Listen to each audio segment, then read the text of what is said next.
an existence of frugality and sacrifice to a tipping point where life feels like incarceration. Does this guy's life seem awesome or mediocre? Will it merge with a dream? The slow lane plan forsakes the now for a faint promise of a wealthy future. I don't consider settle for less a strategy, which is why the slow lane is predisposed to mediocrity. Life isn't great, but it isn't so bad either.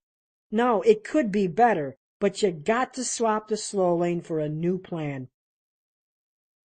Chapter Summary, Fast Lane Distinctions. The slow lane is a natural course correction from the sidewalk, evolving from taking responsibility and accountability.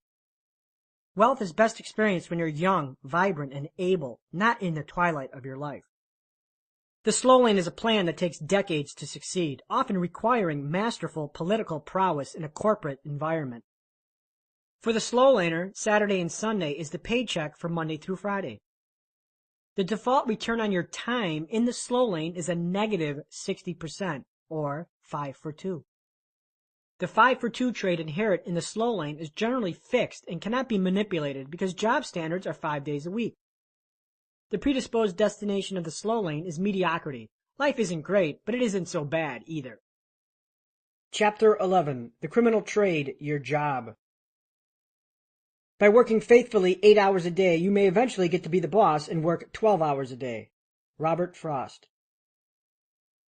I spent 5 years in college for a phone book? Before college graduation, I humored myself and attended a few job workshops. I remember one vividly, an entry-level position at a big insurance firm in Chicago. During our introduction at the corporate facility, the company recruiters told us exactly what to expect. Over there, pointing to a sea of cubicles, is where our new hires sit. I won't be coy. In the beginning, this job is difficult. We give you 3 things, a desk, a telephone, and a telephone book. You will spend 10 hours a day cold calling to build your clientele. I know, not glamorous, but the rewards... At that point, the rewards were inconsequential, and I went into acting mode. I acted interested. I acted happy. I acted like it was acceptable. It wasn't. I spent 5 years in college just to sit in a 6x6 cubicle and cold call elderly people out of a damn telephone book? Are you freaking kidding me? I could have done this out of middle school, and I didn't need to spend thousands on a college degree to hawk insurance.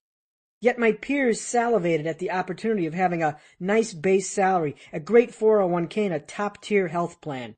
No thanks. If I'm cold calling out of the damn phone book, it won't be for my boss, but for me. Jobs, domestication into normalcy.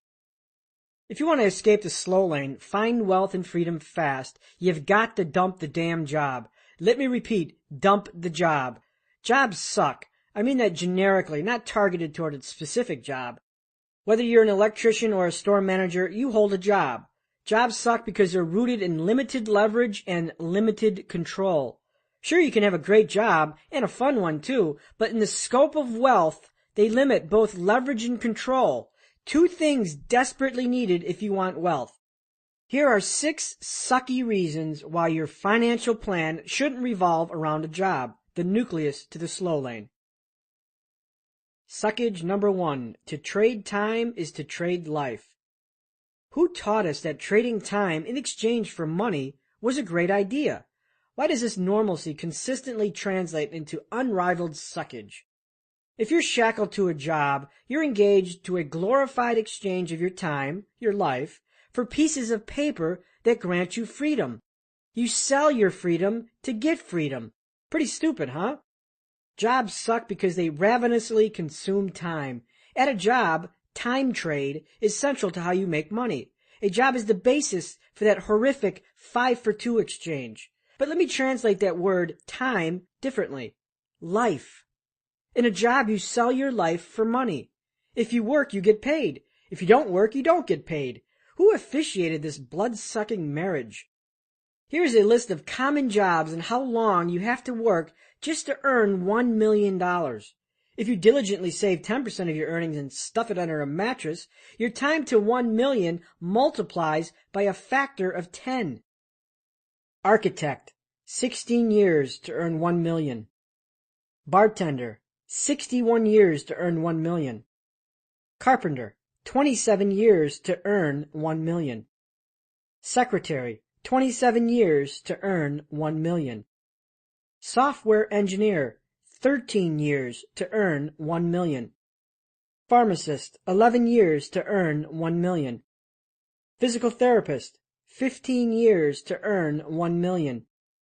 Veterinarian, 14 years to earn 1 million. Now, if you save 10% of your earnings, multiply each of those years by 10. That's how long it will take you to save 1 million. So wouldn't it make sense to get paid regardless of what you're doing? Get paid while you sleep, while you have fun, while you poop, while you sit on the beach? Why not get paid with the simple passage of time and make time work for you instead of against you? Does that exist? It does, but it doesn't come from the slow lane. Suckage number 2, limitation on experience. I learned more as an entrepreneur in 2 months than I did working 10 years at dozens of dead-end jobs. The problem with a specialized skill set is it narrows your useful value to a confined set of marketplace needs.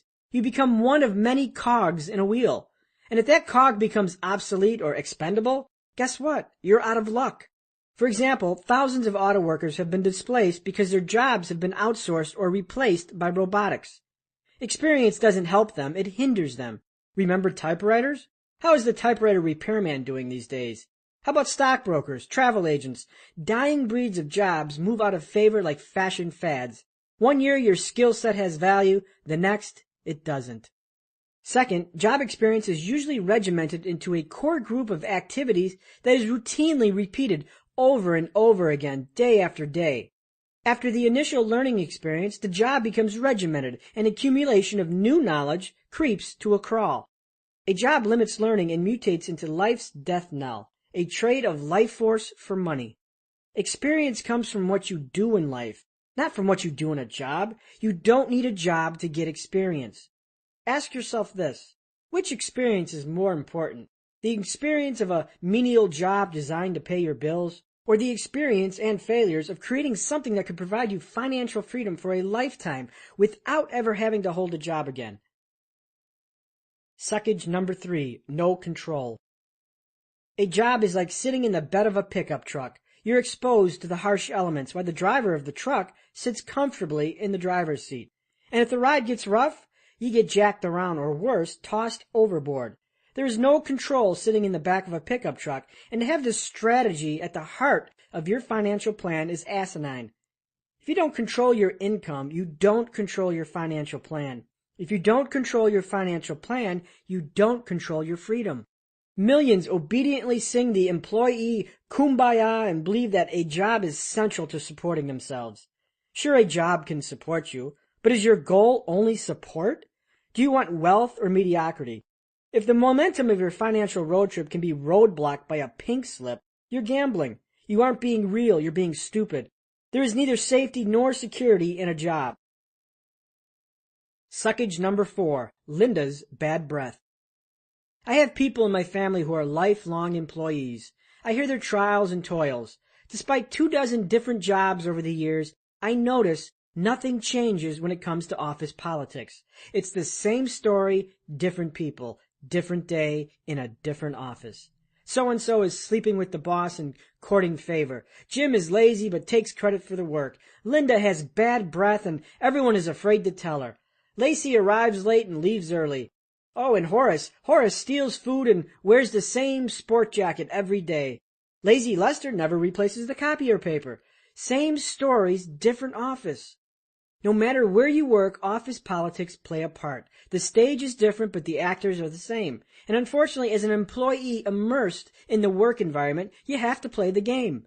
You have to be obedient or face retribution from coworkers or your boss. I can remember my friend's after-work rants as she toiled a high-carbohydrate corporate environment. Everything had a process. Got an idea? Great, send it to the boss sends it to his boss, who then hands it off to legal, who then sends it back to her boss's boss for revisions, who sends it back, blah, blah, blah, blah. By the time the idea gets anywhere, it's either stale or 4 other people have staked a claim to it. Who needs this entangled web destroying your sanity? The only defense to office politics is to control the playing field, and to do that, you have to be the boss. And to be the boss, you not only need to run the show, you need to own it. Suckage number 5, a subscription to Pay Yourself Last. Pay yourself first is a slow lane doctrine. The problem is that it's near impossible in a job. Local, state, and federal governments heavily tax earned income, and your options to shield that income from taxation is limited to contributions to 401ks and IRAs, which are also limited. 10% of your income or a maximum of $16,500, whichever is less. If you diligently trade your life and ascend into corporate management, expect 50% of your money to disappear before it touches your hands. As an employee, you immediately receive a subscription to Pay Yourself Last, and yes, that subscription arrives even if you don't subscribe. If you are paying yourself last and everyone gets your money first, don't expect to build wealth fast. Suckage number 6, a dictatorship on income. Ever get hit with a 1,000% pay raise from your boss? Imagine this. Impressed at the obvious returns you've provided at your job, you confidently stroll into your boss's office and demand a raise. I bring value to this company, you argue. I'm reliable and I rarely call in sick. Your boss takes a defensive posture, crosses his arms, tilts his head skyward, and leisurely reclines in his big red executive chair. You take a deep breath and let it ride. Therefore, sir, I'd like a 1,000% pay raise. Your boss emits a guttural groan. He lurches forward, ends his recline, and hammers his hands to the desk. Okay, what's the joke? I'm busy, he snipes. You reply, no joke, I'm serious. I make $9 an hour. I want to raise to $90 an hour. How about this? You'll get nothing and like it. Get out of my office, quit wasting my time, and if you do it fast, I won't fire you. You stammer out. I guess the boss didn't think a 1,000% pay raise was doable. This scenario would never happen. As an employee, you can't demand a raise greater than 10%, let alone 1,000%. Yet, as an employee of a company, this is your playing field. Your value is dictated, and the job becomes a wealth delimiter with limitations that cannot be subverted. A job seals your fate into a criminal time trade, 5 days of life traded for 2 days of freedom. A job chains you to a set grade of experience. A job takes away your control. A job forces you to work with people you can't stand. A job forces you to get paid last. A job imposes a dictatorship on your income. These limitations are counterinsurgencies to wealth. Do you still want a job? Chapter summary, Fastlane distinctions. In a job, you sell your freedom in the form of time for freedom in the form of money. Experience is gained in action. The environment of that action is irrelevant. Wealth accumulation is thwarted when you don't control your primary income source. Chapter 12, The Slow Lane, Why You Aren't Rich. Somebody should tell us right at the start of our lives that we are dying, that we might live life to the limit every minute of every day. Do it, I say. Whatever you want to do it now. There are only so many tomorrows. Michael Landon. Exposing slow lane ineptitude. If the slow lane is your get-rich strategy, I can make a likely assumption. You're not rich, and you will never be. Wow, how could I be so sure? Simple. The slow lane strategy is rooted in uncontrollable limited leverage, or ULL, pronounced YUL. If you need help remembering this important concept, just think, if the slow lane is your plan, you'll never get rich. Uncontrollable limited leverage is the disturbing evidence that proves the slow lane's futility. How do you get rich in the slow lane? You get a great paying job, you save money, live frugal, invest in the stock market, and repeat for 50 years. If you mine this strategy into its mathematical constructs, you will find the variables that define the plan cannot be controlled and cannot be leveraged. Uncontrollable Limited Leverage, ULL, Part 1. Why is ULL so important? To attract financial wealth, you need to attract large sums of money.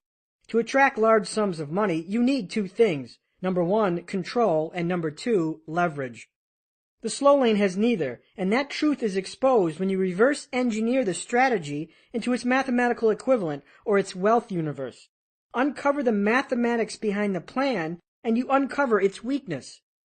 When the slow lane is deconstructed, you'll find two variables. Number one, the primary income source, which defines how income is earned, and number two, the wealth accelerator, which defines how wealth is accumulated. The slow laner's primary income source comes from a job, while the wealth acceleration vehicle comes from market investments like 401ks and mutual funds. Put it together and you arrive at the slow laner's wealth equation. Wealth equals job, the primary income source, plus market investments, the wealth accelerator. Under this plan, income from a job funds both lifestyle and market investments. However, to uncover the prohibitive ULL within this plan, we have to factor these variables further, starting with the job variable. The warden of wealth, intrinsic value. How is money earned in a job? Intrinsic value. Intrinsic value is determined by the marketplace, and it is the price at which you can trade your time for money.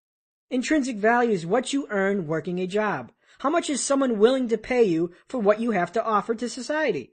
Intrinsic value is measured in units of time, either hourly or annually.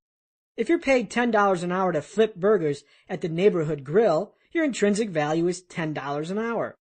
If you're a lawyer and earn $120,000 annual salary, your intrinsic value is $120,000 per year.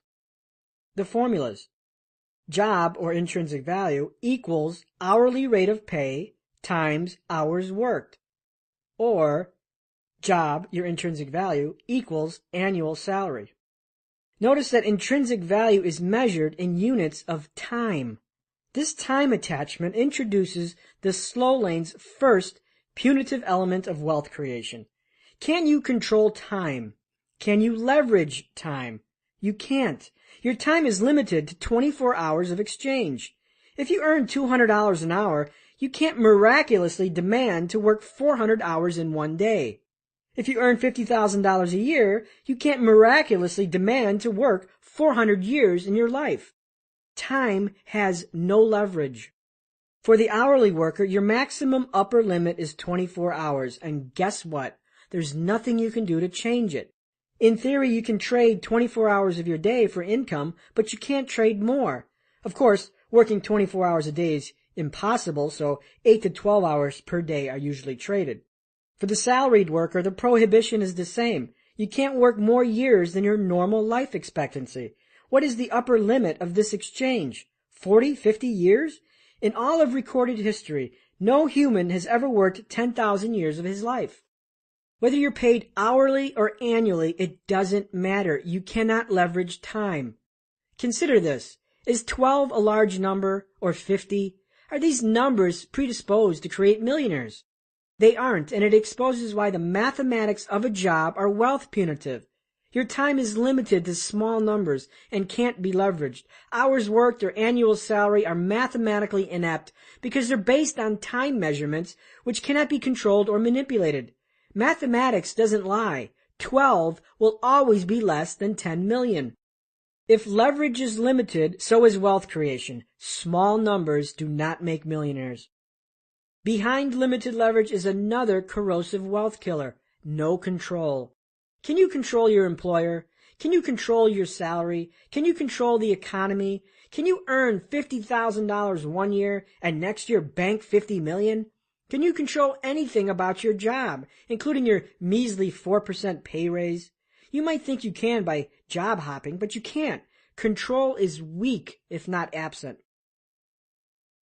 Compound interest, what they don't tell you. The second variable in the slow lane wealth equation is the primary wealth accelerator, which comes from market investments like mutual funds, 401ks, and other traditional investments touted by gurus and financial advisors. These investments use the financial strategy known as compound interest, which is a mathematical construct that outlines the power of interest accumulation over great periods of time. The fundamental cell of compound interest is the old guru swan song, regurgitated ad nauseum: $10,000 invested today will be worth gazillions in 40 years. Invest $250 a month for 50 years and you will retire rich. Used correctly, compound interest is a powerful ally to wealth. Used for slow lane purposes, and it dredges the wealth road trip to a crawl. Why? Again, the puzzle is solved if you exploit the math. The answer plays sibling to why a job won't make you rich. Time. Wealth creation via compound interest requires the passing of time, and lots of it. Like a job, compound interest or market investments such as mutual funds and 401ks cannot be leveraged, or can they be controlled. They rely on deficient math to create wealth. Inasmuch as the income you make in a job is measured in an hourly rate or an annual salary, the wealth acceleration process of compound interest is also measured in time, or years, multiplied by a yearly yield. Let's again review the physics, the mathematical formula for the slow lane pathology to wealth. Wealth equals job, the primary income source, plus market investments, the wealth accelerator. This equation factored equals wealth equals intrinsic value plus compound interest. Factored further, wealth equals time times hourly or salaried value plus invested sum times parentheses 1 plus yield to the square root of time. Like a job, the flaw in compound interest lies in the same mathematical restrictions in which numbers work against you instead of for you. Take a listen to this chart, which highlights the effect of compound interest in that $10,000 investment. For a $10,000 investment, after 40 years at 10% growth, you will have $452,000. $10,000 invested at a rate of growth of 15% will be worth $2.6 million at the end of 40 years. Now, a slow lane guru preaches that a $10,000 investment grown at 15% will be worth over $2.5 million in 40 years. Hooray! What don't they tell you? They don't tell you that a 15% return year after year is impossible unless you invest with the likes of Bernie Madoff or Charles Ponzi. They don't tell you that in 40 years you'll likely be dead, and if you're not, you'll be close. They don't tell you that in 40 years your $2.5 million will likely be worth $250,000 in today's dollars, and that a gallon of milk will cost $12. They don't tell you that this method of wealth acceleration is not what they use. They don't tell you plenty, and yet you're supposed to believe it without question. Uncontrollable Limited Leverage, ULL, Part 2. For compound interest to be effective, you need three things. Number one, time, as measured in years. Number two, a favorable yearly investment yield within those years. And number three, an invested sum repeatedly invested. These three variables make up the latter portion of our slow lane wealth equation. Compound interest equals invested sum times 1 plus yield squared by time. Although this is a simplified version of a more complicated equation, the point of this analysis is its variable components. Compound interest demands that your investments yield a predictable 10% per year. Good luck with that 40-year gamble. Have the markets ever lost 20% in 1 year or 40%? They have, and when they do, your hard-earned savings evaporate. You see, wealth acceleration via compound interest is deficient because its variables are deficient. Neither time nor yield can be leveraged or controlled. Again, meet my friend, uncontrollable limited leverage. Can you demand a 2,000% return on your money this year? Can you demand your investment time horizon increase from the standard 40 years to 400 years? Again, the numbers can't be leveraged. Your upper limit of time investment horizon is 50 years. Yield is worse. 6%, 8%, or 10% yearly investment returns are typical standards. Time is restrained by the years in your life. Yield is restrained by the average yield of typical market investments. And sum is limited because your means of creating income comes from a job, also limited. The only way to subvert the mathematical weakness of compound interest is to start with a large number, and large numbers require leverage. Additionally, like a job, you can't control compound interest.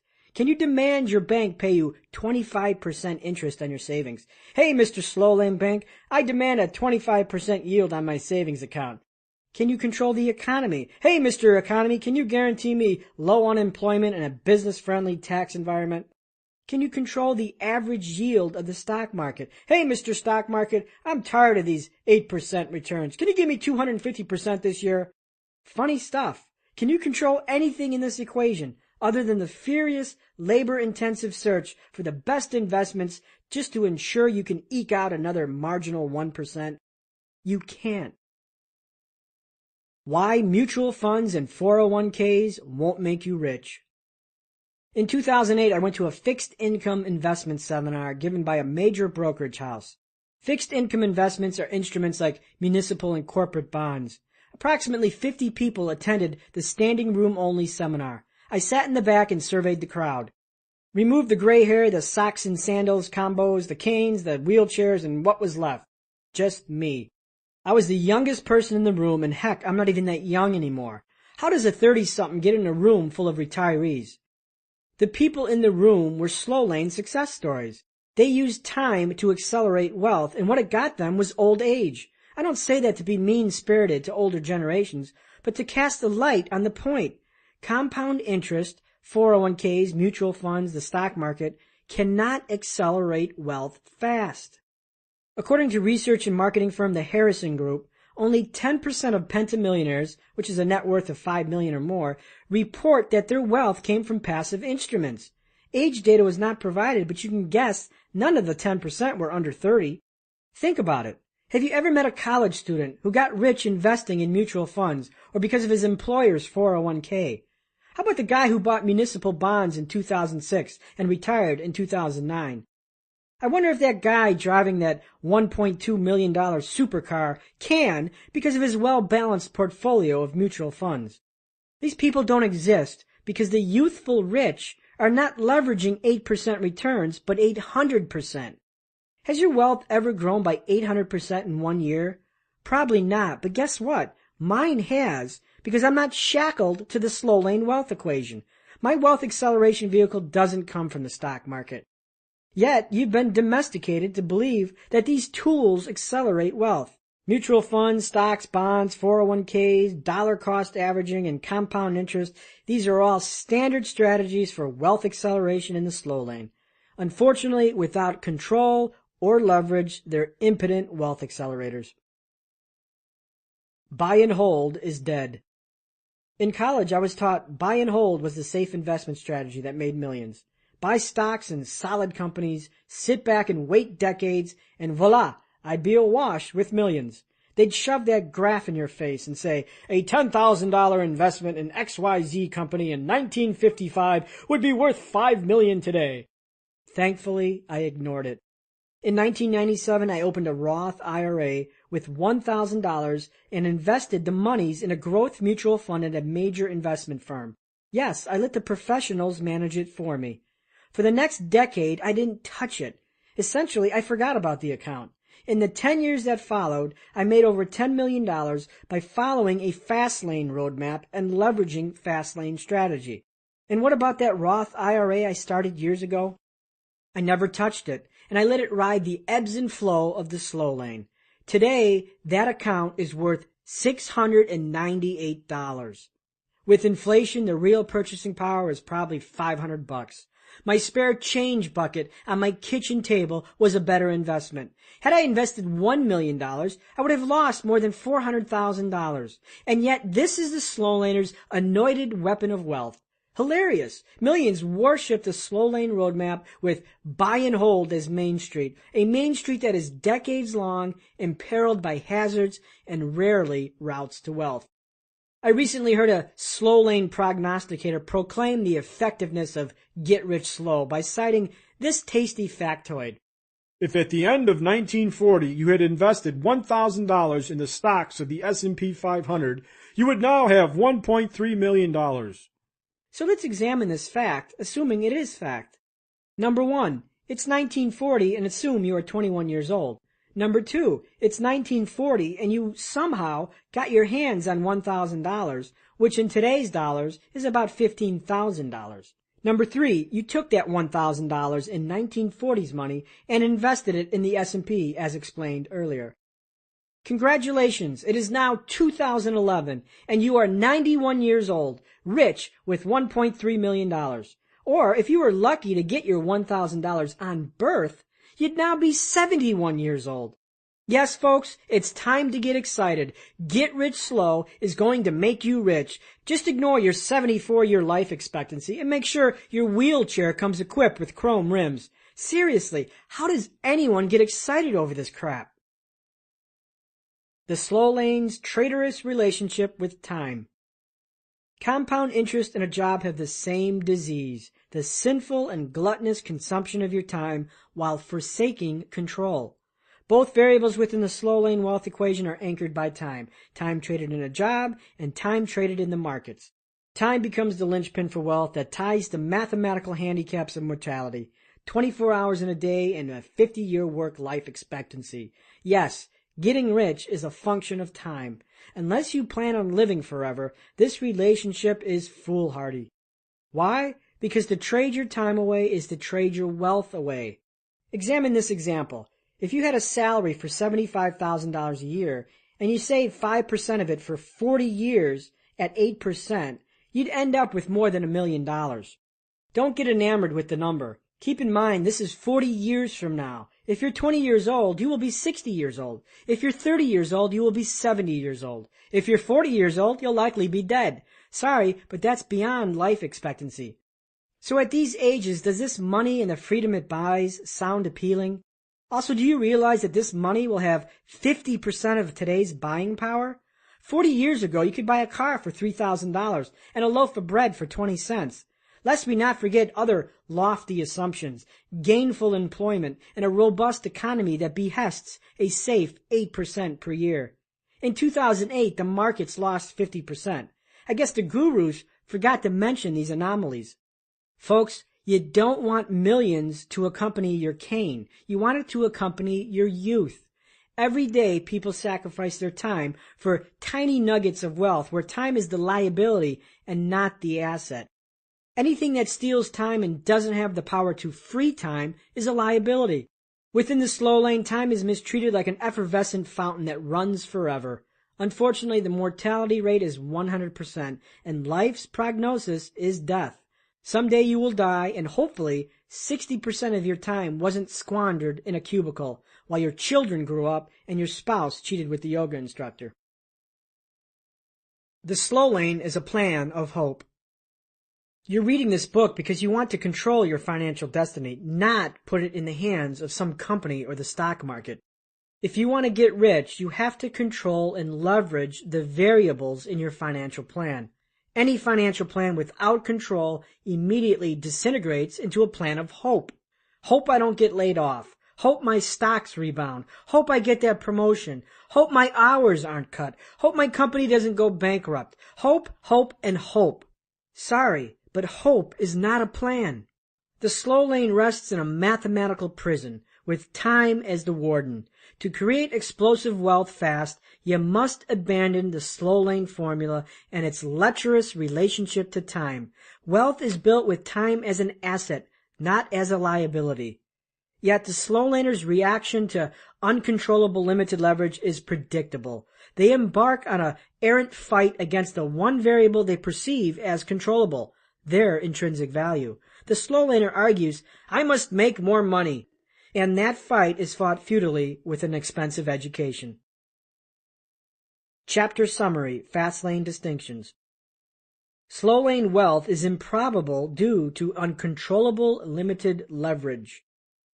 The first variable in the slow lane wealth equation evolves from a job that factors to intrinsic value that equates to your nominal value for each unit of time traded. Intrinsic value is the value of your time set by the marketplace and is measured in units of time either hourly or yearly. In the slow lane, intrinsic value, regardless of its time measurement, is numerically inhibited because there are only 24 hours in a day for the hourly worker, and the average lifespan is 74 years for the salaried worker. Like the slow laner's primary income source, a job, the slow laner's wealth acceleration vehicle, compound interest, is also pegged to time. Like a job, compound interest is mathematically feudal and cannot be manipulated. You cannot force-feed the market or the economy to give you phenomenal returns year after year. Wealth cannot be accelerated when pegged to mathematics based on time. Time is your primordial fuel, and it should not be traded for money. Your time should not be an expendable resource for wealth, because wealth itself is composed of time. Your mortality makes time mathematically retarded for wealth creation. If you don't control the variables inherent in your wealth universe, you don't control your financial plan. Chapter 13. The Feudal Fight. Education. The only thing that interferes with my learning is my education. Albert Einstein. The fight against uncontrollable limited leverage. Education. The slow laner's natural reaction to uncontrollable limited leverage inherent in their wealth equation is to wage war with intrinsic value by deploying the education weapon. Since ULL defines the slow laner rationalizes that the only variable worthy of escalation is their rate of pay. I need to make 6 figures. I need to make more money. So predictably, they go back to school and get an MBA or some certification. They'll argue, MBA grads earn 15% more, or the starting salary of a certified PMP is $120,000 a year. For example, Steve Ambrose enrolls in an MBA program to sweeten his credentials. The cost of the MBA is $44,000 and 800 hours. Steve justifies this twofold expense, time and money, because he anticipates his intrinsic value will rise. Upon completion, Steve expects to be worth more to his company and worth more in the competitive marketplace.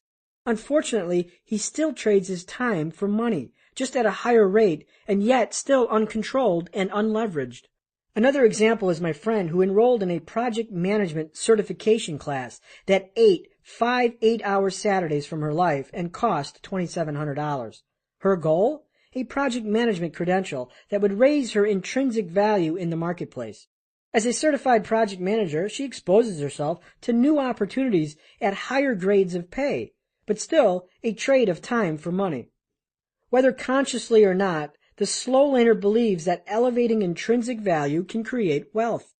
Want to be highly paid right out of college? Go to medical school and become a doctor. As a physician, your intrinsic value is now worth $200 per hour. Become an engineer, a lawyer, or an accountant. All highly paid, professional, salaried positions. Typically, a formal college education is used to serve slow lane purposes, an explicit attempt to raise intrinsic value. Not all education is created equal.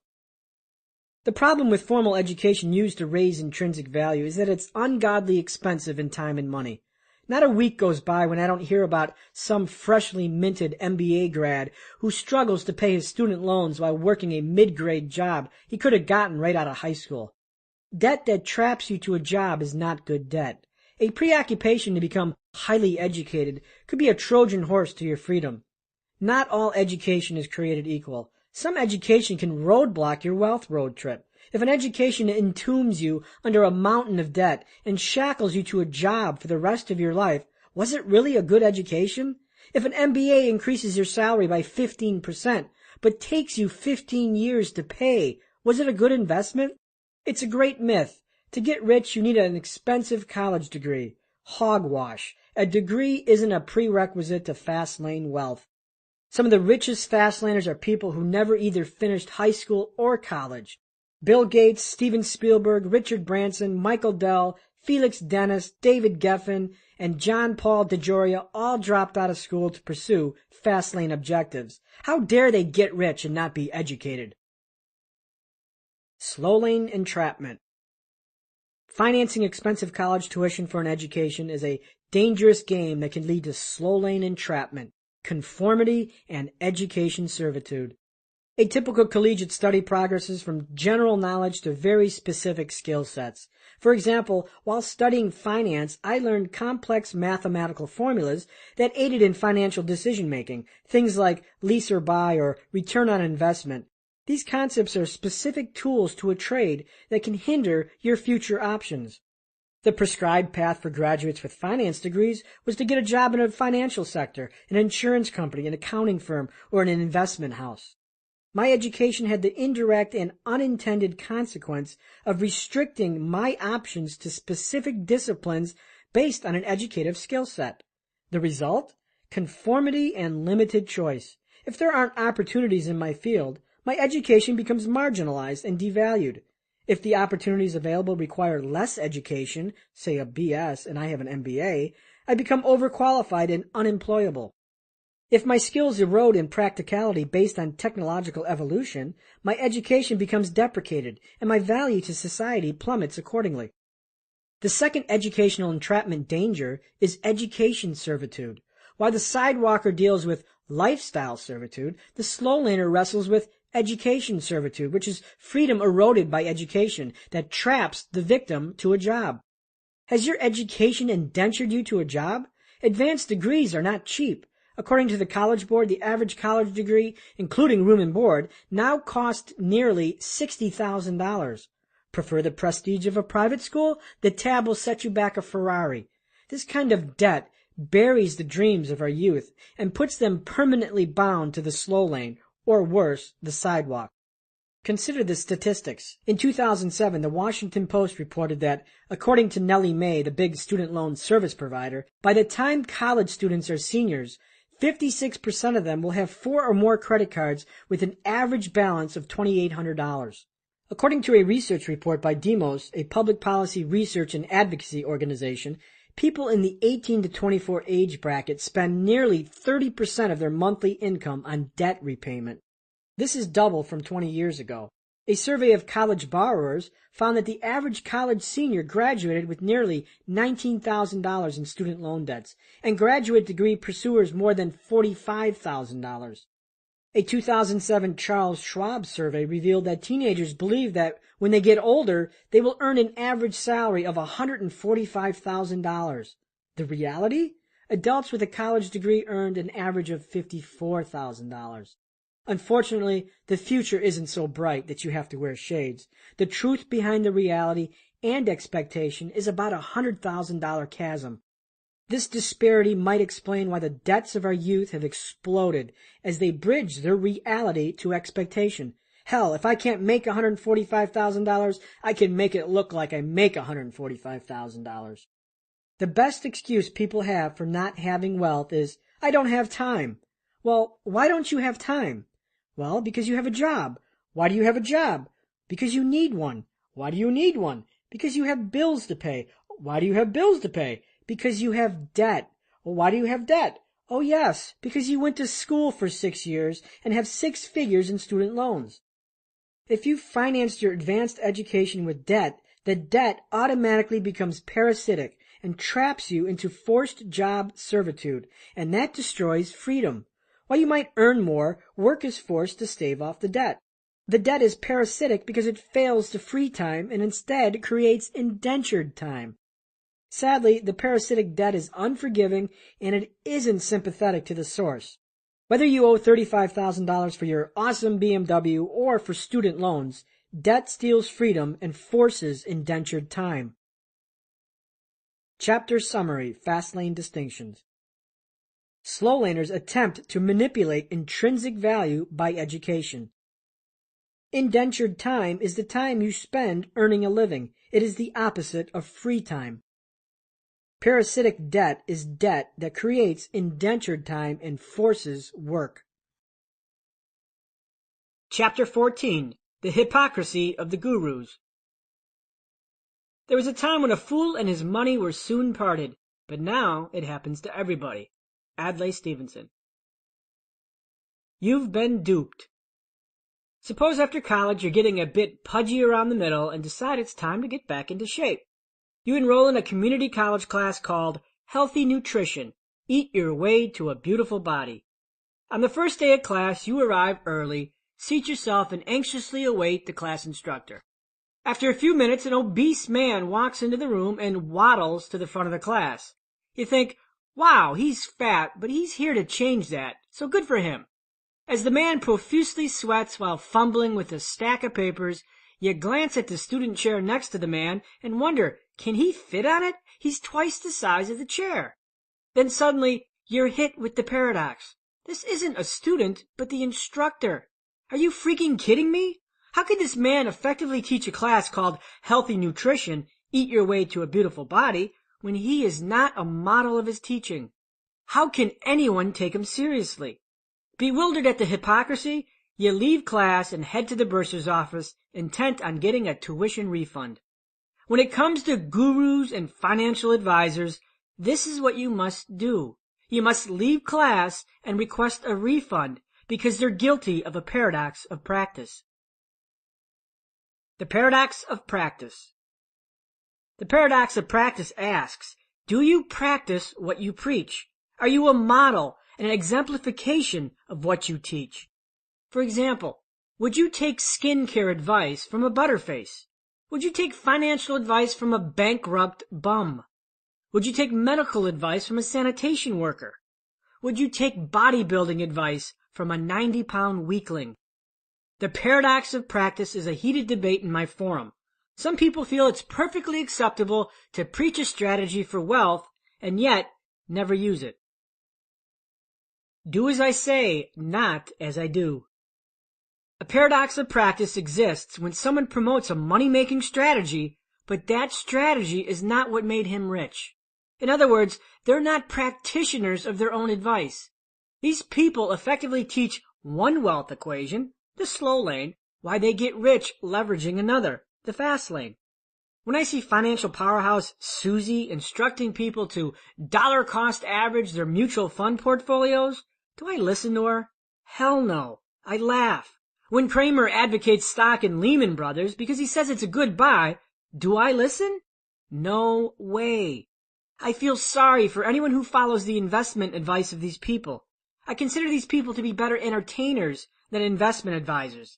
I have no love lost for the poor sap who lost his retirement savings because he listened to some CNBC pundit peddling some hot stock tip or investment advice. What is wrong with people? How do you not take responsibility for your financial plan? And then, of course, there's your uncle. You know the guy, the well-educated elder in your life who knows everything, including the molecular structure of dark matter in the Horsehead Nebula. His army of factoids is always ready for deployment. Stock tips, the latest and greatest investments, money trends, and of course, lest you forget, he lives paycheck to paycheck. I call these people broke know-it-alls, people who dispense financial money-making advice, and yet they're dirt poor. These fat behemoths are walking hypocrisies on how to live a life of health and fitness. Folks, listen to these people with an entertainment expectation, not advice. Good advice comes from the guy who scores all the touchdowns, not the guy shut out in the fourth quarter. Yes, the best quarterbacking advice comes from Peyton Manning, not MJ DeMarco. Is the paradox of practice in play? In the game of money, money is the scorecard. If someone tells you how they scored, make sure they disclose the real method to wealth, not the illusion concealing the real culprit. Sadly, it's virtually impossible to get good, practical money advice because most gurus live a paradox of practice. Yes, gurus are rarely rich because of their advice, but rich because they're successful fastlaners who covertly hide their paradox of practice. These paradoxical metaphors described earlier befit the hypocrisy of the people who you've entrusted with your financial roadmap. You're sold blindly down the river by a ride they've never completed. Meanwhile, they gaze at you comfortably above in their corporate jet drinking champagne. No one tells you the real, unadulterated story behind their road to wealth, but I will. The slow lane roadmap is sanctimoniously trumpeted by best-selling book authors who dispense financial advice through TV, radio, and books. The strategies they sell are a travesty of grand illusions. Do you seriously think that these people are rich from their preachings, or are they selling you the slow lane while they get rich in the fast lane? Let me hypothesize about the probable wizardry behind their charade. First we have Susie. Susie preaches mutual funds, dollar cost averaging, and 401ks. We can absorb Susie in many media, radio, TV, and in any of her half-dozen books. Her grill is everywhere. She's the wretched slow lane poster child, a high-volume producer of slow lane junkets spewed to millions. So what's the problem? Well, ask yourself this. Is Susie rich because she followed her own advice, like municipal bonds, dollar cost averaging, and 401ks? The probable hypocrisy, the paradox of practice, is that Susie's method of creating wealth doesn't appear to be the road she travels, nor teaches. Is Susie Fastlane rich because she leverages the Fastlane roadmap while she pitches you the slow lane? In other words, is she worth millions because she followed her own advice, or because she sold millions of books? Is her wealth equation different from the one she teaches? These are the things that will make you go, In a 2007 article, Susie was quoted as admitting to having the bulk of her wealth, an estimated $25 million, in bonds, primarily municipals. Additionally, she admits that only 4% of her wealth is tied up in the stock market because, personally, if I lose $1 million, I don't care. Wow, and yet this is the vehicle you should entrust to build your wealth? How exactly did Miss Susie acquire that $25 million nest egg? Because of her advice, which champions the stock market, mutual funds, IRAs, bonds, and treasuries? Or did she use the Fastlane roadmap, amass wealth fast by explosive net income, and then pour her wealth into these instruments? Yet her advice for the people at the precipice of poverty is that they should invest in the stock market to create wealth, when it appears like she hasn't. Folks, the rich are using the markets for income and wealth preservation, not to create it. Then we have David. As I thumbed through David's many books, I was inundated with an alarming quantity of slow lane ilk. Compound interest tables, save 10% of your paycheck, stop drinking expensive coffee, and other chronic slow lane diatribes. Again, the paradox of practice rears its ugly mug. Did David get rich from his advice? Or from selling 11 books, over and over several million times, often regurgitating the same slow lane sludge until you can't take it anymore? And finally, we have Robert. Robert, who hails from Hawaii and has 2 dads, one rich, one poor. Double Dad Robert bellicosely explains the real definition of assets and that sophisticated investors are deep into real estate. On national television, Robert once bragged about his Lamborghini, and I found this extravagant exposition ironic, yet disingenuous. Well, why? Isn't Robert showcasing the fruit of his teachings? Perhaps. You see, Robert is a Fastlane success story. He created and built a brand worth millions. But the curious question is this: which came first, the best-selling book or the Lamborghini? Is there a paradox of practice underneath? Did Robert have the status icon pre-book by leveraging his real estate teachings? Or did the Lamborghini arrive after selling millions of books? Robert undoubtedly has amassed a great deal of wealth selling books, games, and seminars. And yet, is it possible you're being sold one wealth equation while the architect of the game uses another? Gurus fill a market need, and I don't deny it. However, consider this. Are they being truthful about their paradox and their magic potion? Are they rich because of what they preach or what they sell? Once you're familiar with Fastlane mathematics, it should become clear to you which gurus are likely guilty of the paradox. Is the underlying mathematical equation which governs their teachings the same one that made them rich? If the do as I say doesn't match the do as I do, you should be suspicious. What makes me different is this. The Fastlane concepts in this book gave me financial independence. I already have financial freedom, the nice house, the sports car, the flashy rapper credit card. I don't need this book to get me these things.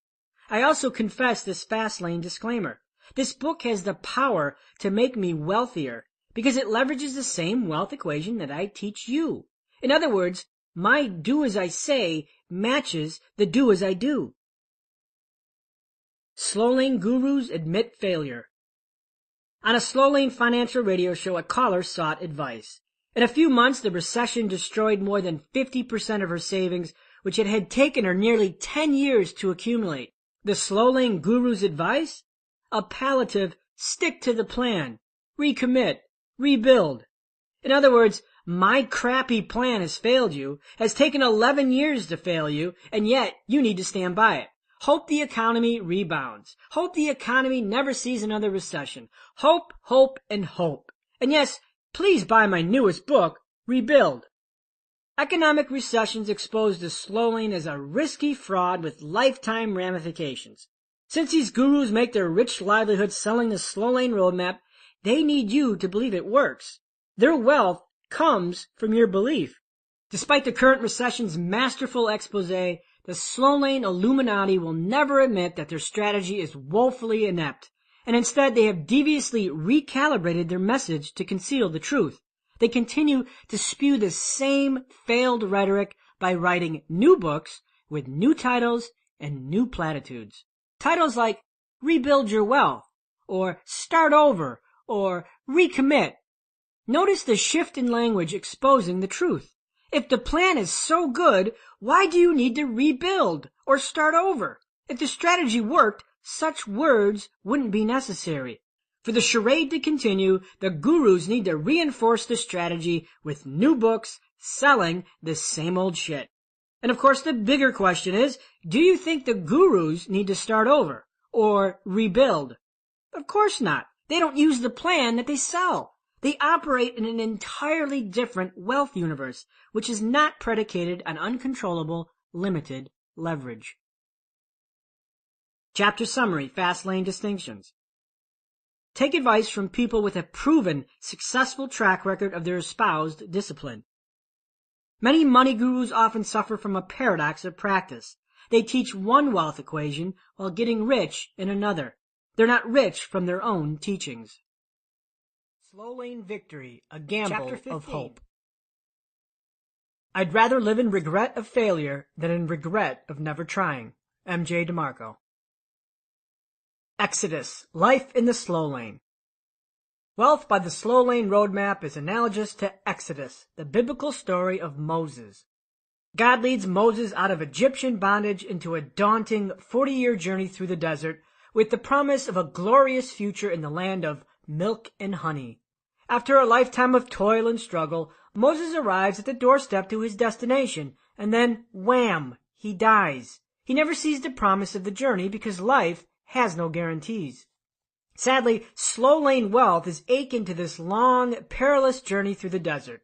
It's a trip that takes decades to finish, starves your life, and makes no promises. Yes, graduate from college, get a good job, entrust your money to the stock market, serve the boss well, and you might be rewarded. In today's harrowing financial climate, I'm surprised people still believe it. But people do, and in legions. When I see sales figures for slow lane books, I'm dumbfounded. Millions sold. How sad. Millions being led astray down a path littered with dangerous potholes and detours, a road that takes years to travel for a far-fetched promise of a freer tomorrow. To assume that you will live a long, healthy life is arrogant. To assume that life won't throw you any curves is naive. For the slow lane to prevail, it assumes life is predictable and forgiving. As you know, it isn't. You lose your job, you get sick, the car needs a new transmission, you get married, you get divorced, you have kids, you have a child with special needs, you have aging parents who need care, the economy dips into recession or depression.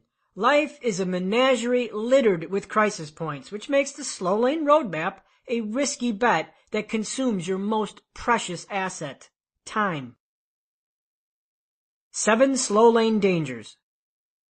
People drive the slow lane because it's what they've been told to drive. They believe the risks are minimal and it's safe.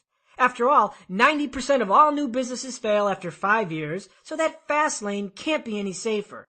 If you lob a little logic into the slow lane narratives, you'll find that it's extremely hazardous and a plan based entirely on hope.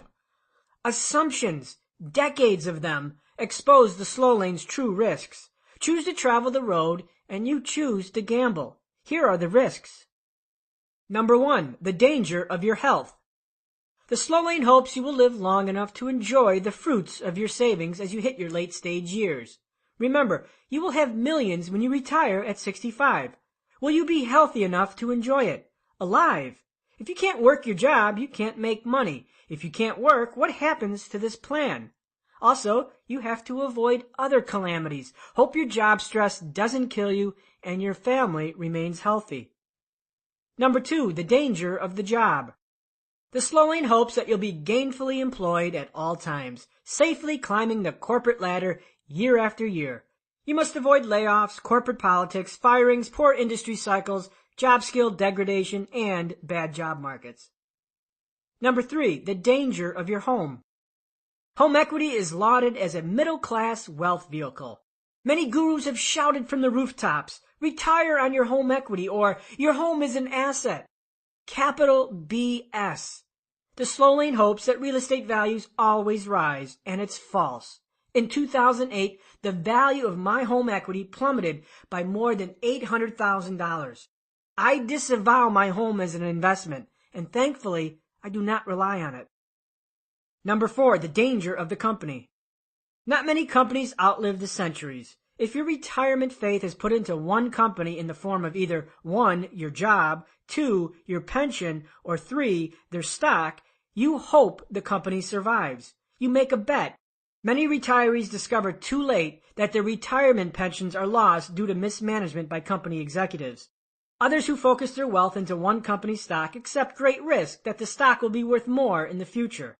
If you assign your retirement onto others, you then accept external risks that you cannot control. When the torque of your financial plan resides with others, you're likely to lose control. Number 5, the danger of your lifestyle. The slow lane begs you to settle and to become a miser. You want to own an exotic car? Forget it. Want to live on the beach? Wishful thinking. If you cannot control your temptations of lifestyle improvement, a nicer home, a nicer car, a nicer meal out, the slow lane becomes slower and reverses course. The slow lane hopes your delayed gratification moves to no gratification. Number 6, the danger of the economy. The slow lane hopes that your investments will yield a predictable 8% return year after year. You must believe the theory that buy and hold works. It doesn't, because economic busts, recessions, and depressions occur. For example, in 2008 to 2009, the equity markets lost nearly 60%. If you saved for 15 years and amassed $100,000, it would now be worth $40,000. It would take you 14 years at 8% yearly returns just to get back even. That equates to almost 30 years gone. And this doesn't account for inflation, which makes your $100,000 more like $50,000. Number 7, the danger of the sidewalk. Frustrated slow laners often revert to the sidewalk. Why? Hope over control. When you can't control time, when you can't control your job, and when you can't control 5 days of your life each week, you feel powerless. Emotions of helplessness create an environment ripe for instant gratification and lifestyle servitude. A study published in 2008 by the Journal of Consumer Research found that when people feel powerless and out of control, they have a strong desire to buy things that convey a high status. Why do people feel powerless? Simple. In the slow lane, you relinquish control because time is in control and the gates to the sidewalk reopen. Hope is not a plan. Resistance is futile. When you perform an autopsy on the slow lane, you see its true colors. It's slow, it eats time, and it's risky. When a slow laner realizes the plan isn't working, he goes into overdrive. Overdrive in the slow lane is like pushing a car's accelerator to the floor, hoping its upper speed limit somehow will mystically extend higher, when in fact the racetrack itself is the problem, not the accelerator. Yet a slow laner will try to manipulate his weak mathematical universe by trying to make the variables malleable. For example, manipulate intrinsic value by increasing hours worked. I need to make more money. Manipulate intrinsic value by changing jobs or adding jobs. I need to get paid more. Manipulate intrinsic value by going back to school. I need a better career. Manipulate compound interest by seeking better investment yields. I need better investments. Manipulate compound interest by expanding investment time horizon. I need more time. Manipulate compound interest by increasing the investment. I need to save more. Each of these 6 responses is a futile attempt to manipulate the impotence of the slow laner's wealth equation. Unfortunately, the limitations of mathematics cannot be subverted, and doing so results in dangerous cause-effect cycles. When a slow laner wants to make more money, he increases his hours worked, switches to a better-paying job, or adds jobs.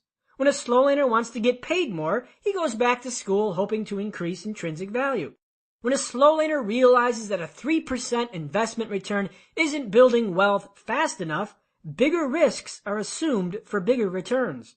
When a slow laner watches 40% of his nest egg disappear in an economic recession, he goes back to work arguing that 5 years is not enough to get back to even. You can't overcome the limitations of mathematics.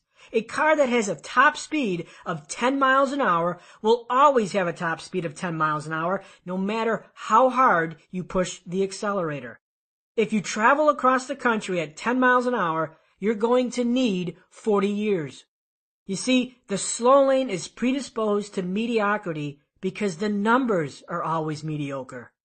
The slow lane is risky because its variables are uncontrollable and leverage is absent. ULL really means you'll never get rich. Yet, lifestyle is one variable slow laners can effectively manipulate. Unfortunately, this quickly turns slow lane life into a stale exhibition of misery. Yes, settle for less. Wealth fail. Wrong equation, wrong variable. At some point, the slow laner realizes he can't force the stock market to yield bigger returns. He can't force a 200% pay raise. He can't afford an advanced education to raise intrinsic value. Job hopping offers little incremental pay upgrades. The slow laner is enslaved to his equation and resorts to manipulating the only controllable variable, personal net income, which is increased by reducing expenses. The equation for personal net income is personal net income equals intrinsic value minus personal expenses. The slow lane gurus praise this strategy. The edicts are clear. Pay down your debt. Dump the new car for an old one. Raise your insurance deductibles. Cancel your credit cards and pay cash for everything. Quit buying $10 coffee at Starbucks. Bag your lunch. Shop in bulk. Spend 4 hours clipping coupons. Come on, buddy. Slash those expenses. Someday you're going to be rich. Absolutely hilarious. These tiresome strategies are a classic response to being stuck in the slow lane. Lifestyle degradation. When you're married to a bad wealth equation, this is resistance. This is like getting a divorce by sleeping on the couch. Since wealth is tied to time and cannot be controlled, you're left with the kitchen scraps. Lifestyle degradation in the form of expense reduction. Yep, you become a cheapskate. This is absolutely wrong. Hoodwinking expenses does not create wealth. Exploding income and controlling expenses creates wealth. For example, when I routinely earned over $100,000 a month, I accumulated wealth fast because I maintained control over my expenses. As my income exponentiated, expenses grew linearly and weren't neglected.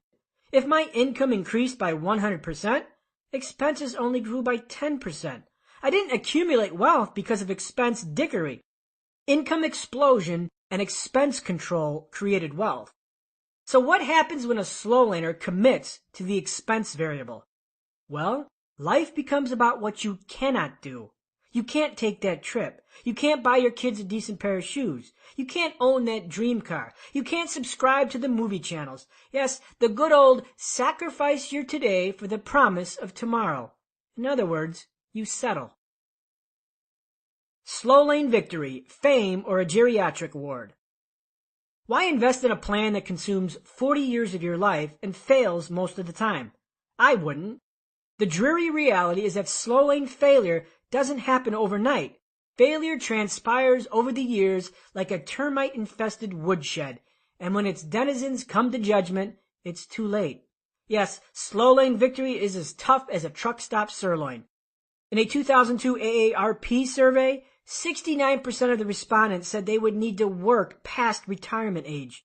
A year earlier, 45% said they would need to work into their 70s or 80s. We can deduce something very disturbing from this data. The slow lane's failure rate is near 70%. Despite the risks, despite the mathematical limitations, despite the typical 5-day trade for a weekend, despite all of it, you might stand firm and try your luck. While victory isn't impossible, I need to mention a few things. Slow lane winners are usually extremely talented, elderly, or overworked. How to win the slow lane, the secret exit. The slow lane can be defied if you can find its secret exit. It's get-out-of-jail-free card that neutralizes the limitations of uncontrollable limited leverage. That secret slow lane escape? Fame. Fame breaks the mathematical limitations of intrinsic value. Those who defy the slow lane are the most pervasive in our culture because of fame. The pro athletes, the rappers, the musicians, the actors, the entertainers. If you want to bludgeon the slow lane's weakness, you need to get famous. Why? Fame and notoriety carry a high intrinsic value. People pay extraordinary rates for you and your services, even if you're just like a reality show star and you have no skills. When a 20-year-old basketball player leaves college and scores a $30 million contract, you've just witnessed slow lane defiance. When an actress lands a $15 million lead role in a major motion picture, you've just witnessed slow lane defiance. When an obese, freckly-faced Irish guy ascends from a waiter to a top finalist on American Idol, the limitations of the slow lane roadmap are shattered because intrinsic value explodes. Suddenly, intrinsic value has leverage because of demand. Unfortunately, most people who seek wealth do so through slow lane defiance, not via the fast lane.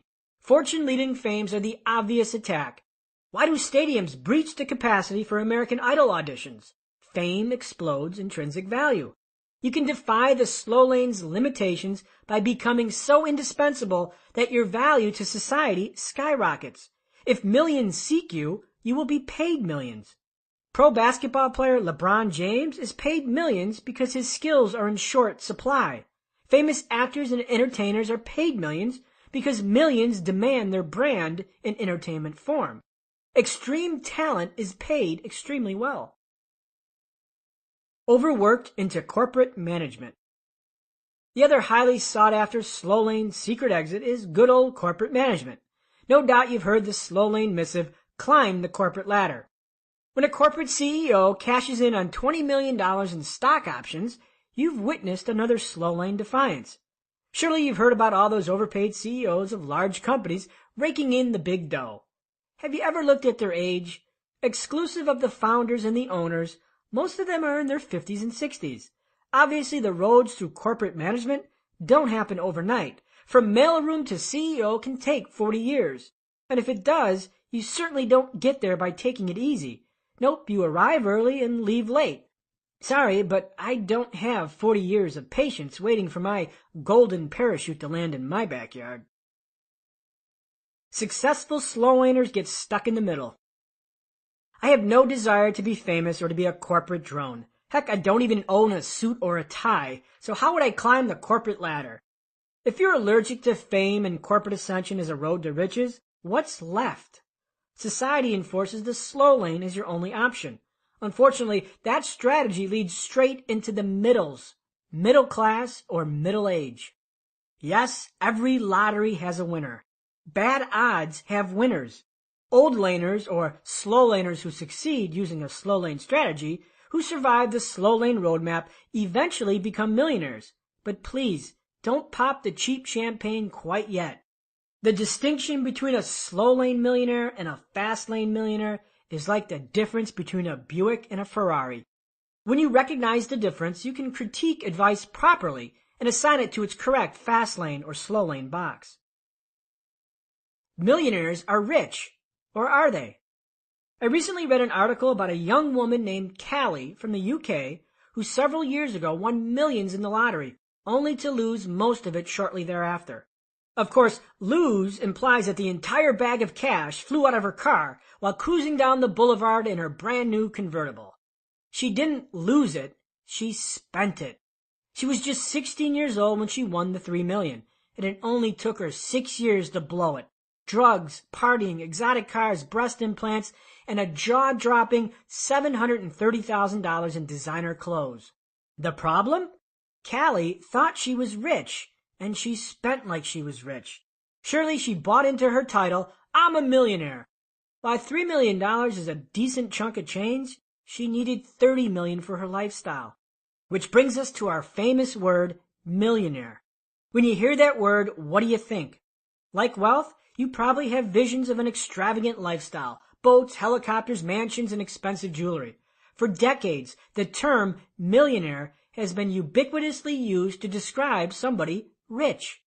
Except these visions of opulence describe a lifestyle of a millionaire elevated by the fast lane, not the slow lane. Slow lane millionaires who don't escape by fame or corporate bastardization live differently. They own homes in innocuous middle-class neighborhoods. They drive unassuming cars like Hondas or Toyotas. They vacation infrequently. They limit their dining expenses. They cut coupons and they max out their 401ks. They work 5 days a week at jobs they most likely hate and diligently save 10% of their paychecks. Others own small businesses, franchises, and retail stores.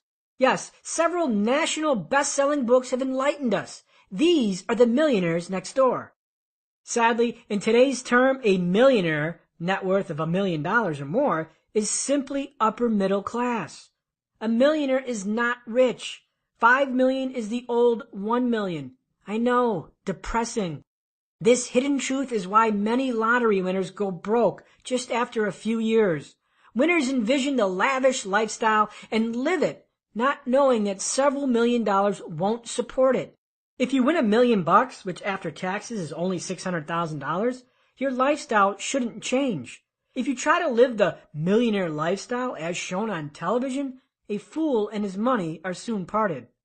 Playing the lottery is a symptom of the sidewalk, so why would it shock anyone to discover that a newly crowned lottery winner goes broke just years later? Lottery winners assign rich to the word millionaire, so their fortune is fast spent on the icons of wealth, and soon thereafter, they're bankrupt. The word millionaire fooled them. Millionaire is middle class. To live a lifestyle normally reserved for millionaires, you have to amass far more than $1 million. Having 1 million doesn't entitle you to a lifestyle of the rich and famous. You need at least 10 million for that. So when the media spoon feeds you the word millionaire, determine its perspective. Is it slow lane and middle class, or the fast lane and rich? 12 distinctions between slow lane and fast lane millionaires. Number 1. Slow lane millionaires make millions in 30 years or more. Fast lane millionaires make millions in 10 years or less. Slow lane millionaires need to live in middle class homes. Fast lane millionaires can live in luxury estates. Slow lane millionaires have MBAs. Fast lane millionaires hire people with MBAs. Slow lane millionaires let their assets drift by market forces. Fast lane millionaires control their assets and possess the power to manipulate their value. Slow lane millionaires can't afford exotic cars. Fast lane millionaires can afford to drive whatever they want. Slow lane millionaires work for their time. Fast lane millionaires have time working for them. Slow lane millionaires are employees. Fast lane millionaires hire employees. Slow lane millionaires have 401ks. Fast lane millionaires offer 401ks. Slow lane millionaires use mutual funds in the stock market to get rich. Fast lane millionaires use them to stay rich. Slow lane millionaires let other people control their income streams. Fast lane millionaires control their income streams. Slow lane millionaires are cheap with money. Fast lane millionaires are cheap with time. Slow lane millionaires use their house for net worth. Fast lane millionaires use their house for residency. The fast lane isn't about becoming the next middle-class millionaire with tiresome mandates about what you cannot do. It's about what you can do. Chapter Summary, Fast Lane Distinctions. The slow lane has 7 dangers, 5 of which cannot be controlled. The risk of lifestyle is the one risk slow laners will try to control. The slow lane is predisposed to mediocrity because its mathematical universe is mediocre. Slow laners manipulate the expense variable because it's the only thing they can control. Exponential income growth and expense management creates wealth. You can break the slow lane equation by exploding your intrinsic value via fame or insider corporate management. Successful slow laners not famous or in corporate management end in the middle, middle class and middle age. Slow lane millionaires are stuck in the middle class. 5 million is the new 1 million. A millionaire cannot live a millionaire lifestyle without financial discipline. Lottery winners fall into the millionaire trap and go broke because they attempt to live a millionaire lifestyle, not understanding that a few million doesn't go very far.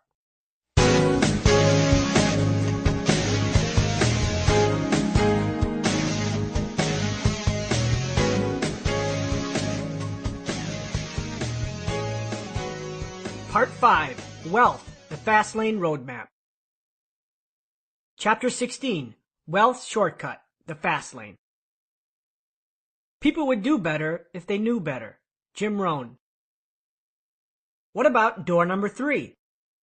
Sidewalk or slow lane, sacrifice today or tomorrow. You can walk the sidewalk with no financial plan and convince yourself that the indulgences of today have no consequence for tomorrow, or drive the slow lane and sacrifice your today for the risk and illusions of a secure tomorrow. But wait, there is another choice, an alternative, a hybrid financial roadmap that can create wealth fast and slash 40 years from wealth accumulation. Fast, however, is relative. If you're 18, you can be filthy rich by 25. If you're 30, you can be retired by 36. Broke at 48, and you can retire by 54. But is it likely? Risky? If you could play one of 3 raffles, which one would you play? Raffle Sidewalk. First prize is $10 million awarded immediately. Your odds of winning? 1 in 6 million. Raffle Slow Lane. First prize is $500,000 awarded in 40 years. Your odds of winning? 1 in 6. Raffle Fast Lane. First prize $10 million awarded in 6 years. Your odds of winning? 1 in 7. So which did you pick? Hopefully Raffle Fast Lane, because its rewards far exceed the incremental risk of Raffle Slow Lane. Raffle Sidewalk, of course, is a wasted long shot. Your choice of financial roadmaps, sidewalk, slow lane, or fast lane, is like this hypothetical raffle. Once you understand the roadmaps and their respective wealth equations, you can choose the one that will serve as your compass. What is the fast lane? The fast lane is a business and lifestyle strategy characterized by controllable, unlimited leverage, or CUL, hence creating an optimal environment for rapid wealth creation and extraordinary lifestyles. Definitively, pay attention to these 4 segments. Number 1, controllable, unlimited leverage, or CUL. Whereas the slow lane is defined by uncontrollable variables with no leverage, the fast lane exploits the opposite conditions, maximum control and leverage. Number 2, business. Your own business, self-employment, and entrepreneurship are centrist to the fast lane, much like a job is to the slow lane. Number 3, lifestyle.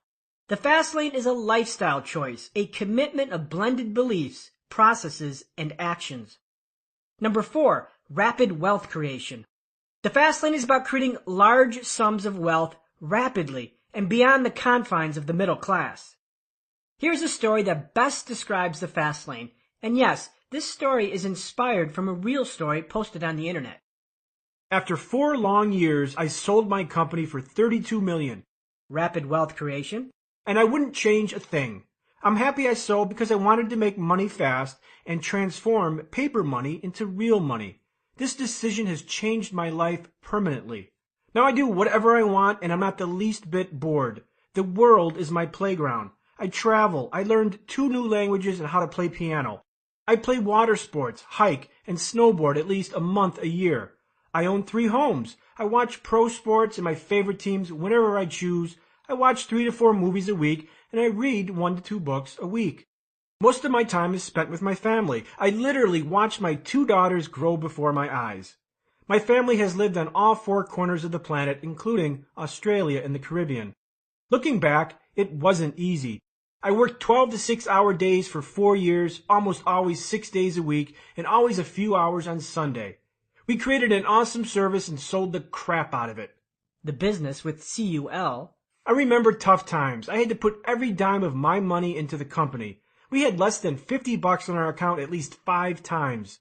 Except for my family during those startup years, I sacrificed plenty. I canceled cable TV, and I temporarily stopped doing a lot of things I enjoyed because I was committed to a goal and a dream of something far greater than a lifetime job. The lifestyle. Now, I am an investor in multiple startup companies, and I am making an impact I could have never imagined. I have no apologies or regrets. My life rocks, and I wouldn't change a thing. If I didn't make a choice to get into business and start a company, I don't know where I'd be. This story epitomizes the fast lane. A business was created, a lifestyle grew the business, which opened up the expressway, and the expressway led to extraordinary wealth, which led to freedom. And yes, it isn't for everyone. The question is it for you? The fast lane mileposts. Like the other roadmaps, the fast lane roadmap contains the same mileposts or behavioral characteristics that drive the fast laner's actions along the journey. They are: debt perception.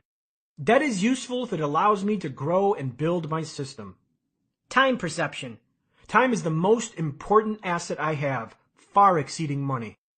Education perception. The moment you stop learning is the moment you stop growing. Constant expansion of my knowledge and awareness is critical to my journey. Money perception. Money is everywhere, and it's extremely abundant. Money is a reflection on how many lives I've touched. Money reflects the value I've created. Primary income source. I earn income via my business systems and investments.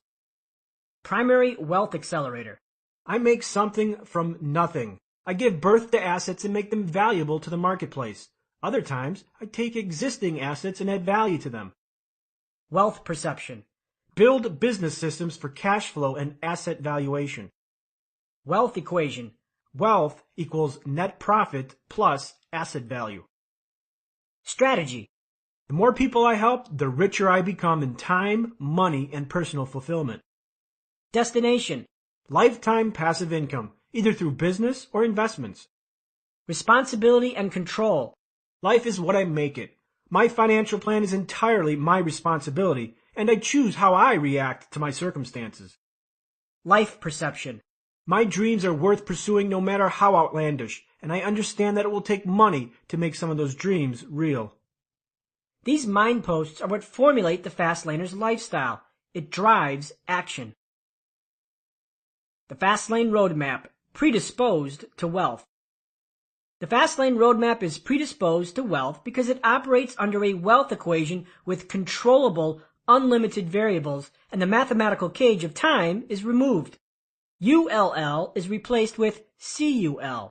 Correctly exploited, the roadmap reveals a rapid road to wealth via unlimited mathematics evolving via profit or asset value or both. This rapid wealth accumulation expunges years from the journey to wealth because time is removed or exploited during the process.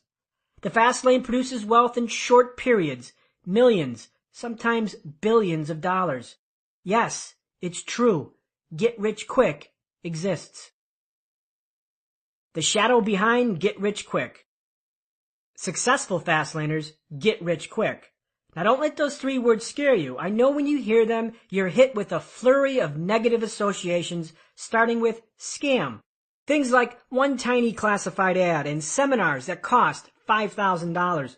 Memories of infomercial gurus, foreign lotteries, the interior finance minister from Nigeria who needs help unloading $9 million.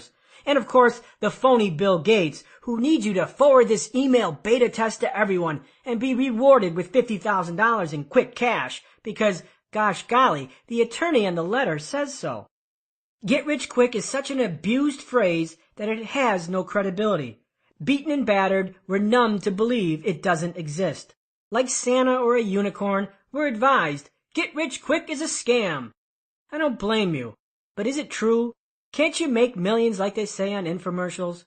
The distinction is that get-rich schemes aren't endemic of get-rich-quick, but its evil twin, get-rich-easy. Get-rich-easy shadows its innocent sibling, leaving a trail of victims to be blamed by its brother. Get-rich-easy parades in the limelight and on late-night television. It lies, it deceives, it casts a mirage of vanity that all desire. Just watch this quick start video or buy this stock software program and wham, you will be rich in 10 days. No, that's not get rich quick, but get rich easy, and that only leads to a lighter wallet. Fastlane success stories embody get rich quick.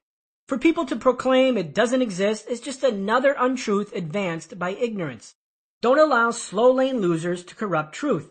Don't concede. Don't make that only happens to other people your truth. Many people have lived get rich quick because it was preceded by process. Tales from the fast lane. Unless you live in a vacuum, you're already familiar with the fast lane. When anyone experiences a get-rich-quick event via business, you're witnessing the fast lane. Here are some fast lane stories pulled from the headlines. The inventor who creates a gadget and sells millions of them to 15 wholesale distributors.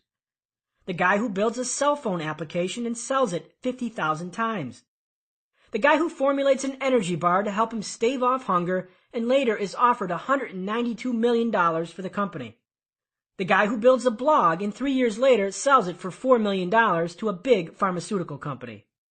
The woman who invents a mop and sells 500,000 of them on QVC. The teenager who builds a website that profits $70,000 a month and later sells it for millions. The guy who patents a product process and then licenses it to a Fortune 500 company and goes on to make $14 million. The guy who creates a website to help him listen to his favorite basketball team and later sells the company for $5.5 billion. The guy who builds a software company and later becomes the richest man on the planet. The doctor who researches anti-aging treatments and sells them to a drug company for $700 million. The author who writes a book about a teenage wizard and goes on to become a billionaire. The gal who manufactures and sells 20 million undergarments that help women fight body gravity. The internet marketer who makes $150,000 a month selling ads. The infomercial marketer who remakes an existing product and sells 4 million of the new and improved version.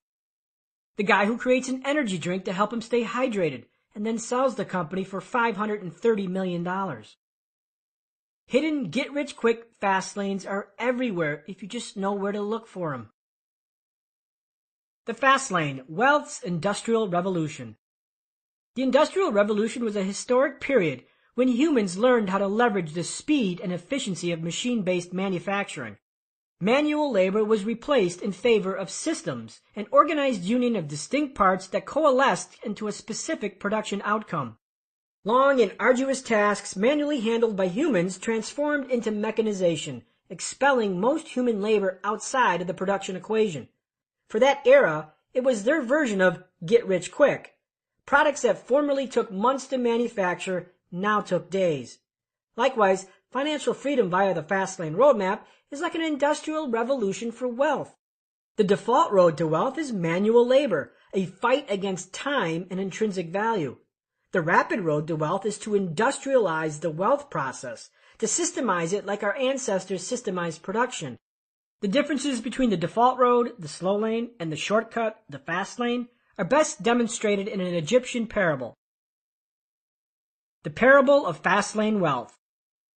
A great Egyptian pharaoh summons his 2 young nephews, Chuma and Azor, and he commissions them to a majestic task, build 2 monumental pyramids as a tribute to Egypt.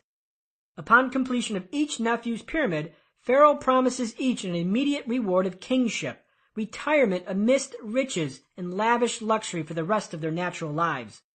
Additionally, each nephew must construct his pyramid alone. Chuma and Azor, both 18, know their daunting task will take years to complete. Nonetheless, each is primed for the challenge and honored by Pharaoh's directive. They exit Pharaoh's chambers ready to begin the long pyramid building process.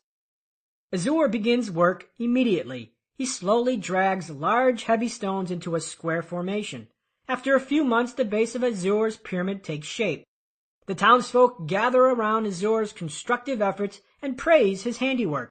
The stones are heavy and difficult to move, and after 1 year of heavy labor, Azor's perfect square foundation to the pyramid is nearly finished. But Azor is perplexed. The plot of land that should bear Chuma's pyramid is empty. Not 1 stone has been laid. No foundation, no dirt engravings, nothing. It's as barren as it was a year ago when Pharaoh first commissioned the job. Confused, Azor visits Chuma's home and finds him in his barn, diligently working on a twisted apparatus that resembles some kind of human torture device. Azor interrupts. Chuma, what the hell are you doing? You're supposed to be building Pharaoh a pyramid, and you spend your days locked in this barn, fiddling with that crazy machine? Chuma cracks a smile and says, I am building a pyramid. Leave me alone. Azor scoffs. Yeah, sure you are. You haven't laid one stone in over a year. Chuma, engrossed and unfazed by his brother's accusation, retorts, Azor, your short-sightedness and thirst for wealth have clouded your vision. You build your pyramid, and I will build mine. As Azor walks away, he chides, You fool! Pharaoh's gonna hang you in the gallows when he discovers your treason. Another year passes, and Azor solidifies the base of his pyramid and begins the second level. Except a problem arises. Azor struggles in his progress. The stones are heavy, and he cannot raise them to the pyramid's second level. Challenged by his physical limitations, Azor recognizes his weakness. He needs more strength to move heavier stones, and to do so seeks the counsel of Bennu, Egypt's strongest man. For a fee, Bennu trains Azor to build stronger and bigger muscles. With great strength, Azor anticipates the heavier stones will be easier to lift on the higher levels. Meanwhile, Chuma's pyramid plot is still barren. Azor assumes his brother has a death wish, since by all appearances, Chuma is violating Pharaoh's mandate. Azor forgets about his brother and his non-existing pyramid. Another year passes, and Azor's pyramid construction slows to a disheartening crawl. It often takes 1 month just to place one stone. Moving stones to the upper levels requires great strength, and Azor spends much of his time working with Bennu to build greater strength. Additionally, Azor is spending most of his money on counseling fees and the exotic diet required for the training. Azor estimates at his current construction pace, his pyramid will be completed in another 30 years. Unfazed, Azor snides, After 3 years, I've far surpassed my brother. He hasn't placed one stone yet. That fool!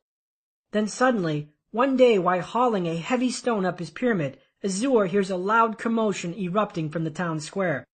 The townsfolk, regular observers to his work, abruptly abandon his plot to examine the celebratory fuss. Curious himself, Azor takes a break and leaves to investigate. Surrounded by a cheering crowd, Chuma trolls up the town square, commandeering a 25-foot contraption, a towering machine built from a twisted maze of gantries, wheels, levers, and ropes. As Chuma slowly moves up the village street amidst the buoyant crowd, Azor fears the explanation. After a short trawl to Chuma's barren pyramid plot, Azor's suspicions are confirmed. Within minutes, Chuma's strange machine starts moving heavy stones and begins to lay the foundation to his pyramid. One after another, the machine effortlessly lifts the stones and softly places them side by side into place.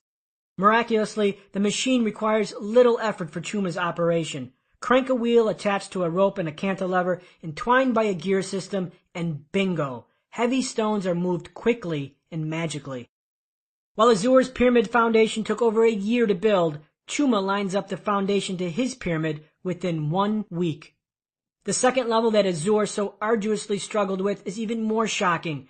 Chuma's machine does the work 30 times quicker. What took Azor 2 months takes Chuma's machine 2 days.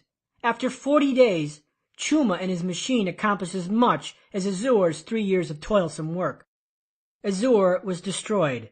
He spent years doing the heavy lifting, while Chuma built a machine to do it for him.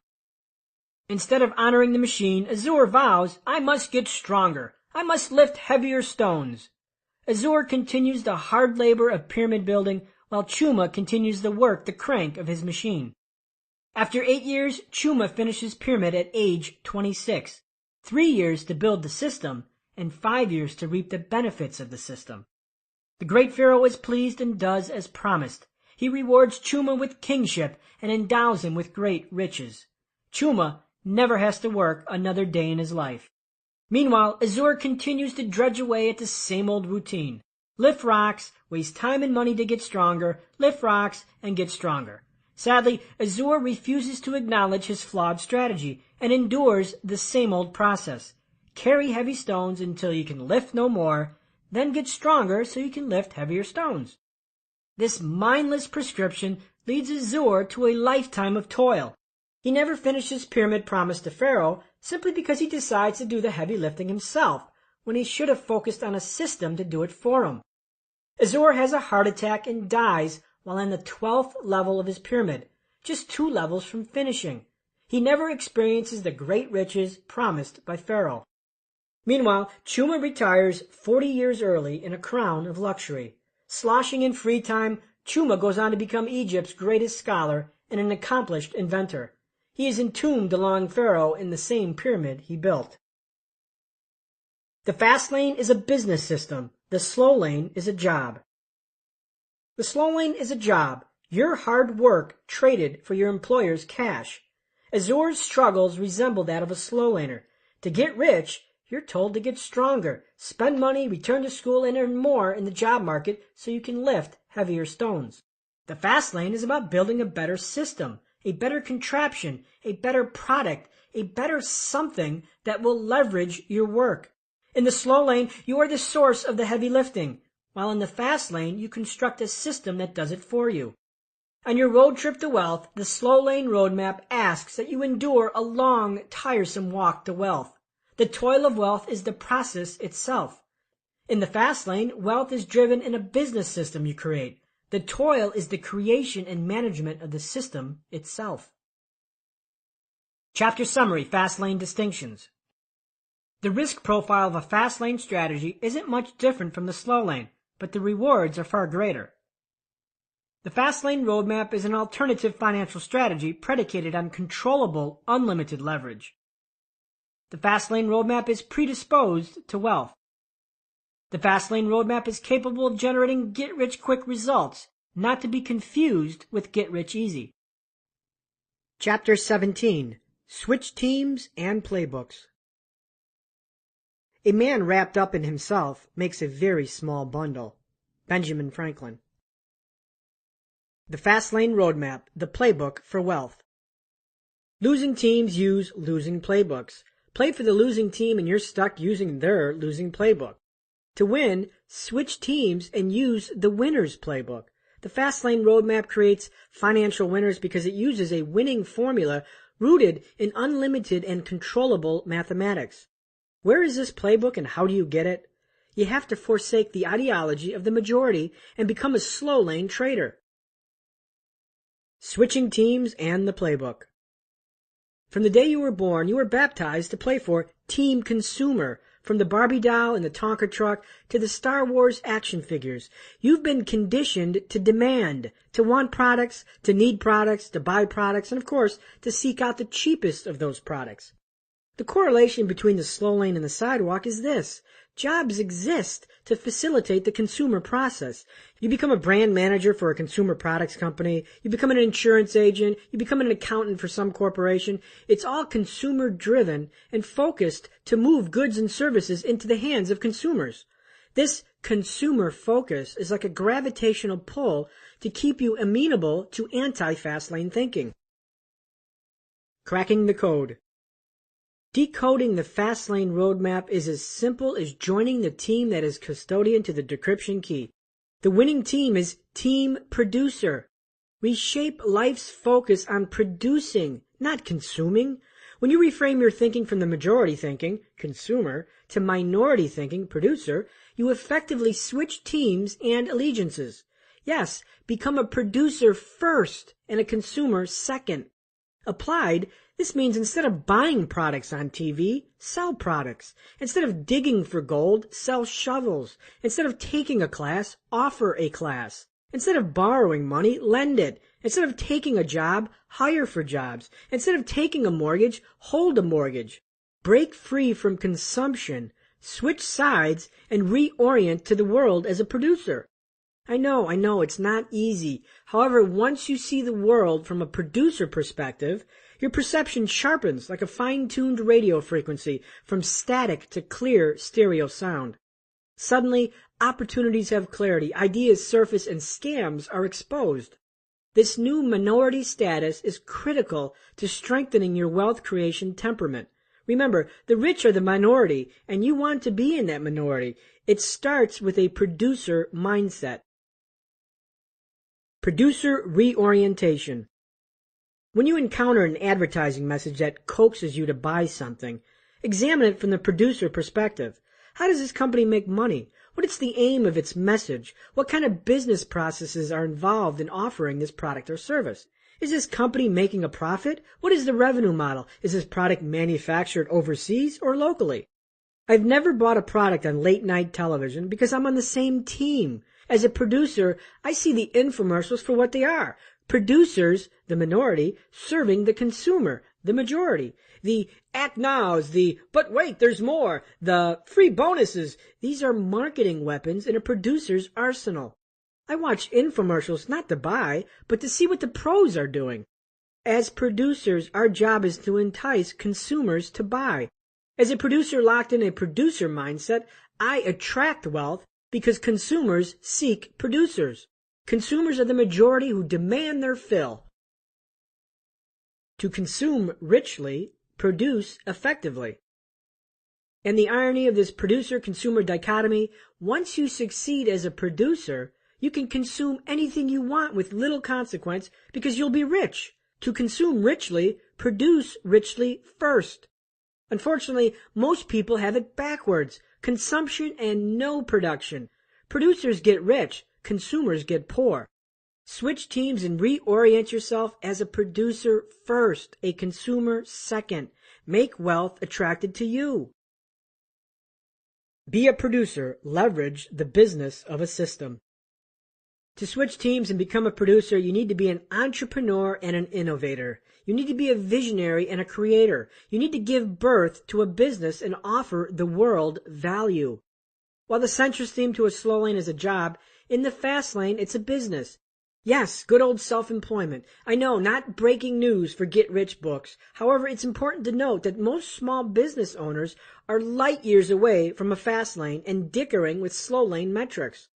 Some businesses masquerade as jobs.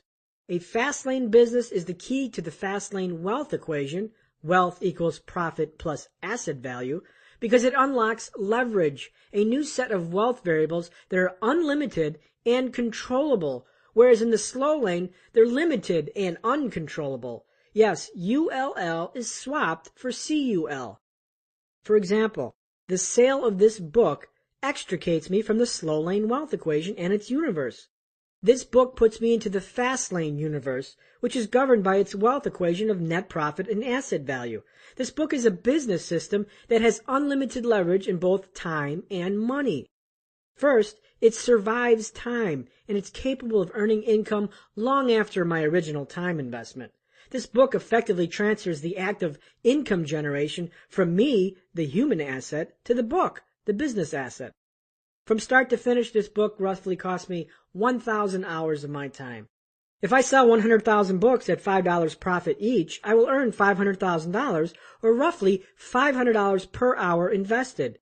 If I sell 500,000 books, I will earn $2,500 per hour invested. The more I sell, the greater the return on my original time investment, as I already paid the time.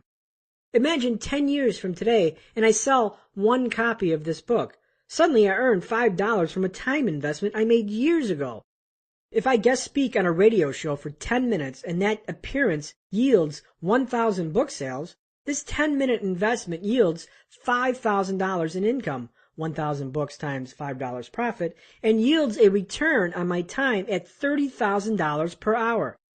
Can you get rich trading your time for $30,000 per hour? Yes, you can, and awfully fast.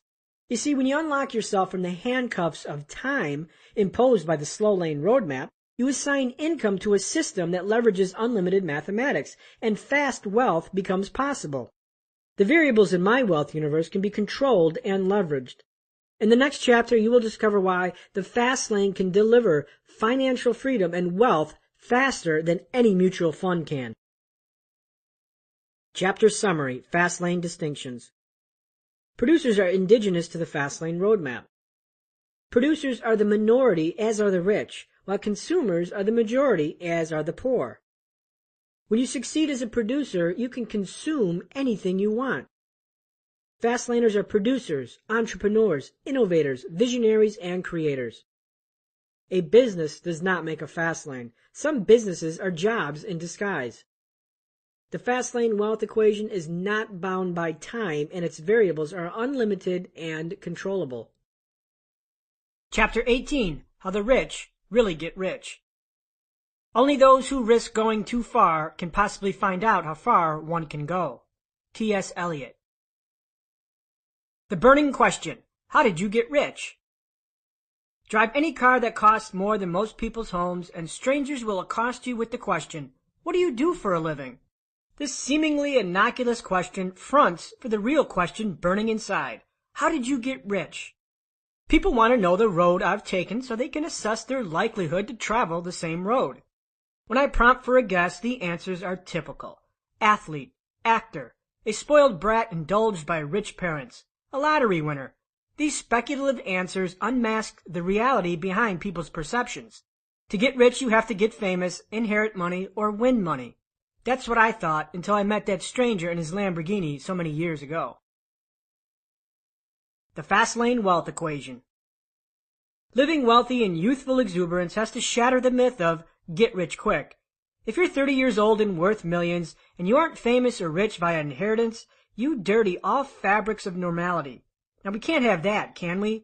Once again, the secret is unmasked in the universal language of mathematics. The secret is to divorce yourself from the ugly and obese slow lane equation, ULL, and trade up to the smoking hot blonde, the fast lane equation, CUL. The fast lane wealth equation is wealth equals net profit plus asset value. Underneath this equation lies the true power of the fast lane and how to build wealth fast. Its variables are controllable and unlimited. If you can control the variables inherent to your wealth equation, you can get wealthy. Those variables are net profit equals units sold times unit profit, and asset value equals net profit times industry multiple. All business owners leverage this equation in which units sold times unit profit will determine net profit. Using my internet company as an example, my unit profit was approximately $4 for every website conversion. A conversion was a user who generated a lead. On any given day, I had 12,000 people visiting my website. This means that my units sold variable had an upper threshold of 12,000 per day. I had the opportunity to sell 12,000 people per day. Now let's compare this variable to the slow laner's counterpart of hours worked. Under my wealth equation, my upper limit of wealth is units sold and currently stood at 12,000. Of course, 100% conversion is unreasonable, and converting all 12,000 is unlikely. Likewise, in the slow lane, the unreasonable upper limit is 24 because there are only 24 hours in the day. Logically, the real upper limit is 8 to 12 hours per day.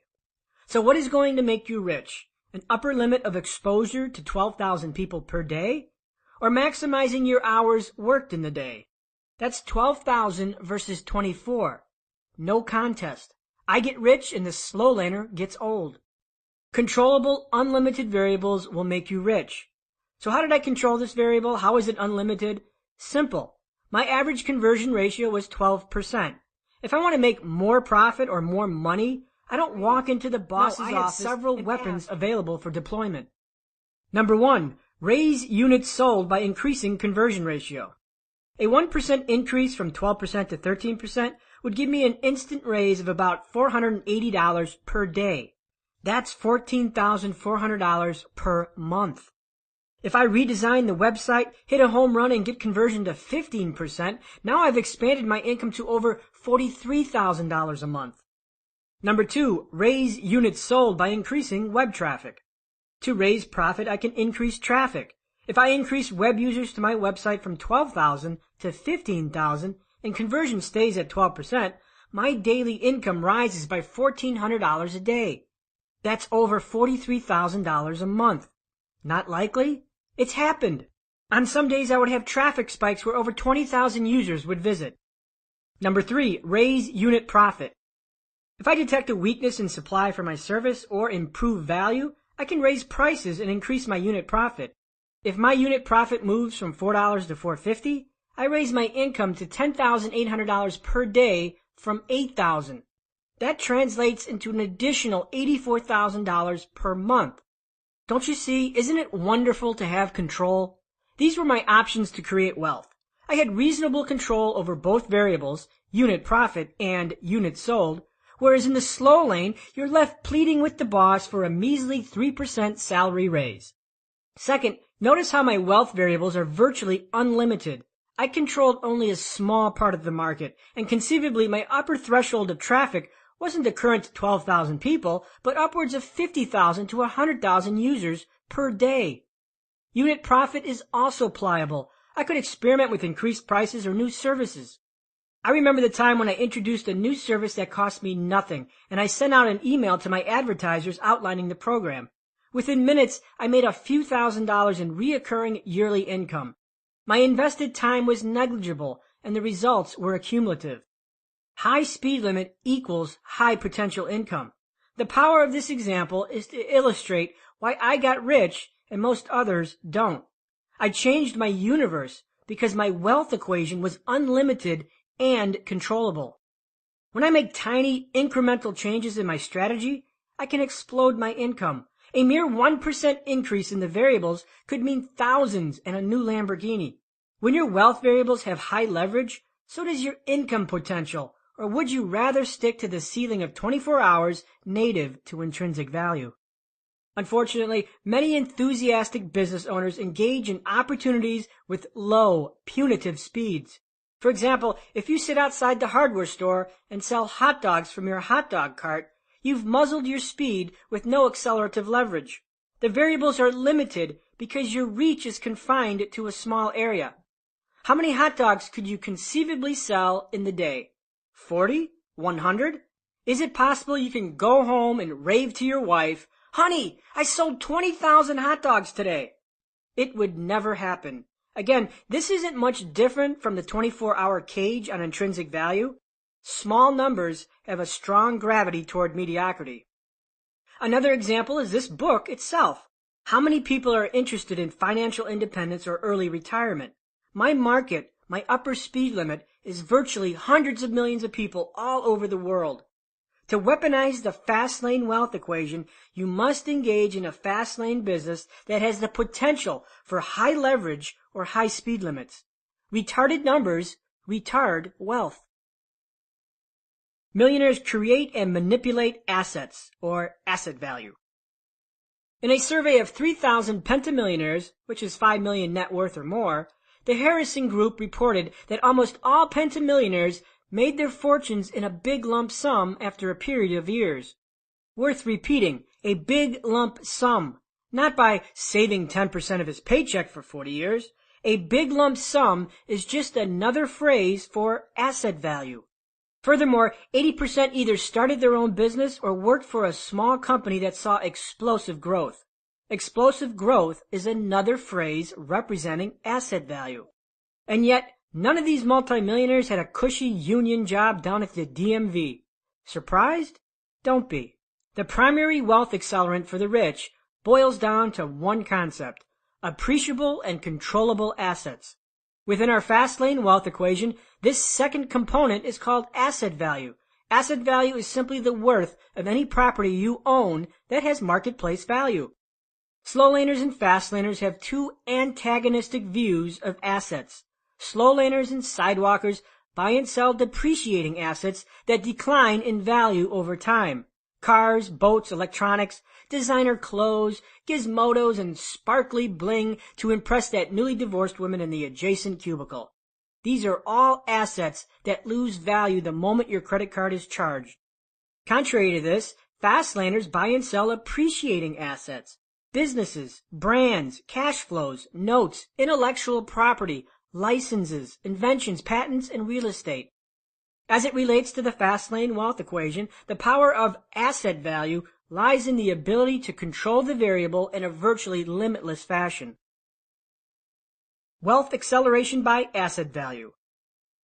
The rich accelerate wealth by accelerating asset value and selling those upgraded assets in the marketplace. 24-year-old Sheila Hinton quits her job to become a roving computer technician, eradicating viruses and cleaning computers. At first, her business operates in the local metro area, but growth forces her to hire additional technicians. Her growth to additional cities is explosive and driven by demand. In a few years, Sheila owns a company that operates in 27 states. She moves from a technician to a facilitator of the system, and her company enjoys an impressive $3 million profit. After enjoying the profits and saving most of it, she sells her company for $24 million to a large computer manufacturer.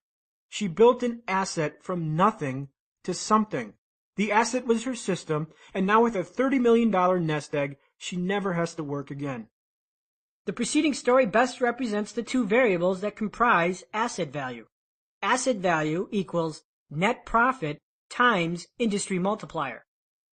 Anytime you have an asset that has sustainable profits, an industry multiplier governed by the prevailing market conditions determines the valuation of that asset.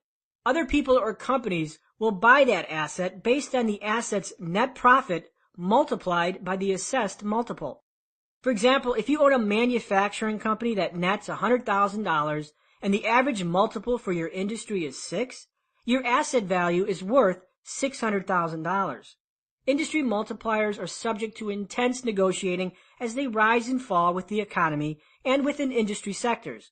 You might already be familiar with multipliers. Stocks trading on the public markets define the multiplier for each respective company by the price-to-earnings ratio, or PE. If a company's stock trades at 10 times PE, investors are purchasing that company at a multiple of 10 times. Price to earnings is relevant regardless of whether your company is a small private company or a large publicly traded company. The valuation of your company is predicated on the subjective PE for your particular industry. For example, in my particular web space, industry multipliers range from 2 to 6. For this analysis, let's use the middle, 4. This means that any time I increased my net profit, the value of my business increased by a minimum factor of 4, or 400%. Let me repeat that, 400%. Where could you get a return of 400% in today's financial market? Are there any mutual funds paying 400%? Forget about today, how about ever? In effect, this puts a phenomenal wealth-building tool at your disposal. Since net income, profit, or earnings can determine asset value, I experienced asset growth of 400% every time I increased net profit. For every dollar I earned, the value of my company would increase by a factor of 4, or $4. If my net profit increased $500,000 for the year, my company's valuation increased by $2 million. Here is a list of average multiples per respective industry. Advertising, multiple 2.85. Beauty shops, multiple 4.1. Carpet cleaning, multiple 5.2. Employment agencies, multiple 5.4. Gasoline stations, multiple 3.7. Grocery stores, multiple 11.3. Medical labs, multiple 2.6. Patent owners and lessors, multiple 14.5. Physical fitness facilities, multiple 3.5. Plumbing and HVAC services, multiple 4.5. Surgical and medical equipment, multiple 17.3. The Wealth Acceleration Factor, or WAF. Suppose you're a disgusted engineer employed by a multinational corporation. You've been employed for 3 years and diligently saved 10% of your paycheck and invest it into a mutual fund earning an average of 8% a year. Your Wealth Acceleration Factor, or WAF, is 8%. Now suppose you quit your job and take your 3 years of experience and set off to create a company manufacturing medical devices. You estimate that your total market, or potential buyers, for your medical product is 16 million. According to our chart above, the average multiple for the medical devices industry is over 17.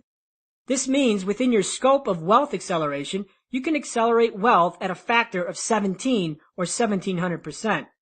Your wealth acceleration factor, or WAF, is 1700%. Let's extend this example further. For the next 6 years, you grow the company to the point that it has a net income of $1.2 million per year. This means you now earn $100,000 a month, your net profit, and your company, the asset, is now worth in the neighborhood of $18.4 million based on the average multiple, which is 17.32 times $1.2 million in profit.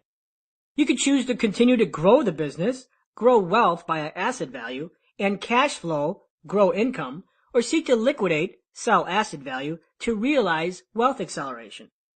Contrast the two wealth acceleration options for the slow laner and the fast laner. Your wealth acceleration options if you stayed as an employed engineer. Number 1, grow net income with an income potential only limited by the number of devices you can sell, that is 16 million. Number 2, grow asset value at a factor of 1700%. Number 3, liquidate asset value and turn paper money into real money. Can you now see why some 30-year-olds are worth 50 million and some others are worth 13,000? The fast lane universe operates on gains of 1700% and millions, while the slow lane universe is 8% and 40.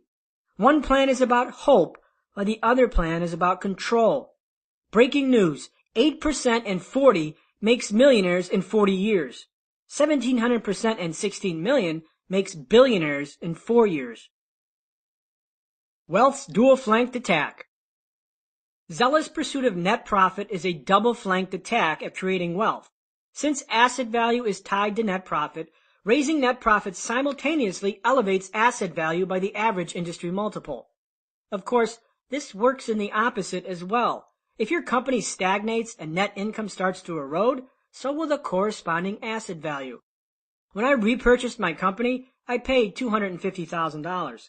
I then for the next several years manipulated the asset and increased its value.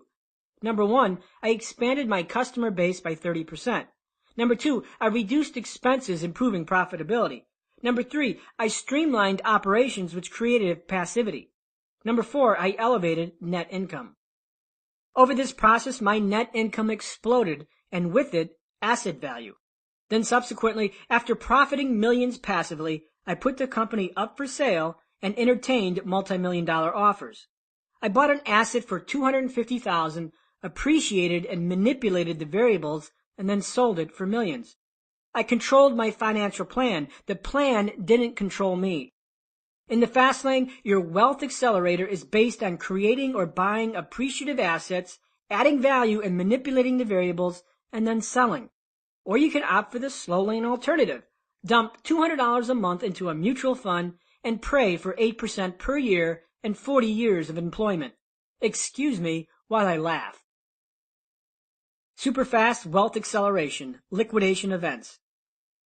Liquidation events can create millionaires overnight, but only if liquidation occurs. Liquidation events are the process of selling your appreciable asset to the market.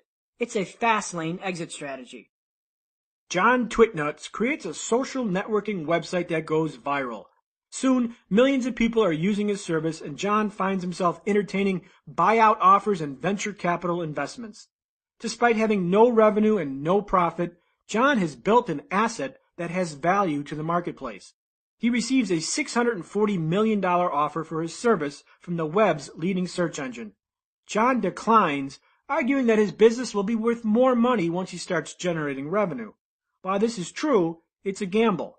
After a year and a half, John's social networking service falls out of vogue, proving that the service was nothing more than a fad. The company becomes a bad party joke. In search of glowing valuations on a declining property, Joe no longer receives investor or buyout interest. He realizes too late that he should have taken the $640 million and experienced a liquidation event. He eventually sells the company at a fire sale price of $2.5 million to a private equity firm. His poor timing cost him more than $600 million.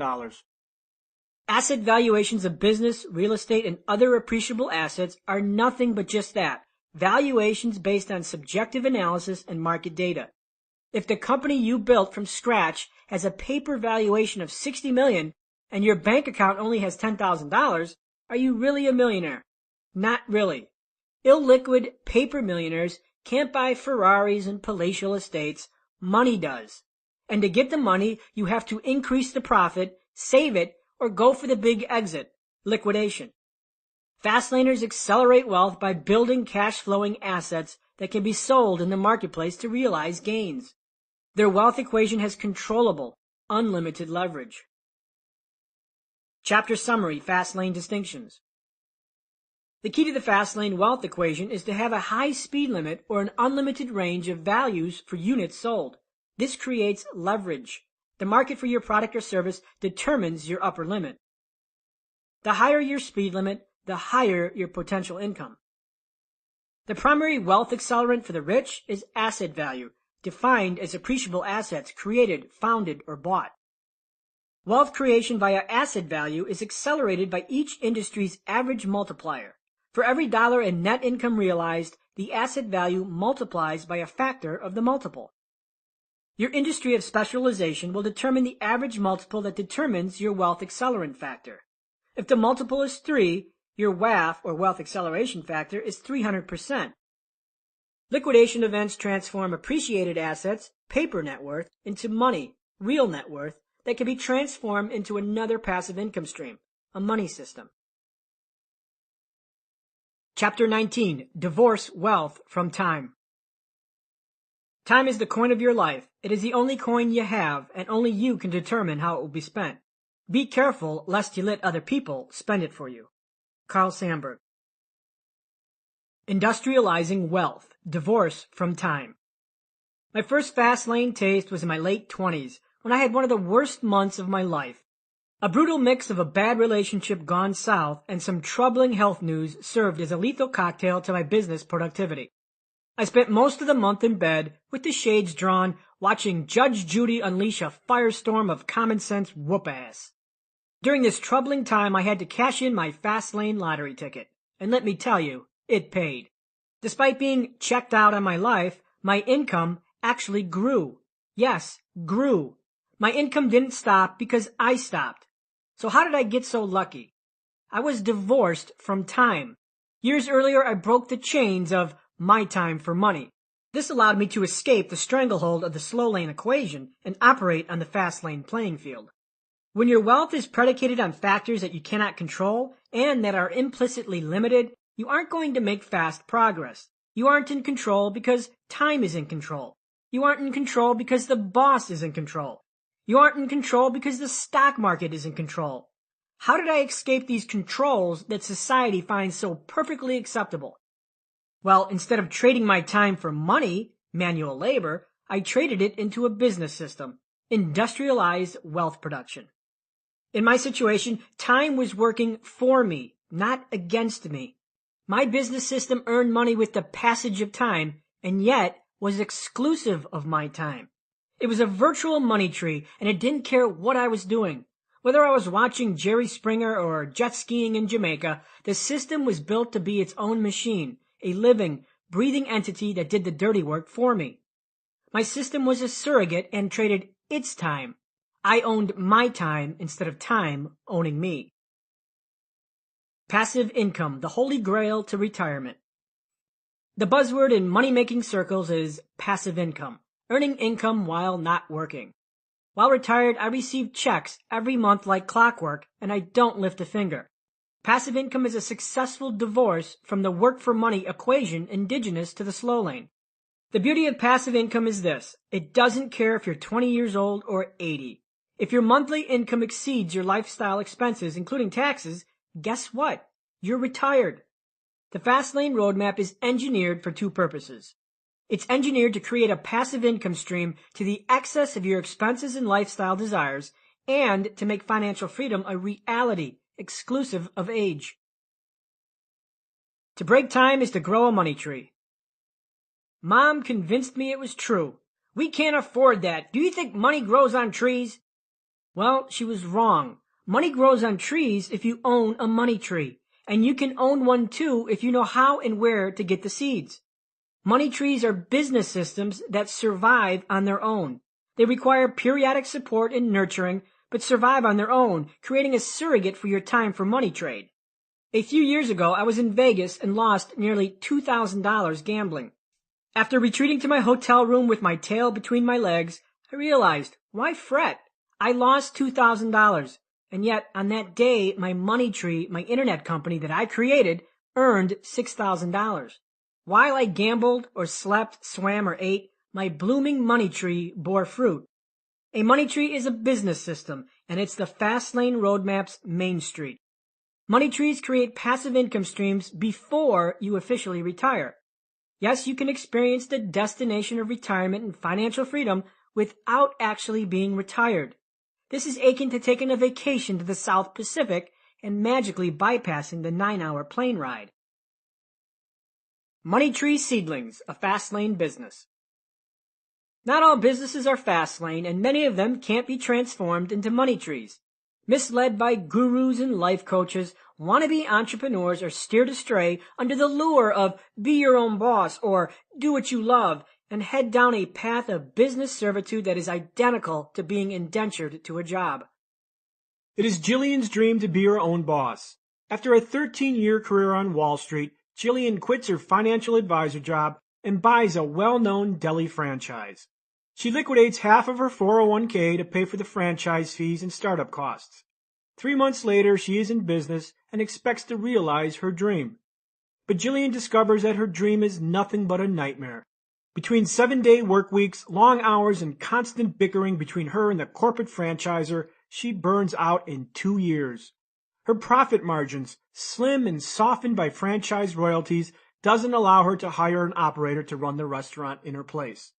She feels trapped as she trades her time for dollars. Although she earns $90,000 a year profit in her business, Jillian has no free time to enjoy the fruits of her labor. She could pay $60,000 to a general manager, which would give her free time. Knowing she can't survive on $30,000 per year, she feels trapped to her business while her profit is cornered into submission. 4 years later, she puts the business up for sale and seeks the comfort of a 9-to-5 job. Too many people plant businesses in barren and fertile soil that is incapable of spawning money trees, and which is only suitable for a scrawny, slow-lane twig that sucks up time and money. The 5 Fastlane Business Seedlings. There are 5 business seedlings to money trees. Mind you, these aren't absolute and they interbreed with each other.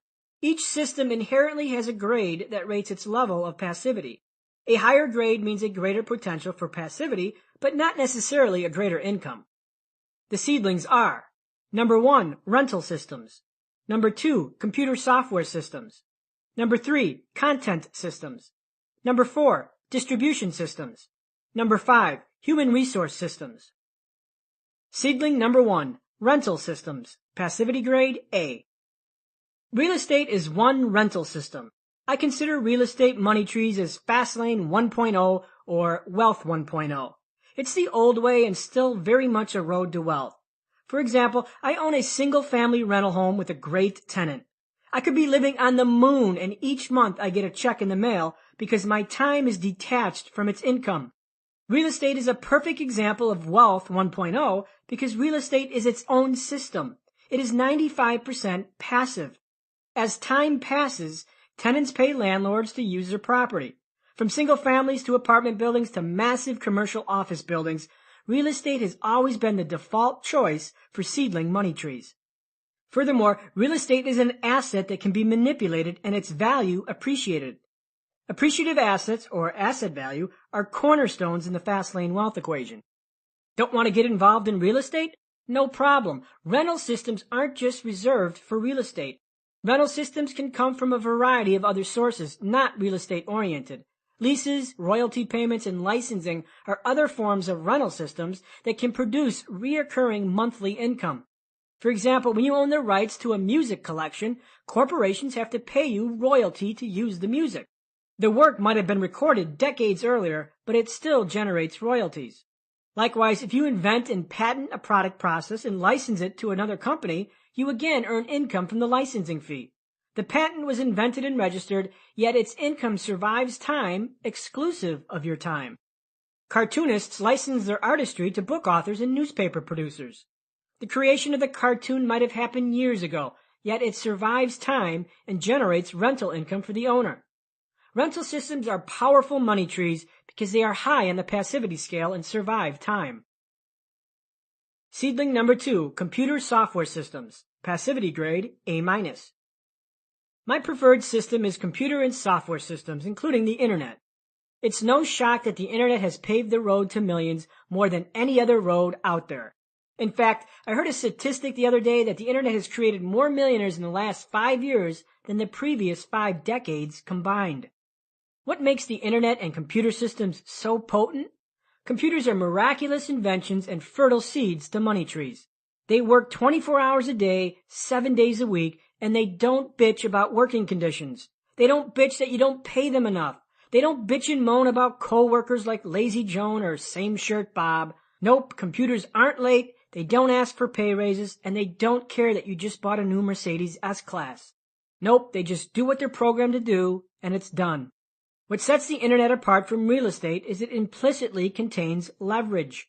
When you own a website, you're accessible to millions. When you own a 3-bedroom home on Elm Street, it's accessible to a few. This duality makes internet systems one of the best business seedlings in existence. Additionally, computer systems aren't limited to the internet. It could be software or applications. Some of the richest people on the planet are software billionaires, like Bill Gates of Microsoft and Larry Ellison of Oracle. Software enjoys plump margins because it can be easily replicated. Once the code is written, it's done. You can easily sell 1 or 10,000. Now, can you replicate an office building with ease? You can't. Software millionaires can be average Joes. Facebook and iPhone application developers are making money fast. One iPhone developer, Nicholas, raked in $600,000 in a single month with a single iPhone game. In a phone interview, Nicholas said that he wouldn't be shocked if he became a millionaire by the year's end. Wow! One day Nicholas is treading the slow lane at his nice cushy job and popping a few Benjamins into his 401k, then suddenly he finds himself smack in the middle of a fast lane. Of course, the road to the fast lane wasn't easy for Nicholas. An engineer at Sun Microsystems, he worked on his application after working 8-hour days, cradling his 1-year-old son in one hand and coding with the other. So how did he learn to code an iPhone app? Nicholas couldn't afford books, so he taught himself by scouring websites. Do you smell a process behind the event? Software, when tapped into potent distribution, can be replicated to millions. It scales without significant degradation to passivity. Seedling number 3, content systems. Passivity grade, B+. Content systems are systems of information. That information can be fused to a variety of other systems, like the internet and physical distribution systems. This book is a content system that I can effectively move through other channels, like the internet or a book distributor. In the old days of wealth, striking it rich via content meant you had to be a newspaper mogul, a magazine publisher, or a successful author. Control the press, distribute content. Information, like software, often has ease of replication. I can print 10 million of these books. I will never own 10 million pieces of real estate, nor do I have any desire.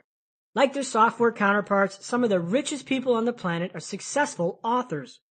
In a few short years, J.K. Rowling, author and owner of the Harry Potter brand, went from being a 32-year-old divorced English teacher to a media mogul worth over $400 million. The single mom has sold over 30 million copies of her books in 35 different languages. I guess she didn't hear the excuse, "I'm a single mom and I don't have time." Miss Rowling recalls the happiest point of her life, not the acquisition of millions, but the point at which she could write full-time. Similarly, Dan Brown has sold over 80 million copies of the Da Vinci Code in 51 languages. Let me be perfectly clear. If you sell 80 million of anything, you will be a very rich human being. The latest trend of content distribution has merged with computer systems. Blogs, social networks, ebooks, and online magazines all serve the newest hybrid of computer systems and content distribution. In fact, this new combination is so powerful that it is driving many of the old hardline models out of business. Paper newspapers and magazines are officially endangered to be extinct in the coming decade.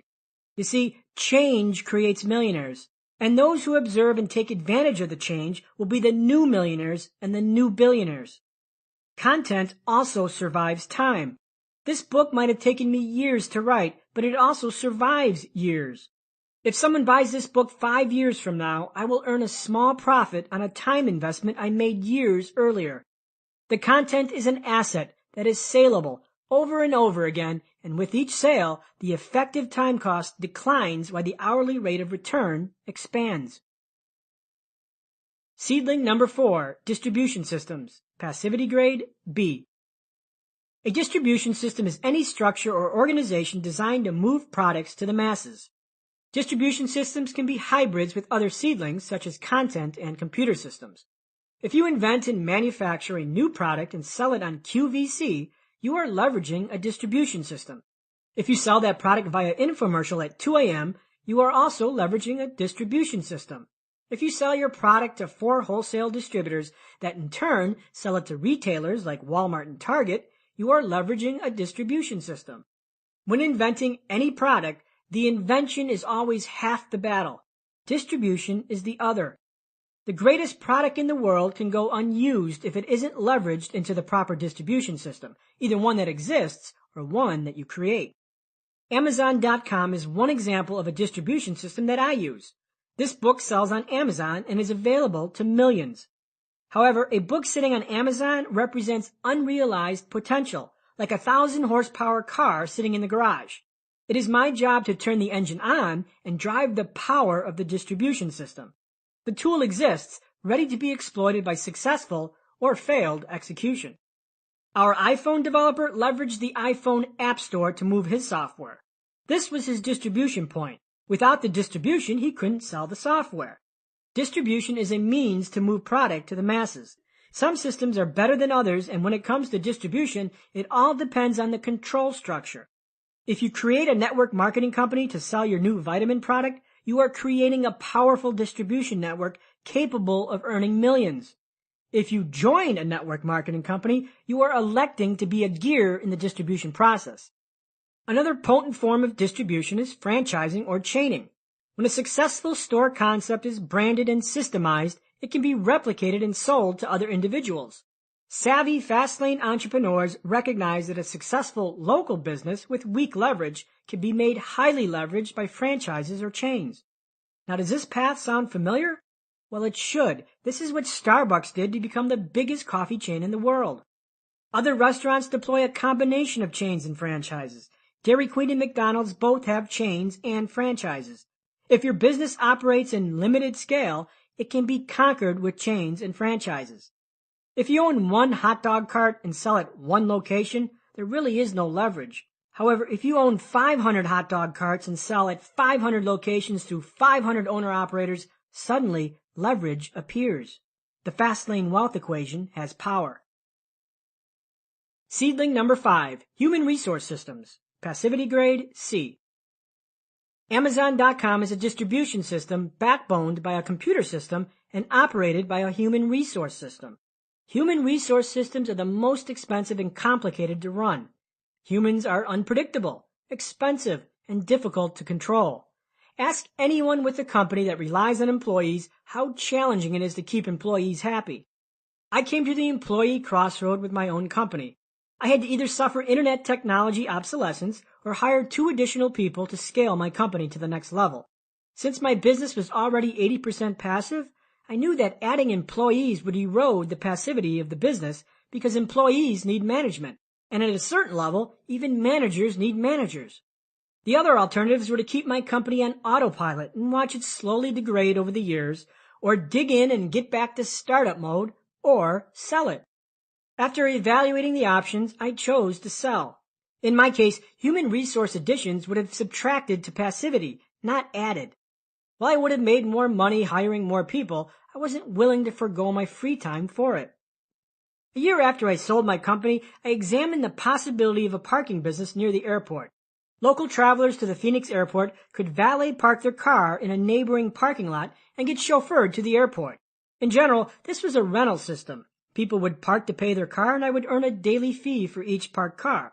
It had internet-like qualities. It ran 24/7 and generated income with the simple passage of time. It was a great idea with a high potential for passivity. I found land for sale near the airport, and it was perfect. I started to run numbers, projections, and scenarios to see how I could make this business a reality. However, the numbers uncovered something important. While the business model was truly a rental system, the operation itself was a human resource system. To make this idea a successful business, it would have required at least 24 people on payroll at all times. That stopped me cold, and I didn't pursue it any further. I wasn't willing to risk trading passivity for a human resource system that is unpredictable and difficult to manage. A member of the Fastlane community owns a few self-storage facilities. Her business is a rental system. People pay money to store their junk, and she receives a monthly income. You'd assume that her facility is run by a human resource system, managers and property assistants, but it isn't. Her properties have automated kiosks that run each property, a computer system.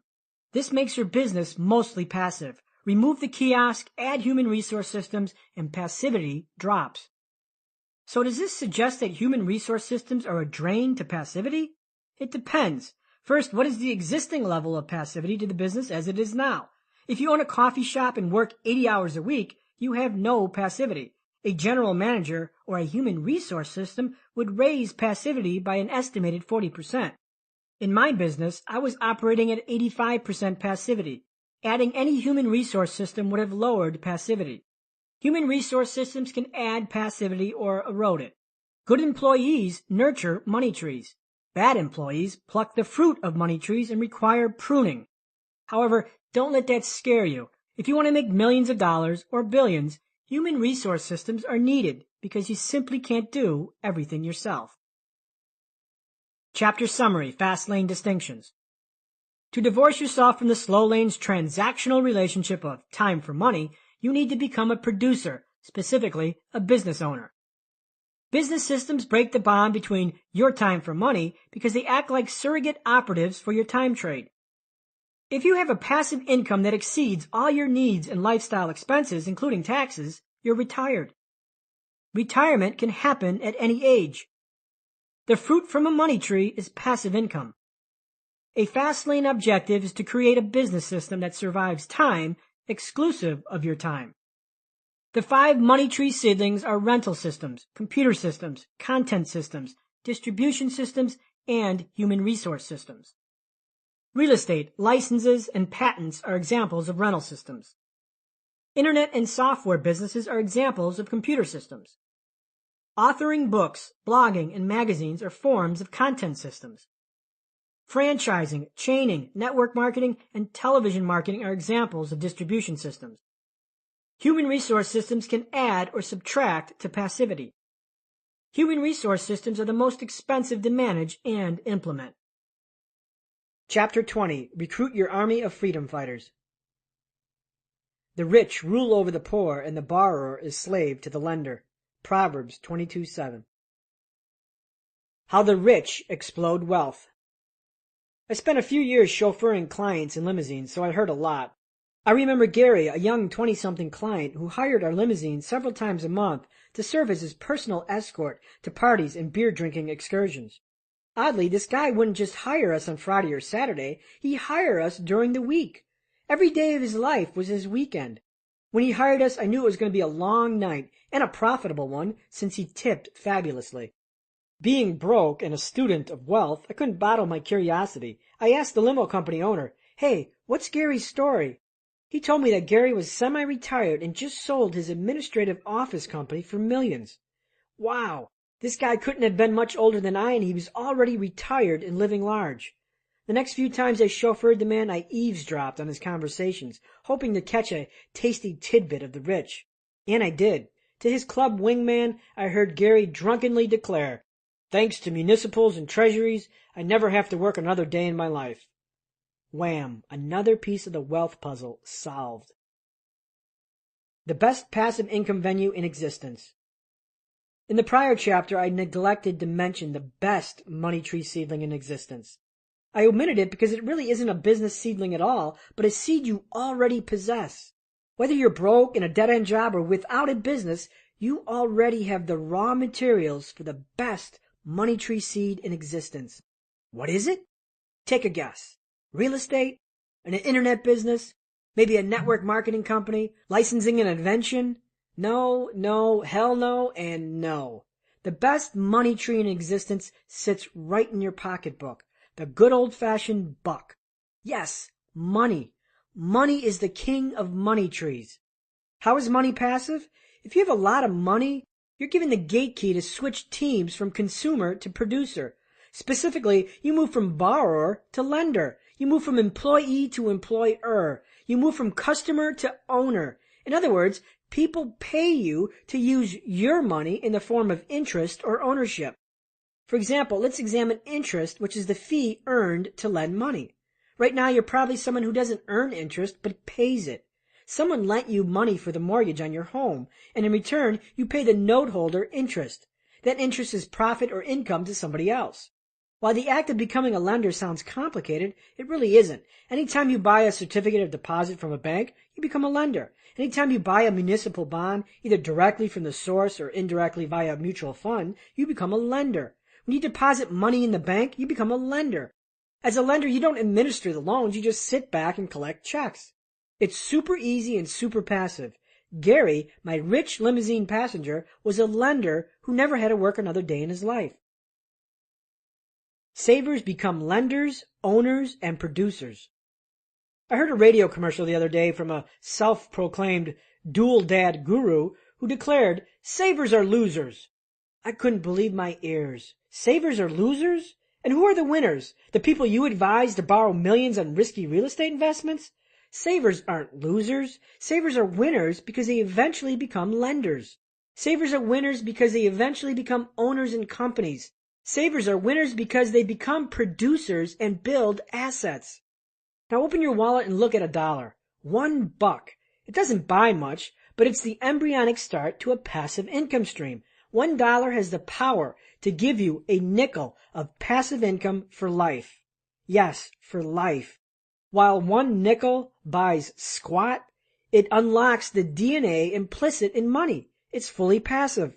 I retired in my 30s because of this simple reality. I'm a lender, and when you have a lot of money to lend, you live free because passive income arrives every month.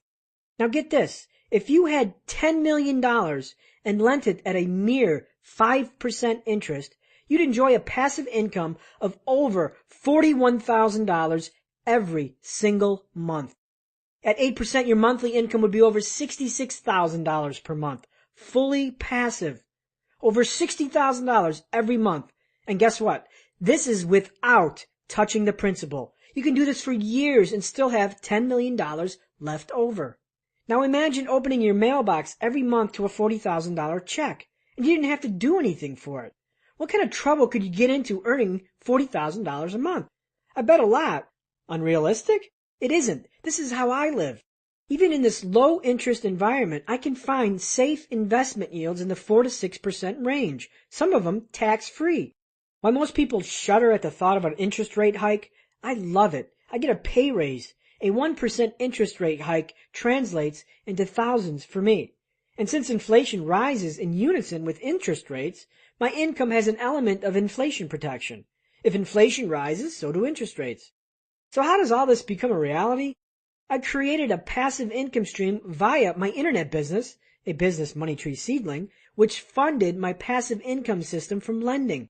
While my internet business was 85% passive, yes, I had to work several hours per week, my lending passivity is 99%. I do virtually nothing and the checks arrive. Instead of trading my time for dollars, I invested my time into an autonomous system simultaneously capable of passivity and capable of funding my money system. It was a dual-flanked attack where passive income was both the short and long-term goal. Amass your army of freedom fighters. Every dollar saved is another freedom fighter in your army. If your money is fighting for you, your time is freed and you break the equation of time for money. Money is your army. The more you have, the more they will fight for your freedom. Slow laners focus on the expense variable in the wealth equation when they should be focused on the income variable. Income is the key to growing your army of freedom fighters. You aren't going to recruit a massive army detailing cars down at Jimmy's Auto Salon.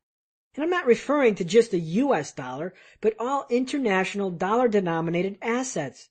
As I write this, much of my income is derived from non-U.S. dollar assets in other countries with stronger currencies and better yields. Fastlaners think globally, not locally. So, what does a dollar represent to you? A mechanism that gets you bottle service at the club every Friday night? Or is it a seed of your money tree? Is it your freedom fighter? Make money fight for you instead of you fighting for your money. How Fastlaners, the rich, use compound interest. While examining the slow lane, I impugned compound interest as an impotent wealth accelerator because of its attachment to time. When the slow lane media darlings read that assertion, I'll be crucified, because lambasting compound interest is the pinnacle of financial blasphemy. But I also claimed it to be a powerful passive income generator when leveraged against large sums of money. Contradictory? Well, just like education, fast laners and slow laners leverage compound interest differently. Slow laners, the middle class, use compound interest to get wealthy, while the fast laners, the rich, use it to create income and liquidity. Slow laners start with $5. Fast laners start with 5 million. Compound interest pays my bills. It's my tool. It's my passive income source. Yet, compound interest is not responsible for my wealth. This is critical. Fast laners aren't using compound interest to build wealth because it's not in their wealth equation. The heavy lifting of wealth creation is left to their fast lane business. When a rich politician or public figure has to come forth and disclose his finances, notice the common themes.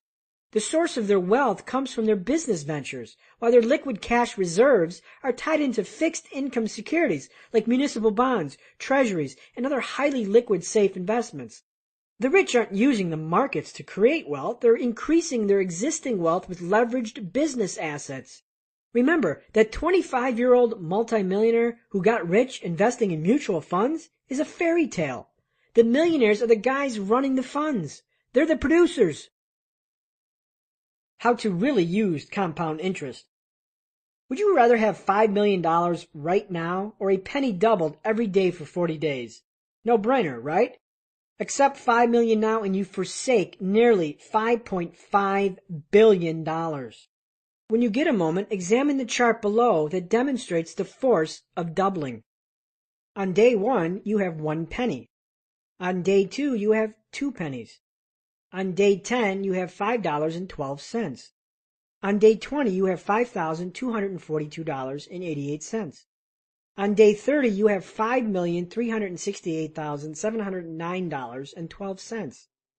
If you examine the chart outlining each day as the penny is doubled, notice how you don't see big numbers until day 25.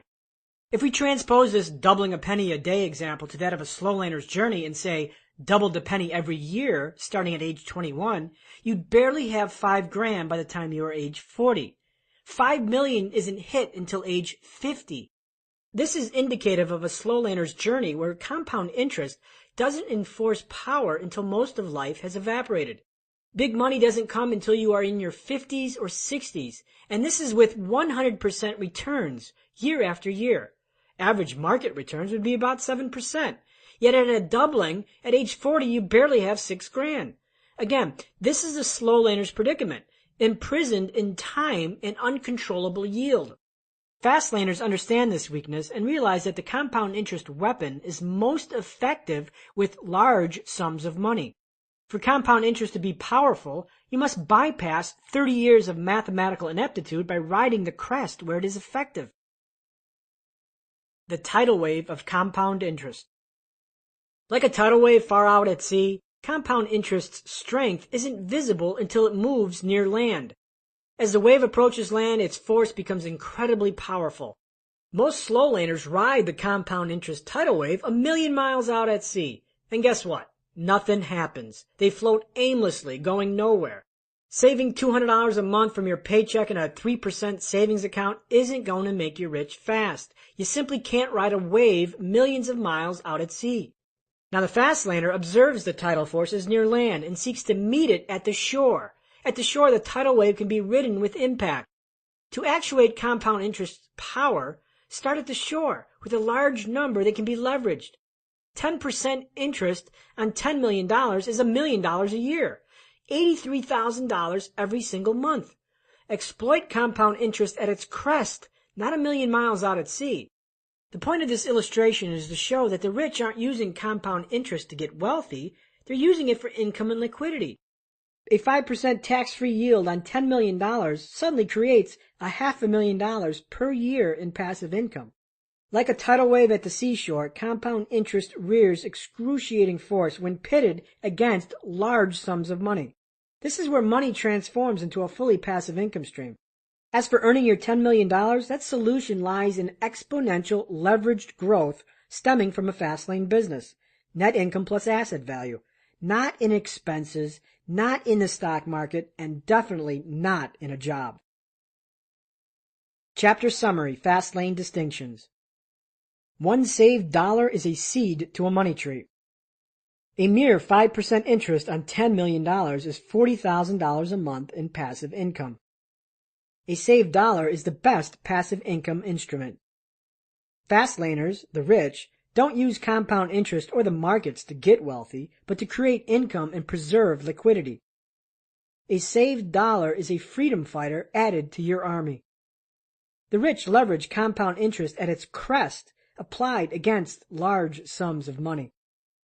Fastlaners eventually become net lenders. Chapter 21, The Real Law of Wealth. Try not to become a man of success, but a man of value. Albert Einstein. Effection, not attraction. The law of affection. Nope, not a misspeak. Mathematics is the transcendent language of the universe. It cannot be controverted nor debated. 2 plus 2 equals 4. The number 10 million will always be greater than 24. These statements are facts and not subject to interpretation by some mystical theory of philosophy. Math is law. Secrets and mystical philosophies are not. If you want to get rich, start observing the true law of the universe, math, and not some hocus-pocus law that can't be proved or documented. Singing positive platitudes around the campfire isn't going to make you rich. Oh, don't get your panties in a wad. I know the law of attraction sounds great and does have practical applications. Now, for those of you not familiar with the law of attraction, or LOA, it's a mystical philosophy that states you become what you think, and that your conscious and unconscious thoughts make your reality. The law of attraction contends that if you know exactly what you want, ask the universe for it, see it coming, and then you will eventually receive it. Think riches, and you will have riches. Sounds very easy, huh? I won't hide my candid sacrilege to the law of attraction crowd. I think it's a bunch of baloney orchestrated to sell books to those who think that thinking will make you rich. In fact, the law of attraction is nothing but old principles of belief and visualization repackaged and remarketed for mass consumption. Who are the true fastlaners? The law of attraction marketers. Bake a cake without sugar. Why did this book take me so long to write? I spent 2 years wishing and thinking positively about it. Yep, I let the law of attraction do the work. I asked the universe for this book. I was open to it. I saw it before my eyes. I even snapped a picture of a bookstore shelf and photoshopped my book on the shelf. What happened? Absolutely nothing. Nada. Zilch. The universe never gave me my finished book. The fact is, despite all my positive thinking and meditations to the universe for my book, it never materialized until I sat my butt down in a chair and started to write it. I made a coordinated commitment to action, not just any action, but repeated action, a conscious choice, and then a commitment to all those choices in the form of massive action. If you're a law of attraction fan and you find this critique offensive, that's okay. I didn't write the Millionaire Fastlane to make friends or to book speaking engagements on being a positive thinker. I wrote it to tell you exactly what you need to do to get rich. Thinking never made anyone rich unless that thinking manifests itself into consistent action toward application of laws that work. In fact, I find it insulting that someone might assume my success is due to positive thinking. I'm a realist who understands human nature, and that nature is to take the path of least resistance. It doesn't surprise me that these attraction books sell millions. The books that promise the easiest roads to wealth do well because, like sex, easiness sells. Events of wealth sell. Process does not.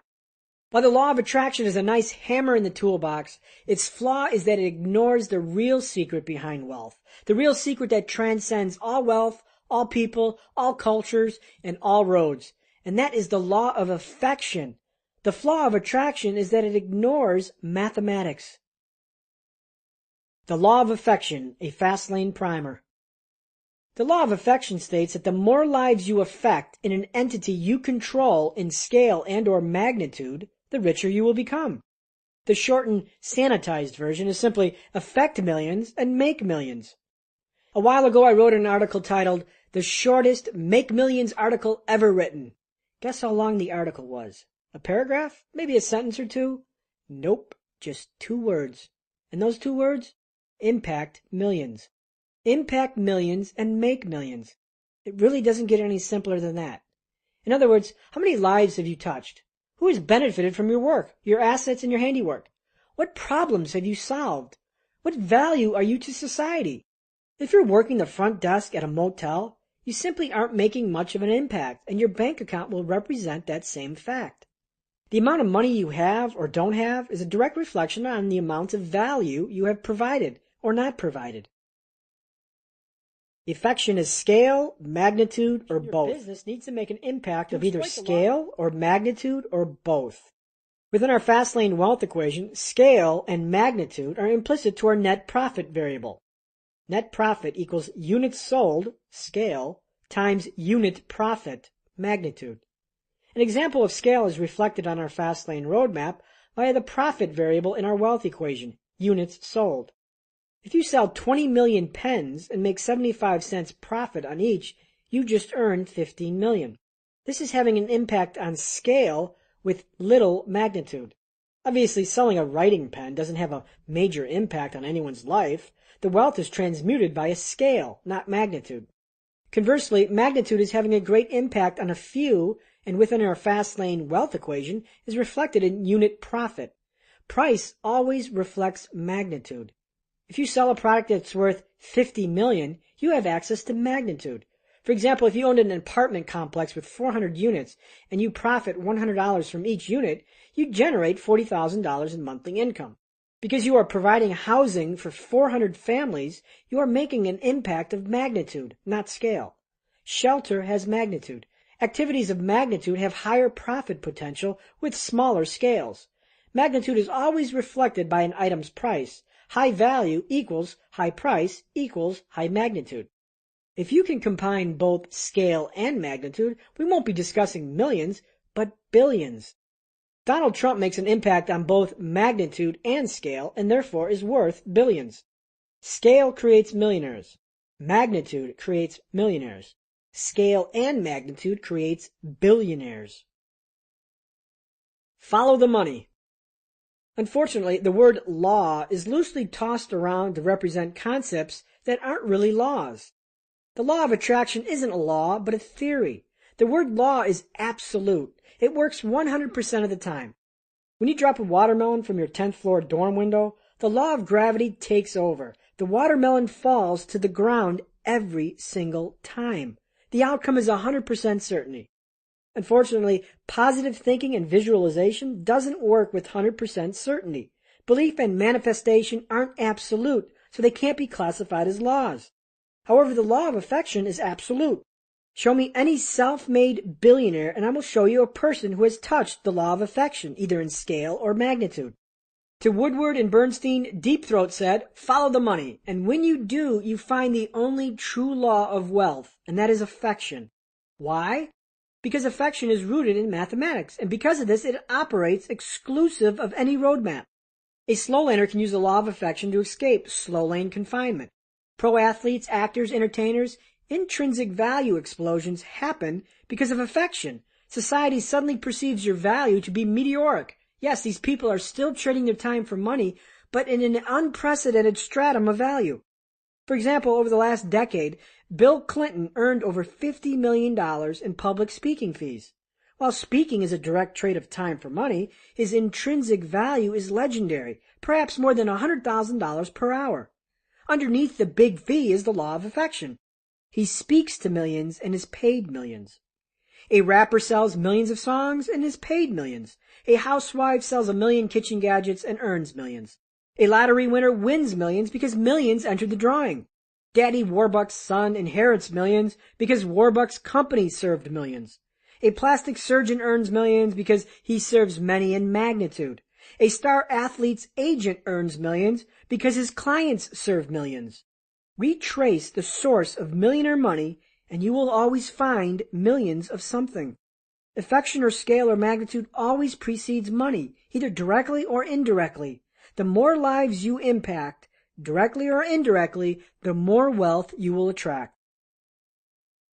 Big wealth follows big numbers. Athletes are a perfect example of affection. If you play professional baseball, you're paid a meteoric intrinsic value. In 2009, Alex Rodriguez signed a $240 million contract. How exactly is that justified? Simple. The law of affection justifies all wealth. Alex Rodriguez, via baseball, entertains millions. He leverages scale. This is the same for any professional athlete. They get paid millions because they entertain millions. A comedian who makes millions of people laugh gets paid millions. The corporate executive who facilitates a corporation that serves millions of people gets paid millions of dollars. Again, these are glorified power intrinsic value positions that leverage the law of affection. If you want to get rich via intrinsic value, you must do it via the law of affection. Get into a position to impact millions. Become indispensable and irreplaceable like an athlete, entertainer, or top brass executive. Can't get access to millions like an athlete? Then go directly to the source and serve the source. For example, agents of high-profile athletes are as rich as the athletes themselves because they have indirect contact to the law of affection. Real estate brokers who specialize in the homes of the rich become rich themselves because they indirectly connect themselves to the arbiter of the law. The law of affection doesn't care about roadmaps or time trades or anything but the mathematical power of large numbers. Make a giant impact a few times or make a small impact millions of times. Joe Magnitude owns a company that develops commercial real estate. He develops 14 office complexes and partitions the offices into condos. Each fully sold complex profits him $400,000. 14 scale times 400,000 magnitude equals $5.6 million. Joe Scale writes a book detailing a diet of the stars. He sells 8 million copies, scale, and earns $7 per copy, magnitude. He earns the same amount, $5.6 million. The closer you get to the source of large numbers, the closer you will get to wealth. To serve millions is to make millions. Think big to earn big. Chapter Summary, Fastlane Distinctions. The law of affection states the more lives you affect or breach, both in scale or magnitude, the richer you will become. Scale translates to units sold of our profit variable within our Fastlane wealth equation. Magnitude translates to unit profit of our profit variable within our Fastlane wealth equation. The law of attraction is not a law, but a theory. The law of affection is absolute and operates exclusive of any roadmap. All lineages of self-made wealth trace back to the law of affection. The law of affection's absoluteness comes from direct access and control, for example, you are the athlete, versus indirect access, for example, you are the athlete's agent. To make millions, you must serve millions in scale or few in magnitude. The law of affection's absoluteness comes from a direct access and control, you are the athlete, versus indirect access, you are the athlete's agent. To make millions, you must serve millions in scale or a few in magnitude.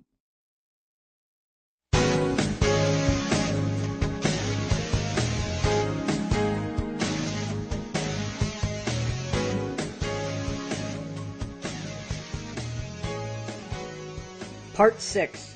Your Vehicle to Wealth, You. Chapter 22. Own Yourself First. Events and circumstances have their origin in ourselves. They spring from the seeds which we have sown. Henry David Thoreau. The paralysis of pay yourself first. Fastlane success demands a well-tuned vehicle primed and prepared for the journey that awaits.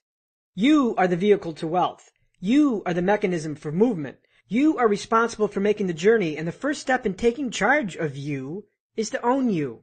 Surely you've heard pay yourself first, a common slow-lane declaration born from the classic 1926 book The Richest Man in Babylon by George Clason.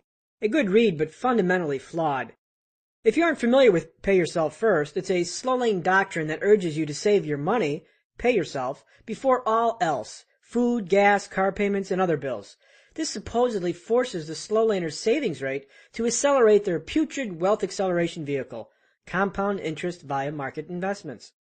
The fact is, advising a slow laner to pay yourself first is like advising a quadriplegic to climb a flight of stairs. It's fruitless. If you have a job, examine your last paycheck. Is your gross pay the same as your net pay? It isn't, and for some it may be as much as 35% less. Additionally, pre-tax saving weapons such as 401ks and IRAs severely limit your contributions to small amounts, where creating wealth on a pre-tax basis in a job becomes organizationally penal. If your primary income source comes from a job, your ability to pay yourself first is paralyzed because the governments are paid first. For pay yourself first to be legitimate, you truly need to pay yourself first in infinite amounts and the government last. You must own your own vehicle. To pay yourself first, you must own yourself. You can't pay yourself first if you don't own yourself. Your vehicle, you, must be free and clear. When you have a job, someone owns you. And when someone owns you, you aren't paid first, but last. The first step in controlling your vehicle, you, is to own yourself so you can truly pay yourself first and the government last. That is accomplished by shelling your business into a corporation that you control. The corporation serves as the fast lane frame because it offers the immediate tax benefit of pay yourself first versus pay yourself last. When you own a corporation, net profits are reduced by expenses. The remaining profit is taxed, and those taxes are paid to the government. Additionally, corporations exist separate from their owners and survive time. It's the surrogate structure that serves as your business system. When you own a corporation, the government is paid 4 times a year, once every quarter through estimated taxes. If you have a payroll, taxes are paid each time you pay your employees. I pay myself first 365 times a year, but the government is just paid 4 times a year. Doesn't that sound like a structure that is conducive to not only pay yourself first, but also wealth? How to own yourself. Like many entrepreneurs, I made the horrific mistake of getting into business as a sole proprietor. Any advisor who recommends a business structure as a sole proprietorship or a general partnership should be avoided like an airport toilet. These entities are risky because they don't protect you and catapult unlimited liability onto you and your personal assets. If you're a plumber organized as a sole proprietor and you accidentally leave a pipe cutter at the client's house and the client's 3-year-old kid kills himself with it, guess what? They're coming after you because you have chosen an ill-protected business entity. Instead of suing a corporation, they sue you and everything you own is up for grabs. The best business structures for your fast lane business are: number 1, C Corporation; number 2, S Corporation; number 3, Limited Liability Corporation. Assuming you live in America, each has its advantages and disadvantages, but all share 2 common benefits: limitation of liability and tax efficiency. The C Corporation. The C Corporation is a business structure that survives time and can easily be transferred. Corporate profits are taxed at the corporate income tax rates, with net income distributed to shareholders. Some C Corp owners use a structure to deploy a strategy known as income splitting.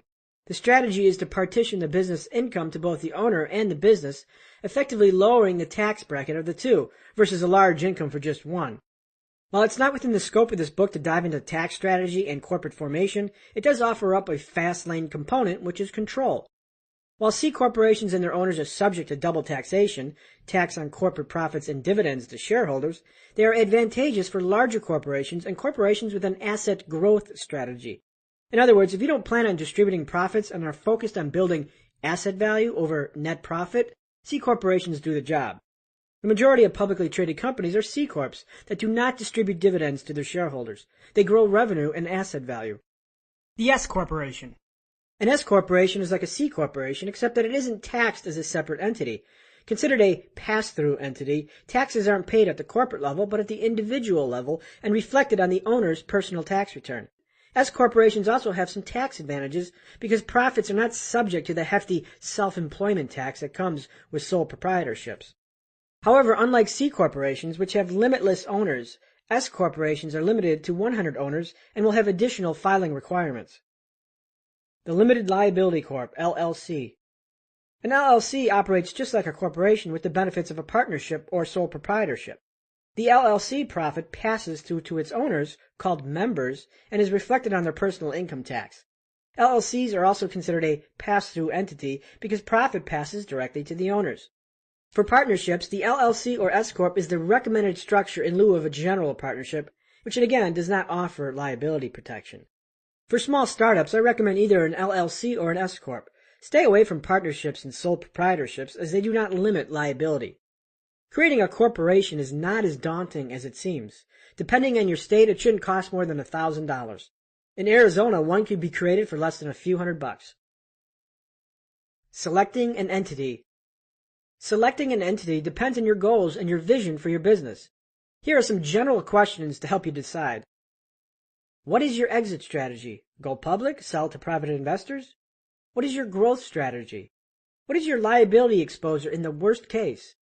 Do you plan on raising venture capital now or in the future? Do you plan on hiring employees? Do you plan to take on new partners? Do you plan on earning profits fast or not for a while? Your answers will determine the best entity for you. In my business, I use both S-Corps and LLCs. And finally, I'm not an accountant or an attorney, and this should not be construed as professional advice, so please consult with someone who has the appropriate credentials to verify or disprove what I recommend. Chapter Summary, Fastlane Distinctions. Pay yourself first is fundamentally impossible in a job. To own your own vehicle, you start a corporation that formally divorces you from the active business. Your corporation is the body of your surrogate. The recommended Fastlane business entity is a C Corp, an S Corp, or an LLC. Chapter 23, Life's Steering Wheel. Your life is the sum of all the choices you make, both consciously and unconsciously. If you can control the process of choosing, you can take control of all aspects of your life. You can find the freedom that comes from being in charge of yourself. Robert F. Bennett. The leading cause of poorness. If being poor was an illness, take a guess to its cause. Of course, lack of money, but is that a cause or a symptom of the underlying problem? Lack of education? Lack of opportunity? Lack of positive role models or determination? Nope, those are all symptoms. If you retrace poverty's footprints, you will find that poorness always starts at the exact same place. Choice. Poor choices are the leading cause of poorness. The heart of the problem. As my income elevated, so did my cholesterol. The road of good living runs parallel to a cliff of gluttony. My doctor's preferred method of attack was prescription drugs. I refused because I wanted to fix problems, not mask symptoms. If you approach wealth like a big pharmaceutical company and attack symptoms while neglecting problems, you will not succeed. Feeling tired? Take this pill. Want to lose weight? Another pill. The problems are ignored while the symptoms are addressed in catatonic cycles. I refused cholesterol medication because it addressed the symptom, not the problem. The problem is poor diet. Cholesterol is the symptom. If your car's fuel tank had a small leak, how would you fix it? The symptomatic solver would increase his trips to the gas station to ensure a steady inflow of fuel. The problematic solver plugs up the hole. One addresses the symptom, the gas tank leaks, while the other addresses the problem, there's a hole in the gas tank. While adding fuel addresses the symptom, it doesn't solve the problem. When the behavior stops, the problem remains. So how does this relate to success and choices? Simple. If you aren't where you want to be, the problem is your choices. Your circumstances are the symptoms of those choices. For example, everyone loves success quotes. Well, here are two. The will to persevere is often the difference between failure and success. Success means having the courage, the determination, and the will to become the person you believe you were meant to be. The problem with these quotes is they're asymptomatic. They're ambiguous to the real issue, and that is choice. The first quote deals with perseverance. Well, how do you persevere? You react from conscious choice. Not just one choice, but hundreds, perhaps thousands. You cannot choose to persevere with one choice. You cannot wake up one day and say, oh, today I will choose to persevere. It must happen every day, not just once. Perseverance is architected by many choices that fabricate the lifestyle. If you quit after 2 tries, have you persevered? Can you claim perseverance after 1 failure? Likewise, the second quote suffers from the same conundrum. Determination is not a solitary choice, but thousands of them. You cannot decide to be determined. It must occur repeatedly, concertedly, and with commitment. The point of this dissertation is that Fastlane success isn't one choice. It's hundreds. And when you line a string of choices together, they create your process, and your process will create your lifestyle. Lifestyle choices will make you a millionaire. Your life's steering wheel. Your choices spark the fires of future circumstances. The fabric of your life is sewn by the cumulative consequences of your choices, millions of them that you set into motion. You act, react, believe, disbelieve, perceive, misperceive.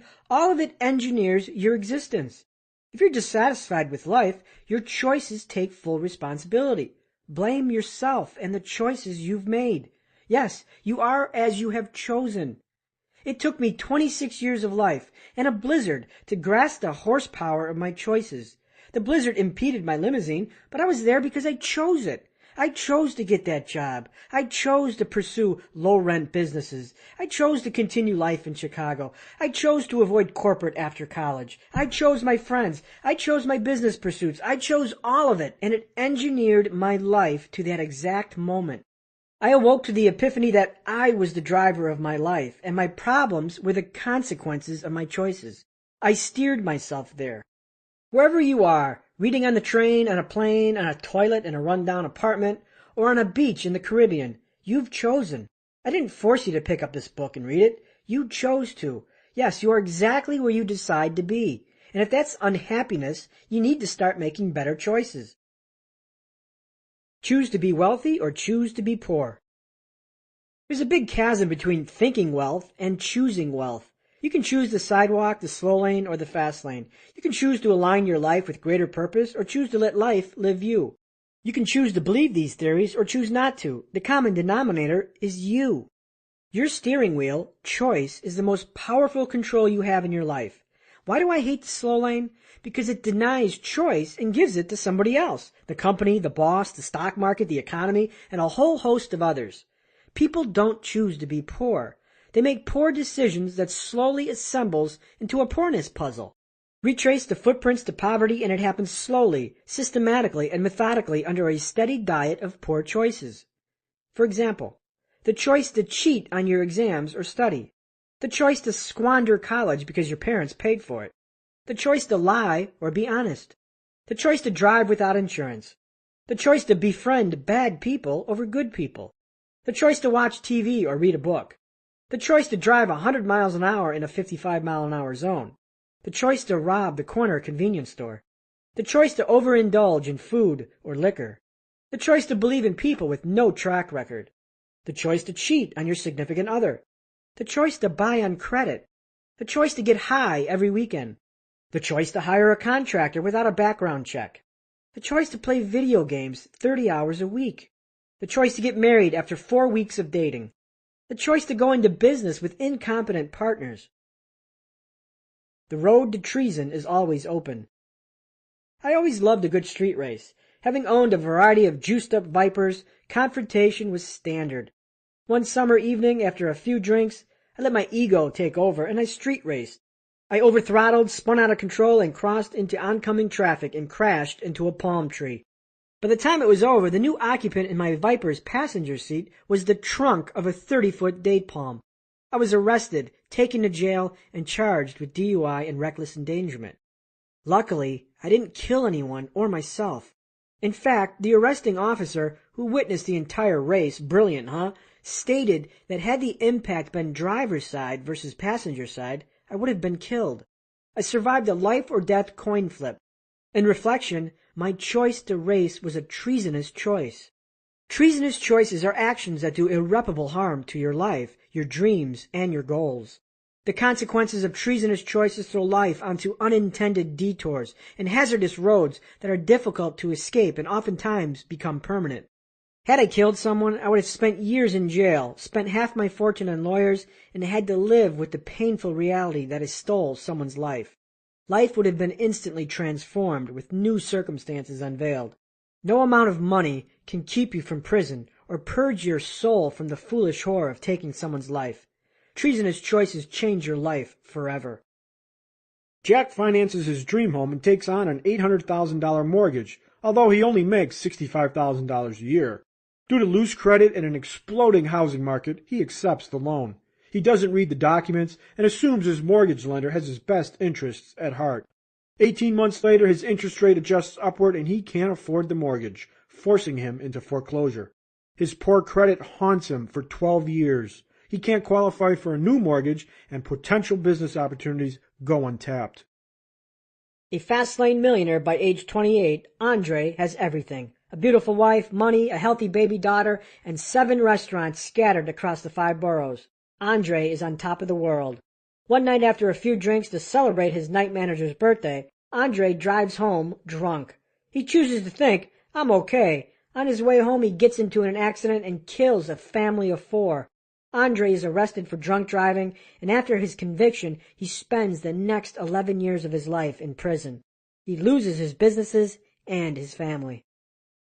Andre's life forever changed because of multiple treasonous choices. The choice to drink, the choice to drive, the choice to think, I'm okay. The series of choices is plentiful. His exit strategy is clear. He didn't choose wisely. Recent events from the sports pages illustrate the gravity of treason. Football player Michael Vick engaged in criminal activity and it reshaped his life. His legacy, if you call it that, will never be the same. He lost respectability in 2 years of his life. He made multiple choices that started with the choice to commiserate with derelicts engaged in criminal activity. Another football player made a choice and it cost him his life. He'd never guessed that cheating on your wife could end so tragically. It did for Steve McNair when his mistress allegedly shot him to death in a Nashville, Tennessee condo. While he didn't choose to be murdered, he chose to pursue the woman. He chose the relationship. He chose to cheat. He chose to act. You see, we aren't talking about one choice here, but many, and that made him complicit to the treason. Steve McNair's choices loaded the gun, but someone else pulled the trigger. Your life's steering wheel is a dangerous weapon.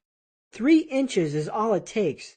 Jerk your life's wheel 3 tiny inches while speeding, and you can steer your life onto a path of no return, or worse, smack into a concrete wall. Like an automobile's steering wheel, your choices are super sensitive. Unfortunately, treasonous roads always have a green light. People drown in the misery of their own choices while neglecting to acknowledge they are the cause. What's chosen today impacts forever. You'll see. You'll see is my mother's code for I'm right, you're wrong, and time will uncover that truth. As a rebellious teen, Mom lobbed a "you'll see" at me after she surrendered to my pleadings for an off-road motorcycle. Mother didn't like the idea and levied her missive, "You'll see." It didn't take long for that "you'll see" to come true.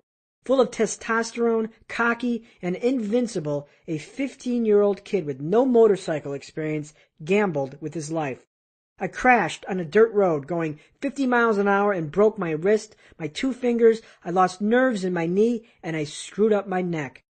While the bones healed, the full array of consequences from that day has not dissipated.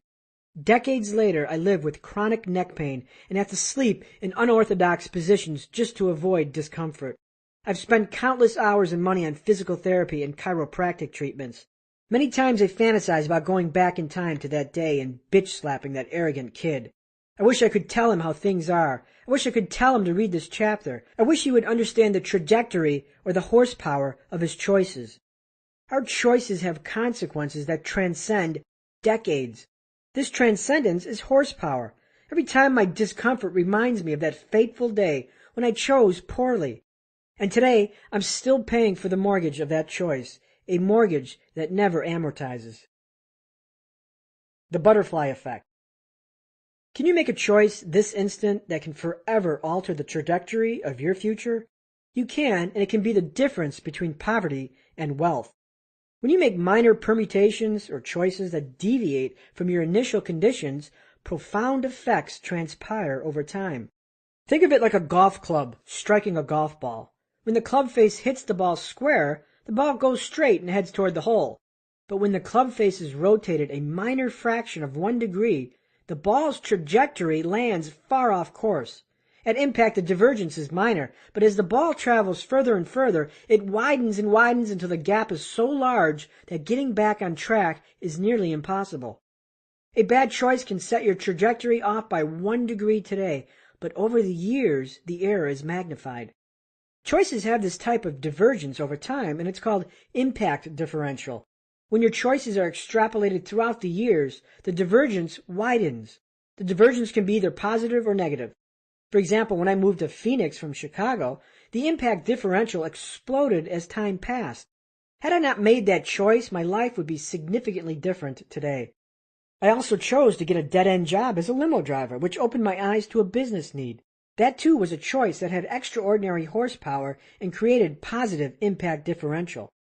The 2003 movie The Butterfly Effect, starring Ashton Kutcher, is a great film that excellently illustrates choice horsepower. In the movie, the main characters engage in treasonous choices as youngsters, and you get to witness how each life unfolds as those treasonous choices permeate through time. You get to see the impact differential. Recognize that every day you make decisions that will ripple through the years. The question is, will your choice ripple to happiness and wealth, or depression and poverty? The erosion of horsepower. Your choices have significant trajectory into the future, and the younger you are, the more horsepower they exude. Unfortunately, horsepower fades with age. If this is confusing, think about it in terms of an asteroid that is on a collision course with Earth. When an asteroid is millions of miles out at space, representing your youthful choices, a simple 1-degree change in trajectory will save the Earth from destruction. This is the power of horsepower. Now for us older folks, the asteroid is closer to Earth and closer to our death, which weakens the potency of our choices. A 1-degree change isn't as effective, and for the same potency, it needs to be 10 degrees. When you are under 25, you have maximum horsepower, and your choices discharge an incredible amount of firepower. A simple choice I made more than 20 years ago is still felt today. That's a lot of torque.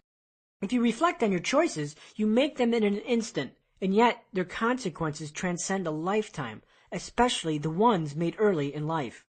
Your life's choices are like a mature oak tree with millions of branches. The branches symbolizes the consequences of your choices.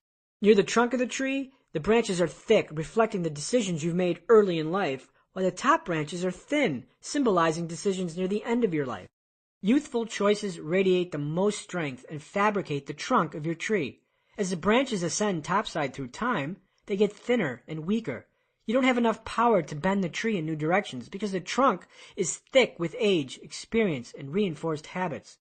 My motorcycle crash had significant horsepower because I feel it today. If you're unmarried with 5 kids by age 23, where do you think the branches of your choice tree will lead? How thick and unbendable is your choice tree? If you skip classes and are drunk for 4 years in college, how will that ripple through your choice tree? If your best friend is a drug dealer, where will that branch lead? At age 16, for a school prank, David ignites a smoke bomb in the school bus, and 14 children suffer smoke inhalation. Fortunately, those children recovered quickly, but David's 10-day stay in juvenile detention forever propels David's life down a different path. David meets Rudy, who teaches David the rules of the perfect burglary. This relationship forges David's new career choice, thievery. After avoiding the law for 7 years, David is caught, convicted, and sentenced to 9 years in prison. Had David not met Rudy, where would he be? A fireman? A banker? Choice and its horsepower transcend. At age 17 and against her parents' wishes, Alyssa, an honor student, leaves home to live with a 31-year-old man she met at a local bar 4 months earlier. Her boyfriend introduces her to crystal meth, and what initially started as a funny experiment becomes a life-consuming addiction. Alyssa resorts to illegal activities to support her habit, including stealing from her parents. Her reckoning occurs when she is caught at the local mall stealing and sentenced to 3 years in jail and state-mandated rehabilitation. Had Alyssa listened to her parents, where would she be today? Choice and its horsepower transcend. The smallest choices made in your life create habits and lifestyle that forms process. They are the ones that can make the biggest impact. You can't decide to go Fastlane because that itself is just an event. A Fastlane process is hundreds of choices. Regardless of age, reflect on your life and analyze the forks in the road and where those forks have taken you. The forks are choices, both large and small, and each shares the common thread of having the magnificent power to take you somewhere different. Whatever you decide today impacts tomorrow, weeks, months, years, decades, and yes, generations. If you're younger than 30 years old, your choices right now are at peak horsepower because they are growing the thick branches of your choice tree. It's time to put the pedal to the metal. Chapter Summary, Fastlane Distinctions. The leading cause of poorness is poor choices. The steering wheel of your life is your choices. You are exactly where you chose to be.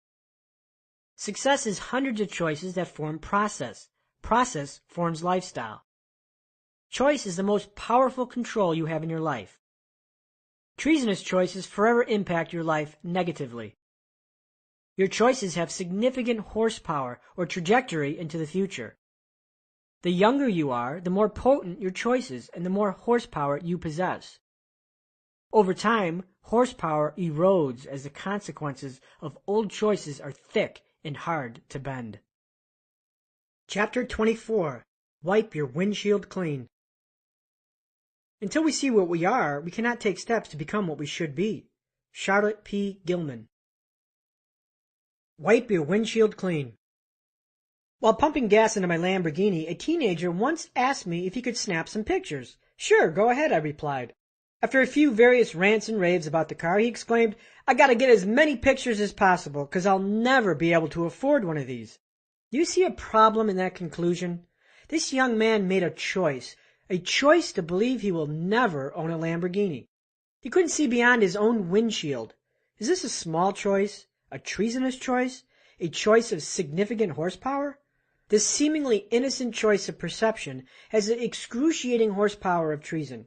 It's a crippler of dreams. The teen's choice of perception was poor, and because of it, it will forever lead him to mediocre results. His jury has already deliberated, and the verdict was in. An extravagant car will always be out of his league, and therefore his choices will reflect that mindset. Unfortunately, he didn't understand the debilitating effect of being clouded to our own self-constructed windshield into the world. The choice of perception. In the last chapter, we discussed choices and their impact on your life. Thus far, it's all been about choices of action, physical actions which produces consequences. However, if you look deeper, what causes those actions? What motivates you to act and to choose? We have two types of choices. Number one, the choices of perception, thought patterns, and number two, choices of action, like choosing to read. Choices of perception serve as the impetus to your choices of action. If you believe and perceive a certain idea, you're likely to act in accordance to that belief. The difference between the teen at the gas station and me was this. When I witnessed my first Lamborghini as a kid, I thought, someday I'm going to own one of those. My choice of perception was strong and further manifested itself into choices of action that reflected that perception. You see, you choose to interpret events in your particular frame of reference. Your mind labels and categorizes events that surround you. For example, when someone says dog, you might see a black Labrador, while other people see a poodle. When you see a mansion on the beach, do you think, that guy's lucky, or I'll never own something like that? The first step in making better choices starts with your choice of perception, because your actions evolve from those perceptions. If you lose your job, you can frame it as a negative or a positive. When you're caught speeding, you can be angry or thankful. The choice of perception and its choices start right between your ears and drive themselves into choices of action. Your perception is not the reality. A few years ago, my girlfriend and I were at a friend's home for a party. We sat at a small table and noticed an overly exuberant gentleman moving from table to table talking to people. He looked like he was canvassing the room as if he was selling something. Well, guess what? He was.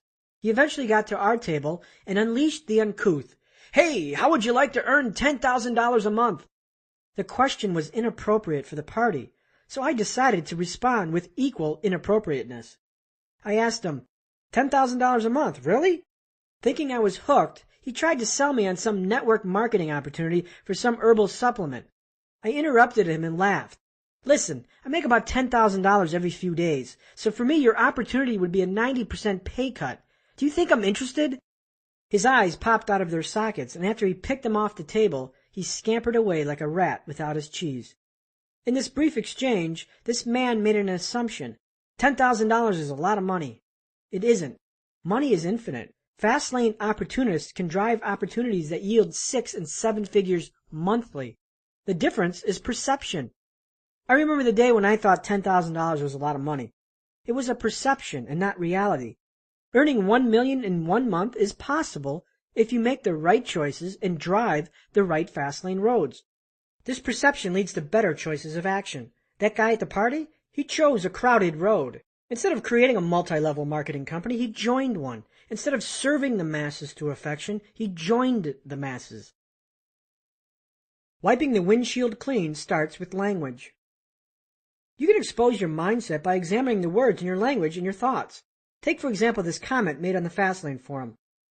I got engaged last Friday. I had been struggling with this for some time, but decided to give marriage one more try. She's a great girl and deserves the best, and I think I can give it to her. When you read this statement, do you see assured success or pending failure? While I wish the man the best marriage, I see flaccid words that lack confidence. Try, I think. This language spells trouble.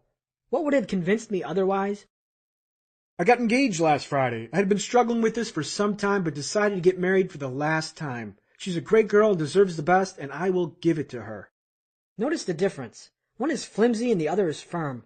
Both might seem to say the same thing, but one implies possible failure while the other implies committed success. Your internal language carries weight. If a brain surgeon told you before surgery, I think I can operate on you and I will try to succeed, you should freak out and trade in your hospital gown for some eternal nighties.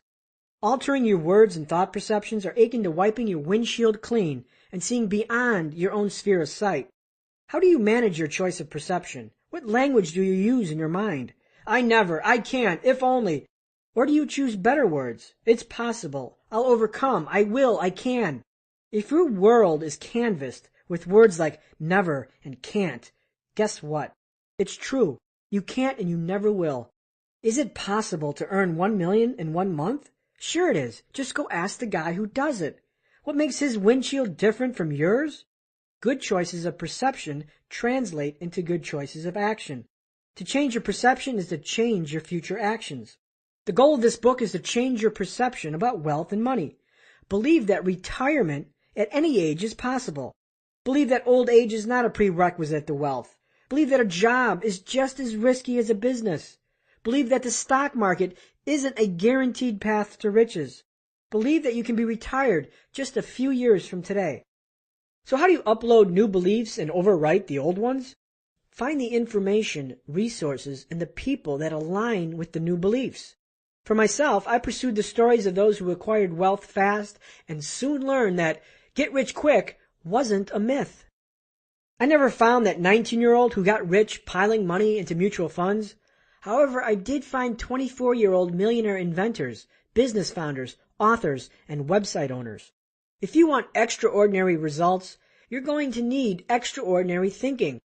Unfortunately, extraordinary is not found trapped in society's gravity of thinking and the beliefs that fuel them.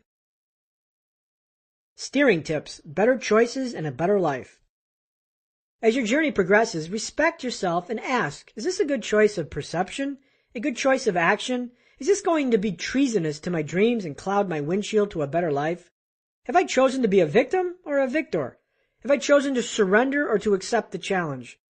Changing your life starts with changing choices. The Fastlane vehicle to wealth is driven on choice, not asphalt.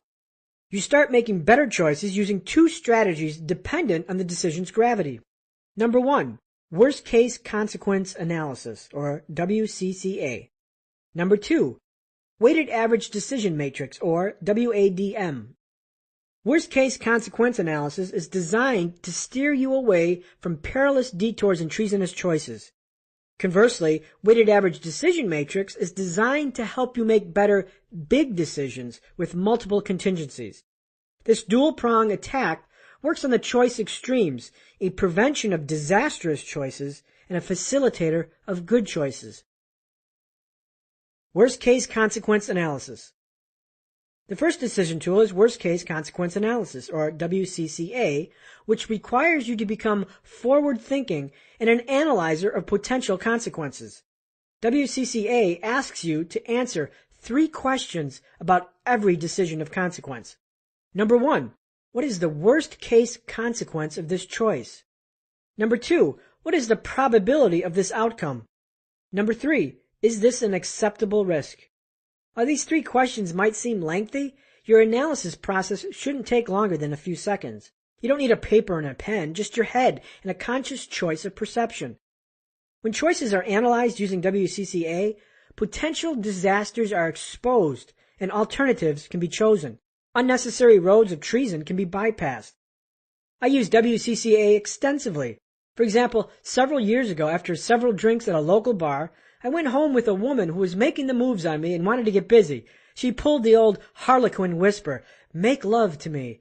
Of course, having known her for all but 2 hours, I knew this wasn't love, but something else. Behind my drunken passion, I ran through the WCCA analysis. What is the worst-case outcome of this choice?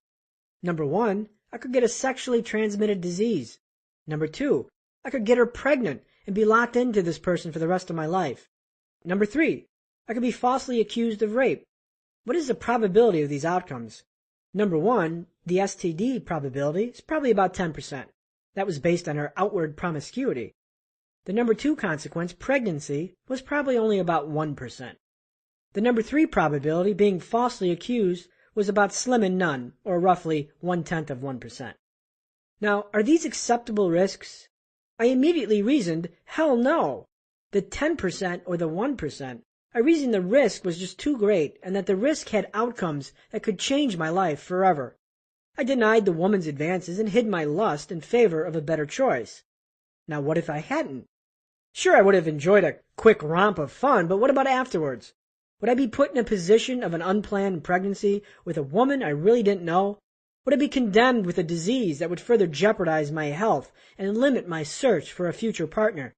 The potential consequences of this action had profound treasonous trajectories, which I avoided.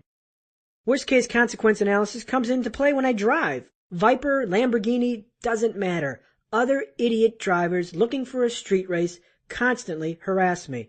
Sure, I might hit the accelerator hard for 3 seconds, but in those 3 seconds, WCCA takes over. What's the worst that could happen? I could kill myself and somebody else. Odds? I don't know, 3%? Knowing my racing competency, the risks are dangerously high. I release the accelerator and don't engage. The other driver? He speeds away with something to prove and in total disregard to the consequences. That's okay. Maybe there's a reason why he's driving a 10-year-old fart can Honda and I'm in the Lamborghini. He can win the street race. I'll win life. The Weighted Average Decision Matrix, or WADM. Ever wrestle with a tough decision? One day you favor option A and the next day you flounder back to option B? Wouldn't it be great if making a tough decision was as simple as picking a higher number? The second decision tool I use compares and quantifies big decisions. You know them. Should you move or stay? Quit or continue? Go back to college or not? For WADM, you just need a paper and a pencil. Or alternatively, you can visit helpmydecision.com and let the web work the calculation for you. Now keep in mind, WADM is for big decisions, so you might use this a few times where WCCA can be used daily. With WADM, decision-making is easy as it isolates and prioritizes factors relevant to your decision and then quantifies each decision with a value. The higher value reflects the better decision. For example, if you had a choice between moving to Detroit or Phoenix, WADM would yield a simple numerical valuation like Detroit, 88, and Phoenix, 93. Based on the number, Phoenix is the better choice.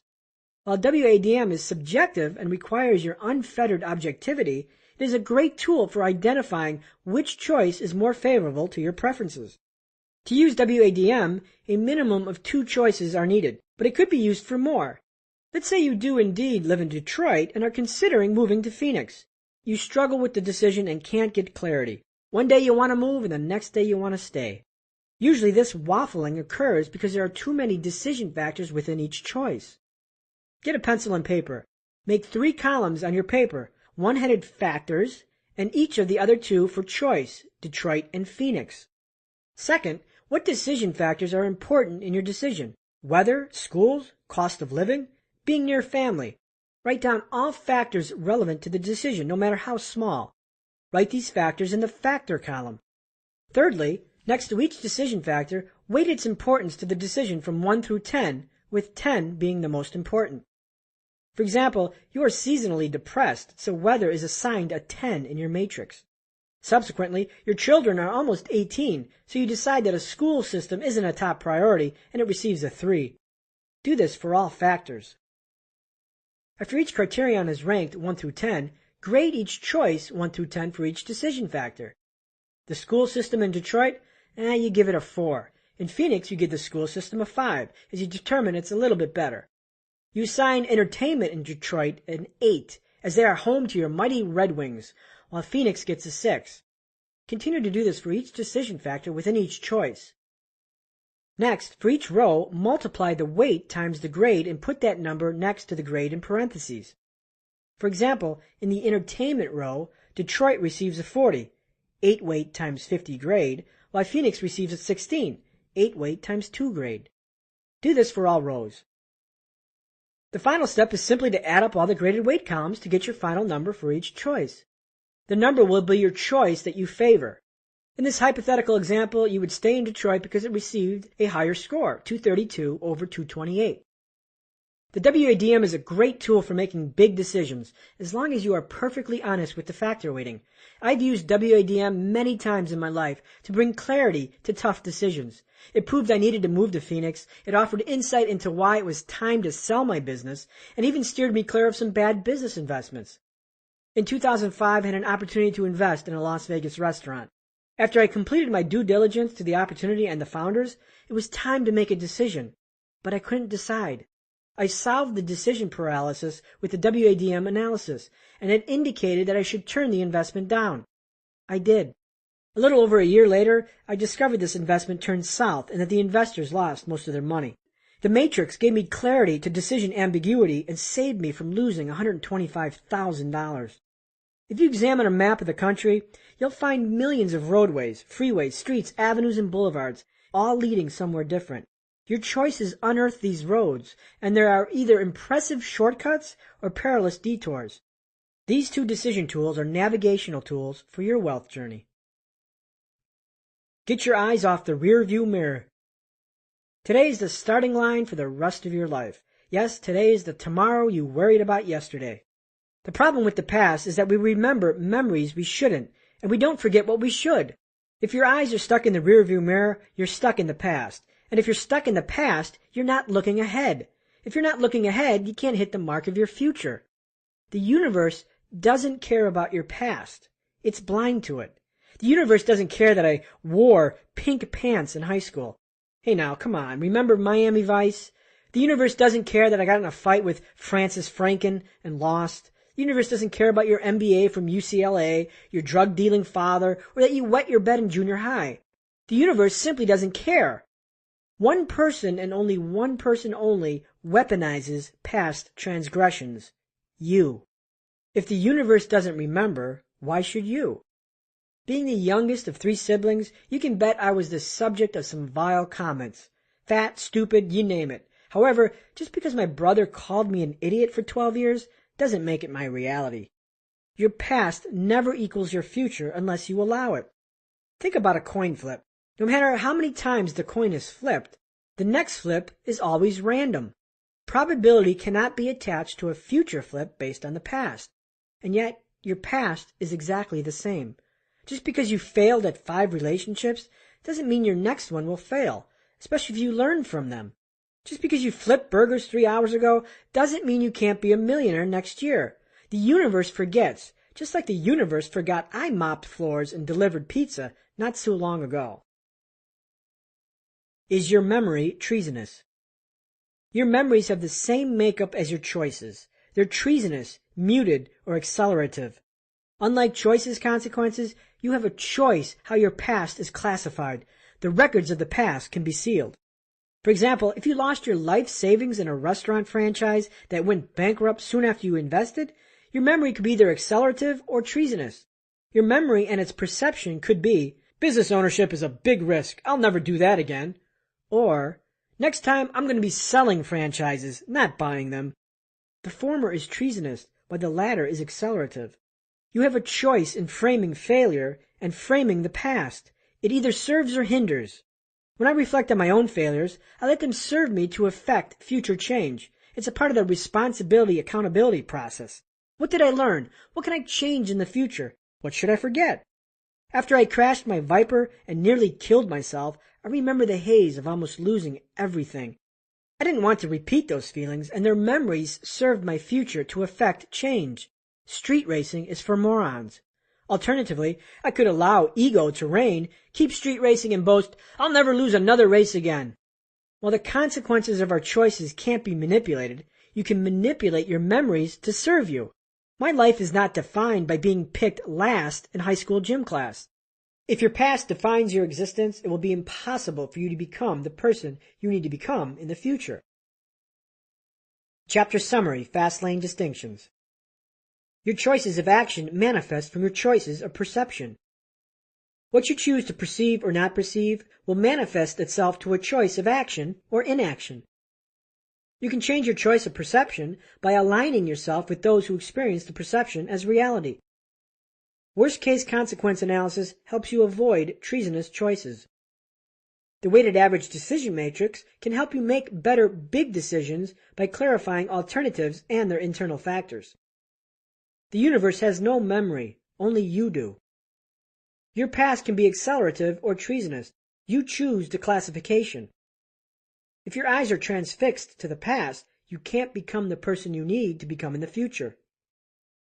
Chapter 25. Deodorize, Flatulent, Headwinds.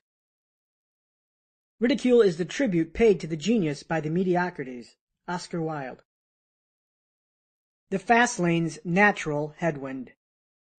The greatest invention of mankind was the airplane because it defied the natural force of gravity and seemingly violated the laws of physics. How could something so heavy float in the air? What made Orville and Wilbur Wright's achievement so spectacular wasn't the act of flying, but the act of breaking free from society's gravitational pull. Flying is impossible. You guys are nuts. You are wasting your time. Foolish. Before they could even pursue flying, the Wright brothers had to break free of society's natural headwind, the natural social conditioning that impregnates all young minds. A member of the Fastlane forum posted this. Go into kindergarten class and ask the kids how many of them can sing. Every hand will go up.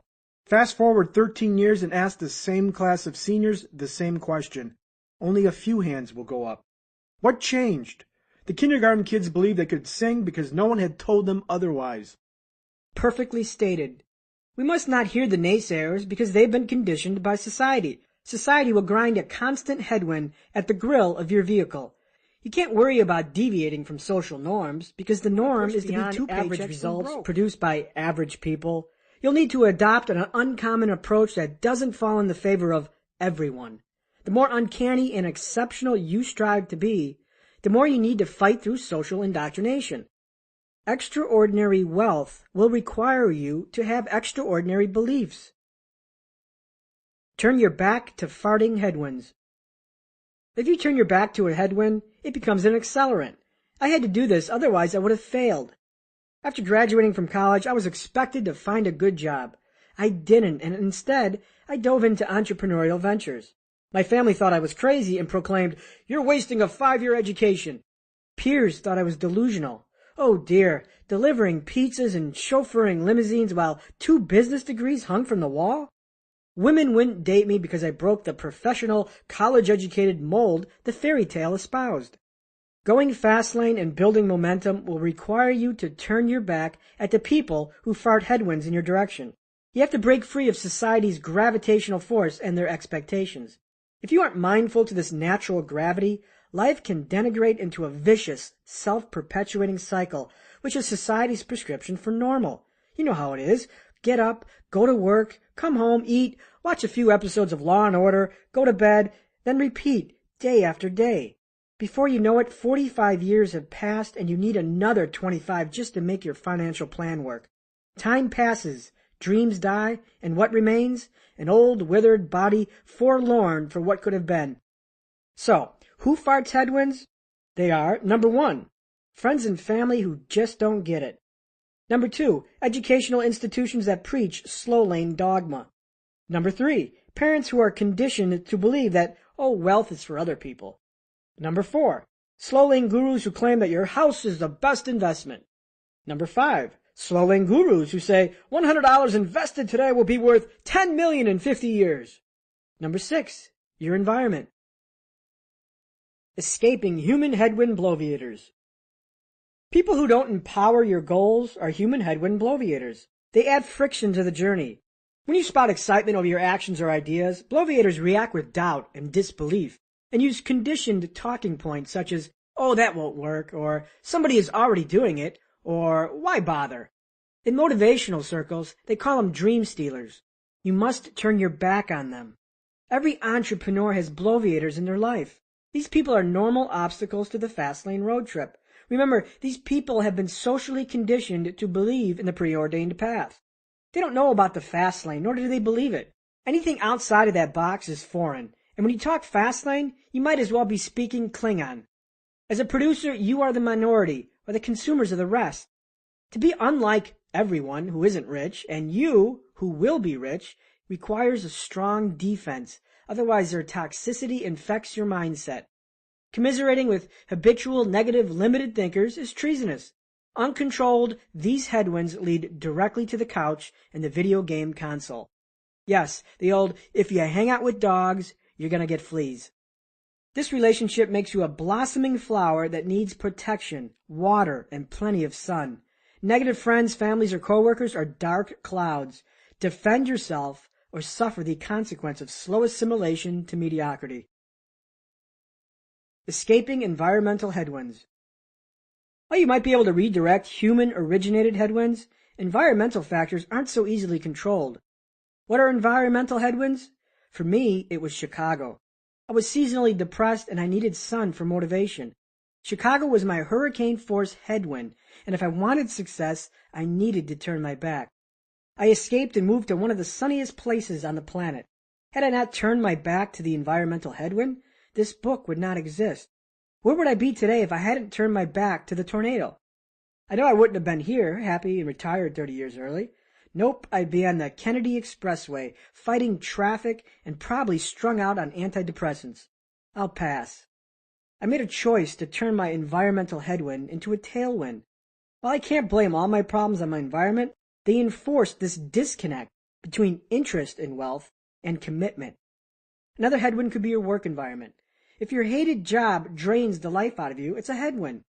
After a long workday and you have nothing left for your dreams and your Fastlane plan, you're done. The headwind keeps you trapped. While growing up, one of the successful entrepreneurs I studied was Sylvester Stallone. While Sly is thought to be an actor, he's really an entrepreneur. His Rocky screenplay was his product that touched millions, and he sold it under a specific set of circumstances, which included the provision that he play the lead role. Sly was no stranger to the law of affection.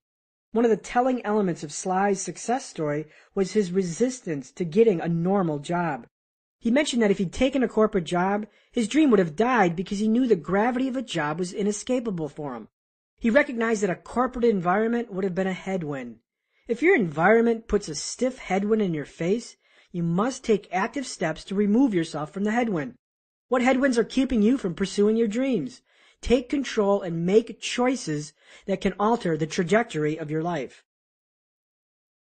Creating accelerative wins. My headwind was my environment. For you, it might be negative friends or other slow lane influences. When you turn your back on these people, you break the headwind.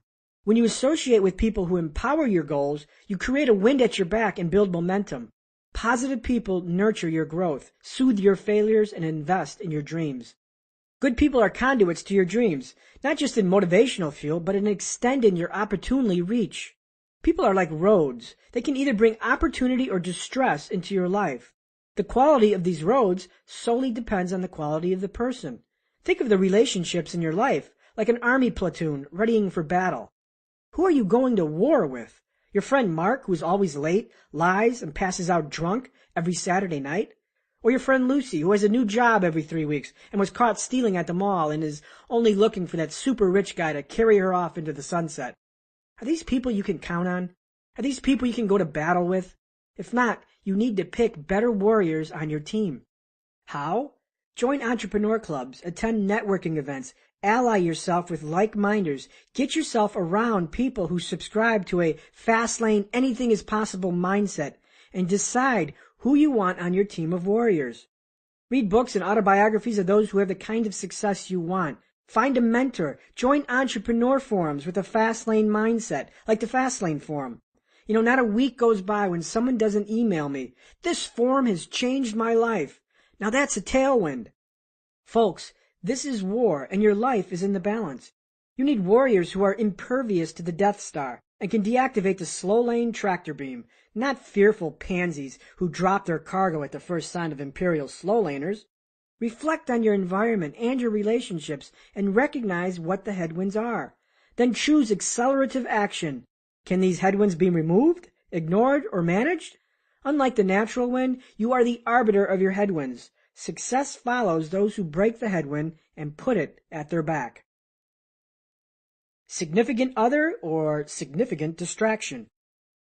The worst headwind can be the person who sits in the passenger seat of your vehicle. They sit and lecture you on your dumb ideas and remind you of your failures. Or they don't say anything at all and just distract you. They fiddle with the radio, adjust the climate control, roll the windows up and down, and hum old Duran Duran tunes. Or they just play the role of backseat driver. Charles, do this, do that. No, turn there, dummy. What possibly could be so hazardous to your trip? And who is this person? How the heck did they get in your car? This person is your significant other. By talking with other aspiring entrepreneurs, I learned that significant others, husbands, wives, fiancés, girlfriends, boyfriends, can be some of the biggest headwinds out there.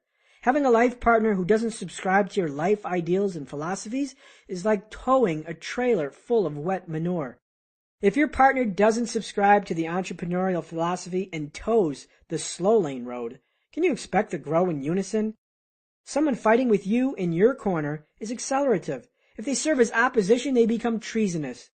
One of my first girlfriends was A+ marriage material, but she fully subscribed to a slow lane philosophy. She couldn't understand why I was so fervent to be an entrepreneur.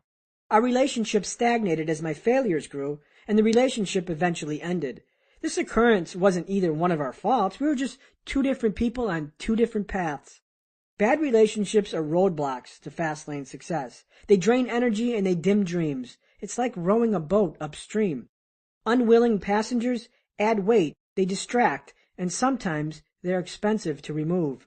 Yes, divorce is treasonous, expensive, both emotionally and financially.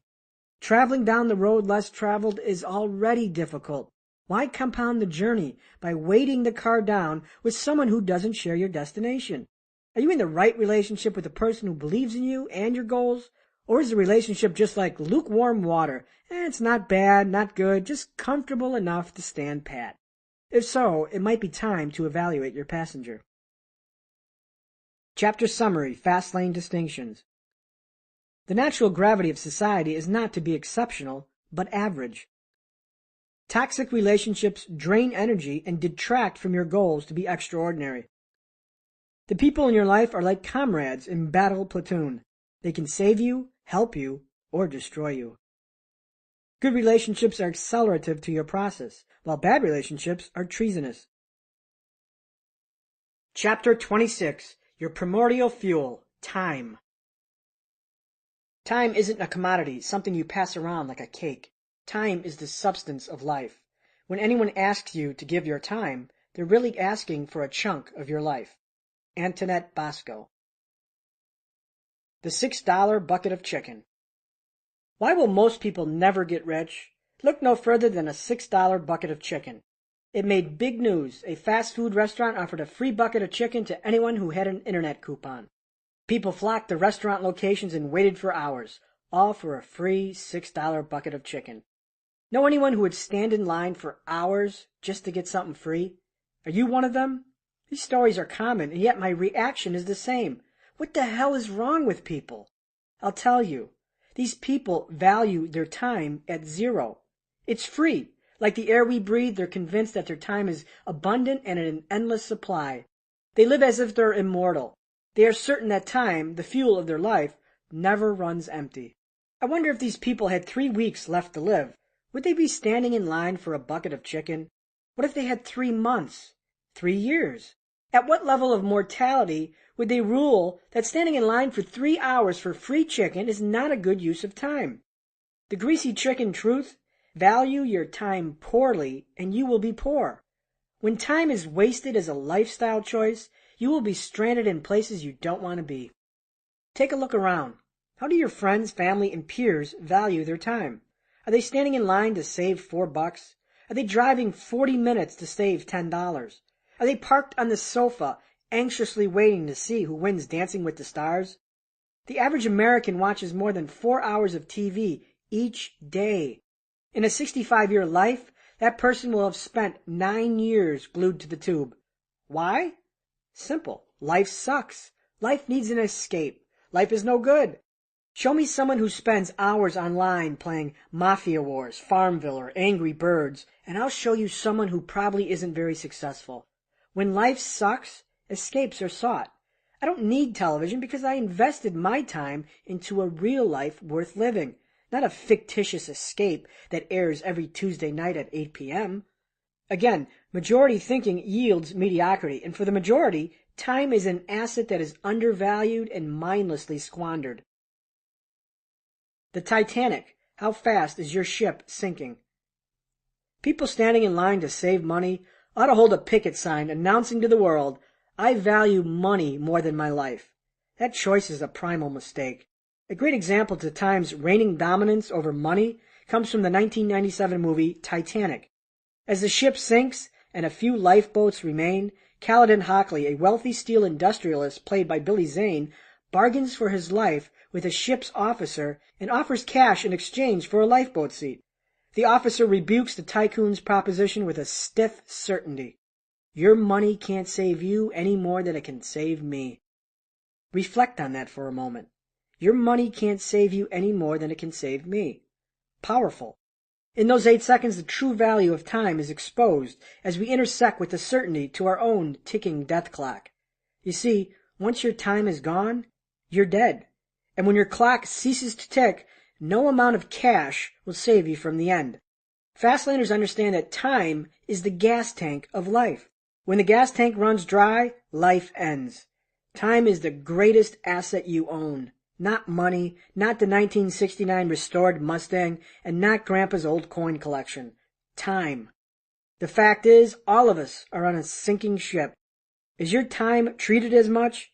Is it treated fairly or carelessly? Or is your primordial fuel squandered as if the tank will never run empty? You were born rich, and you will die broke. Time is the great equalizer. You were born with a full tank of gas, there are no refilling stations, and your one fill-up occurred the moment you took your first breath. Time can't be created outside of your mortal limits. Sure, we might be able to stretch a 76-year lifespan to 82 with good health and diet, but within mortality, time is transformed from infinite to finite. The greatest theft of all humanity is to act as if our time on this earth is infinite when it isn't. The reality is that time is deathly scarce, while money is richly abundant. On any given day, $3 trillion is exchanged in the world currency markets. To give that perspective, you can spend $1 million a day for 8,000 years, and you still wouldn't have spent $3 trillion. That's 109 lifetimes to quantify the total currency trading volume that exists for one day. Money is abundant, and it will be abundant as long as the world's governments continue to print more. Now, since you don't have 8,000 years of life, isn't it logical to conclude that money is abundant and time is not? You can always acquire more money, but you cannot defy mortality. The irony of financial fortune is that no matter how much you have, you will die flat broke. You cannot escape the continual combustion of time as your tank drips time every second. You can live in blissful happiness or in a miserable depression. Time is indifferent, and it just bleeds away. Now, since time is scarce, wouldn't it make sense not to waste 3 hours of your life for a $6 bucket of chicken? Indentured time is the ransom of free time. There are 2 types of time that will make up your lifespan, your free time and your indentured time. Put forth in an equation, your lifespan equals free time plus indentured time. Free time is yours to spend as you please. TV, a jog in the park, video games, sleeping, eating, or vacation. If you're like most, your free time is lumped on evenings and weekends where time is not exchanged for money. Now, indentured time is the opposite. It's the total time spent earning money and the consequences of that spent time. When you awake in the morning, shower, dress, drive to the train station, wait, ride to work, and then work for 8 hours, this is indentured time. When you spend your entire weekend recharging from the work week, This is indentured time. Indentured time is the actual work and the work you must do for the work. Morning rituals, traffic, compiling reports at home, solitary recharges, whatever time spent earning a buck is indentured time. If you won the lottery, you'd quit your job because indentured time is no longer required and is suddenly replaced with free time. Money buys free time and eliminates indentured time. However, the irony of your free time is it isn't free. It's bought and paid for by your indentured time. You enjoy a 2-week vacation because it was paid for by a year of indentured time. You can relax with a cold beer on the couch because you paid for it earlier in the day with 8 hours of indentured time. Indentured time becomes the ransom of your free time. The right time versus the wrong time. There's the right time and the wrong time. The right time is free time. Indentured time is the wrong time. The slow lane ransoms time at the job and time invested in the markets. Remember, 5 indentured days for 2 free days is a bad trade. If you were born into slavery, your life would be 100% indentured time with 0% free time. While total time can't be manipulated, you can manipulate your time ratio. Wouldn't it be nice to have 1 day of indentured time and 6 days of free time? If you can steal free time from the hands of indentured time, life will have more of the right time versus the wrong time. Dump the junk in the trunk. If you race cars at the drag strip, you know that every ounce of weight counts. Racers remove everything non-essential to make the car as light as possible. This increases efficiency, speed, and performance, resulting in faster finishes. Unnecessary weight forces the car to work harder. Yet on our road trip to wealth, we're guilty of adding weight. Our vehicle is burdened with junk in the trunk that coerces us to work harder. And when you work harder long enough, it wears you out and breaks you down. This debilitating weight is parasitic debt. Parasitic debt is everything you owe the world. It's the excrement of lifestyle servitude. Your shiny new Infiniti financed at 60 months, your home mortgage financed over 30 years, those fancy designer clothes 4 months removed from out of fashion, and yes, even that insidious furniture that seemed like such a good idea at the time. All of this crap creates servitude and forces indentured time. When you're forced to work, you limit choice, and limited choices closes roads. Aside from my mother's creepy doll collection, nothing is more frightening than a parasite leeched to my neck, sucking my blood. Parasitic debt is a counterweight to the road trip. It's a bloodsucker that steals free time, energy, freedom, and health, all foes to true wealth. Parasitic debt consumes free time. The leading cause of indentured time is parasitic debt. Surely you've heard the phrase thief of hearts. When it comes to parasitic debt, it is the thief of lives. Parasitic debt is a gluttonous pig that gorges on free time and shits it out as indentured time. Any debt that forces you to work is expensed from free time and shifts it to indentured time. Debt needs a constant drip of blood, and that blood comes from your gas tank of life, time. And since time is fixed, an increase in indentured time comes from only one source, your free time. The cost of parasitic debt.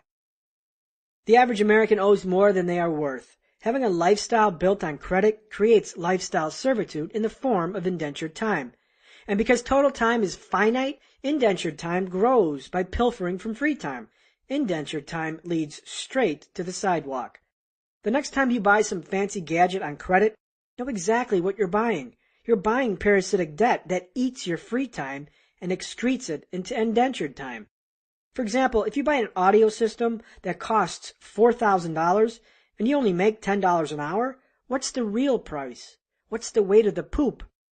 The price is 400 hours of your free time, since you must work 400 hours times $10 per hour to repay the debt.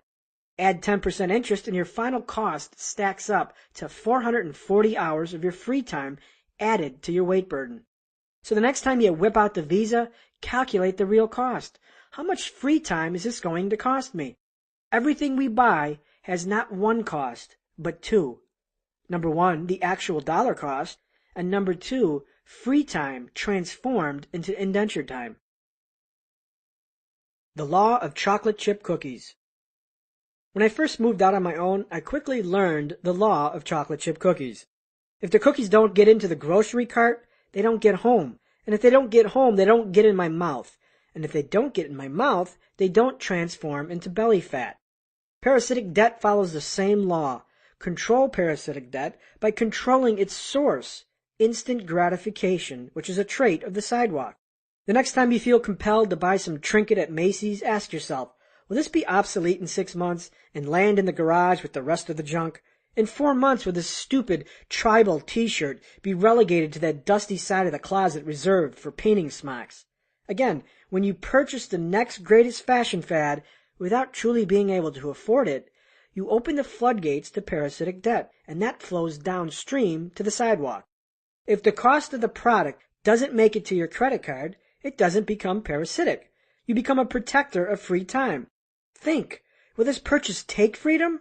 Will I own this, or will it own me? While some choose servitude behind iron bars, others choose servitude behind velvet walls. Both are the same. The ultimate wealth is having the free time to live how you want to live. The fast lane is about being both lifestyle rich as well as time rich. A poor valuation of free time leads to poorness. Rich or poor, time is equally possessed, shared, and consumed by all. Everybody gets it. You use it, I use it, your neighbor uses it. No one gets more and no one gets less. 24 hours for everybody. No one has an unfair advantage. You, me, we all have 24 hours to consume, expire, and spend. Time becomes the ultimate equalizer. So then why do so few get rich while the rest wallow from paycheck to paycheck? The distinction lies in the valuation of free time, the chosen roadmap, and the acquisition of parasitic debt. Now guess the behaviors, rich or poor. This person sleeps until noon. This person watches hours of reality TV. This person drives 2 hours just to save $20. This person buys airline tickets with multiple layovers just to save $100. This person spends hours surfing social networks and gossip blogs.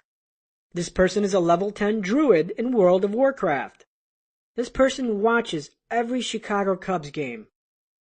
Behind the tangled roots of poorness, you will find a poor valuation of free time, which breeds from bad choices. Time losers are poor evaluators of time. These are the people camped out at Walmart at 4 a.m.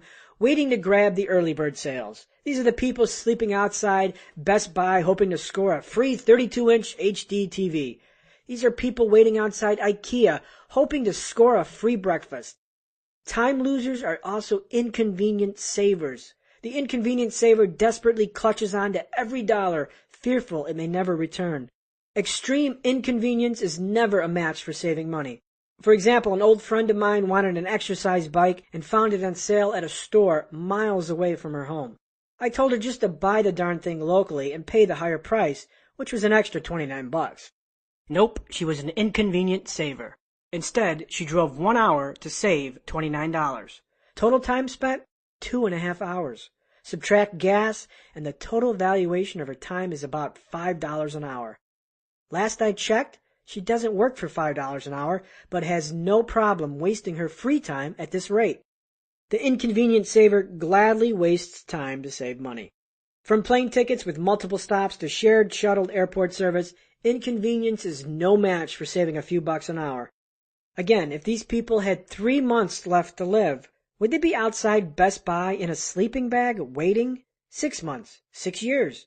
At what threshold will these people pack up their sleeping bag on the sidewalk and say, gee, what the hell am I doing sleeping on a sidewalk outside an electronics store? Is this a smart use of my life? Sidewalkers sleep on sidewalks. Fastlaners exalt time as their primary consideration in decision-making because it's our most valued asset.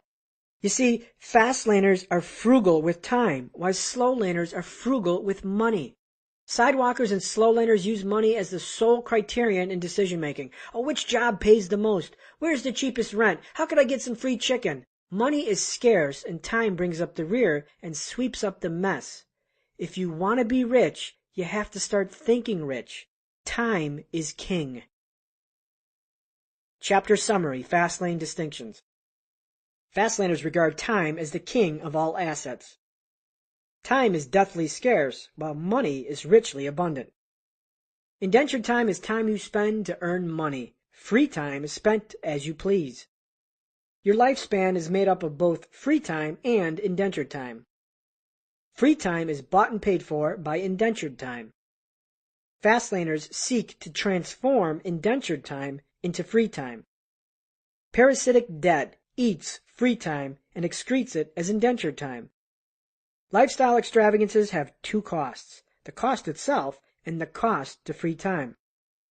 Parasitic debt has to be stopped at its source, instant gratification. Chapter 27. Change that dirty, stale oil. Education is what remains after one has forgotten everything he has learned in school. Albert Einstein. Change the oil every 3,000 miles.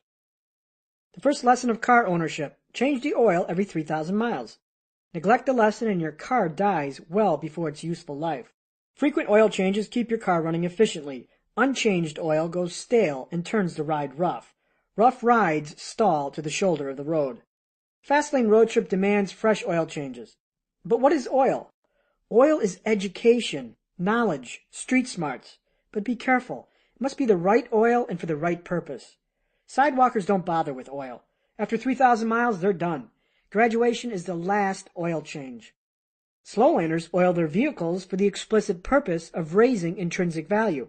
Advanced education, certifications, what's going to command a bigger salary? Fast laners, on the other hand, oil their vehicles until they hit the junkyard. Graduation is not the end, it's the beginning. Face it, what you know today is not enough to get you where you need to be tomorrow.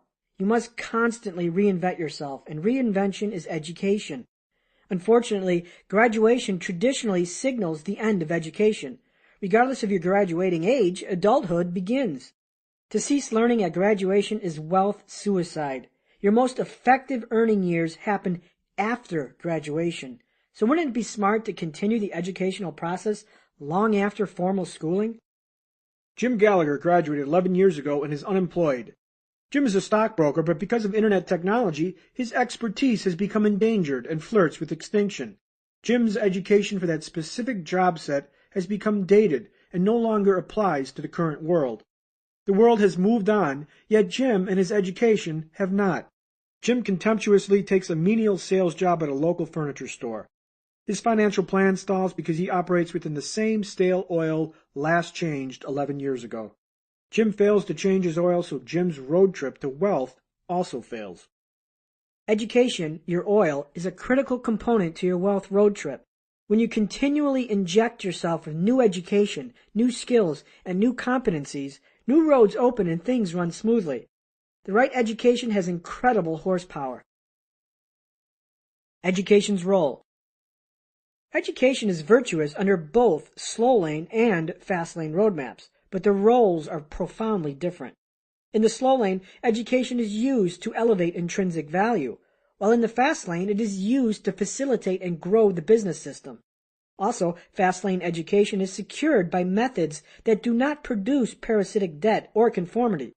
The purpose of education within the fast lane is to amplify the power of the money tree and the business system. You're not a cog in the wheel, you learn to build the wheel. For example, if I go to a training seminar that gives me the skills to hire Top Gun salespeople, I'm engaged in activities that specifically enhance the fertility of my business and my money tree. If I read a book on a new computer technology that illustrates how to create new interactive website features, I'd be learning to facilitate the system. Again, Fastlane education is to foster growth of the business system. Conversely, slow lane education is designed to specifically enhance the intrinsic value of the person receiving the education. It is to become a gear in the system. A Fastlane forum user had the opportunity to pursue an MBA, and he asked if it was worth it. My answer typically would be no, but this scenario was a little different. First, the MBA had no money cost, only time cost, as the government was paying for it. Second, this gentleman espoused a fast-lane ideology, so his purpose was not intrinsic value elevation, but expansion of his knowledge to facilitate the fast-lane system. So I voted yes. I don't know how. If an oil change puts your car on a lift for months or years, what's the point? Your continued education must not come laden with conformity or parasitic debt, but must facilitate your Fastlane system. How? Make the real world your university. Yes, you are your own university. Ask any successful entrepreneur and they will validate this truth. You learn from engagement, from doing, from getting out there and taking repeated action, more so from than any other book or professor. But I don't know how, you cry. Oh, stop. Public enemy number one on the most used excuses list is I don't know how. Well, why don't you know how? I'll tell you why. You don't know because you haven't taught yourself how, nor have you wanted to know how badly enough. You see, it's easier to relent under the weight of I don't know how than it is to actively pursue the knowledge. In today's information society, there is absolutely no excuse not to find out how. I graduated from college with 2 business degrees, marketing and finance. Neither of them was related to computer science. I graduated with no computer programming experience. Yet, I made millions on the internet. Funny, after 13 years of expensive institutional education, I never took a formal class about internet or web technologies. Heck, my computer classes were limited to introductory business courses. If I didn't go to school to learn the internet, how the heck did I learn to become educated within this skill set? I sought to change my oil frequently. I educated myself. I read books. I hit the library. I spent hours on the web and read articles, tutorials, wikis. I sought and consumed knowledge. Years ago when I started my career with internet media, I could have easily quit and leaned on the obvious. I don't know how. I don't know how to program a website. I don't know how to design graphics. I don't know how to manage a server. I don't know how to write marketing copy. These excuses are like a plastic bag, ready to smother your dreams, but only if you stick your head in the bag. Instead, my vision of a website didn't end with, I don't know how, but started there. So get your head out of the bag. Had I not refreshed my skill set, my oil, my journey would have stalled. My religious pursuit of knowledge kept me efficient in an ever-changing world and primed me for Fastlane opportunities. Education didn't end with graduation, it started. And best of all, my self-taught education was a twin-turbo acceleration into the Fastlane. My skills did not come loaded with parasitic debt or conformity. Education is freely available. The greatest travesty of the free world is the underuse of knowledge. Walk into your local bookstore and inhale. Smell that? That's the smell of infinite knowledge. Walk into your local library and look around. Amazing, wall-to-wall books, free for the taking. Imagine if you could digest every book, every paragraph, and every sentence. Would I don't know how be a detriment to your success? I'm astonished that education is freely available, yet most choose not to take it. Education is unplucked fruit from a tree, and all it needs is a ladder. Yet most people cling to the limiting belief that I can't afford education. Sorry, but it's just an excuse to be lazy. Infinite knowledge is at your fingertips, and the only thing preventing you from getting it is you. Yes, you. Turn off the TV, pick up a book, and read it. Quit playing Guitar Hero and hit the library. Quit playing Game Boy and hit the books.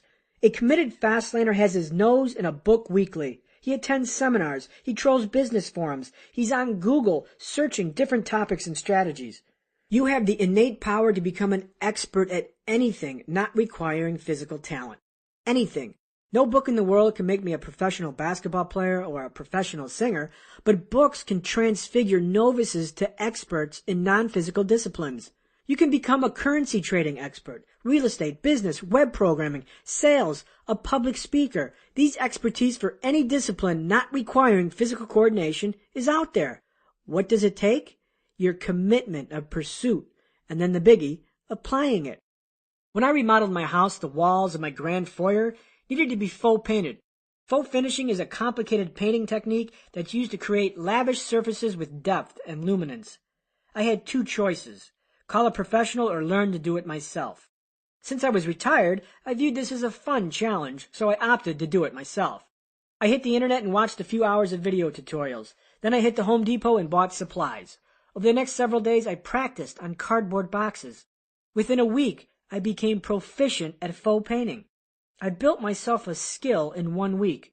Days earlier, I was in the sphere of I don't know how, and days later, I possessed a new skill that I could aptly sell if I wanted. The best faux painters earn $10 a square foot. In 1 week, I built myself a skill that opened up a tiny road into a Fastlane equation. Skills and expertise are just waiting for you. No one drops a book on your lap or gifts you knowledge. You have to seek it, process it, and then use it. The acquisition and application of knowledge will make you rich. So where do you find infinite knowledge inexpensively? Like the air you breathe, it's all around you, like an apple tree waiting to be plucked. Bookstores. Books possess the greatest return for your educational dollar. The library. The greatest repository of knowledge and the disabler of I can't afford to buy books excuse. I got my start at the library. Internet forums. Find like-minded congregations and learn from those who have succeeded. Find tailwinds. Internet classes. Can be pricey but convenient. Internet blogs, podcasts, screencasts, webcasts. Another excuse destroyer. Seminars. Good seminars bring good value, assuming they are sponsored by the right entities and not get-rich-quick gurus. Television. Cable TV has turned television educational. Deviate from the mindless reality TV garbage and tune in to channels with educational value. History, Discovery, Science, HGTV, Military, and National Geographic. Continuing education classes. Offered mostly by community colleges, these classes offer a wide array of formal training in specific disciplines. Free magazines. Visit tradepub.com and freebizmag.com and sign up for free magazine subscriptions pertaining to your topic of interest. Unfortunately, while infinite knowledge surrounds us, most people ignore it. Take, for example, this comment about education from successful real estate investor Lonnie Scruggs, LonnieScruggs.net. I used to work 2 jobs. Education changed my life. Before I learned how to put money to work, I was doing all the work. I was so uneducated back then that I thought the answer to financial freedom was working 2 jobs, and that's what I did for many years. Finally, I realized there weren't enough hours in a day, and I couldn't work enough hours in a month to reach financial security. There had to be a better way. I started looking for that way. When I realized that education and knowledge was the answer, I made up my mind to get an education. Before that, all I had was some schooling. Now I realized I needed some education. Now I can look back and see that I didn't do all the easy and fun things like many people were doing, but I did all the right things. And today, we enjoy financial security and financial freedom. We can do what we want. Many of our friends are still working jobs, searching for financial security that they will never know. They had the same chance to make choices that I had, they just made the wrong choices. They had all the schooling they needed, but didn't have the necessary education that provided financial freedom. Now they tell me how lucky we are. The best investment you can make is in yourself. So be willing to pay for your education now, or be prepared to pay a much bigger price for your lack of education later. The choices you make today will determine your financial future. Be sure you make the right choice, because you will have to live with the results of that choice. The rich understand that education doesn't end with the graduation ceremony, it starts. The world is in constant flux, and as it evolves, your education must move with it, or you will drift to mediocrity. I don't have time. Tailgating the crutch of I don't know how is I don't have time. Where on earth will you find time to change your oil? I mean, seriously, between the full-time job and the 2 kids, where is there time? It's in between everything else. Changing your oil isn't difficult when you attach it to existing activities of repetition and consistency. While time might be linear, it can be manipulated by performing double duty on one time block, as in the old cliche, killing 2 birds with 1 stone. Maximize time and you maximize wealth. Accomplish 2 objectives in 1 time frame. Make life your university. Here are some time-cheating life university strategies. Driving university. Listen to audiobooks or financial news radio while stuck in traffic. Traffic nuisances transformed to education. Exercise university. Absorb books, podcasts, and magazines while exercising at the gym. In between sets on the treadmill or on a stationary bike, exercise is transformed to education. Waiting university. Bring something to read with you when you anticipate a painful wait. Airports, doctor's offices, and your state's brutal motor vehicle department. Don't sit there and twiddle your thumbs. Learn. Toilet university. Never thrown without reading something of educational value. Extend your sit time, even after you finish, with the intent of learning something new every single day. Toilet University is the best place to change your oil since it occurs daily and the time expenditure cannot be avoided. This means the return on your time investment is infinite. Toilet time is transformed to education. Jobbing University. If you can, read during your work downtimes. During my dead job employment, like driving limos and pizza delivery, I enjoyed significant wait times between jobs. While I waited for passengers, pizzas, or flower orders, I read. I didn't sit around playing pocket poker. No, I read. If you can exploit dead time during your job, you are getting paid to learn. Dead-end jobs become transformed to education. TV Time University. Can't wean yourself off TV? No problem. Put a television near your workspace and simultaneously work your Fastlane plan while the TV does its thing. While watching countless reruns of Star Trek, boldly going where no man has gone before, I simultaneously learn how to program websites. In fact, as I write this, I'm watching the New Orleans Saints pummel the New England Patriots on Monday Night Football. Gridiron gluttony transformed to work and education. Think about the time you already use. How many hours do you waste in the trivialities of life? This doesn't need to be time lost or time wasted. This time is ripe for Fastlane oil changes. To start your oil recharge, choose a topic that interests you or an area in your life that needs improvement. Not good at sales or writing? Get to the library and start reading. Before I started writing Fastlane, I bought 6 books relating to publishing, writing, and authoring. I didn't blindly write and publish a book. I educated myself thoroughly during the process. Set a goal to read at least 12 books a year, or 1 per month. If you are aggressive like me, you'll read a book every week. I can't stress enough that the more knowledge you consume, the more torque you create on the Fastlane road trip. The $50,000 oil change. The last time I went to one of those while-you-can-wait oil change places, an advertised $22 oil change morphed into a $110 bill because of extra service suggestions. An oil change shouldn't cost you more than $25, and anything heavier should arouse your suspicions. $20 is the average price of a book. Used books are less. Library books are free. Continuing education at a community college averages $30 per credit hour. Oil changes are cheap, yet we continue to strap the chains of debt to our ankles and pay thousands of dollars for our oil changes. I saw a picture the other day of a student publicly protesting one of the government financial bailouts. She hoisted a large poster that read, "I've got a 4.0 GPA, $90,000 in debt, and no job. Where's my bailout?" Where's your bailout? Let me tell you, walk into the bathroom, flip on the light switch, and look in the freaking mirror. There's your bailout. I'm tired of sob stories from well-intended students who graduate from college with mountains of debt and can't get a job. Take responsibility. You bought into the myth that college ensures a job. The fact is, when you allow the market forces to drive your vehicle, you're likely to end on a street with a homemade poster proclaiming the value of your 4.0 GPA and the crushing burden of your 6-figure debt.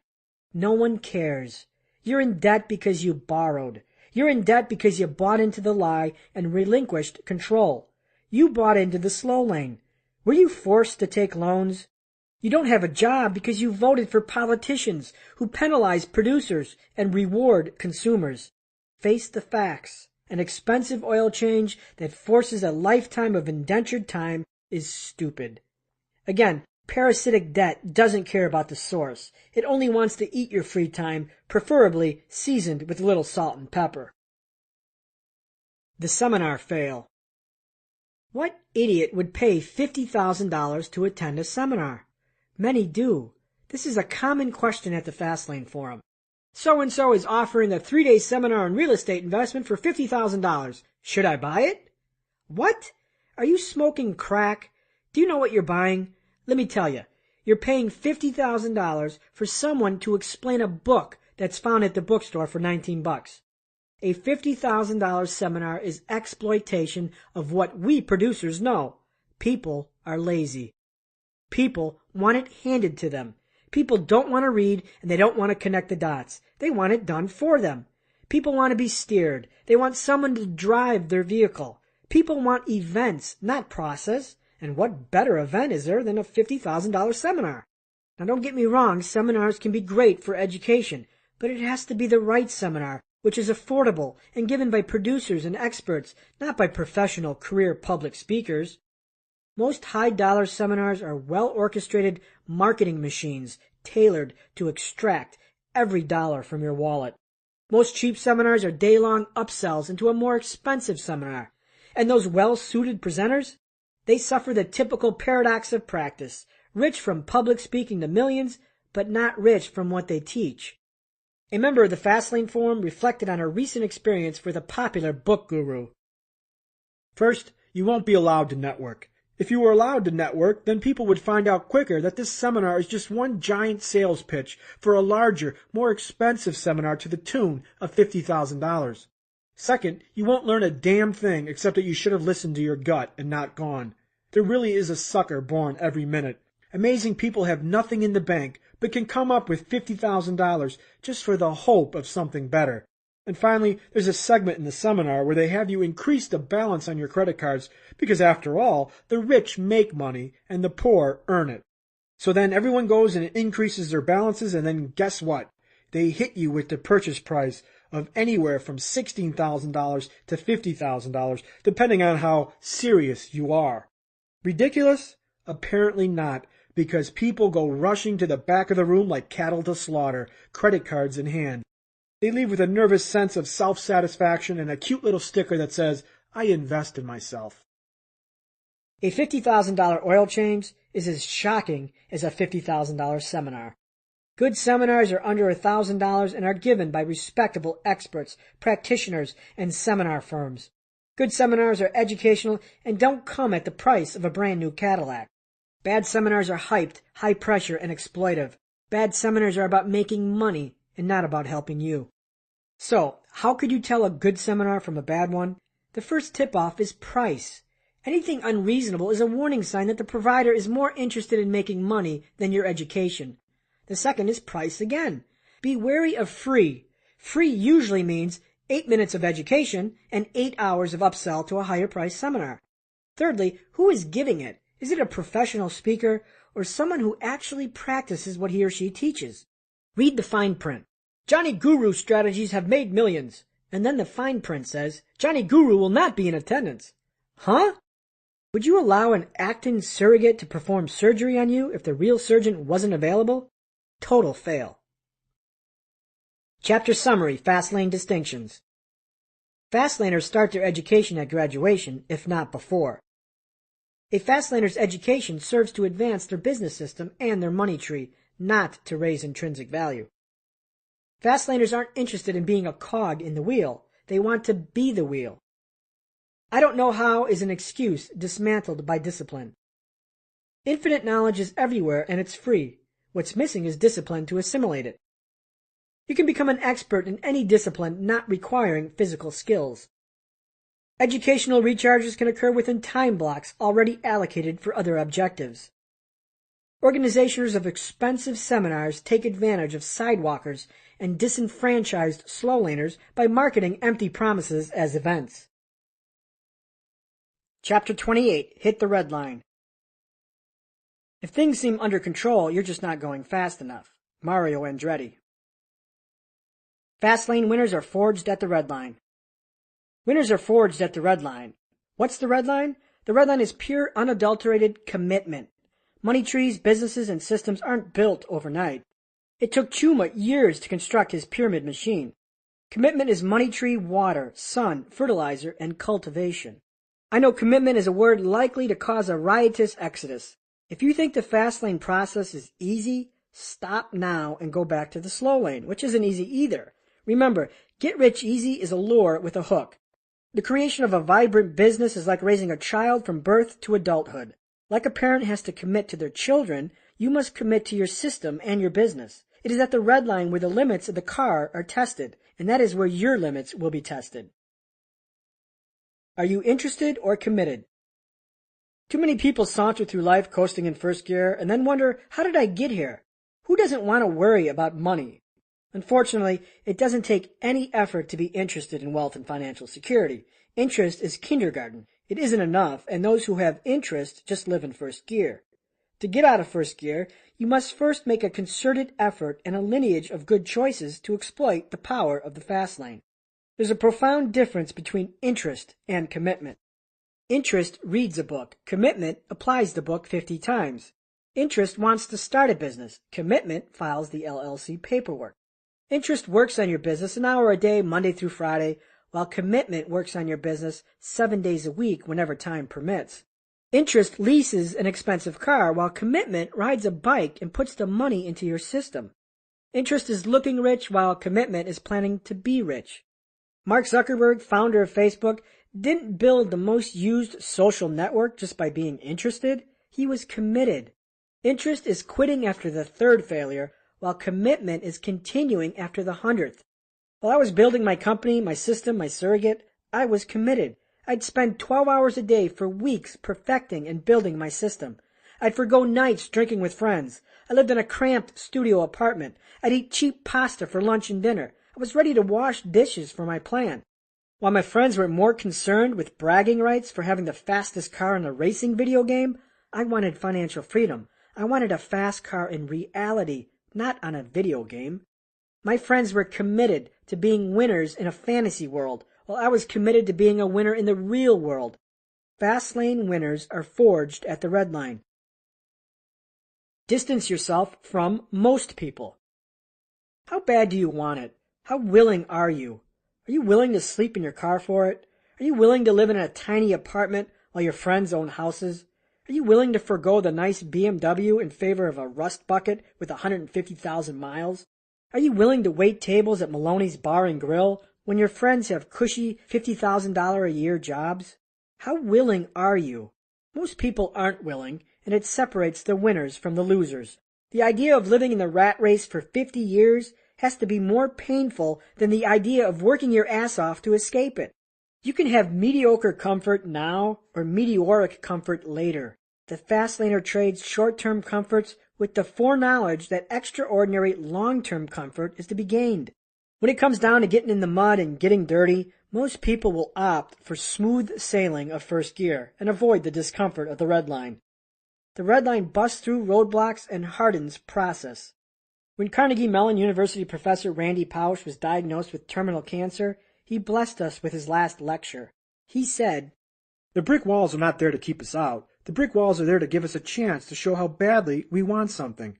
The brick walls are there to stop the people who don't want it badly enough. They are there to stop other people."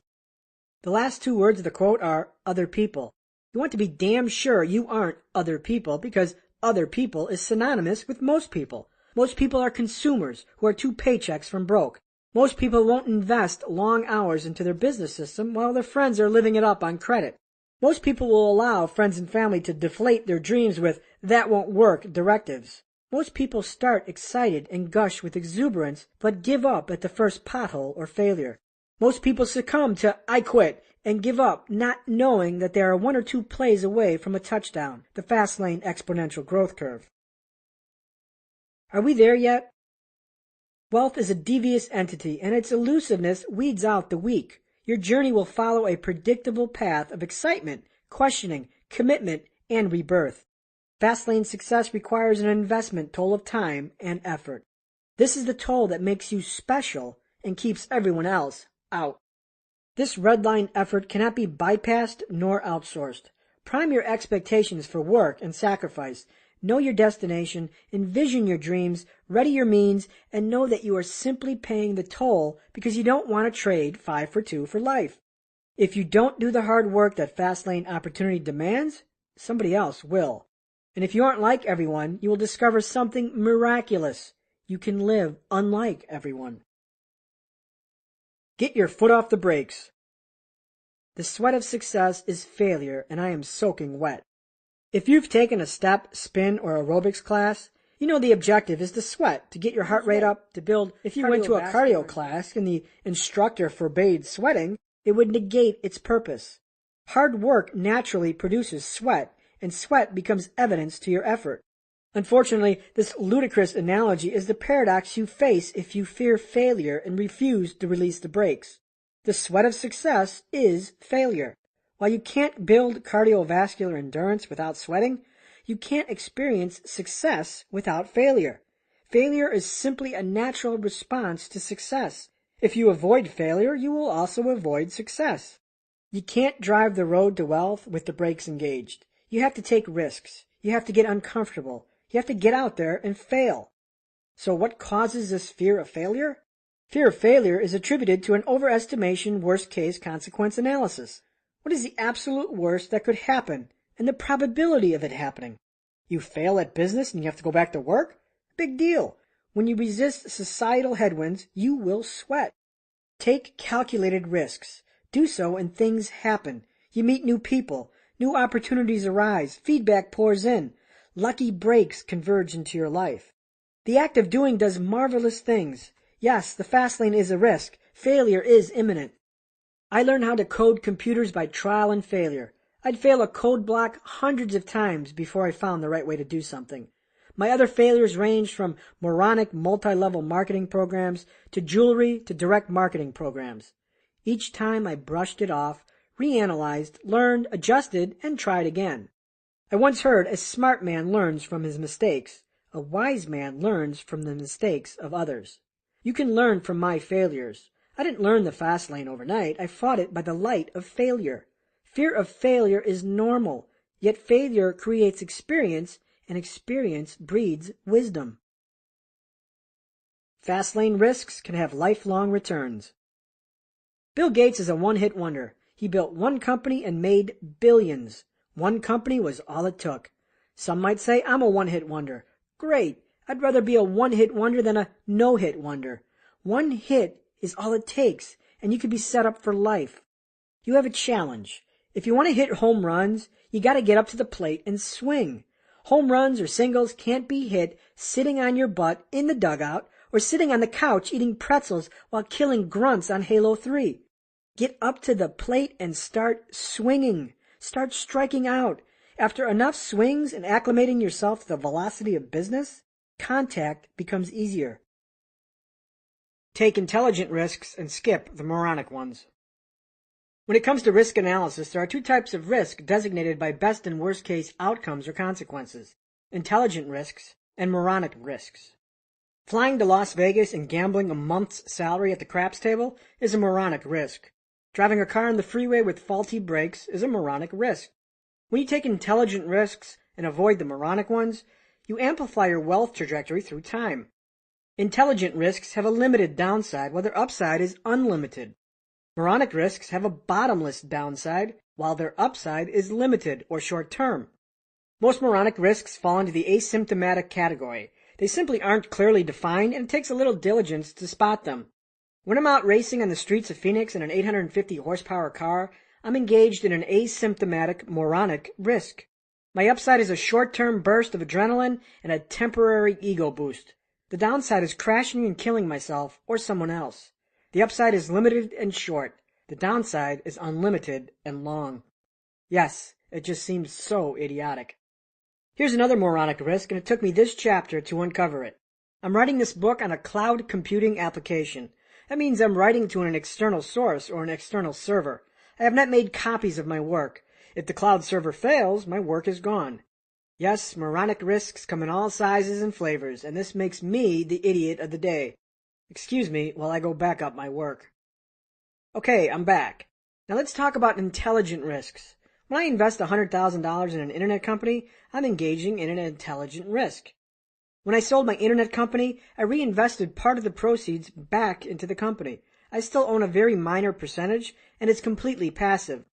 Now, why did I invest $100,000 and expose myself to the risk? I assessed the acquiring company's probability of success to be high. Their goal was to take my small company and transform it into a $100 million company. If they succeed, my small $100,000 investment would then be worth upside to $2 million. The downside? The company could fail and the liquidation value of my investment would lose about 50%. My downside is limited, while the upside is substantial. This is an intelligent risk. If you quit your job to engage in a fast lane business, it's an intelligent risk. Your upside could be millions. The downside? You might have to live below your standards, mop floors, flip burgers, eat rice and beans, or ride your bike to the grocery store. Now, is that really that bad? Not if you know your destination and your commitment to the roadmap. Again, it all comes down to what you are willing to do and not willing to do. Risk involves careful stewardship of choice.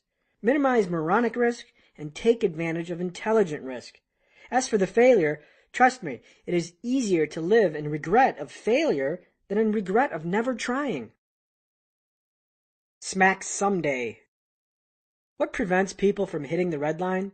Someday does. Someday I will, someday I'll do this, someday I'll do that, and someday when the kids are grown, someday when the debts are paid, someday.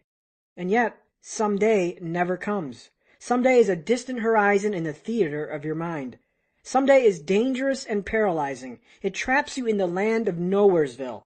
Sunday is here, now, pristine and clean and begging no allegiance for tomorrow. The Fastlane petitions you for this simple transformation. Make someday today. Ever drive somewhere and all the traffic lights are green? Unfortunately, when it comes to opportunity and risk minimization, people wait for the perfect timing. They wait for all the lights to go green, which summons the somedays. Ask anyone seeking a slow lane escape, why haven't you made the leap? What are you waiting for? It's always some excuse. I'm waiting for a promotion. I'm waiting for the kids to be older. I'm waiting to be debt-free. I'm waiting for the new year. I'm waiting to finish school. I'm waiting for the wife to get a job. I'm waiting for the economy to turn around. I'm waiting until I fix the hot water heater. I'm waiting for this. I'm waiting for that. The common thread is always the same. I'm waiting. But waiting for what? Someday. Someday for something, some event, or some precondition. Sadly, these mentally constructed provisions come and go, leaving the opportunity seekers stuck in the same rut for years. Waiting for all the lights to go green is like waiting for the skies to turn purple on the third Wednesday in November. Let me be clear if I haven't been. There is never a perfect time. Someday is today. Today is now. A week is 7 todays strung together, while a year is 365. Today is all you've got, and if you wait, opportunity passes. Your Fastlane journey never starts, and year after year passes with new preconditions being added while the old ones are satisfied. While opportunity passes, guess what else passes? Time. Yep, ring up the cheesy soap opera music. As time passes, so do the sands of your life, and these are the days of our lives. Opportunity doesn't care about timing. Opportunity drives through your neighborhood frequently, and when it does, you have to grab that bitch. Evaluate the risk and take action. Unfortunately, opportunity doesn't care about your timing. Opportunity doesn't care about your circumstances, your broken down car, or your life's turmoil. It comes and goes on its own will, has a mind of its own, and is blind to predicaments. Opportunity comes dressed as changes and challenges. Remember, change makes millionaires. The Fastlane Forum, thefastlaneforum.com, is my example of seizing opportunity outside of my desired timing. My forum existed years before this book was written because opportunity drove through my neighborhood unannounced. My preconceived timing for the Fastlane Forum was after my book's completion. However, years before the first word was written, I revisited a business forum I had once frequented. I recognized familiar forum contributors lamenting about the old days and how hucksters had invaded the forum, people pimping their spams, schemes, and scams. It was a blooming garden of flowers that had become overrun by weeds. People demanded change or an alternative. In my mind, I had a forum coming at some point in the undefined future. But this opportunity was not coming at my convenience. Opportunity suddenly turned the corner, and I heard its deafening exhaust. Even though I was in the shower, I got out, ran outside soaking wet, unprepared, premature, and met the opportunity. I greeted it, opened the door, and let it inside. Not in my time, but in opportunity's time, and someday became today. That decision allowed me to pre-sell hundreds of books before the first word was written. Many of the world's successful entrepreneurs started businesses in college. You know their companies, Microsoft, Dell, FedEx, Facebook. Their founders seized opportunity outside of their timing and chose to take an intelligent risk. These entrepreneurs captured opportunity and didn't wait for satisfaction of preconditions. Oh, after I graduate, or on summer break, or after the Math 202 exam. Opportunities are dressed as unfilled needs, and when they ring your doorbell, you have to answer it. Unanswered opportunity leaves and rings another doorbell, knowing eventually somebody willing will answer. So why not you? Timing is rarely perfect. Waiting empowers mediocrity. People sit around waiting their entire lives for the perfect this and the perfect that. The perfect scenarios and circumstances never arrive. What does arrive? Time, old age, and the specter of a dream lost. And now you have the opportunity to get out of the garage and take the road. The road is where your fast lane journey starts. Fast lane roads lead to wealth. You have the fast lane roadmap, and you know how the slow lane and the sidewalk operate. You know how to tune your vehicle. You know which mindsets are assets and which are liabilities. You've exposed the gravitational forces that will conspire against your vehicle. You have all the necessary tools to get out of the garage and get on one of the many roads to wealth. Yes, it is time to hit the road. Chapter Summary, Fast Lane Distinctions. Interest is first gear. Commitment is the red line. Hard work and commitment separates the winners from losers. Some choose short-term mediocre comfort over long-term meteoric comfort. To live unlike everyone else, you have to do what everyone else won't. Arm your expectations to hard work, sacrifice, and other bumps in the road. These are the landmines where the weak are removed from the road and sent back to the land of most people. Failure is natural to success. Expect it and learn from it. One home run could set you up financially secure for the rest of your life, perhaps generations. Home runs cannot be hit in the dugout. Moronic risks have unlimited downside long-term and limited upside short-term. Intelligent risks have unlimited upside long-term and limited downside short-term. There is never perfect timing, and waiting for someday just wastes time.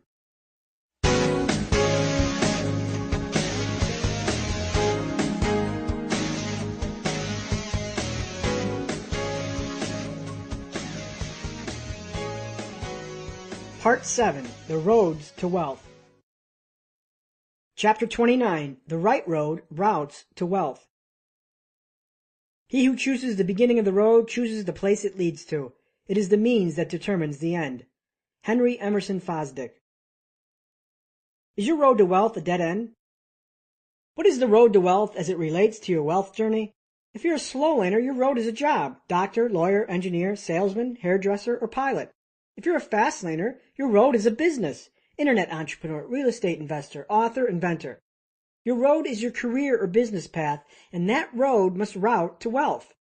Unfortunately, most jobs can't route to wealth because of their mathematical limitations, and surprisingly, most businesses don't either. A road that starts in Chicago and leads east will never hit Las Vegas. It's a dead end. If you're on an errant business road, you have to use your steering wheel and make a course correction. Exit the road, take a turn, or turn around. This impasse confronts millions of business owners. They fool themselves by journeying the wrong road and then wonder why wealth has eluded them. Instead of fighting 8-hour workdays, they fight 12-hour store hours. Instead of leveraging the surrogacy of a system, they trade time for dollars. Instead of trading 5 days of work for 2 days off, they trade 6 for 1 or 7 for 0 in lifelong perpetuity. If you heed the fast lane philosophy and start a lemonade stand on the street corner simply because fast lane said, start a business, I've failed. That road is the wrong road because it doesn't route to wealth. The road to wealth must route to wealth. How? Your road must go through or near the law of affection. The road to affection, the 5 fast lane commandments. The law of affection says to make millions, you must impact millions. How can you impact millions? In the slow lane, you explode intrinsic value, become enormously indispensable, and earn millions. In the fast lane, you engineer a business that touches millions of lives in scale or many lives of magnitude. If your road doesn't lead to affection's neighborhood or you have an off-ramp onto it, sorry, you're on the wrong road. The power of the fast lane wealth equation is ignited by a business that drives to the law of affection. Business opportunities are plentiful, and unfortunately, most of them aren't fast lane roads. If you're stuck in a retail store selling $10 haircuts, can you reasonably expect to serve millions? To make millions, you must serve millions. A kick-butt attitude is negated if your road is directionally challenged toward affection, because affection is the gatekeeper to wealth. To light the law of affection and illuminate your fast lane road, cross-examine it against the 5 fast lane commandments, which we pronounced next. Number 1, the commandment of need. Number 2, the commandment of entry. Number 3, the commandment of control. Number 4, the commandment of scale. Number 5, the commandment of time. The next commandments are a Fastlane litmus test, and they validate your road. Does your road or your potential road route to wealth? Is it Fastlane? Can it be made Fastlane? Can it hit affection? Can your road route to a multi-million-dollar enterprise, generate passive income, and end at a final liquidation event? A road meeting all 5 commandments can make you filthy rich. As violations accrue, the road degrades in its wealth potential, and with it, your ability to get near affection also degrades. While it's possible to violate 1 or more commandments and still create wealth quickly, you should aim for a road that satisfies all 5 commandments. Potent roads are potent wealth creators. Sadly, most business opportunities fail the commandments, and if they fail, they don't deserve your respect or attention. Chapter Summary, Fastlane Distinctions. Not all businesses are the right road. Few roads move at, through, or near the law of affection.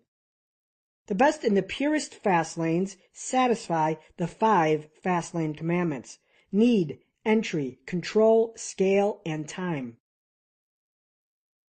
Chapter 30, The Commandment of Need. What do we live for if not to make life less difficult for each other? George Eliot. Sand foundations crumble houses. 90% of all new businesses fail within the first 5 years, and I know why they fail. They fail because they fail the commandment of need. The commandment of need. When you build a business based on a flawed foundation, it's going to fail. Sand foundations crumble houses. Businesses that violate the commandment of need either belong to the 90% failure category or masquerade as a job.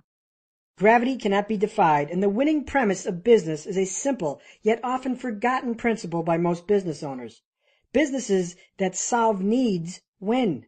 Businesses that provide value win. Businesses that solve problems win profits. Selfish, narcissistic motives do not make good long-term business models.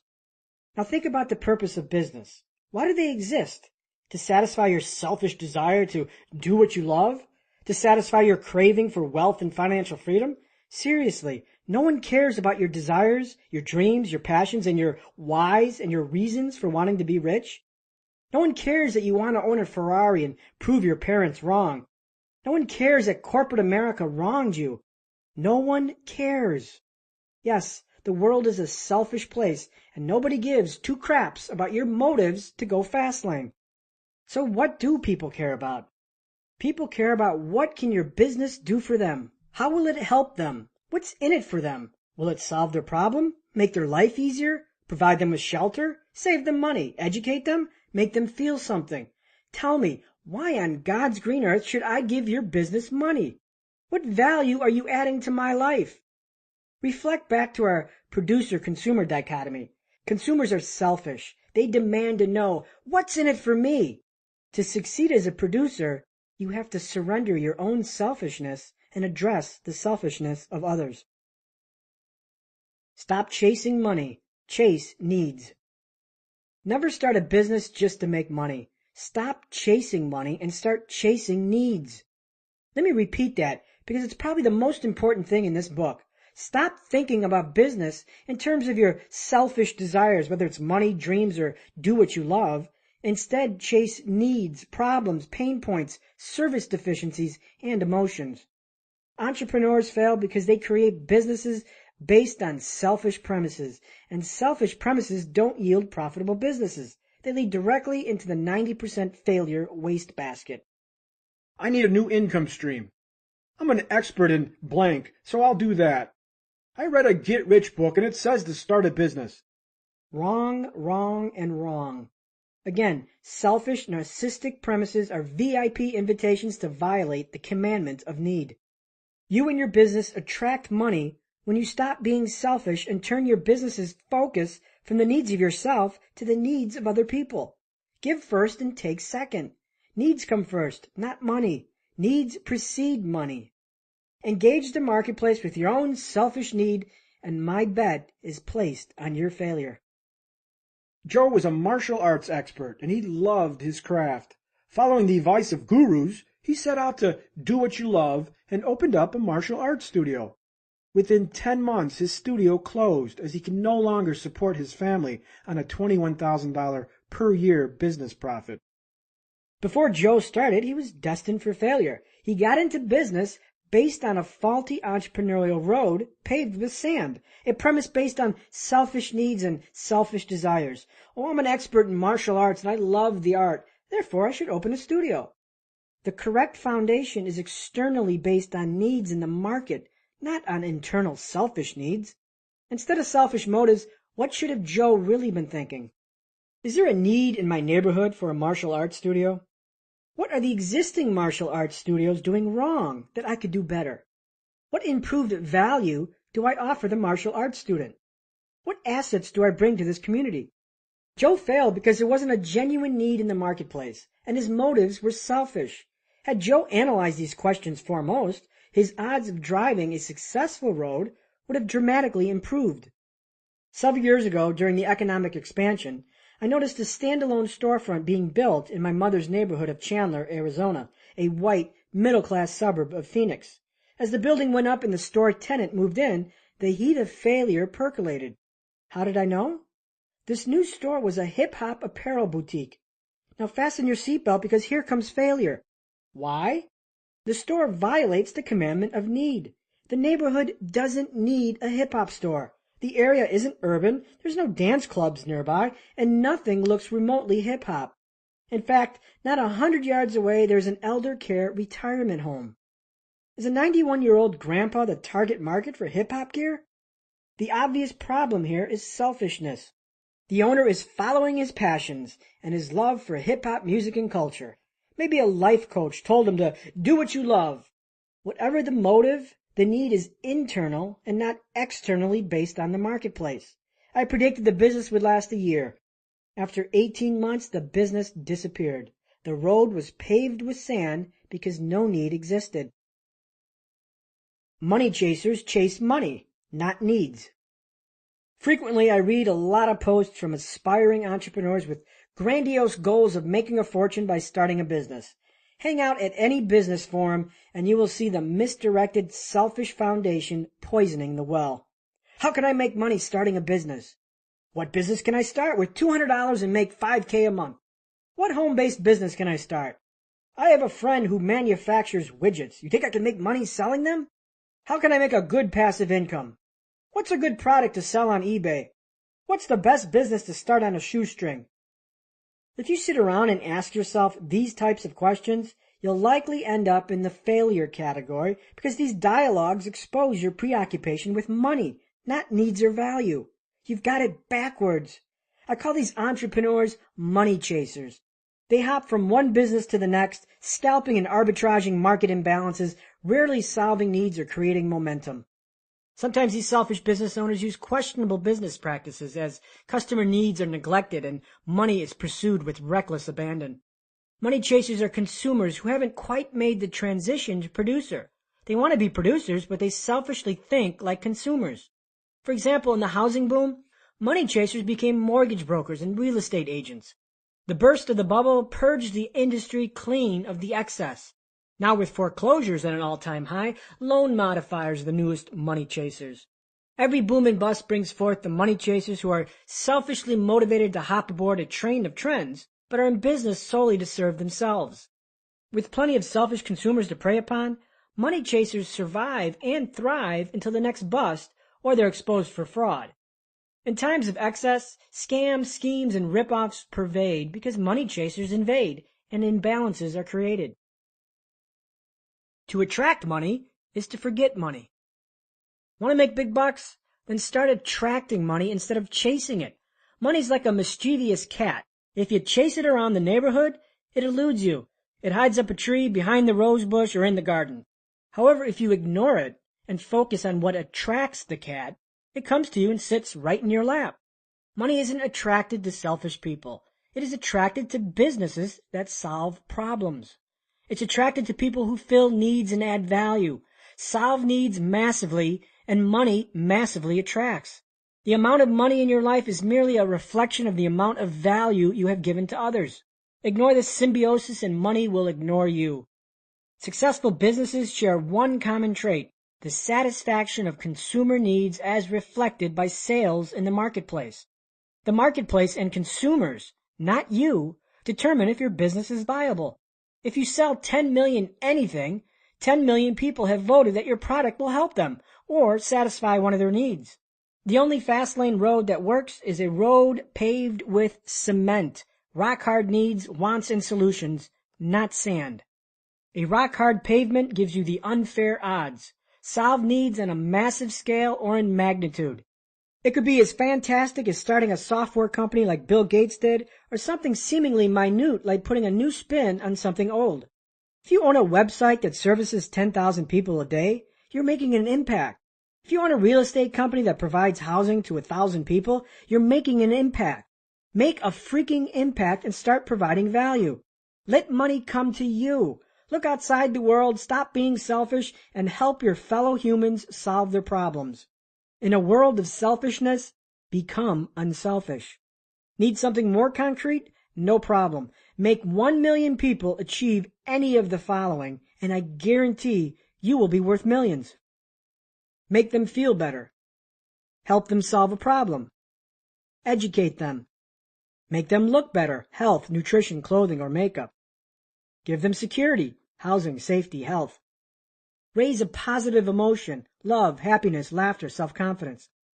Satisfy appetites from basic food to the risque, sexual. Make things easier. Enhance their dreams and give hope. So the next time you're trolling the web looking to make money, sit back and ask yourself, what do I have to offer the world? Offer the world value and money becomes magnetized to you. Do what you love and die as you do. Beware of another guru speak. Do what you love and the money will follow. Bullshit. That is, unless you want to violate the commandment of need. Do what you love is another mythical decree perpetrated by hypocritical gurus and so-called life coaches who are probably 3 clients away from broke. Sadly, the road of do what you love rarely converges with wealth. In fact, it might lead you down a road to destructive love. If you're like me, do what you love was never an option. Think about what you love and then think, is someone going to pay you for it? Is it going to solve a need? Are you good enough to make money doing it? Most likely you aren't.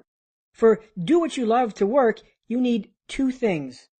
Number 1, your love must solve a need. And number 2, you must be exceptional at it. For example, I love to play basketball, but frankly, I suck at it.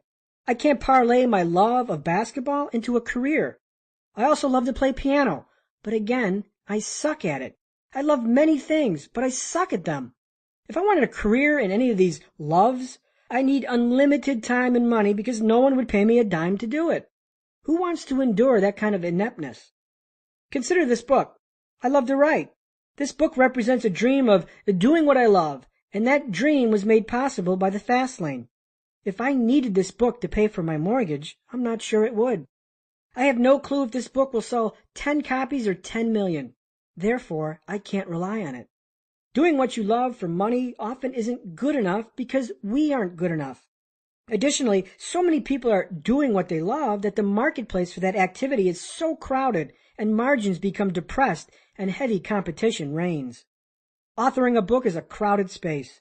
Just because I love to write doesn't guarantee money will follow. In fact, no one cares that I love to write. Do you? Of course not. You want to know if my writing will help you. In a magazine interview, billionaire R.J. Kirk was asked about the benchmark to his success. He replied, "It is for others to say whether I'm useful or not. It isn't for you to decide whether you are useful. The marketplace makes that determination. People pay for their satisfaction. They don't pay to satisfy your need of do what you love. People pay for solutions, not for your enjoyment.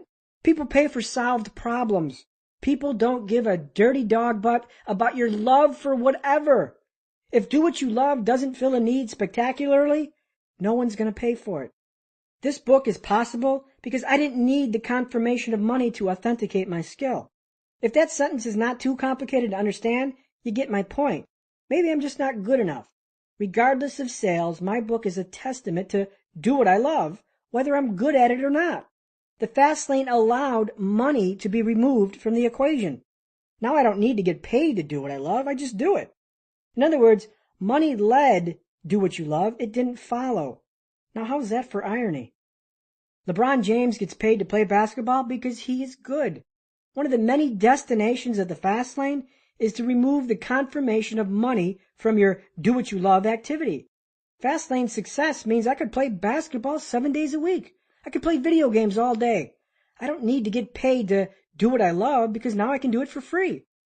If you're one of the lucky few who can earn an income from a specific activity that you love and are good enough, kudos to you.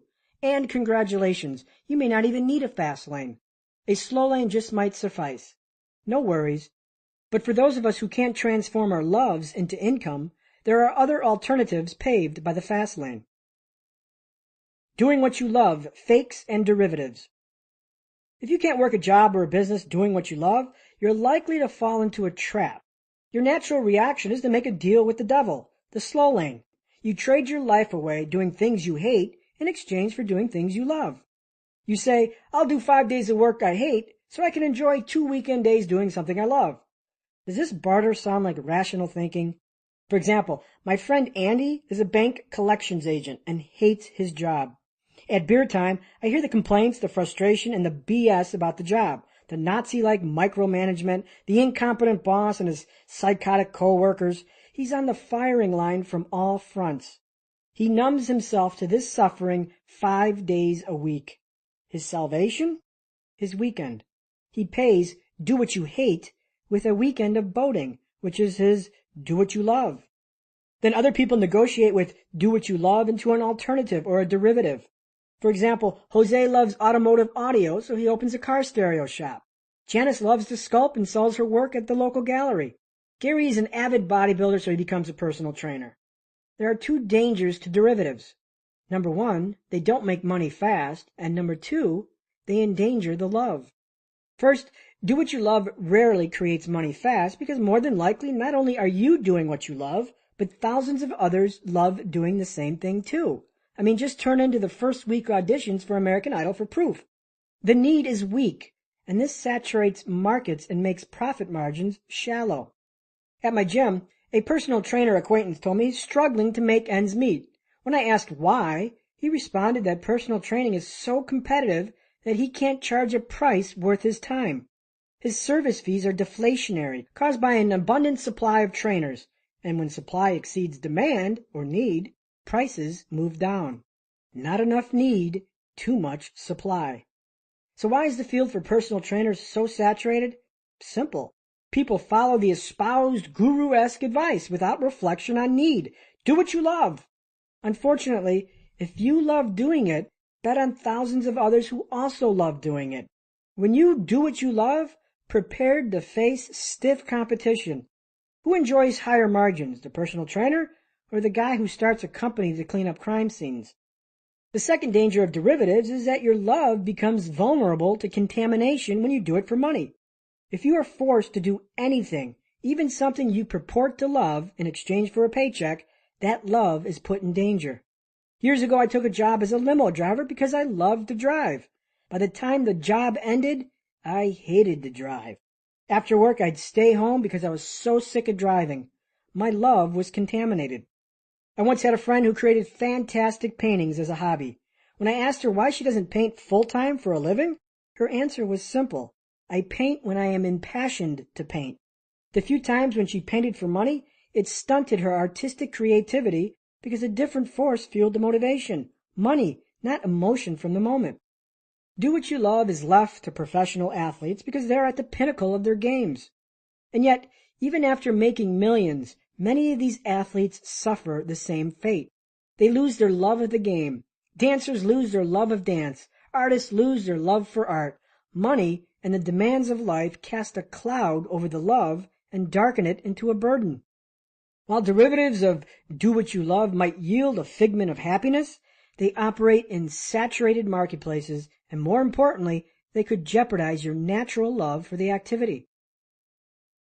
Your ignition, moving from love to passion.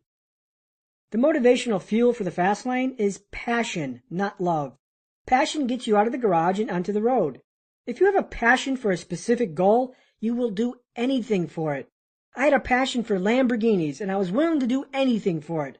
Pick up dog shit, mop floors, work at 3 a.m, whatever it was going to take, I had the passion to do it. Did I love driving limos? Hell no. But I had a fast lane passion, and it motivated my movement to the vision of the future. Your vehicle needs an ignition, a starter, something that compels you to jump out of bed in the morning, challenged to tackle the day. That ignition is passion. You need a passion for something greater. It is different for everybody, but when you find it, you will do anything for it. When you reposition your goals and visions at the end of a road that works, that end transforms your daily life into passionate action toward that specified destination. If you can't get paid doing some specific activity, identify a specific why or end goal that ignites your passion to act. What is your why? Why are you doing this? Why go fast lane? What are your reasons? Whom do you want to prove wrong? What exactly are your whys? My whys read like this. I want to pay off my mother's mortgage. I want to wake up without an alarm clock.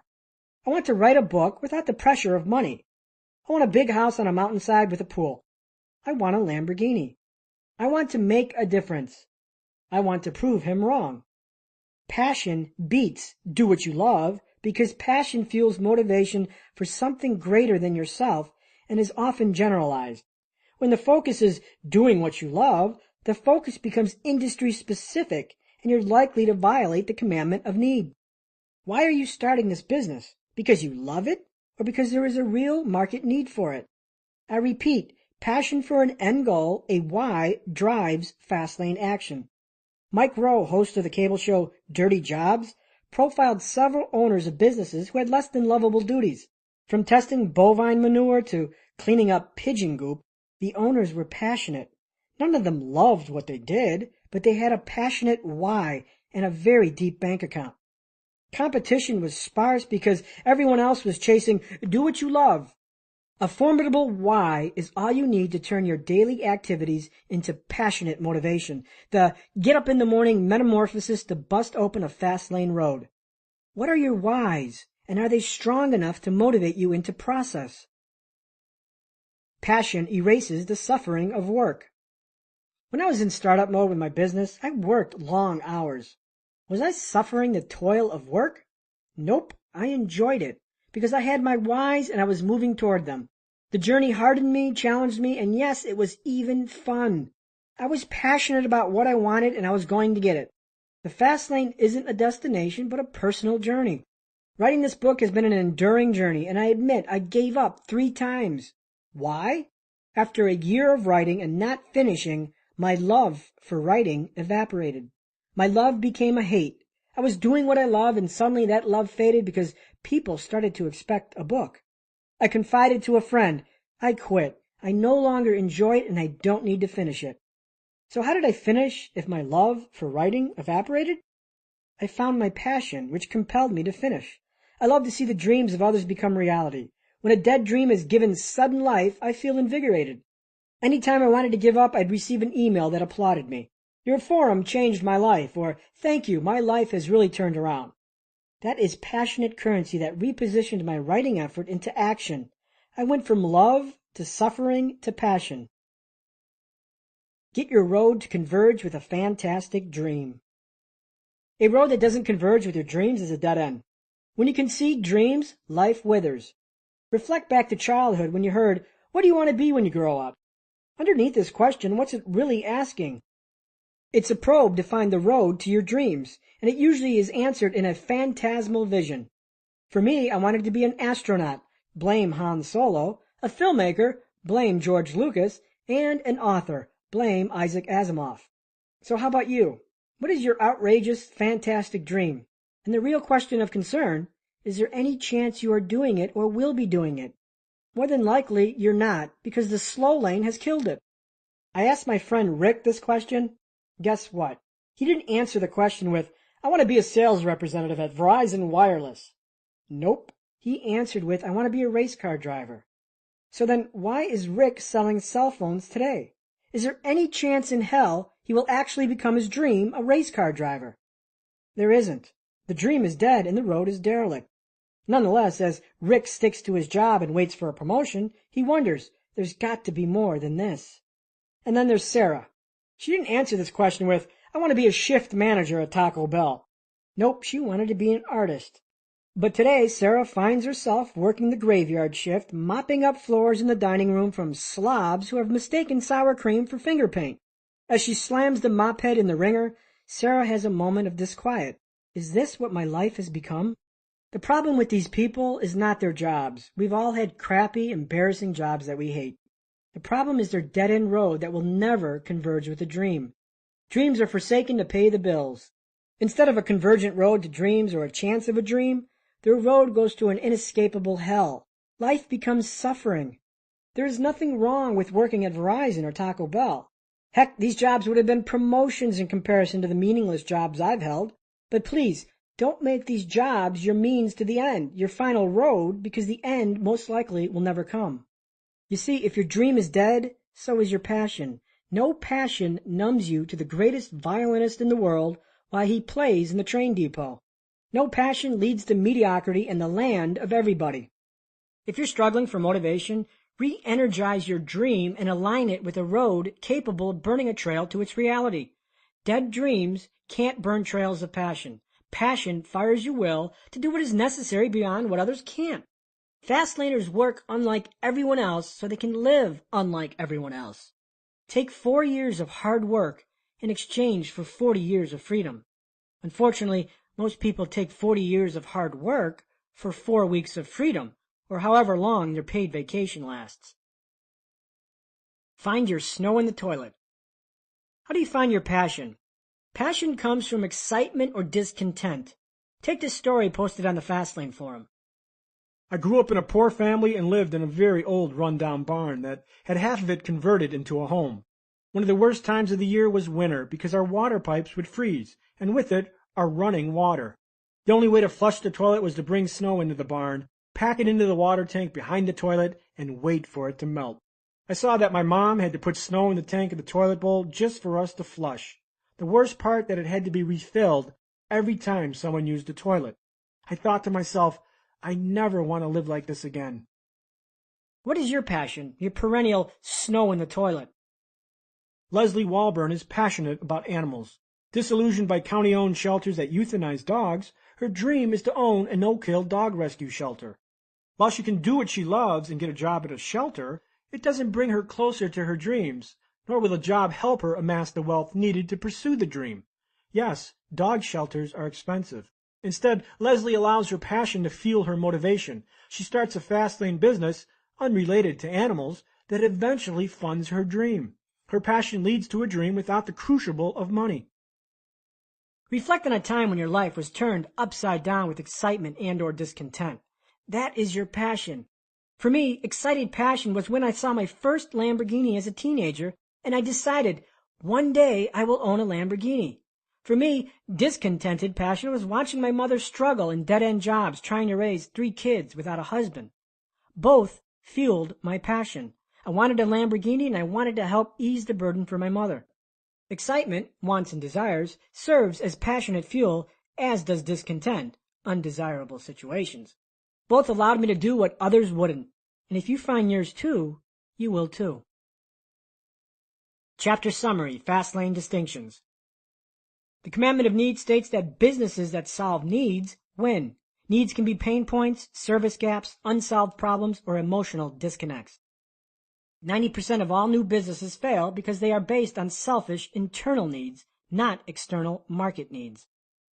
No one cares about your selfish desires for dreams or money. People only want to know, what can your business do for them?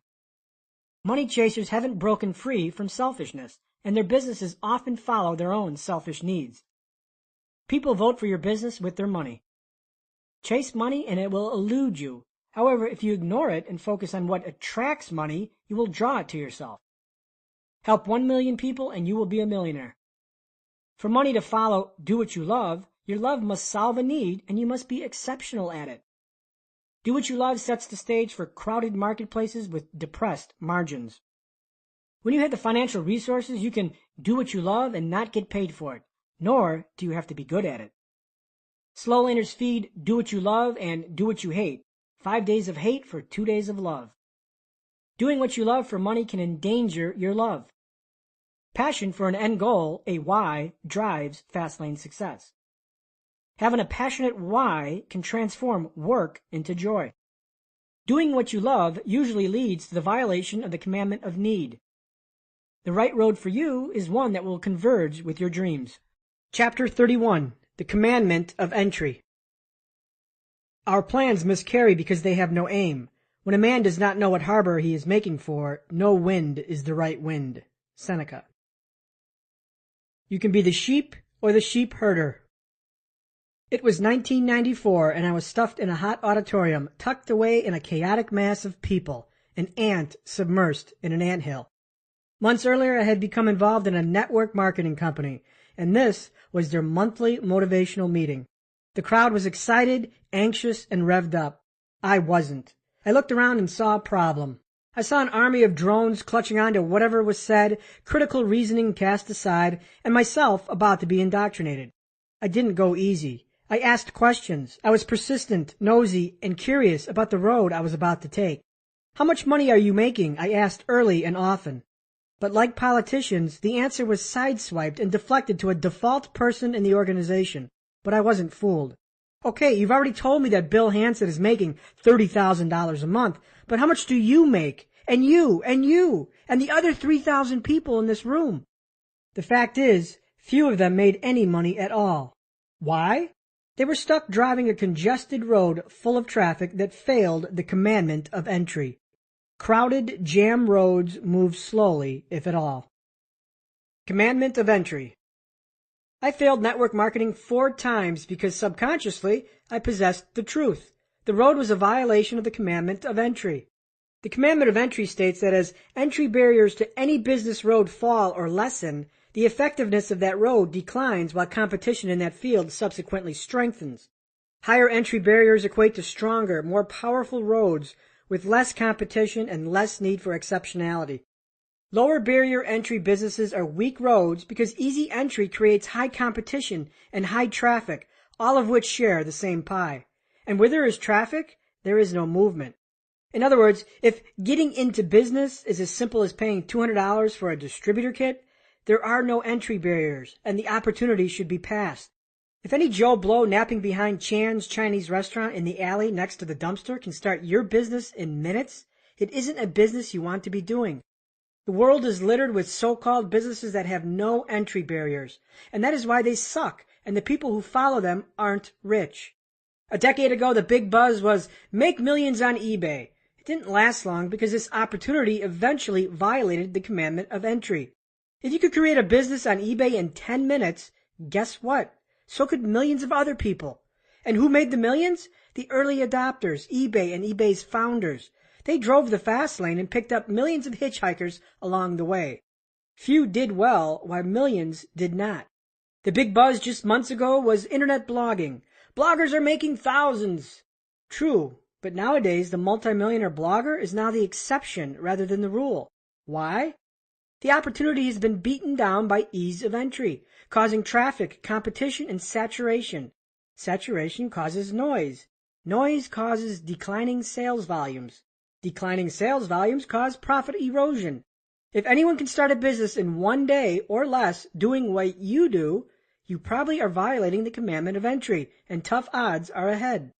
Network marketing or multi-level marketing, MLM, always fails the commandment of entry unless you own and create the MLM company yourself.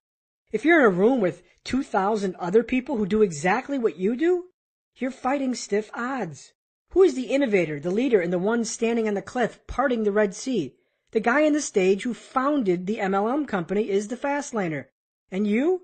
Sorry, but you're just another soldier in his Fastlane army, a cog in his marketing strategy. The MLM founder doesn't need to climb the pyramid because he built the pyramid. You could be the pyramid climber or the pyramid builder, or you can be the sheep or the sheep herder. Exceptionalism is required to overcome weak entry. If you violate the commandment of entry, be prepared to be exceptional. Exceptionality breaks the odds of entry. Unfortunately, exceptionality is a long shot, much like an above-average high school athlete going pro. For example, when I sat in that auditorium with thousands of other network marketers, I realized that to exceed among thousands doing the same thing, I had to be exceptional. I had to be the best. Honest with myself, I knew I couldn't be exceptional in that construct. Could I be the exceptional one among 50,000 like-minded distributors? I was doubtful. Conversely, when I started my internet business, I had roughly 12 competitors. Could I be exceptional among 12? Absolutely. Another example of exceptionality is playing professional poker and financial trading, like stocks, futures, and currency trading. Both disciplines violate entry and have little to no restrictions to access. I can go to Vegas with $10,000 and enter a poker tournament anytime I want. I can deposit $10,000 in a trading account and start trading currency. Lack of entry itself creates the marketplace, and to succeed in that marketplace, you have to be exceptional. The best and the richest poker players in the world are exceptional and take advantage of the weakest lured by weak entry. The pros call these folks dead money. The same playing field exists in the currency markets. Newbies come and go, trading currencies, expecting to make a fortune, while the only folks making the millions are the exceptional participants and the purveyors of the field, like the currency platforms, brokerage houses, and poker websites. There's an old saying, in a gold rush, don't dig for gold, sell shovels.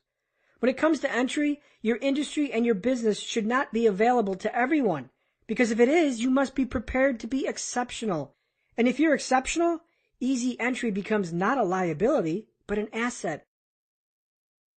Entry is a process, not an event. Want to know if your business violates entry? The answer is another simple question. Is getting into business an event or a process? Real business startups are processes, not events. If you're suddenly in business because you bought a distributor kit or you completed an online form, you're violating entry. If you're suddenly in business because you took 1 or 2 actions, you violate entry. Conversely, if I wanted to start a bed and breakfast in Napa Valley, I'd have to find a property, fix it, finance it, insure it, get licensing and permits, hire a staff, and perform about 10 other steps. Entry is a detailed process. Starting a business, like wealth, is a concerted series of choices that form process. Founders of network marketing companies do spectacularly well because they know that people love events. And what better event is there than complete this application and you're in business? They leverage entry ease as an advantage. As entrepreneurs, we want to start companies that others can join as an event. Don't fool yourself. Mailing a check to some address listed in the back of an entrepreneur magazine isn't a business embryo. Any business that takes 10 minutes to do, join, participate, violates entry. Violate entry and you stamp your ticket into the world of everyone and become a part of someone else's Fastlane plan. Everyone is doing it. Ever get stuck in traffic on the expressway and just go nowhere for hours? Welcome to Everyone is Doing It. A road full of traffic is a road full of everyone. If everyone is doing it, I won't be doing it. I'll exit the road and you should too. Why? Because everyone isn't wealthy. If everyone were wealthy, everyone is doing it would work. When it comes to money, the best warning flag is everyone. Everyone is a red flag that the commandment of entry has been violated. If everyone is engaged in the same activity, it surely will fail. While everyone was buying houses like crazy during the housing boom, I did the opposite. I sat on the sidelines and sold. When the frenzy is buying, you should be selling. When the frenzy is selling, you should be buying or staying pat.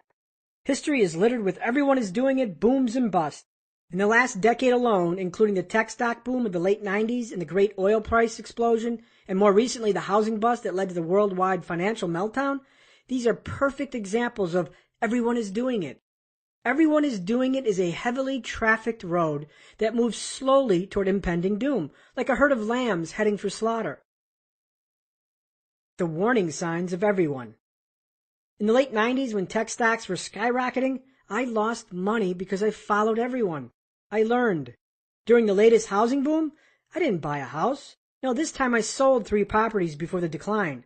While the housing market collapsed and stocks soon followed, I was long gone and sitting in cash. How did I know? I spotted the signs of everyone is doing it, because if everyone were rich, everyone is doing it would work.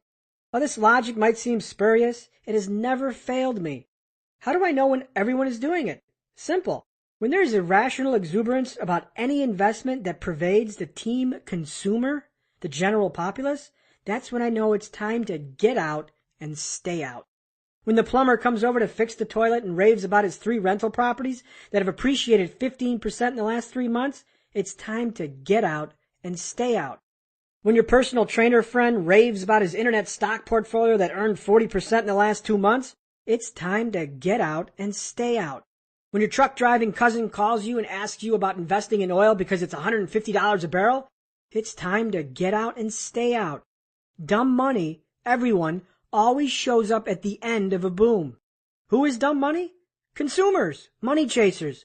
And some shrewd people, they've mastered the rule of everyone. Instead of getting out, they short the other side and profit from the downfall. With every busted boom, new millionaires and billionaires are created because they saw the impending collapse inevitable in every meteoric, irrational ascension. When the stock market imploded in 2009, everyone was selling. I was long gone and sold a year earlier. Warren Buffett was buying. Everyone sells and the richest man in the world buys. Could it be that everyone is wrong? Yes, it could. If you want to live unlike everyone, you can't be like everyone.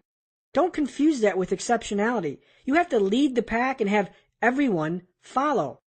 When the lambs are lining up single file for slaughter, you want to own the slaughterhouse. Chapter Summary, Fastlane Distinctions.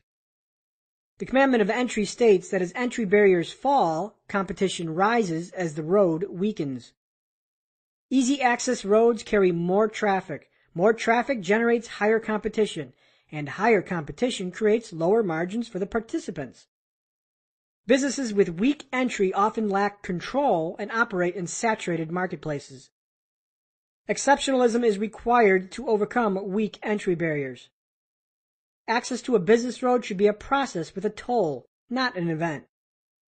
Everyone consists of the general populace and is served by the mainstream media. If everyone were wealthy, everybody is doing it would work. And if everybody is wealthy, then no one is wealthy.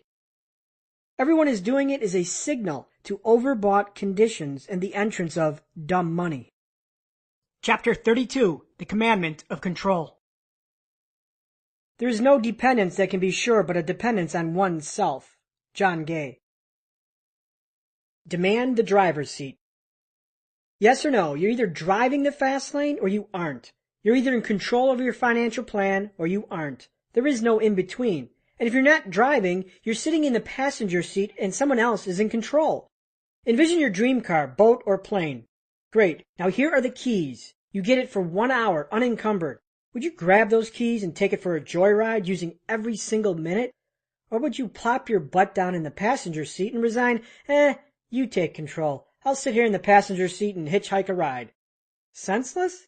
Not exactly. This is how many people approach business. They hitchhike, they give up the driver's seat, and they violate the commandment of control. In doing so, they sacrifice control over their financial plan and ultimately make someone else rich. Hitchhiking a fast lane. While hitchhikers of life tread the sidewalk and are victims, the hitchhikers of business violate the commandment of control. A business hitchhiker seeks refuge from risk and cowers within the confines of a matriarchal organization. This subservient relationship renders a loss of control and leaves you vulnerable to actions of the driver. When you control your business, you control everything in your business, your organization, your products, your pricing, your revenue model, and your operational choices. If you can't control every aspect of your company, you're not driving. And if you can't drive, you set up yourself for sudden, unexpected crashes. Fast lane drivers retain control. Those who violate the commandment do not. Here are some general examples. Drivers create MLM companies. They don't join them. Drivers sell franchises. They don't buy them. Drivers offer affiliate programs. They don't join them. Drivers run hedge funds. They don't invest in them. Drivers sell stock. They don't buy stock. Drivers offer drop shipping. They don't use drop shipping. Drivers offer employment. They don't get employed. Drivers accept rents and royalties. They don't pay rents and royalties. Drivers sell licenses. They don't buy licenses. Drivers sell IPO shares. They don't buy them. So are you driving a fast lane or hitchhiking one? Now, if this hitchhiker description describes you, don't get discouraged or defensive. You can't be a driver in every instance. Heck, even I engage in hitchhiking activities. Fastlane hitchhikers can make good money, sometimes boatloads. However, understand this. The driver retains control and makes the big money. At best, the hitchhiker makes good money. Good money versus big money. There's a difference between good money, big money, and legendary money. Good money is making $20,000 a month. The cattle call of every network marketing company is, hey, you want to make $10,000 a month? Big deal. Remember, your Windshield. It's big money only in your head. That's decent money, but nothing that's going to put you into a private jet and a 40-foot yacht on Newport Beach. Big money is $200,000 a month. Now we're talking. $200,000 every month will make a dent into your lifestyle. When you earn this level of income, life does change. And then there, of course, is legendary money, where you can earn more than $1 million every month. Outrageous? Not at all. When you leverage all 5 commandments and control your company, $1 million a month is not impossible. To hit big money or legendary money, you need to control your system and every aspect of that system. When you relinquish control and defer power to a higher authority, you cede big money to the driver and accept good money as the passenger. For example, my website offered an affiliate program. My best affiliate consistently earned $20,000 a month. Yes, he was making good money. He was the hitchhiking passenger and I was the driver, controlling the affiliate process. However, think about the danger he assumed. At any moment, I could have instituted a new policy that would have reduced his earnings. I drove his income stream and he absorbed the risk that I wouldn't disturb, alter, or modify the affiliate agreement. And most importantly, as the driver, I was the one making big money, $200,000 a month, while he settled for good money, $20,000 a month. Similarly, you might have heard of the unique group of internet entrepreneurs called AdSense millionaires. Google AdSense is an advertiser network that online content publishers leverage to earn income from their website's traffic. There are affiliates, bloggers, and publishers who earn good money from using Google's AdSense program. Some content providers and bloggers earn 6 figures monthly. Arguably, this is big money, yet Google, the driver, makes the legendary money. No control equals crashes.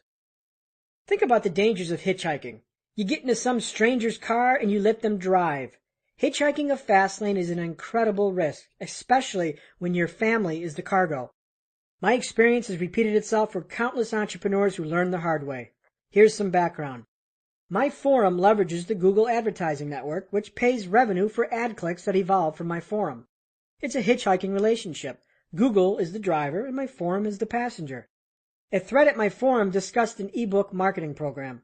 As the thread progressed, the joke was made about a former bankrupt NBA player, and long story short, the folks at Google claimed the content violated their terms. My ads were terminated, and the revenue stopped immediately. Now imagine if this forum and the Google revenue were responsible for feeding my family. Imagine if I relied on it. Imagine if I was earning $15,000 a month from these ads, and in one big swoop, it was gone. No control, no say, no power. It took me 8 days to resolve the problem, and it exposed the dangers of hitchhiking a fast lane as a passenger versus driving it. For those 8 days, my income from that activity was zero. In any driver-hitchhiker relationship, the driver always makes more money than the hitchhiker and retains a critical component to fast lane strategy: control. I can't imagine running a company in which another entity has the power to instantaneously kill your revenue stream. If someone can flip a switch and destroy your business, you're playing roulette with your financial plan. The congenital danger of hitchhiking is that you relinquish control to the driver. And if the driver crashes into the wall, guess who goes with them? You. The problem with being a hitchhiker is you really never know the driver. The driver could be ethical, moral, and just, or the driver could be corrupt and evil. Either way, as a hitchhiker, you waive all power to your driver. He who owns the keys owns the power. Yet millions of people submit to this type of organizational control without pause. They signed franchise agreements giving control over crucial business decisions, including marketing, ads, and royalties. They join distributorships in which others dictate their compensation structure. Their product funnel is directed by a centralized source. They're told like automatons what they can and can't do. They're held hostage to a corporate patriarch, not realizing that they really aren't their own boss. If you can't change your product, are you the boss? If you can't change your price, are you the boss? If you can't influence marketing decisions, are you the boss? Years ago, I joined a network marketing company. I had a friend who earned good money. Ultimately, the company changed its product line and compensation structure.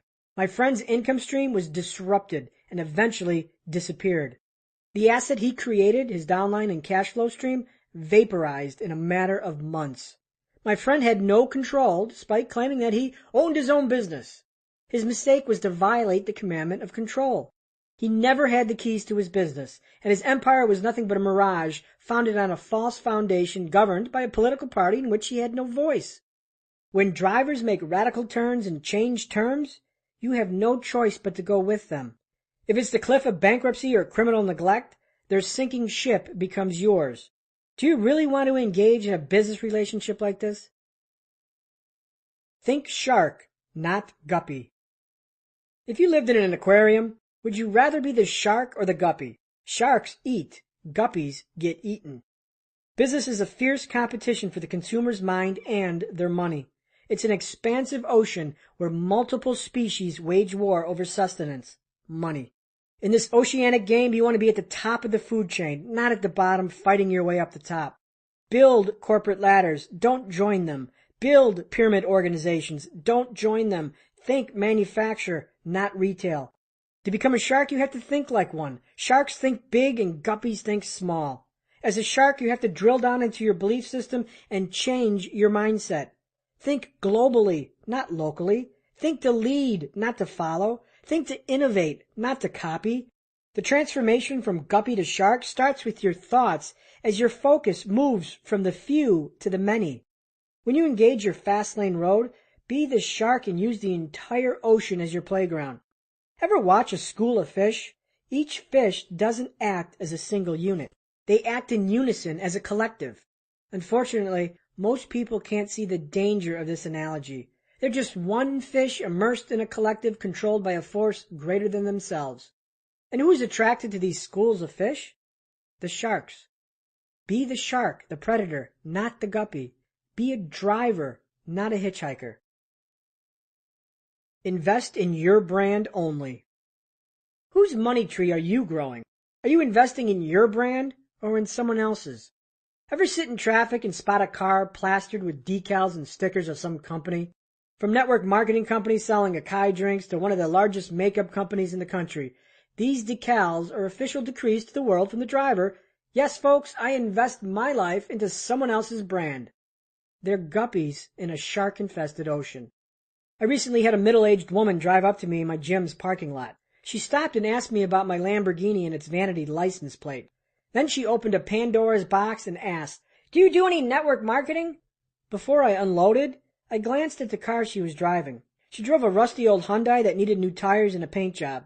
The rear window was missing, unless of course you believe duct tape suffices as an adequate replacement to glass.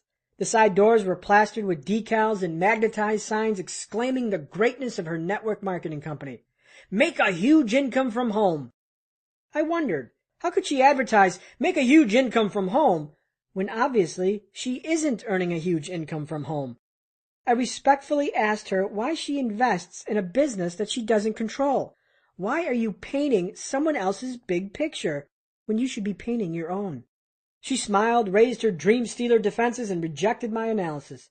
As if what she was doing was working and reasonable, her mind was closed to my suggestions. That's fine. Keep doing what you're doing and see if that gets you where you want to go. Don't listen to me. You came up to me, and I'm the one who's retired and living the dream. I know that sounds arrogant and pretentious, and I apologize, but logic eludes most people. When you blindly invest your life and your time into someone else's brand, you become a part of their marketing plan. You become a swab of paint in their big picture. You resign yourself to the slim possibility of making good money versus big money. Not investing in my own brand was one of the most serious mistakes I made as a young entrepreneur. Hitchhiking a fast lane is an epidemic that deceives many would-be entrepreneurs. And I say would-be because hitchhiking isn't entrepreneurial, because at the heart of entrepreneurship is creation and innovation. Hitchhikers aren't pioneers. They don't create or innovate. They sell, operate, and manage. If the driver decides to close up shop, you're out of luck. If the driver decides to discontinue a product and it's your sole source of income, you're out of luck. Fastlaners control their brands, their properties, and their financial plans. They don't blindly give it to others and hope for the best. Network marketing as a fast lane. Only if. Network marketing is a fast lane, but only if you own the network marketing company. As a fast laner, you want to create these companies, not join them. I have a lot of Facebook friends who are spiritedly engaged in network marketing. I don't espouse my world vision on them because they have to see it for themselves. If they truly believe that $20,000 a month is a great income, let them believe it. If they truly believe that their income stream will be passive forever, let them believe it. If they truly believe that they are in control, let them believe it. These people have to see the truth on their own. It took me 4 network marketing companies to expose the truth. And that truth, the only people in the company who are living in houses on the Pacific Ocean with a stable full of exotic cars were the founders in the inner circle, not the distributors who signed up years later. I don't hide my discontent for network marketing, although the reason for my discontent is often misconstrued. Network marketing is a hitchhiking strategy that disguises itself as an entrepreneurial activity. My discontent lies in the misconception. Millions fall for the pitches such as be your own boss or own your own company or passive residual income. While there is a small sliver of validity to these claims, they cloud the real essence of MLM, which is sales, distribution, and training, not entrepreneurship. I was involved in 4 MLM companies. Not once do I remember dictating product decisions, research and development, marketing restrictions, rules, cost analysis, or anything else fundamental to owning a business. As a network marketer, you don't own a business. You own a job managing and creating a sales organization. That's like stuffing money under the mattress and calling it an investment. Years ago, I had friends who did well in MLM, and some of them still do. Heck, I even did okay. But 2 things always nagged at me. First, I had no control. I was at the mercy of the company, its policies, its procedures, its product line, its cost structure, and whatever mandate they set forth. I'd be stuck with it. I remembered when my company discontinued its best product and my income plummeted through no fault of my own. My friend who was making a nice living at MLM, he quit due to opposition over corporate decisions, and from what I hear, every few years he jumps from opportunity to opportunity. He continually repeats the cycle. Climb aboard some hot opportunity, run it dry, and move to the next. Last I checked, he isn't rich, nor is he retired. He's not stuck in a rat race, but a rabbit race from one carrot to the next. The second nag at my mind was clear. I didn't feel like an entrepreneur. I felt like a worker bee stuck in a chaotic hive. I felt like an employee of a large company that was benefiting from the fruit of my hard work, even when hours of that hard work yielded few dollars. My essence knew I was violating a multitude of commandments and rules. The rule of everyone, the commandment of entry, and the commandment of control. My dislike for the model lies in the misdirection conveyed to would-be participants. They think they're entrepreneurs when they're just salespeople and sales managers in a fast laner's plan. Now, can these folks make a huge chunk of change? Of course. I don't argue that fact. Top salespeople in Fortune 500 companies also make a lot of money. Lottery winners also make a lot of money. We're talking odds here, not absolutes. MLM distributors are commissioned employees disguised as entrepreneurs and working for a fast laner in a regime they don't control, but the fast laner does. Network marketers are soldiers in a fast laner's army. So now let me be clear to all those MLM folks out there ready to hang me. I love network marketing as an entrepreneur. If I ever want to invent a product that needs distribution, network marketing would be my first consideration. Furthermore, MLM has excellent educational value, sales, motivation, team building, and networking. Network marketing can accelerate your future. As for my friend, he's a hitchhiker of the fast lane. What he doesn't realize is that to fully exploit the fast lane road, you don't join a network marketing company. You create it. You must be the creator of the company that people are dying to join. You must be the controller of policy and product and the producer. The fast laner creates and invests in his own brand. The hitchhiker climbs aboard someone else's and hopes to piggyback a ride. If you don't control your system, your money tree, and your brand, you control nothing. You must sit atop of the pyramid and serve the masses. Stop climbing pyramids and start building them. Chapter Summary, Fastlane Distinctions. Hitchhikers relinquish control over their business to a fastlaner. There's a difference between good money and big money. Hitchhikers can make good money while fastlaners make big money, sometimes legendary money.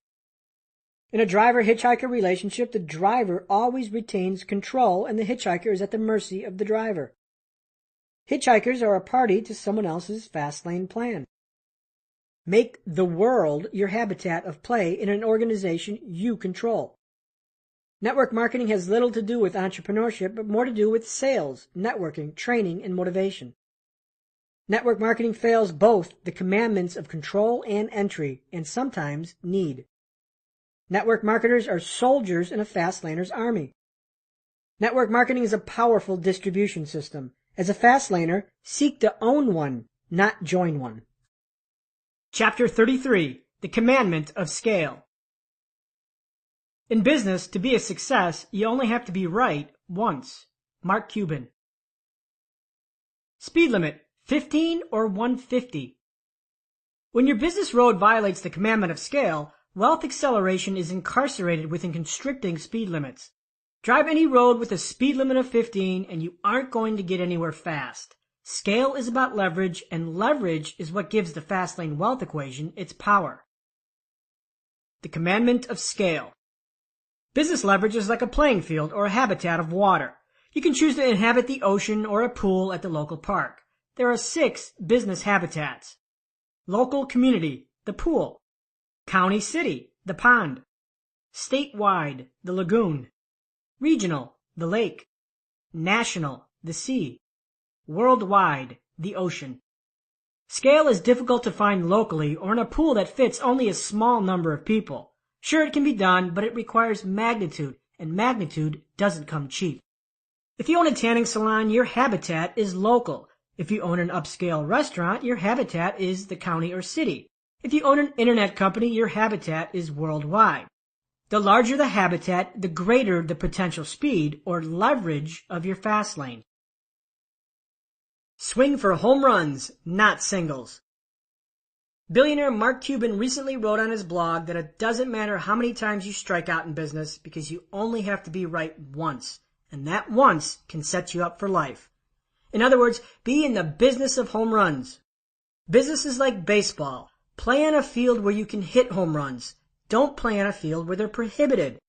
For example, if you own a clothing boutique on Main Street, you violate the commandment of scale because your pool of customers is drawn from the local trading area. To break scale, the business owner needs to introduce leverage in the form of replication, open more stores, sell franchises, or sell on the internet.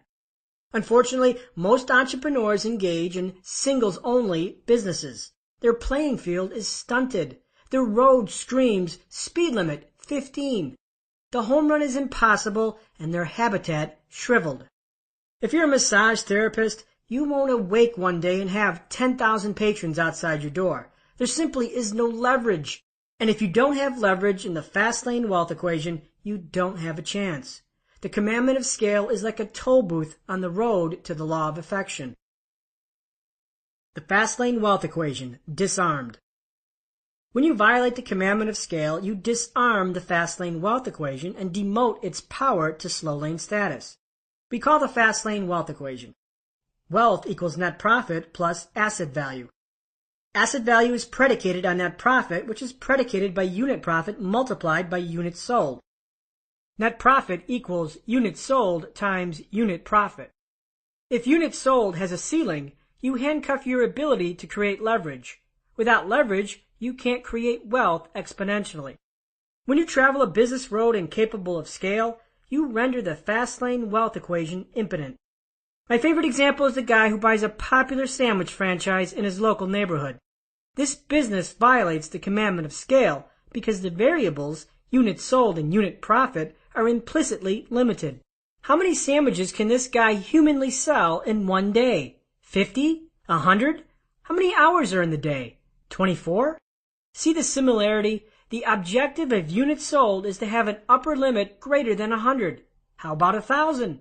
How about 10,000 or 100,000? Is there anything this sandwich shop owner can do to sell more sandwiches in one day? Under his current structure, there isn't. He is limited in scale to his local trading area. He'll never sell a cold cut combo to a man living in Australia, let alone the neighboring city. Scale is limited, causing this road to have a constricting speed limit, just like a slow lane road. To make matters worse, the other end of the equation is also limited, unit profit. What is the maximum unit profit on a sandwich and a drink? $2? Again, we are operating under a ceiling of low numbers. These numbers don't transcend wealth, they limit wealth. Now let me clarify before you hammer me over the head. I'm not suggesting that a local restaurant owner can't get rich. In fact, I know a few restaurant owners who do quite well, except they operate in a different class of restaurant. Upscale establishments where scale and magnitude have more reach. If your average dinner bill is $200 and you draw patrons from all over the city, not just the local neighborhood, you operate on a different scale. Unit profit isn't $2 a sandwich, but $40 a person, and with alcohol, it climbs to $60. Reach or magnitude equals scale. To achieve scale, magnitude or reach must increase. Magnitude is naturally increased with price or cost. If you sell Lamborghinis over Hyundais, you have greater magnitude simply by the implicit price of Lamborghinis. You are near affection. Lamborghini owners most likely exploit the law of affection. If you are a real estate agent for the rich and sell multi-million-dollar estates, you achieve magnitude implicit by price. Higher prices and cost implicitly drive magnitude.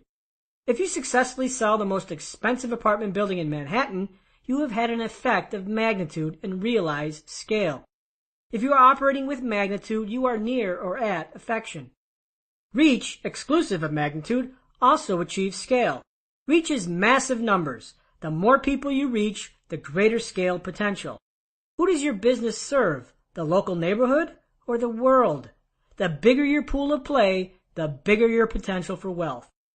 The guy stuck on Main Street selling sandwiches has no scale and no magnitude.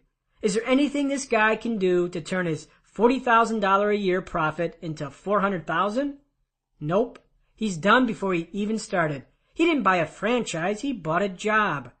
He will never get rich until he wakes up and realizes that scale is not reached by selling $1 margin sandwiches to 100 people a day. Scale is leverage. The commandment of scale demands a business that maximizes the Fastlane wealth equation. Give the law of affection a chance. Give wealth a chance. How do you know if your business or potential business honors the commandment of scale? Here are some questions you can ask. Can the net income of this business scale limitlessly, say from $2,000 a month to $200,000 a month? Can the asset value of this business scale into the millions? Can this business impact millions? Or does it impact hundreds? Is its customer pool the world or a small community in the city? Can this business be replicated and expanded beyond the local trading area by franchising, chaining, or additional units? Best case scenario, what is the units sold potential? 100 or 100 million? Best case scenario, how pliable is unit profit? Does it have magnitude? If you can't affirm these questions, you might be stuck in a restrictive business where wealth creation is stifled. Tiny habitats create tiny wealth. Scale is large numbers. Think big, nationally and globally. Big numbers or scale is the inroad to the law of affection. To make millions, you must affect millions. This doesn't happen in a small store on Main Street, but in hundreds of stores across the country. Drive affection's neighborhood. A wealth-seeking friend of mine asked if I thought buying a coffee franchise was a good idea. I said no. My answer shocked him because he played the be your own boss drum. I didn't like the idea because the gateway into the law of affection was barricaded. The problem? His goal was financial freedom. If this was his goal, owning a coffee franchise in the local community probably wasn't going to do the trick, With a coffee shop, he has no access to the law of affection. Selling 100 lattes a day simply won't make an impact in either scale or magnitude. And since he didn't want to own 20 of these franchises, but just one, he was barricading himself from the law. Road closed. If you can't access the law of affection, you won't get rich. The conduit to all wealth is via the law of affection. For the slow laner, the law of affection has to be hit by massive intrinsic value explosion. Sing in front of millions, entertain millions, play ball in front of millions. And yet, for the fast laner, the law of affection is leveraged by scale or asset value explosion. Sell millions, help millions, serve millions, impact millions. Law of affection barricades. There are 3 barricades that prevent entrepreneurs from realizing the law of affection: scale, magnitude, and source. The strongest barricade to affection is scale. If you can't serve millions, you won't make millions. Returning to my friend's coffee shop example, his units sold variable within the Fastlane wealth equation is restricted because his cafe is confined to the local community. His sales are mathematically caged to a stiff number. Scale is absent. He will never sell coffee to someone in New Zealand. A business that lacks scale acts like a car with a speed governor that prevents acceleration. My friend's only option to break scale would be to purchase more franchises in more locations. If he owned 29 franchises across the state, he suddenly would be serving 6,000 coffees a day. Scale becomes prevalent, and attached to scale is the law of affection. Of course, the optimum Fastlane strategy is not buying franchises, but selling them. If my friend doesn't want to own multiple franchises, he can't break the barricade of scale. Without scale, units sold, or magnitude, high unit profit, he drives a business that will produce a weak asset value. His wealth equation becomes retarded, and the law of affection quarantined, remanding him to a middle-class life work existence. With a middle-class income and a weak asset valuation, he defects to a wealth equation emblematic of the slow lane. The other barricade to affection is magnitude. Because our coffee shop owner is restricted in scale, his other option is to scale by magnitude. Unfortunately, the magnitude road is also closed. Unit profit cannot be manipulated. Every sale won't generate a profit of greater than just a few bucks, and raising prices reduces units sold. A $100,000 profit on each coffee sold is impossible. While direct access to the law of affection is a foolproof road to wealth, indirect access isn't so clear, since affection always trickles up to owners and producers, not down to employees or consumers. For example, if you work as a doctor at a private care facility, you could argue that you have magnitude and therefore you should be rich. In fact, all doctors should be rich since they have magnitude, right? Well, not exactly. The fault in this presumption is that the law of affection honors only those in control. That private healthcare facility? The facility's owner receives the full benefit of affection, not the doctors he hired. The doctors on staff aren't guaranteed access to affection because they don't control the system. Can they be rich anyway? Sure, but that decision is left to intrinsic value evaluations to be made by the owner of the system. Doctors who own practices and hire other doctors get full access to affection and get rich. Affection is always biased toward the architect of the system. How to access the law. If you want to access the law of affection, drive a road that can break through scale or magnitude while controlling its source. If you can't be the source, serve the source. Thankfully, you can easily determine which roads run parallel to the law of affection. Whatever your road, regardless of roadmap, can it directly scale to impact millions or scale? Can it tremendously impact a few or magnitude? Here are some examples. If you invent a gadget that millions can use, you have direct scale and the law is accessible. Fast wealth is possible. If you are chosen as a finalist for American Idol, you have direct scale and the law is accessible. Fast wealth is possible. If you build a website that serves single moms, you have direct scale and the law is accessible. Fast wealth is possible. If you are 2 management positions away from a CFO position at a Fortune 100 company, you have indirect scale and the law is accessible. Fast wealth is possible. If you're an attorney and take cases that involve wrongful deaths, You have indirect magnitude, and the law is accessible. Fast wealth is possible. If you create a successful retail store and franchise it to 300 entrepreneurs around the country, you have both scale and magnitude, and the law is accessible. Fast wealth is possible. If you invent a machine that detects skin cancer, you have magnitude and scale, and the law is accessible. Fast wealth is possible. Think big, but think scale or magnitude. Analyze your Fastlane equation and examine the variables. What are your maximum units sold and maximum profit per unit? What is the size of your customer pool? For example, as an author, I have scale, and with scale, the law of affection is accessible. Who is my audience? The whole English-speaking world, tens of millions of people. I'm reminded of scale anytime this book is ordered from Australia or New Zealand. My upper limit is the world. My road has no speed limit, and that grants access to the law of affection. Chapter Summary, Fastlane Distinctions. Your total pool of customers determines your habitat. The larger the habitat, the greater the potential for wealth. A business can be a singles or a home run based business. Its strength is determined by scale, which is derived by habitat. The Fastlane wealth equation is disarmed when you violate the commandment of scale. Scale is achieved in reach, units sold, or magnitude, unit profit. The law of affection is the primary conduit to wealth, which can be roadblocked by scale, magnitude, or source. Affection consequences trickle up to owners and producers. Breaking scale or magnitude indirectly in an uncontrolled entity is not a guarantee of wealth. To gain access to affection, you need to break the barrier of scale or magnitude in an entity you control. Scale, magnitude, or source deficiencies create governors on the speed of wealth creation. Chapter 34, The Commandment of Time.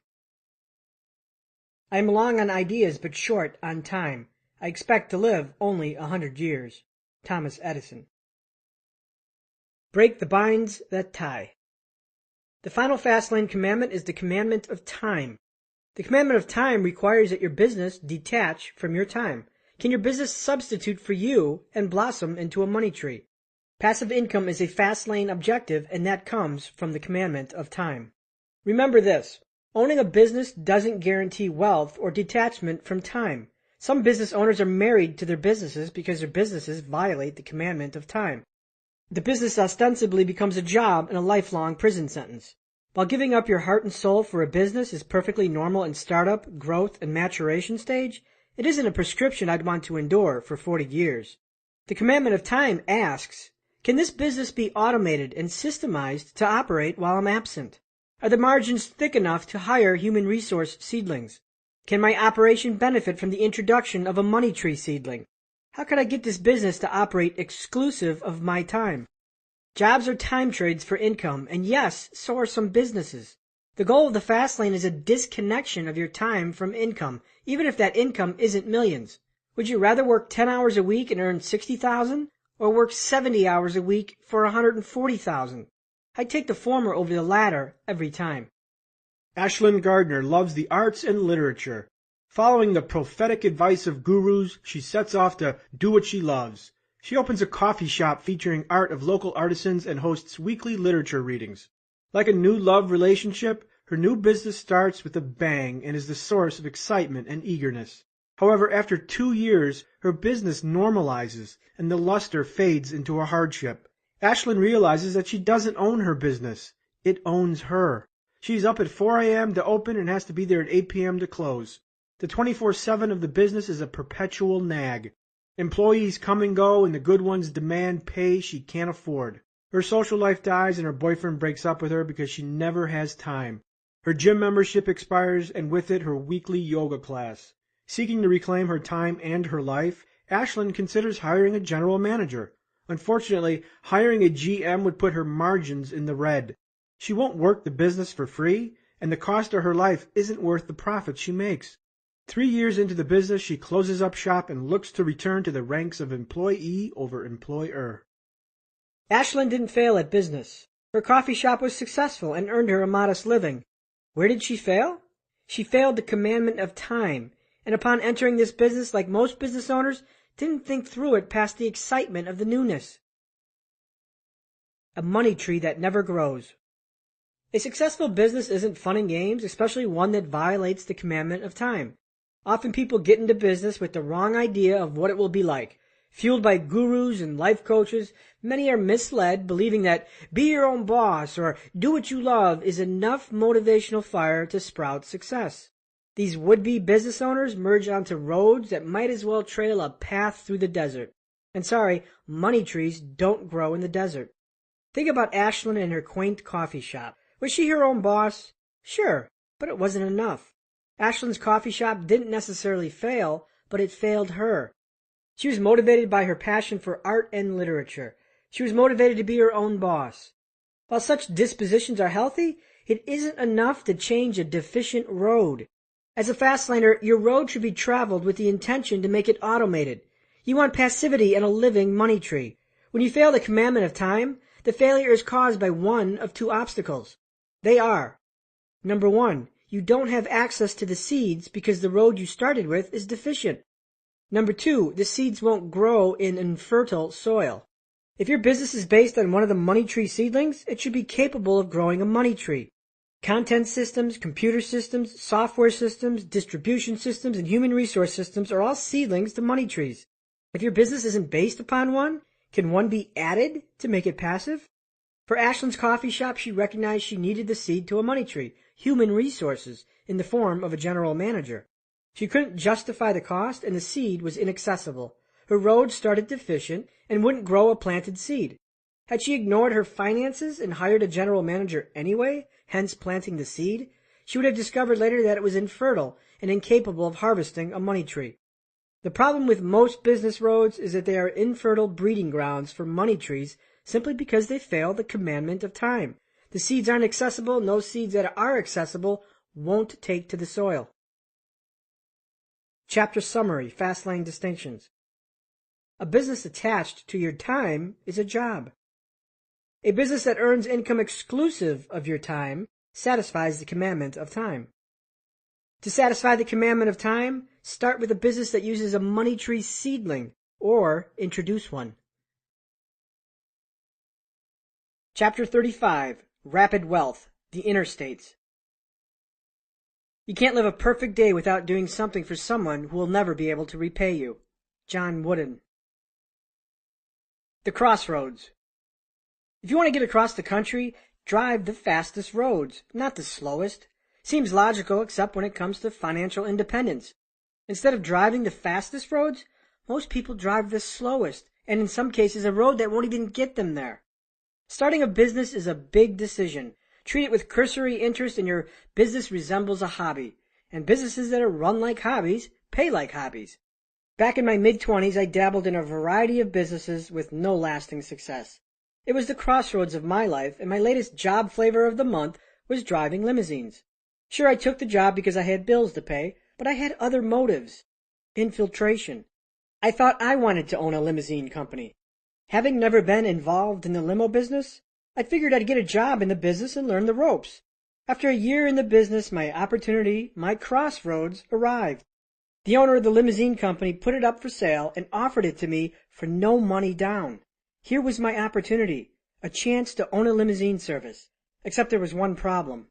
I was torn. Just weeks earlier, I decided to move to Phoenix and was preparing to move. Now this.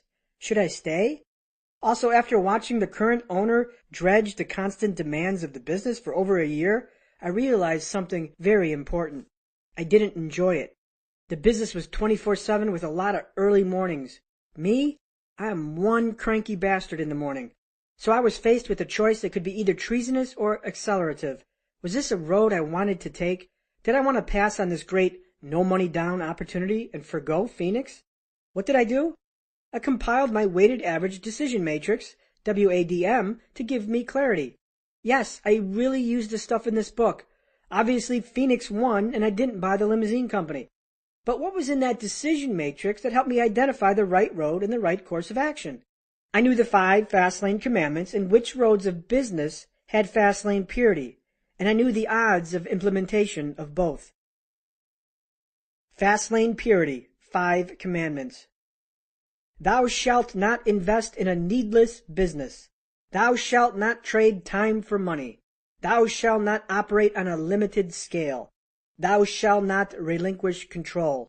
Thou shalt not let a business startup be an event over process. When I analyzed the limousine service as a potential business, it wasn't a pure fast lane.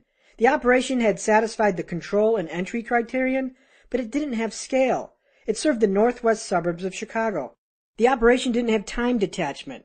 I would have had to log long hours, and the margins weren't thick enough to deploy human resources.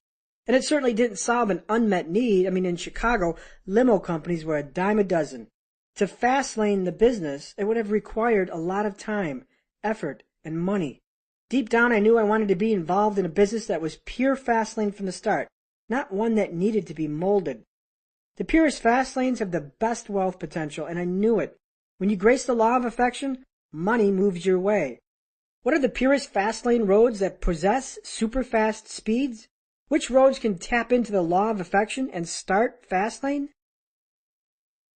The 3 fast lane interstates. I call the most potent fast lane roads the 3 I's, or the 3 interstates, because they possess the fastest upper speed limits and meet, or can meet, all 5 fast lane commandments. The 3 interstates are: number 1, internet; number 2, innovation; number 3, intentional iteration. Each interstate road is an umbrella for dozens of other roads. Put all 3 together and you have hundreds of roads available for your travel. Potent fast lane number 1, the internet. The most potent interstate is an internet business. The internet has made more millionaires in the last decade than any medium out there. The internet has and is destroying old hardline industries such as travel agents, stockbrokers, newspapers, and magazines. The internet is the shark of the fast lane. The internet is where I found my fortune, and it's the one reason why I declined my opportunity to own a limousine company. The internet is the best fast lane available because it immediately obeys the 5 commandments to the fast lane, assuming a need-based premise. It naturally scales to a worldwide audience. It systemizes to automation via computer systems. It's a medium you can control, which unfortunately most don't, and its barriers are still strong enough to prevent everyone from entry. Internet business models, or roads, fall into 7 broad categories. Number 1, subscription-based. Offer users access to data, information, software, and charge a monthly fee. Data can be leads, sales information, a proprietary database, or good old-fashioned pornography. When 10,000 people pay you $9.95 per month for your information, you're balling the fast lane. When I owned my company, I paid for many web services, all subscription-based. From data analytics, who is visiting my site, to affiliate management, who wants to offer my service. One particular company ran a website monitoring service that kept track of website uptime. On its homepage, it advertised how many clients it monitored. At the time, it said 20,000 clients served, and I was paying about $50 a month for the service. Assuming my fee was average, 20,000 times $50 equals $1 million in gross revenue per month. This is a perfect example of an internet business system in which the business is the system itself. No products, no shipping, no headaches. I'd speculate that this website enjoys margins upwards of 75% and nets in the $750,000 range per month. How quickly would you become a millionaire earning $750,000 a month? Or would you rather save $200 a month from your $45,000 a year salary? The disparaging field of play is laughable. Examples of subscription sites are RealtyTrack.com and LoopNet.com. Number 2, content-based. Content-based models are online news magazines and blogs that disseminate information to a particular niche or industry. These services provide content for free consumption and sell advertising to parties who want to reach those eyeballs. My Fastlane forum can be considered a content-based revenue model. I consider content-based revenue models the most difficult for success because entry barriers have significantly declined and its success is predicated on high traffic. Also, content systems heavily engage in affiliate programs, which is a hitchhiking structure. Number 3, lead generation. Lead generation services often provide a service to consumers while simultaneously aggregating a fragmented industry. This is what I did for the limousine business. I pooled a highly fragmented industry into one centralized source, brought consumers into the mix, and sold that consumer information to limousine companies. Lead generation is popular with fragmented industries where the industry players consist of mostly small to medium-sized businesses. Lead generation in the airline business probably wouldn't work, while lead generation for plastic surgeons would. Lead generation solves two needs. Number one, the consumer's desire to save time and money, and number two, the business owner's need to find new customers inexpensively. Number 4, social networks. Social networks are spin-offs of content systems. Instead of pooling content for eyeballs, people are pulled into groups or tribes. Facebook started off as a pool for college-age students and evolved into a generic social network for all ages. MySpace targets the high school crowd. LinkedIn hits the upwardly mobile professional. Social networks are mere aggregators of like-minded communities, from mystery novel writers to gearheads who like to rebuild engines on the weekend. Number 5, brokerage systems. Brokers bring buyers and sellers together and facilitate transactions. They are market makers for a particular industry and earn money typically on each transaction. Examples of known brokers are PayPal, Elance, Cars Direct, and Travelocity. Number 6, advertising. Similar to brokerages, advertisers merge buyers and sellers together and accept advertising fees in lieu of transaction fees. For example, I owned a website that listed limousines for sale. The site accepted advertising fees for each limousine placed for sale. I merely introduced buyers and sellers. Some services leverage both brokerage and advertising together, such as eBay. Search engines like Google and Yahoo operate both advertising and brokerage models. Number 7, e-commerce. E-commerce is the act of selling goods, services, and information over the internet. Amazon.com, CSNstores.com are all examples of large-scale e-commerce providers. However, many local stores have expanded and created scale with the e-commerce model. For example, in my backyard, I have 24 solar lights that I bought online from a small retailer in Minnesota that operates an e-commerce store. Just years ago, that store was local with no scale. Now with an e-commerce presence, they are worldwide and are selling products to retired guys in Phoenix. E-commerce can also be information. E-books are the most popular form of information distribution on the internet. When I sell my book in e-book form on the internet, I'm engaged in e-commerce. I can sell books out of my trunk by sitting in the parking lot at Arizona State University, or I can set up a website and sell books to folks in Europe. When you look at the internet as a fast lane road, it is immensely powerful when examined against our fast lane wealth equation. Wealth equals net profit plus asset value. Within the units sold variable within net income, the world becomes your upper limit when dealing on the internet. Additionally, asset value, a component of the fast lane wealth equation, is not only determined by net income, but by traffic metrics. Many websites are sold for billions and don't have a penny of profit. Traffic, eyeballs, or visitors to a website, also has a boundless upside scale. The fast lane variables of net profit and asset value have a virtually limitless upside. Potent fast lane number 2, innovation. Innovation is another broad stroke of fast lane purity and encompasses many roads. It is the good old-fashioned way to get rich. Invent a product, a service, or a piece of information, manufacture it, and then distribute it. Innovation covers any act of creation followed by distribution. Let me repeat that. Innovation involves 2 acts. 1, manufacture, and 2, distribution. Invent a product and sell it by infomercial. Sell it on the internet. Sell it on QVC. Sell it through 10,000 network marketing distributors. Or sell it to 20 wholesalers that then sell it to 20,000 retailers. What is the product of innovation? Virtually anything that solves a need or fulfills a desire. Here are some examples. Food, beer, barbecue sauce, cookies, secret recipes. Household, robots that vacuum tools, hangers. Health and vitality, vitamins, herbs, energy drinks, bars, male enhancement formulas.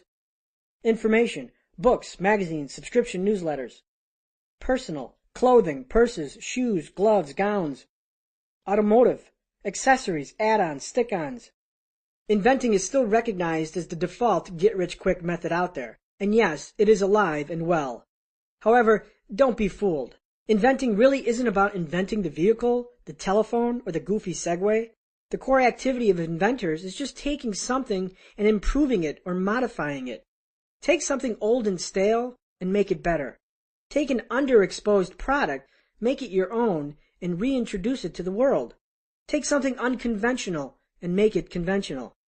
On TV, I watched a successful entrepreneur interview in which the inventor simply repackaged vodka from boring old clear bottles to colorful bottles with razzle-dazzle. In fact, for my birthday, I received a skull-shaped bottle of vodka. Vodka has been around for centuries, yet an entrepreneur took a stale product and added an element of uniqueness and differentiation. My favorite example is the Snuggie, an oversized mass-marketed blanket with arms. That concept has been around for years, but they took the concept, repackaged it, remarketed it, and wham! 40 million sold later, they had a blockbuster. Innovation is a dual-challenged process, manufacture and distribution. Inventing a product that solves a need is only half the battle. The other half is getting your invention into the hands of millions, which involves a variety of distribution channels. Infomercial, sell via mass media. Retail, sell to distributors and wholesalers. And direct marketing, sell via print media, postal mail, or internet. For example, when I wrote this book, I was the means of manufacture. I wrote it, put it together, had it edited, had it physically published, and then I manufactured it. I engaged in innovation. However, like all innovation roads, manufacture is just a tiny battle in a larger war. Distribution is where the war is won. A great product is worthless if it doesn't get into the hands of people, and that requires distribution. For my book, I will need to leverage Amazon, a distribution system, book distributors, wholesalers, and the internet, another distribution system, if I am to succeed. Yes, your product invention can be something you invent, yet is manufactured in China, or an ebook you write in a weekend. Innovation from books to products is Fastlane. Have you ever wondered why people sell get-rich-quick books, and yet the content is just regurgitated blather from 30 other books? The authors know that authoring is a potent Fastlane. The challenge of any authoring Fastlane is never the book or the words themselves. Some of the greatest books in the world go unread, while the mediocre stuff sells millions. The difference lies in marketing, public relations, and just good old-fashioned business know-how. Writing a book is not a business. Selling the book is. If I'm obsessively intent on selling this book to millions, I have to manufacture, then distribute. I have to sell, market, promote, appear, speak, interview, and write. I have to leverage the Fastlane wealth equation and get near the law of affection. I have to strap on my commitment helmet and get this product out in front of millions. Potent Fastlane number 3, intentional iteration, II. The final Fastlane interstate is intentional iteration, or II. Iteration is the means or act of repeating a process, usually with the aim of approaching a desired goal or target or result. Intentional iteration is a potent Fastlane, but it offers the greatest challenge because it really doesn't satisfy all 5 commandments, but 4. The process of intentional iteration is the act of satisfying the final commandment, scale. Scale is achieved either through human resource systems or repeated successes. For example, when a real estate investor buys a single-family home at a bank auction and later rents it out, there is no scale, and with that one act, nothing can create scale. The investor has little wiggle room in his Fastlane wealth equation. Net income is derived from rent, and asset value is derived by the home's market value. To solve that challenge, the investor engages in II and repeats the process. Instead of buying one home, he buys 50. Yeah, easier said than done, and it can be incredibly slow. In effect, the investor has chosen to play on a field of singles, and to hit the home run, II needs to become the strategy. Iteration is a profitable singles-based business scaled to home runs. Franchising is another example of II. If you build a small store with the goal of intentional iteration, your goal isn't one store, but hundreds, perhaps thousands, through the act of chaining or franchising. The intentional iterator goes into business to cookie-cut his system across many successes. A small store often starts out as a violation of 4 commandments, but quickly can transfigure into a full-fledged Fastlane venture with iteration. The Fastlane franchising premise is to build a local business defined by systematic processes, then franchise the concept nationally or worldwide. The iterator's goal is to replicate and sell a concept, a brand, and a system and remove himself from operations. While your little deli might not be Fastlane, it could be turned Fastlane by the process of II through franchise or chaining replication. A popular thread at my forum is titled, "Is a candy kiosk Fastlane?" A forum user wanted to know if having automated candy kiosks in the mall constitutes a Fastlane plan. As a standalone, no. But with II, Fastlane, baby. One kiosk in one mall isn't going to make you rich because it's a singles-based business. However, 200 kiosks in 50 malls might, because it creates net income, scales asset value, and makes a bigger impact of magnitude. Intentional iteration is the Fastlaner's response to a limited scale. Chapter Summary, Fastlane Distinctions. The best Fastlanes satisfy all 5 commandments: control, entry, need, time, and scale. Assuming a need-based premise, the internet is the fastest interstate because it overwhelmingly satisfies all commandments. Innovation can be any variety of open roads: authoring, inventing, or services. Inventing success needs coupling with distribution. A singles-based business is scaled to a home-run business by intentional iteration. With iteration, scale is conquered. Chapter 36. Find your open road. At first, people refuse to believe that a strange new thing can be done. Then they begin to hope it can be done. Then they see it can be done. Then it is done, and all the world wonders why it was not done centuries ago. Francis Hogsden Burnett. Needs, ideas, opportunity, and the open road. Opportunities and the open roads they represent are everywhere. Look around. That person complaining at the store counter. Opportunity. That stupid voicemail maze you hate navigating when you call the bank. Opportunity. That unsold house that languishes on the market. Opportunity. That trash on the side of the road. Opportunity. That rotting salad that lasted only 2 days in the refrigerator. Opportunity. Those people bitching on that online forum. Opportunity. If you can't see the opportunities that surround you every day, you haven't turned your Fastlane frequency to them. When you make minor mental adjustments, roads seemingly closed are suddenly opened. Many entrepreneurs misinterpret opportunity because they associate opportunity with breakthrough, legendary ideas. They seek virgin ideas, perfect and new, ones that will be unveiled to the world in grandiose events. Rarely does that happen. Opportunity is rarely about some blockbuster breakthrough like the light bulb or the car, but it's simple as an unmet need or a need not being met adequately. Opportunity is a solution to an inconvenience. Opportunity is simplification. Opportunity is a feeling. Opportunity is comfort. Opportunity is better service. Opportunity is fixing pain. Opportunity is putting weak companies out of business. Someone is doing it. You've got a great idea, but someone is already doing it? So what? Do it better. Someone is doing it is a monumental illusion, imposing as an impassable obstacle. Someone is always already doing it. The bigger question is, can you do it better? Can you fill the need better, offer greater value, or be a better marketer? When I was struck with my idea to start a limousine directory on the internet, I thought it was a legendary idea. That is until I went on the web and searched. There were already a dozen companies doing what I thought was a pristine, unmolested idea. At the time, my frequency wasn't fully attuned. I was going to drop the idea and start a new brainstorm session in search of that infamous blockbuster idea, one that no one else among 6 billion people on planet Earth have ever thought of. But a friend interrupted my perception and kicked my antenna into proper tune. She said, "Competition is everywhere. Just do it and do it better." She was right. Competition is just a staple of business. The opportunity was an open road, not a closed one. These existing web directories weren't easily found, and for the most part, they weren't user-friendly. I recognized a poorly met need, and I decided to drive this road of opportunity, despite the numerous barricades that warned road closed. A decade later, every one of those companies I feared disappeared or became insignificant. In fact, the industry leader, unable to respond to my domination, diverted into an alternative service. Forget the big idea, go for better. Successful businesses rarely evolve from some legendary idea.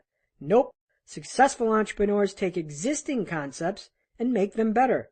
They take poorly met needs and solve them better. Skip the big idea and go for the big execution. You don't need an idea that's never been done before. Old ideas suffice. Just take it and do it better. Execute like no one has. Years ago, what if Sergey Brin and Larry Page looked at the internet landscape and said, "Gee, there are plenty of search engines out there. Yahoo, Snap, Alta Vista. Why start Google? It's being done." Thankfully, they didn't, and now Google is the most used search engine, and because of it, Brin and Page are now billionaires. A brand spanking new idea? Nope, a need solved better with big execution. Department stores have been around for decades, but that didn't stop Sam Walton from creating Walmart. It was an open road when the road seemed closed. Hamburgers were around for decades, but that didn't stop Ray Kroc from starting McDonald's. It was an open road when the road seemed closed. Coffee had been around for 1,000 years when Howard Schultz created Starbucks. A new idea? Nope. Starbucks made coffee fashionable and invented a brand, an ambiance, and an emotion and attached it to coffee. It was an open road when the road seemed closed. DVD rental stores were around for a long time, but that didn't stop Netflix or Redbox from starting a company and adding convenience to the need equation. It was an open road when the road seemed closed. Beer had been brewed for thousands of years, but that didn't stop Jim Koch from starting Sam Adams or Sam Calagione from starting Dogfish Headcraft Brewery, now the fastest growing brewery in America. Dogfish was started back in 1995 with a 10-gallon home brew kit and little money. There was an open road when the road seemed closed. Garbage had been around since men have walked the planet, yet that didn't stop Brian Scudamore from starting and then franchising 1-800-GOT-JUNK, nor did it stop Wayne Huizenga from founding Waste Management with just one truck and a handful of customers. He later built Waste Management into a Fortune 500 company. Is garbage a new need, or a need that needed better fulfillment? It was an open road when the road seemed closed. A blanket with arms? It's been around for years, but that didn't stop Snuggie from selling 40 million blankets via infomercial marketing. An old idea better marketed and better executed? It was an open road when the road seemed closed. MySpace was thriving well before Facebook, but that didn't stop Mark Zuckerberg. He saw a niche need and solved it. It was an open road when the road seemed closed. Poorly met needs are open roads when they often appear closed. Successful businesses take existing ideas, services, and products and simply make them better or spin them in new directions. How to spot open roads. Not a day goes by when I don't spot a need that can be exploited for Fastlane opportunity. My mind is tuned because I see the terrain of opportunity through accustomed senses. I see and hear what most people don't. How can you tune your eyes and ears to the same frequency? With a little practice, it's easy. Open roads, needs and the opportunity come prefaced with code words or phrases that scream, "This is an opportunity."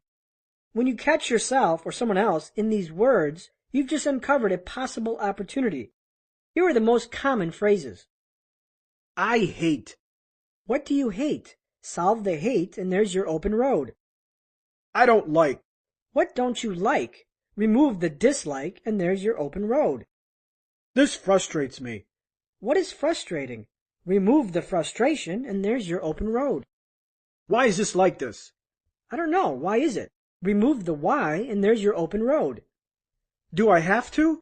I don't know. Do you? Remove the have to and there's your open road. I wish there was. What do you wish? If you wish, others wish too. Make wishes come true and there's your open road. I'm tired of. What are you tired of? Fix someone's tiresomeness and there's your open road. This sucks. What sucks? Remove or reduce suckage and there's your open road. Opportunity is dressed in predictable code words that illuminate its presence. For example, I'm a sloppy eater. A white shirt plus spaghetti and forget it. Aside from the slop, I have a nasty knack of biting my lip on the inside of my mouth. When I bite myself, a canker sore forms every time. I've had canker sore issues since grade school. They're not problematic unless I accidentally bite my lip or my mouth. The last canker sore I had lasted a week and was excruciatingly painful. I'm tired of these canker sores, I bellyache. Notice the language. I'm tired. Ring, ring, ring. Opportunity. My discomfort led me to the internet for canker sore research. I found some conflicting conjecture and information on how to prevent them. Some people recommended vitamin X while others recommended herb Y. Now vitamin X and herb Y is not the real name because I'm protecting my formula. So I bought vitamin X and herb Y and waited until my next chewing mistake. Then it happened. While eating some oatmeal, I bit my lip. A few days later, I felt a canker sore brewing at the bite location. I loaded up on vitamin X and herb Y. Remarkably, the canker sore never formed, and it appeared that vitamin X and herb Y worked as a canker sore preventative. Now, anytime I feel a canker sore brewing from an earlier bite wound, I repeat this process, and each time the sore does not form. I haven't had a canker sore in nearly 3 years. I went from one every other month to none. My opportunity is clear. I could market my special canker formula to the masses. I have control, decent entry barriers, scale, and time. How many people suffer from canker sores? How many canker prevention formulas are out there? A few, but are they being marketed well? Can I execute better? The opportunities of open roads come in easily painted language: discomfort, distress, inconvenience, complaints, problems, and performance gaps. You must attack these challenges and introduce solutions. Offer solutions to the masses, and I guarantee money will follow. Moral: solve other people's problems, and you will solve your own money problems. Failure cracks roads open.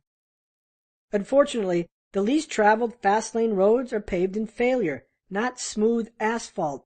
This means stalls are guaranteed. Everyone fails on the road to success. What separates the winners from the losers is what happens when failure arises. How are you going to react? Will your road trip end with the verdict being, this fast lane shit don't work? Or will you switch roads or keep going? Failures that drive you into new directions are often the most productive forces for invention. The heart pacemaker, microwave ovens, penicillin, and vulcanized rubber are all inventions that are profound results of failures and accidents. Failure cracked the road open, and in that failure the inventors had the fortitude to recognize it. Yes, quitting your road and changing directions is sometimes the best choice, but be mindful of the distinction between quitting and quitting your road. Quitting is leaving your dreams for dead and putting them into the bin of impossibility. Quitting your road is changing course and turning down a new road. If you end your career as a teacher to start a private tutor company, you've switched roads. If you sell your tanning salon and start an internet business, you have turned off one road onto another. If you quit that network marketing company and decide to start your own, you have switched roads. I made many road changes, but I didn't give up on the dream. If your road doesn't converge with your dreams, it might be time to quit your road. Chapter Summary: Fastlane Distinctions. Opportunities are rarely about inventing breakthroughs, but about performance gaps, small inconveniences, and pain points. Competition should not impede your road. Competition is everywhere, and your objective should be to do it better. Fastlane success resides in execution, not in the idea. The world's most successful entrepreneurs didn't have a blockbuster idea, they just took existing concepts and made them better, or exposed them to more people. Opportunity is exposed in your language and your thought processes, as well as other people's language. Failure cracks open new roads. Quitting only happens when you give up on your dream. Chapter 37. Give your road a destination. The tragedy of life doesn't lie in not reaching your goal. The tragedy lies in having no goal to reach. Benjamin Mays. What is your end? The fast lane doesn't care about your ends, it just wants to be the means.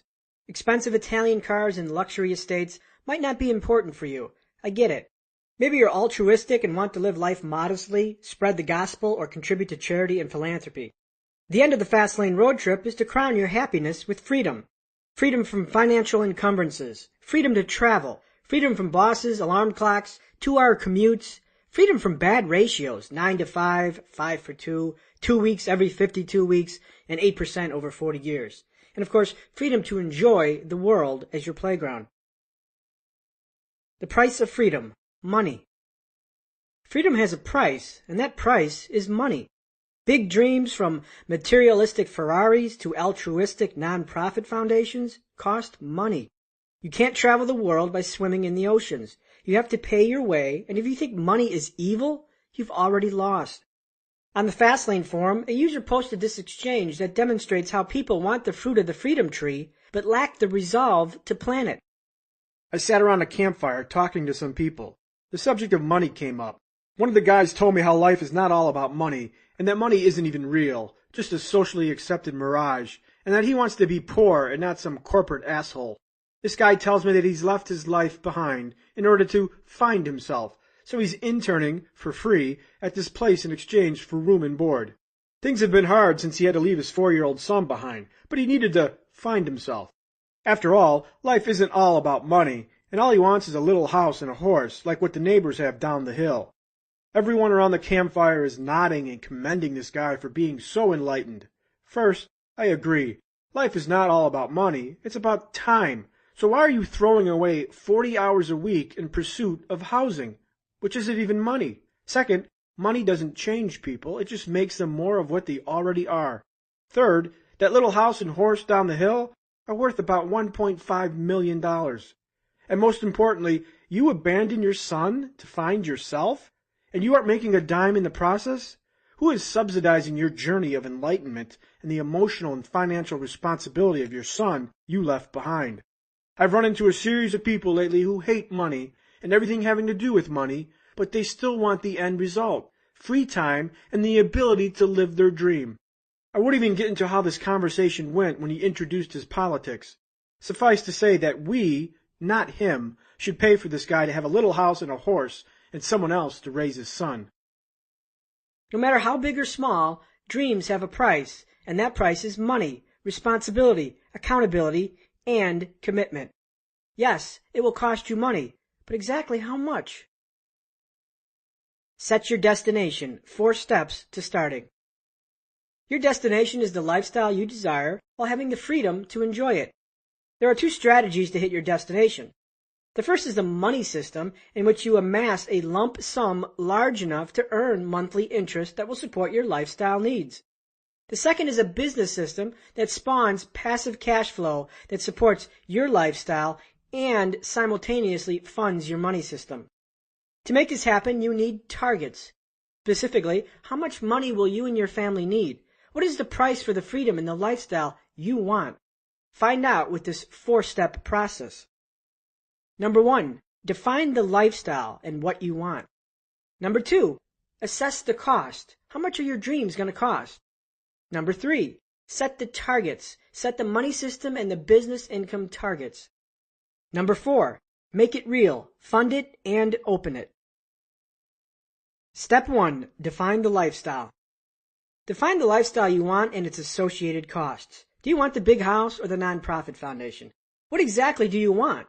Write everything down. For the purpose of this exercise, I will play along. The lifestyle list. 3 cars, a Mercedes, a hybrid, and a minivan. A 6,000 square foot house with a fountain, pool, and waterfall. A small cabin in the mountains. The ability to travel 3 months a year. Private school for my children. Step 2, assess the cost. Determine the monthly cost for each, including all associated taxes and insurance. 3 cars, $2,000. House, $5,000. Cabin, $1,000. Travel, $1,000. Private school, $1,000. Total lifestyle cost equals $10,000 per month. Next, determine your monthly allowance and other unknowns. This is for stuff like clothes, gadgets, toys for the kids, health insurance, etc. Add this to your lifestyle cost to arrive at your gross living cost. Gross living cost equals $10,000 a month, which is lifestyle cost, plus $4,000 a month for the allowances. Your gross living cost would equal $14,000 per month. Next, determine your net living cost by dividing gross living cost by 0.6 or 60%. This will account for potential taxes. Net living cost equals $14,000 divided by 0.6 or 60% equals $23,333 per month. Step number 3, set the targets. The goal of this step is to set your two targets, the business system income target and the money system target. To calculate your money system target, multiply your net living cost by 12, then divide by 5%, or 0.05. 5% is the minimum expected yield on a money system. Money system target equals $23,333 times 12 divided by 5% equals roughly $5.6 million. For your business system target, multiply your gross living cost by 5. Business system target equals $14,000 a month times 5 equals $70,000 a month. These are your two targets, $70,000 a month and or $5.6 million. First, seek to create a business system that generates $70,000 a month in passive monthly income. Of course, in this income, 40% of it goes to taxes, 40% goes to fund your money system, and 20% pays your lifestyle. This delivers your target lifestyle and simultaneously funds your money system. The other target is your passive income from a lump sum money system. To enjoy your designated lifestyle supported by a money system, your target number is $5.6 million. 5% interest on this amount is roughly $23,000 monthly, which covers lifestyle and taxes. This dual flank attack builds a passive income stream from a business that funds a money system. The result is like warping the destination to you. You can experience retirement without being retired. For example, my web business routinely earned $100,000 per month, month after month. Yet in those instances, I didn't have $20 million laying around. But the lifestyle was an option because my business system cash flowed the equivalent of that lump sum. Excess income funded my money system. Then later, I liquidated the asset to arrive at my money system number. If your business system generates passive income, you can use it to fund your lifestyle and your money system simultaneously. Step 4. Make it real. Get started today by looking 3 feet in front of you, not 3 miles. A long gaze at the mountain crest is going to overwhelm you, so stop looking at it. The key to achieving enormous tasks is to break them down into their smallest parts. You can't run a 26-mile marathon by focusing on the 26th mile. You attack the first, then the second, the third, and so forth. I see this repeated a lot at the Fastlane forum. I'd like to make $5,000 a month. How do I do this? Aside from the flawed money-chasing logic, the first step is to make $50 a month.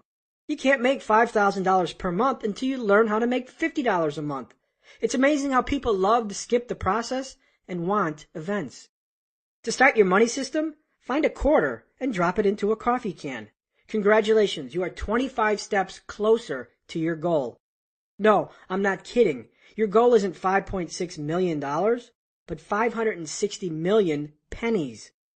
Drop your loose change into your can at the end of each day. Find 60 cents there, 25 cents there, 115 cents there. It all adds up, and albeit small, you move closer to your goal daily. Now, is this ridiculous? Not exactly. I mean, this is exactly how I got started. And yes, I still practice this today because this exercise has 3 conditioning purposes. First, when you drop change into your bucket daily, you train yourself to visualize your goal moving closer. You get a daily reminder. Certainly you won't accumulate 560 million pennies in this fashion, but the objective is repetitive progress toward a seemingly distant goal. Second, it forces you to evaluate. Have you applied pressure to that goal? Or is your change bucket the only weapon in your arsenal? Are you pursuing a fast-lane business or still confined to a job? The third purpose is to change your relationship with money. If you're serious about a money system, you're going to need a big shift in your beliefs about money. What is money to you? A medium to get the latest World of Warcraft release? Or the soldiers for your army of freedom fighters? The final step is to fund your money system at a brokerage firm. Designate an account that represents your money system. Typically, most brokerage accounts require a minimum $1,000 deposit. If you already have an account, pick an income fund that yields at least 5% yearly and move the money there. Or alternatively, you can open a trading account and leverage cheaper and frequently traded ETFs or exchange-traded funds instead of a traditional mutual fund. Here are the brokerage houses I recommend to fund your actual account. Number 1, Fidelity, Fidelity.com. Number 2, Vanguard, Vanguard.com. Number 3, T. Rowe Price, TRowePrice.com. Number 4, TD Ameritrade, TDAmeritrade.com. If you don't have $1,000 to fund the account, you can do it once while you hit the $1,000 milestone. Your change bucket should yield about $500 per year. With an actual account, you can witness the real-time passivity of your money system. If you have $50,000 in your passive money system, which isn't leveraged in a fast lane pursuit, you can literally see your passive income stream every month in the form of interest or dividends. For example, if you had $50,000 and invested it in a world bond fund that yielded 6.5%, you'd generate $270 per month in passive income each and every month.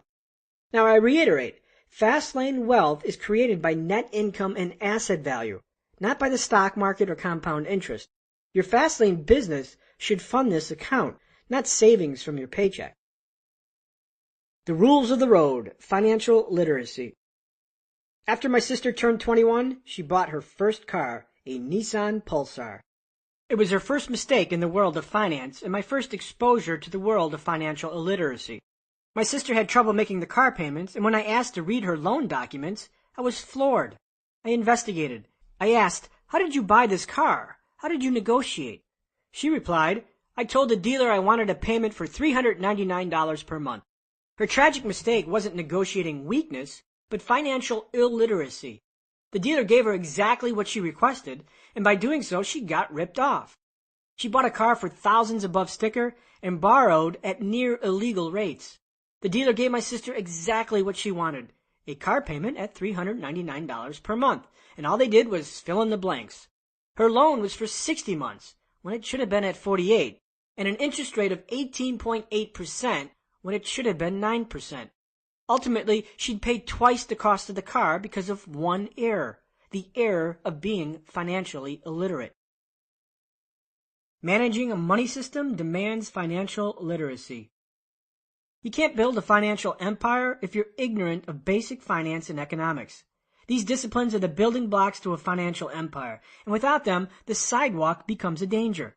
Remember, more money doesn't solve money problems. If not educating yourself after graduation is one step on the sidewalk, the other is not educating yourself on basic finance and economics. The world is full of financial illiterates. They've failed driver's education and don't know the rules of the road.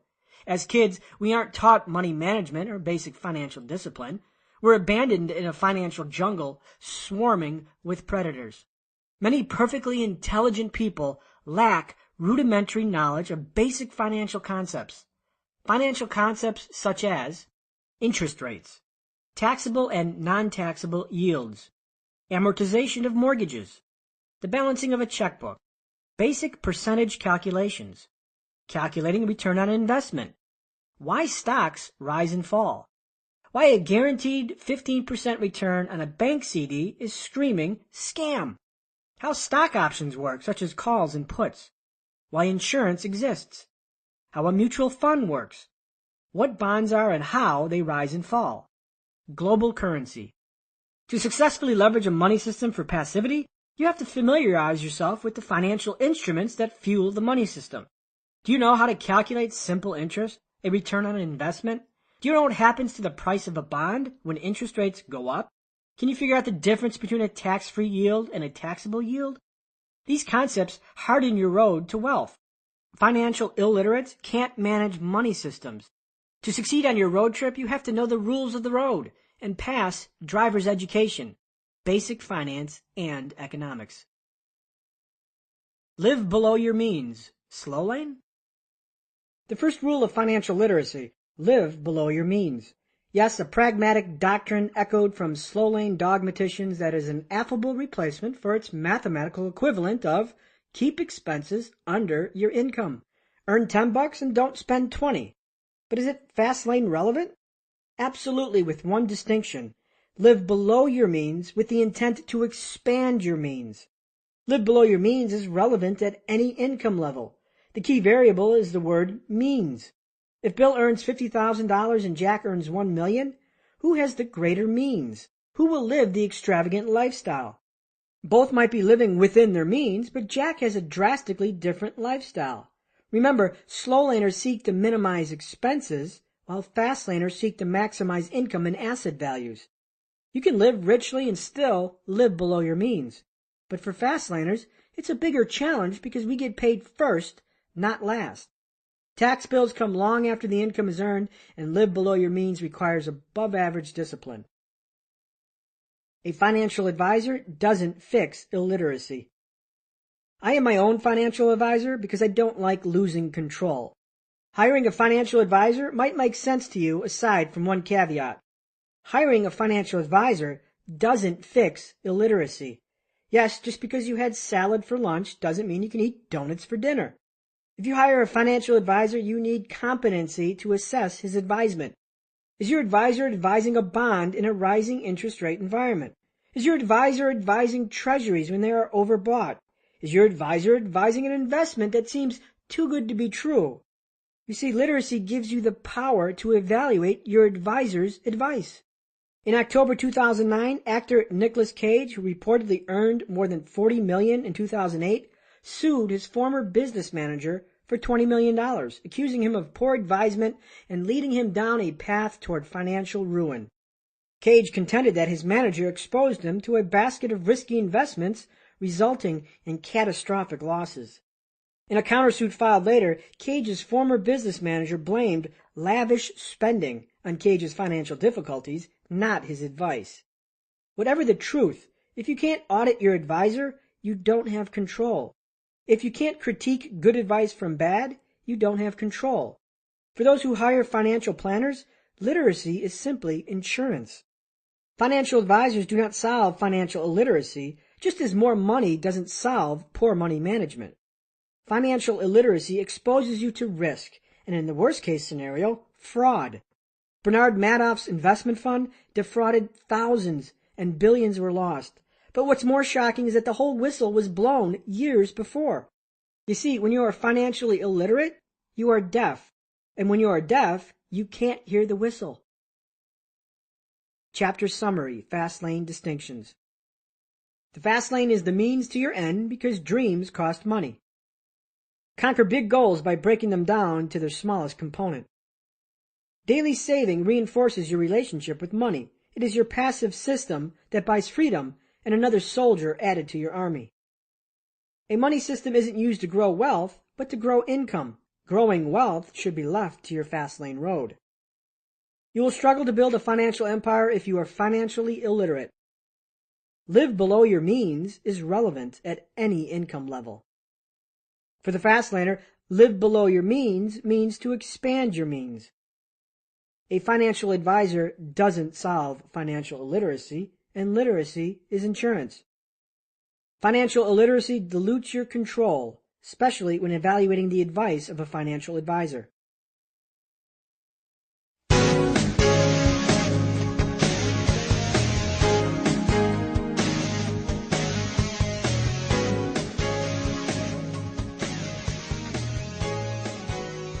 Part 8. Your Speed. Accelerate Wealth. Chapter 38. The Speed of Success. Ideas are nothing but neurological flatulence. MJ DeMarco. Wow, 220 miles per hour. I hear the 220 comment from youngsters who sneak a peek into my Lamborghini while it's parked in public. The listed top speed on its speedometer is 220 miles per hour. Yet, despite all that implied power, the car has never been driven to 220 miles per hour, or even 150 miles an hour. The 220 miles per hour is nothing but potential speed, and everything you've read in this book is just that, idle, unrealized potential. The fast lane is a conglomeration of information that creates potential speed. You understand the fast lane roadmap and its wealth equation. You've dumped the sidewalk and the slow lane. Your vehicle's primed and filled with fuel. You're committed, not merely interested. You're ready to engage in process, and you know exactly what you want and where you want to go. You've picked the road, and now it's time to hit the accelerator. Doing nothing is expected. Ever wonder if those late-night get-rich infomercial products really work? Can you really make millions trading foreign currency or buying real estate with no money down? The truth is, you can, but the purveyors of these infomercials don't tell you the real revenue model.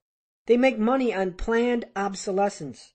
Planned obsolescence is the marketer's expectation that whatever they're selling you, you won't use it. And if you don't use it, you're unlikely to ask for your money back. You see, doing nothing is expected. Human nature plays a powerful role in the business model of producers. Get-rich systems sold on TV take advantage of human nature because it's human nature to seek events and avoid process. The path of least resistance is not to do anything or to try half-heartedly.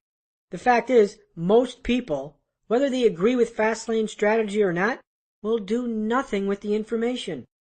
They'll stare at the roadmap but never take the road and hit the accelerator. It's one thing to possess the treasure map. It's another to get out of the house and follow it. Doing nothing is normal when it's normalcy you seek to avoid. The strategy for speed, chess, not checkers. Speed is not thinking about a Fastlane business, but creating it. Speed is uncovering a need and formulating a solution and a prototype. Speed is filing paperwork for your business entity. Speed is building and growing a business. Speed is making your contacts and forcing your process out into the world. Speed is approaching your business like a strategic game of chess while your opponents play checkers. Speed is turning off the PlayStation. Chess is a complex game with complex maneuvers, and your business must be run similarly. Unfortunately, most business owners approach business one-dimensionally, like a game of checkers, and doing so puts the owner into a winless game. Checkers is one-dimensional because all the pieces move identically, while chess is multi-dimensional. Each piece moves differently with different roles. The business owner who plays checkers has one offensive and defensive play in the playbook. Price. Raise prices, lower prices, cut costs, cheaper suppliers. Oh Lord, how could I be the cheapest so everyone buys from me? This one-dimensional attack throws entrepreneurs into cyclical bidding wars, marginalizing their offers with one goal in mind: to be the cheapest. In the limo industry, price wars dominated because owners commoditized their brands to a one-dimensional attack. If my offer is the cheapest, I will book more business. Your success requires a shift from this one-dimensional approach to a multi-dimensional attack. Put the checkers away and play chess, where each chess piece represents a specific function within your business. How you play each function will determine if you build fast-lane speed or drift aimlessly. Those pieces are: the king, your execution; the queen, your marketing; the bishop, your customer service; the knight, your product; the rook, your people; the pawn, your ideas. While it isn't within the scope of this book to dissect every nuance of each, I will highlight the crucial momentum-building elements that explode speed. You've got a system to build. Execution is king. Ideas are pawns. Potential speed is a loose idea that needs an executioner. When a youngster sees 220 miles an hour on a speedometer, they see an idea and a possibility. In business, ideas are pawns. They're 220-mile-per-hour speedometers on idle, parked Lamborghinis. Actual speed is execution, pressure applied to the accelerator, and it's the king of the entire game. Potential speed, an idea.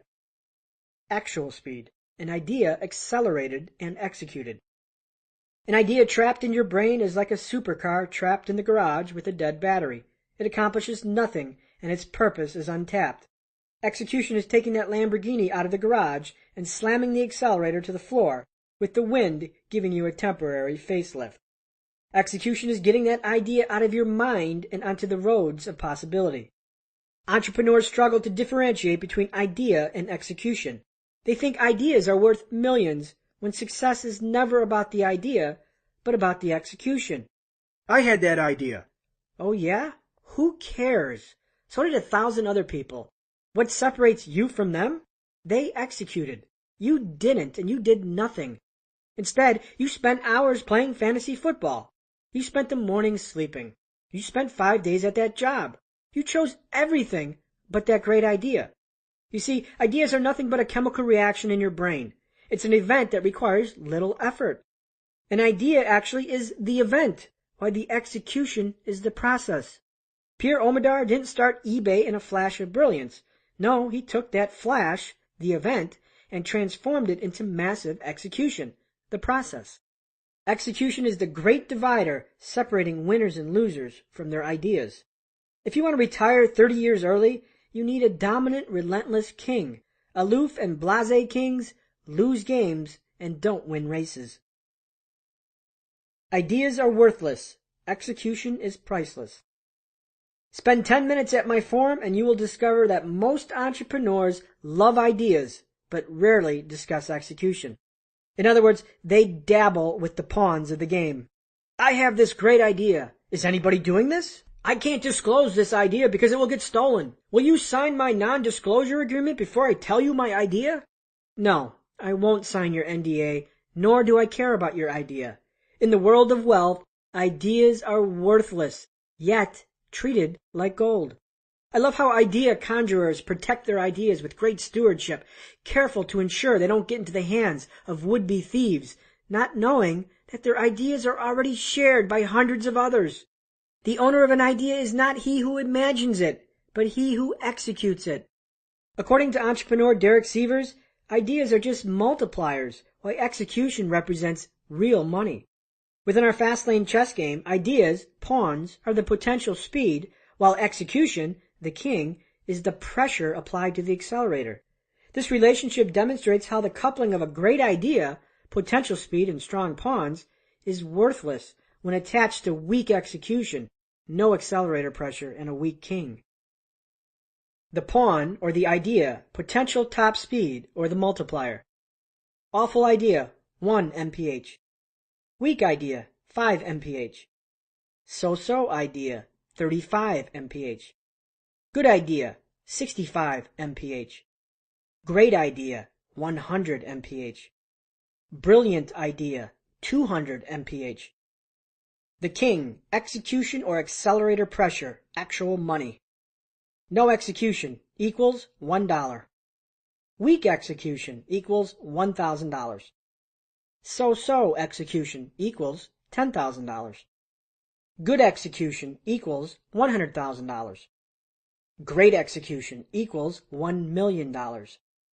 Brilliant execution equals $10 million. If you notice, a brilliant idea and no execution are all worth about $200. Awesome potential speed, an idea, is married to weak accelerator pressure, execution. Yet, a so-so idea with brilliant execution can be worth $350 million. You see, it isn't about your ideas and their potential speed, but about your execution. When I started my web business, several other companies already had established websites. Instead of reasoning somebody is already doing it, I executed better and became the leader in my industry. Was the idea spectacular? No, it was an okay idea, but I executed better than the competition. After my revenue model became successful and copied unmercifully, did my business decline and fail? No, because the idea wasn't the linchpin to success. It was the execution. Competitors who copied my idea didn't possess a powerful king to the wealth game, and that is execution. Chess is not won by stealing pawns.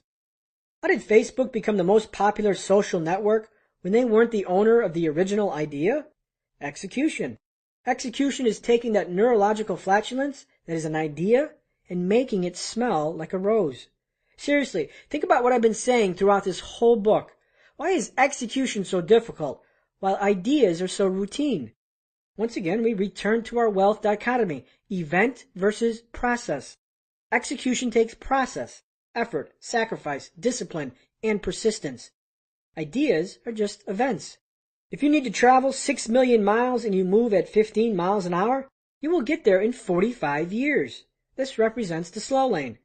Yet if you move at 95 miles an hour, you get there in 7 years. This is the fast lane. The business of speed is execution. The speed of the fast lane is growing a business exponentially and taking advantage of exploding net income and asset value. Chapter Summary, Fast Lane Distinctions. Speed is the transformation of ideas to execution.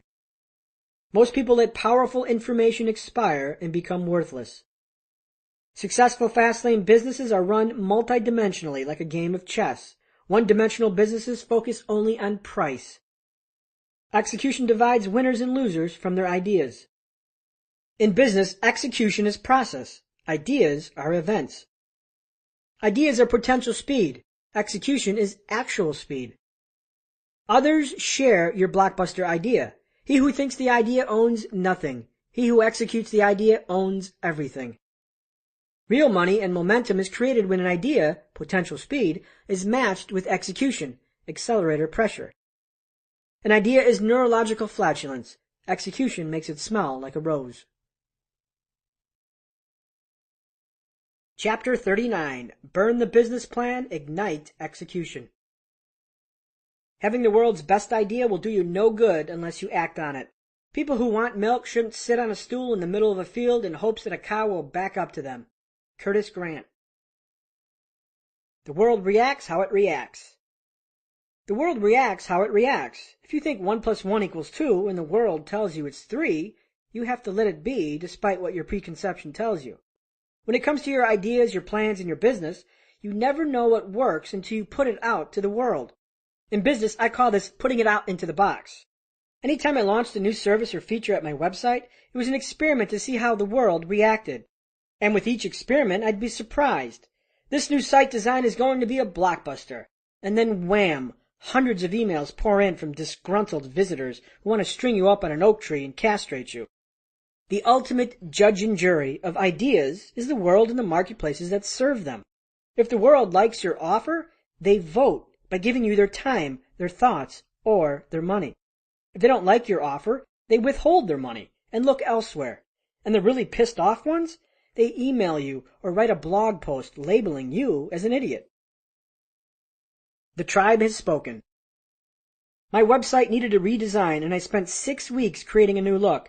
I was excited, and the world was going to love this design. It was clean, user-friendly, and showcased my design prowess. I then launched it, and the world hated it. Complaints poured in. My site's bounce rate, people who would visit one page and leave, skyrocketed. My conversion rate plummeted to virtually nothing. I went from 1,200 leads a day to barely 500. The tribe had spoken. Despite my investment in that redesign, I immediately reverted back to the old version and trashed 6 weeks of work. My golden child was a golden failure. The world heralded a sign. I read it, and then I reacted. You see, the world tells you which direction you should be going at all times. Heed the signs. How do you get the world to tell you? Put your executed ideas and concepts out into the world and let it tell you. Paint the world with your brush of genius so they can tell you exactly how right or how wrong you are. Put your executed ideas out into the box. Dead college professors roll over. The world doesn't care about ideas, it only reacts to them. This simple fact pokes a hole in one of the sturdiest institutions of business practice, business plans. Academia will be outraged at the atrocity. Be prepared for the ultimate business sacrilege. Business plans are useless. Yes, I said it. Business plans are useless because they're ideas jacked up on steroids. Unless you count a barbecue-stained Hooters napkin, I never had a business plan. In fact, the best business plans are ad hoc scribbles on napkins, old McDonald's bags or Baby Ruth wrappers, and voice memos on your iPhone. The problem with business plans is that they are another manifestation of potential speed. Like supercharged garage queens, they aren't any more powerful than the lawnmowers that sit next to them. Business plans are useless until they are married to execution. And guess what happens then?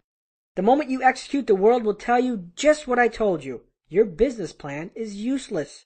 The market or the world will steer your business in unimaginable places that will violate everything about your business plan. If you interview any entrepreneur who has been in business longer than 5 years, they'll tell you that they started off with intention A and ended up at intention B. They start selling product X and ultimately end up selling product Y. The world tells you where you should be going. And no, the world doesn't give 2 pence about your 150-page PowerPoint business plan. Facebook started as a college crowd social network. It morphed from a niche site into a mass-market social network that serves every generation. I started my website as a directory, and it transformed into a lead generation portal. The world has the incorrigible power to corrupt business plans the moment the idea is transformed to reality. However, I should mention this does not exempt financial analysis. A blind jump into business without knowing the specific financial constraints that govern the business would be foolhardy. When I made the decision to create a limousine website over a limousine company, I did a financial analysis. However, I didn't get entangled in the intricacies and paralysis of planning, which is no substitute for execution. Figure out what needs figuring and just do it. The world will do its job and tell you the directions to travel. But I want venture capital. I know, I can hear the objections already. Without a business plan, how will you get venture capital or investors? Well, here's the news. You can't. Without a business plan, you won't get funding. But please, take heart. The issue isn't your business plan, nor will it ever be your business plan. The best business plan in the world will always be a track record of execution. If you're a seasoned executor, suddenly people will want to see your business plan because they know you have the fortitude to execute. If I received a business plan from an entrepreneur who sold his company for $20 million just 2 years earlier, you'd bet your sevens I'd read it. The value is not the plan, but the person giving it and his track record of execution. Today, I know a circle of people who would read my business plan if I gave them one. They know I have a track record of execution that validates the business plan. If you don't have a track record of execution, the business plan is a worthless piece of Kinko's-bound pulp. Get funded with execution, not with business plans. I started my company on a shoestring and $900. No investors, no funding, and no help. The fact is, had I wasted 150 hours on a 95-page business plan, no one would have read it because I was unseasoned. I had no money, no track record, no races entered, no finishes, and no races won. However, as I built and grew my business, something miraculous happened. As my ideas crystallized into tangible assets that could be consumed by the world, suddenly I became the approachable asset. Venture capitalists and angel investors called me. I didn't call them. Suddenly, people wanted to see my business plan. Why the sudden change of heart? Wasn't I just the same guy just years earlier?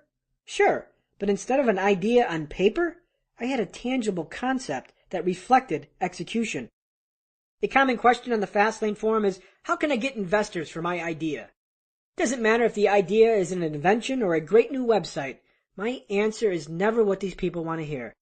If you want investors, get out and execute. Create a prototype. Create a brand. Create a track record that others can see or touch. Dive into process. When you have a physical manifestation of an idea, investors will open their wallets. Heck, be good enough and they will be fighting to give you money. You see, when you have nothing except 120 pages of charts, text, and graphs, that shows organizational skills, not execution. Angels to private equity never invest in business plans. They invest in people with track records of execution. That is your best business plan. So if you really want to get funding for your business, get out and make your idea tangible. Give investors something they can see, touch, and feel. Give investors a glimpse of your execution, because that is what creates speed on the Fastlane. Chapter Summary, Fastlane Distinctions. The world gives clues to the direction you should be moving. Business plans are useless because they're ideas on steroids. As soon as the world interacts with your ideas, your business plan is invalidated. The marketplace will steer you into directions that were previously unplanned for. The best business plan in the world is a track record of execution. It legitimizes the business plan. If you have a track record of execution, suddenly people will want to see your business plan. If you want your business to get funded, take action and create something that reflects tangible execution. Investors are more likely to invest in something tangible and real, not ideas dissected ad nauseum on paper. Chapter 40. Pedestrians will make you rich. If you do build a great experience, customers tell each other about that. Word of mouth is very powerful. Jeff Bezos. The bishop in your chess match. Rabbis or pastors, when life is tough, they are the go-to guys for life's problems. Yet when it comes to your business, who's your go-to guy? Who's on the front line with your customers? The bishop in business's chess match is your customer service and how you treat people who buy your product or service. The objective of customer service in any business should serve one function, similar to our men of the cloth, and that is to help, support, and resolve. My internal roadmap, My black book. The Fastlane roadmap was my compass for wealth, but I also had an internal roadmap. And no, it wasn't my business plan. It was my little black book.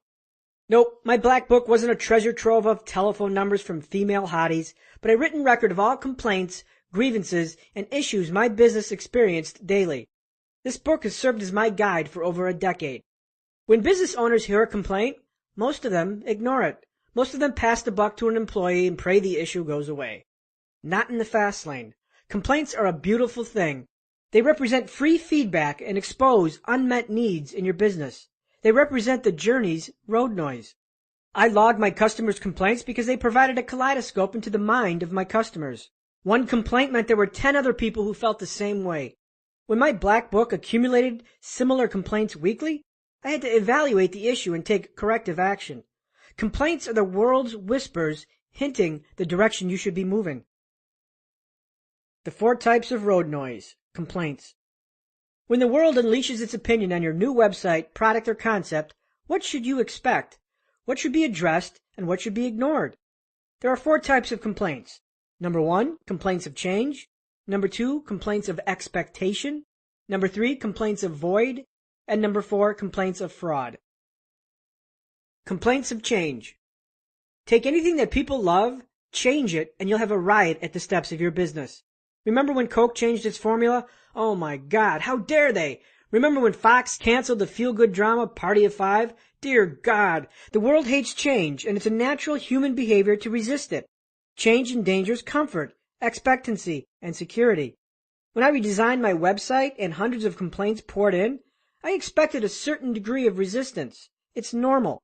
In fact, every redesign I've ever done in 10 plus years was met with resistance. The question for critique was, how much was normal and how much was legitimate? Complaints of change are the least informative and therefore the most ones difficult to decipher. For my redesign failure, data confirmed that the complaints were substantial. Bounce rates tripled and my conversion ratio suffered. I had to suck up the failure, revert back, and start over. When you change, there will be complaints, guaranteed. And yes, not all of them are actionable simply because human psychology is in play, not the integrity of your work. Complaints of expectation. Complaints of expectation occur when you negatively violate the expectation of your customer. You convince them to do business with you, they expect something, and what you provide doesn't meet the expectation. This happens because either your service failed or their expectation was malformed by a deceptive marketing strategy. Regardless of which, both exposes a problem. And it's your problem, not the customer's. You either need to do a better job in fulfillment or a better job in managing their expectations. Your service sucks. I heard that complaint hundreds of times, and yet my company not only survived, it thrived. If my service sucked, and I was being told it sucked, how did my business succeed? I dug into the claims. Advertisers who complained, your service sucks, didn't use my service as intended. Their expectations were malformed. I owned a lead generation service that sent email leads to clients. The thing about leads is they must be followed. You don't book leads after they sit in your email box for 3 weeks and then answer them like a first grader. You don't book leads when you log into your account once every millennium. Yes, indeed, my service sucks when it isn't used properly. Instead of targeting my customer, I sought to better manage expectations. I made it abundantly clear that leads are only as good as the person following them. Unfollowed leads go unbooked. Also, because most of my customers weren't communicatively savvy, I launched educational campaigns to ensure professional responses. If I couldn't manage the complaints, I could manage the expectations. I knew if my customers were making money, they'd keep paying me. You see, when you order sea bass at a restaurant and it's served raw, your expectation of a well-cooked meal is violated. You complain. Yet for the owner, there is a bigger problem. Why was it raw? Is the chef incompetent? Does the kitchen process need a retooling? Complaints of expectation expose operational issues, marketing misinformation, and/or product problems. If you hire a home remodeler who advertises guaranteed bathroom remodels in 2 weeks and the job takes 2 months, your expectations are violated and either the marketing campaign needs to reflect the truth or the operation needs to be retooled to fit the expectation. Either way, the operations or the marketing needs to change. Complaints of expectation violate customer expectations negatively. Complaints avoid. Complaints avoid are when your customer continually requests something and you simply don't have it. Complaints avoid are extremely valuable as they expose unmet needs. Early in my lead generation days, one of the most common complaints I'd receive from limousine service owners was, "We don't do weddings." Customers would request limousines for weddings, and some providers didn't offer wedding service. Likewise, many providers didn't do airport transfers. These kind of complaints piled in and a pattern emerged. So I added a website feature that allowed providers to specify the types of services they offered. Problem solved. By fixing the issue, I raised the value of my leads. Higher value equals greater magnitude, higher profits, and growing asset values. Complaints avoid are gold mines of opportunity. People freely tell you what they want, and you don't have to pay for it. Unmet needs are served up on a silver platter. Complaints of fraud. In March 2005, a woman entered a Wendy's restaurant and claimed that a dismembered human finger was in her bowl of chili. Her intent was not only to complain, but also to sue. Fortunately, the fraudulent complaint was thwarted after the woman's litigious past was exposed. The following month, Las Vegas police arrested the woman for grand larceny. At the bottom of the barrel are fraudulent complaints. Ask any business owner and they'll confirm fraudulent complaints are the most disheartening because they reflect the worst of society. Illegitimate complaints designed to exploit the business owner. I had to deal with fraudulent complaints almost weekly. A customer typos a price and some idiot thinks they're entitled to a limo for $5 an hour versus the $50 an hour. "You owe me or I will contact my attorney and sue." Yes, I'm sure you have an attorney. Good luck with that, champ. You're going to pay a lawyer $250 an hour to fight over a typographical error amounting to $45? Do you know what kind of idiot you sound like? When you deal with millions of customers, you will encounter hundreds of sidewalkers determined to get theirs. Yes, it can make you cynical because complainers intending to exploit are low-class frauds. When you drop a fly in your soup, hoping you can get a free meal, sorry, but you're a crook. How do you deal with exploitive complainers? You respond once, with grace, explain your position, and move on. Pick your battles. Bill Crosby once said, "I don't know the key to success, but the key to failure is trying to please everybody." I started my business with an overzealous passion to make everyone happy. That soon proved to be insanity. Complaints need to be managed with a balance, which is why I kept records. I wanted to identify patterns that would enhance the value of my service. I knew better products produce better customers, and better customers pay well. Nowadays, it's easy to follow the complaints for your business. Twitter.com offers owners the ability to keep track of what customers say. Google Alerts can notify you when a website mentions your company name. Keeping track of the feedback is getting easier, but deciphering the noise is getting more difficult. I don't want to pay for your service. Yes, some complaints need to be ignored. If you try to make everybody happy, you'll drive yourself nuts. Pick your battles. Solve complaints that add the most value while helping the most. As a business owner, you must remember that while you don't have a boss, the person who pays your mortgage is your customer, and they always should be heard, but sometimes ignored. Use sucks to your advantage. No need to sugarcoat it. Customer service in the modern age sucks. We have become so swamped by poor customer service experiences from the businesses in our life that we now accept crappy customer service as a standard of expectation. Have you ever called a computer manufacturer for support?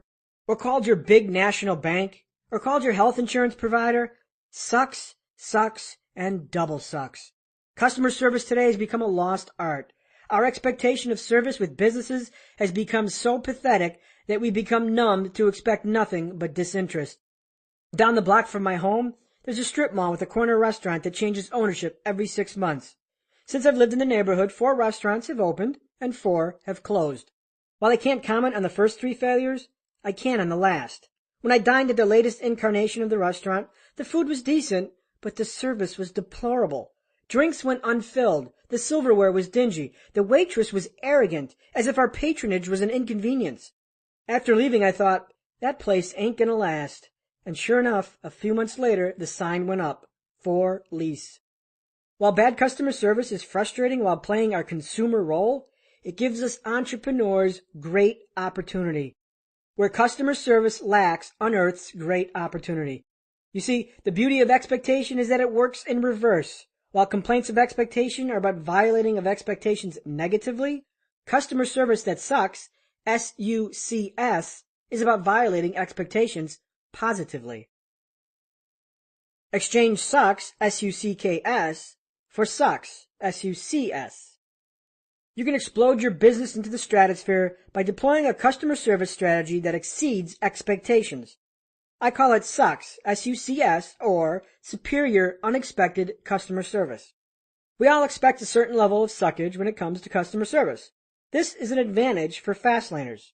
For example, if I discover a $10,000 fraudulent withdrawal on my bank statement, my first instinct is to freak out. My second instinct is to call the bank to resolve the problem. Now at that point, my brain immediately creates a smorgasbord of expectations for the call to the bank. Here is my expectation profile, or what I expect. I expect to hear a recorded message or an automated attendant. I expect to press a never-ending menu of buttons. Press 1 for this, press 2 for that, or press 3 for something else. I expect to be shuttled from one person to the next. I expect to speak with someone not very fluent in English named Steve, but sounding more like Pradeep or Sanjay. These are my expectations. No doubt, my customer service expectation isn't that favorable. My bank, and hundreds of other banks like it, get away with this crappy service because it is now our expectation. However, let's flip this scenario on its rear. What if I called the bank and instead of the voicemail rat maze, my call is immediately answered by an English-speaking person? No voicemail, no press 1, no press 2, no automated attendant. I get a real person answering the phone, like you answer your phone. After 5 minutes of speaking to the customer service rep, my problem is addressed and resolved, and heck, I wasn't even transferred to another agent. I'd be like, Holy Mother of God, wow! This is a SUCS event, a Superior Unexpected Customer Service event. It is a transformation from customer service that naturally sucks to sucks, SUCS.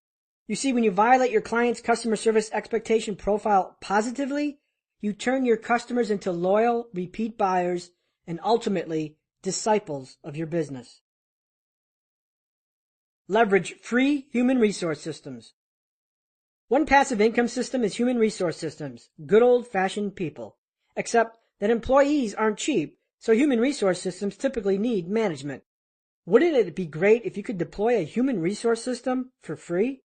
You can when you create disciples for your business. Customer service that sucks, SUCS, service that violates your customer's low expectation profile positively, turns customers into lifelong clients and disciples of your business. They provide a never-ending stream of free advertising. Word of mouth is a powerful advertising tool because it's free and reaps infinite return on investment, or ROI. Your customer service strategy will influence your company's growth. Satisfaction implies expectations being met. To create raving customers, you must exceed satisfaction. When I negotiated with potential buyers for my company, I was asked frequently, how much do you spend to recruit advertisers? My unexpected answer? 0. Skepticism followed.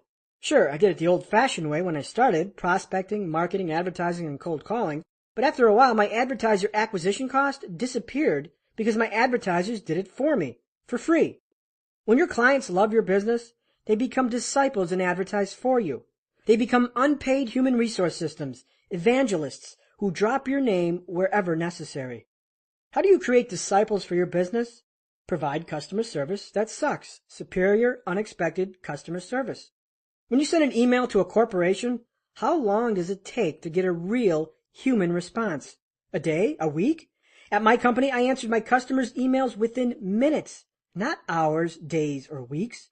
People would email us just to test our response rate.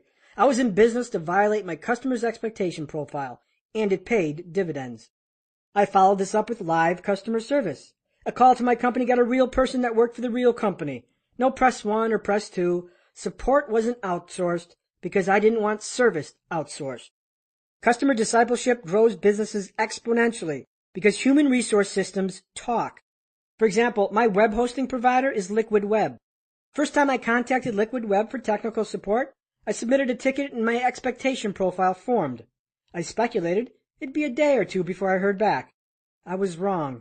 Within 10 minutes, Liquid Web support responded and fixed my issue within just 20 minutes.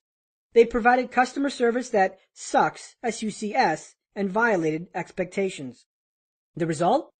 I'm now a disciple of Liquid Web. When someone asks me, what kind of hosting do you recommend? I confidently respond with Liquid Web. I'm an evangelic customer. I pay Liquid Web in 2 forms of currency. Number 1, my money, and number 2, my frequent recommendation of their service. The effective value of this latter currency is priceless because I'm now their free human resource system selling their product. Imagine the potency when you have not just one raving customer, but 10,000. Will your business grow 2% in 1 year or 200%? To provide great customer service and explode your business, determine your customer's expectation profile. What are their expectations when they deal with your business? How do they relate to competitors and similar businesses in your industry? Make a subjective call on how your customer service expect service. Then violate it. Anytime you violate your customer's expectations to the positive, you get a dual benefit. First, they buy from you again. Second, raving customers become liaisons and disciples for your business and unpaid human resource systems.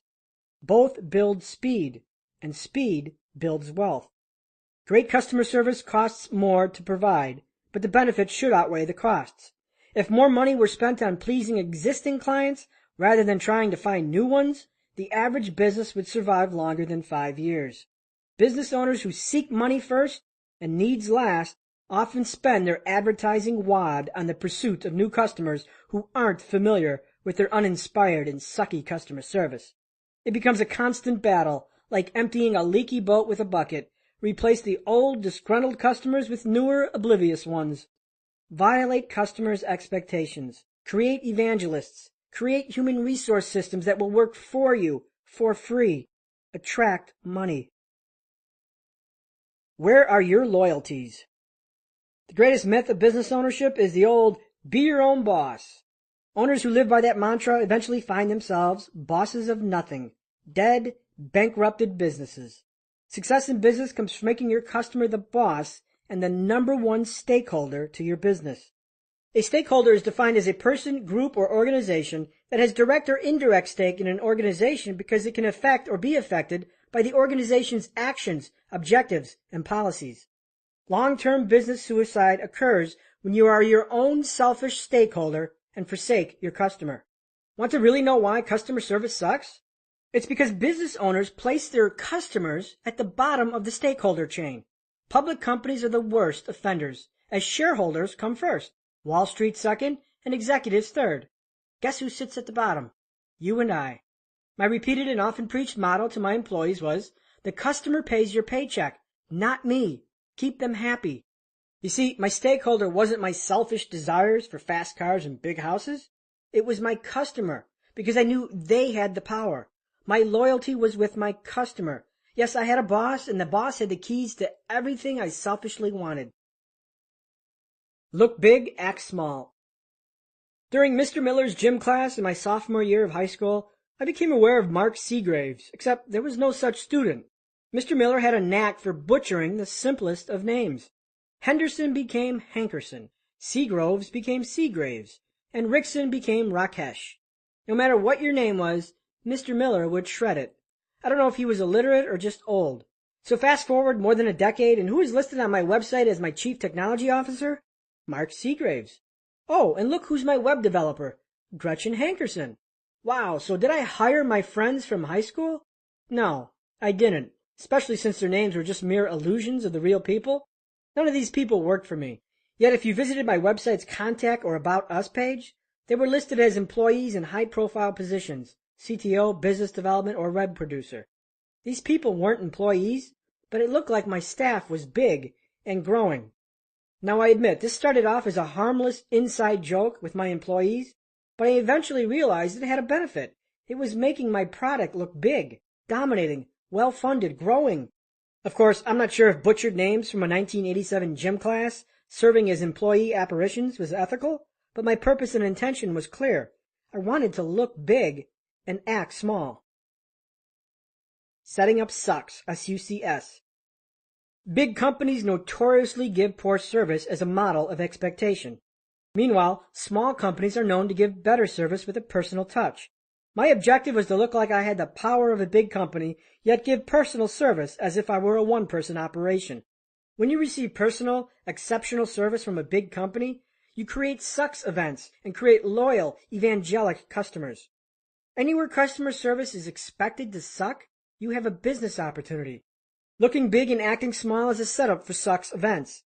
The customer expects mediocre service from the start. This tactic works well for any company that operates without a physical presence. Obviously, you can't look big if you own a small retail store, but for those of us with internet companies, you can. The trap that snares many business owners is the extreme opposite. They look small and act big. Joe Blow Enterprises. Does this give you confidence that you're dealing with a strong, reputable company? This company name screams, this is a one-man show, and says nothing substantial or attractive. Sorry, Joe Blow Enterprises is a monumental fail. I'm sure the logo is non-existent, and if there were one, it'd be bland, boring, or look like it was designed using some freeware paint program. This company's website is static, stale, and childlike. No, Comic Sans doesn't cut it for a professional image. This company sells to the world, but it doesn't have a toll-free number. Small, small, small. The problem compounds when their smallest business operates with biggish company actions. Call their business and you get a long maze of buttons to press, only to land at the bottom of a voicemail dump. Send an email? Forget it. Most emails are ignored, and the ones read are answered weeks later. I'll get back to you. Never happens. Customer service issues aren't resolved in hours, but in weeks. If you insist on working 4 hours a week, your business won't grow because your selfishness is more important than growing a business mediocrely. Look small and act big, and you dig your own potholes. Beat competitors before they start. My other purpose for looking big was to beat my competition before they even started. When someone or some company wants to set up shop and compete with you, they investigate you first. They look at your website, see what you're doing and the prices you're charging, and decide if they want to invest money and time into the space. To the untrained entrepreneur, a big company would scare would-be entrepreneurs almost like it scared me away. Oh geez, how can I compete when they have 12 employees against little old me? If an entrepreneur thinks they can't compete with you because you're too big and too well-funded, you've won before they even started. They either engage half-heartedly or defer to another industry with duller competition. Look big, but act small. Chapter Summary, Fastlane Distinctions. Complaints are valuable insights into your customers' minds. Complaints of change are difficult to decipher and often require additional data to validate or invalidate. Complaints of expectation expose operational problems in either your business or in your marketing strategy. Complaints of void expose unmet needs, raise the value of your product or service, and expose new revenue opportunities. Great customer service is as simple as violating your customer's low expectation in the positive. Poor service gaps are Fastlane opportunities. Satisfied customers can be human resource systems who promote your business for free. Satisfied customers have a dual residual effect, repeat business and new business via discipleship. Your customer and their satisfaction hold the key to everything you selfishly want. Looking big but acting small sets up customer service expectation violations in the positive. Looking big can scare away potential competitors. Chapter 41. Throw hijackers to the curb. People are definitely a company's greatest asset. It doesn't make any difference whether the product is cars or cosmetics. A company is only as good as the people it keeps. Mary Kay Ash. Your castle is mismanaged. Your castle is your business. If you put crooks in the castle, expect trouble. Returning to our chess analogy, the rook, or the castle, represents the people you put in your business. This includes employees, partners, investors, and advisors. The business marriage, partners. A business partner is like being married. It either works fabulously or ends in fiery divorce. 3 years ago, Jim and Mike were drinking at a bar, and a legendary idea was born that compelled them to start a business together. Their only consideration for the union was their excitement. They agreed to do a 50-50 profit split and zealously began. Mike finds their first client while Jim finds the second. Within a few months, their client base expands to 28, enough of both of them to draw a profit and quit their daytime jobs. After 2 years, Jim's time on the job and the quality of work starts to suffer. Not that Mike knows what Jim is doing every minute of the day, but he notices something that concerns him. For every 4 clients Mike brings to the company, Jim brings 1, and sometimes none. He later learns that Jim read a book that advocates working 4 hours a week. And to make matters worse, Jim's clients are not supported well, and Mike has to take up the slack. Yet every Friday, like clockwork, Jim is there to get his 50-50 cut. When Mike brings this to Jim's attention, Jim gets defensive and tensions mount. This confrontation only decreases Jim's productivity to where he sometimes doesn't have a new client for months. Mike tries to dissolve the partnership, and Jim resists. Why shouldn't he? He's collecting 50% profits on Mike's effort. Mike ultimately has to hire a lawyer and seek a legal remedy.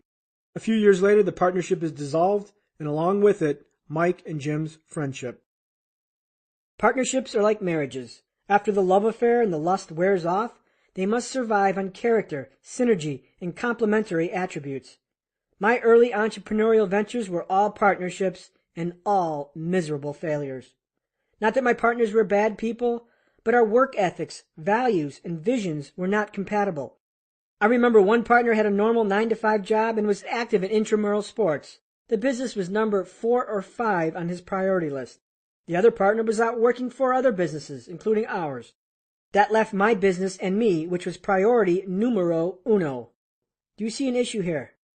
Search the Fastlane forum for partnership, and you'll find a garden of complaints about partnerships gone bad. One partner wants to expand, the other wants to brand. One partner wants to advertise, the other wants to develop. One partner wants the expensive cars and the money, yet arrives at the office late and leaves early. Partnerships are like marriage. Half the time they will fail because the partners just aren't compatible.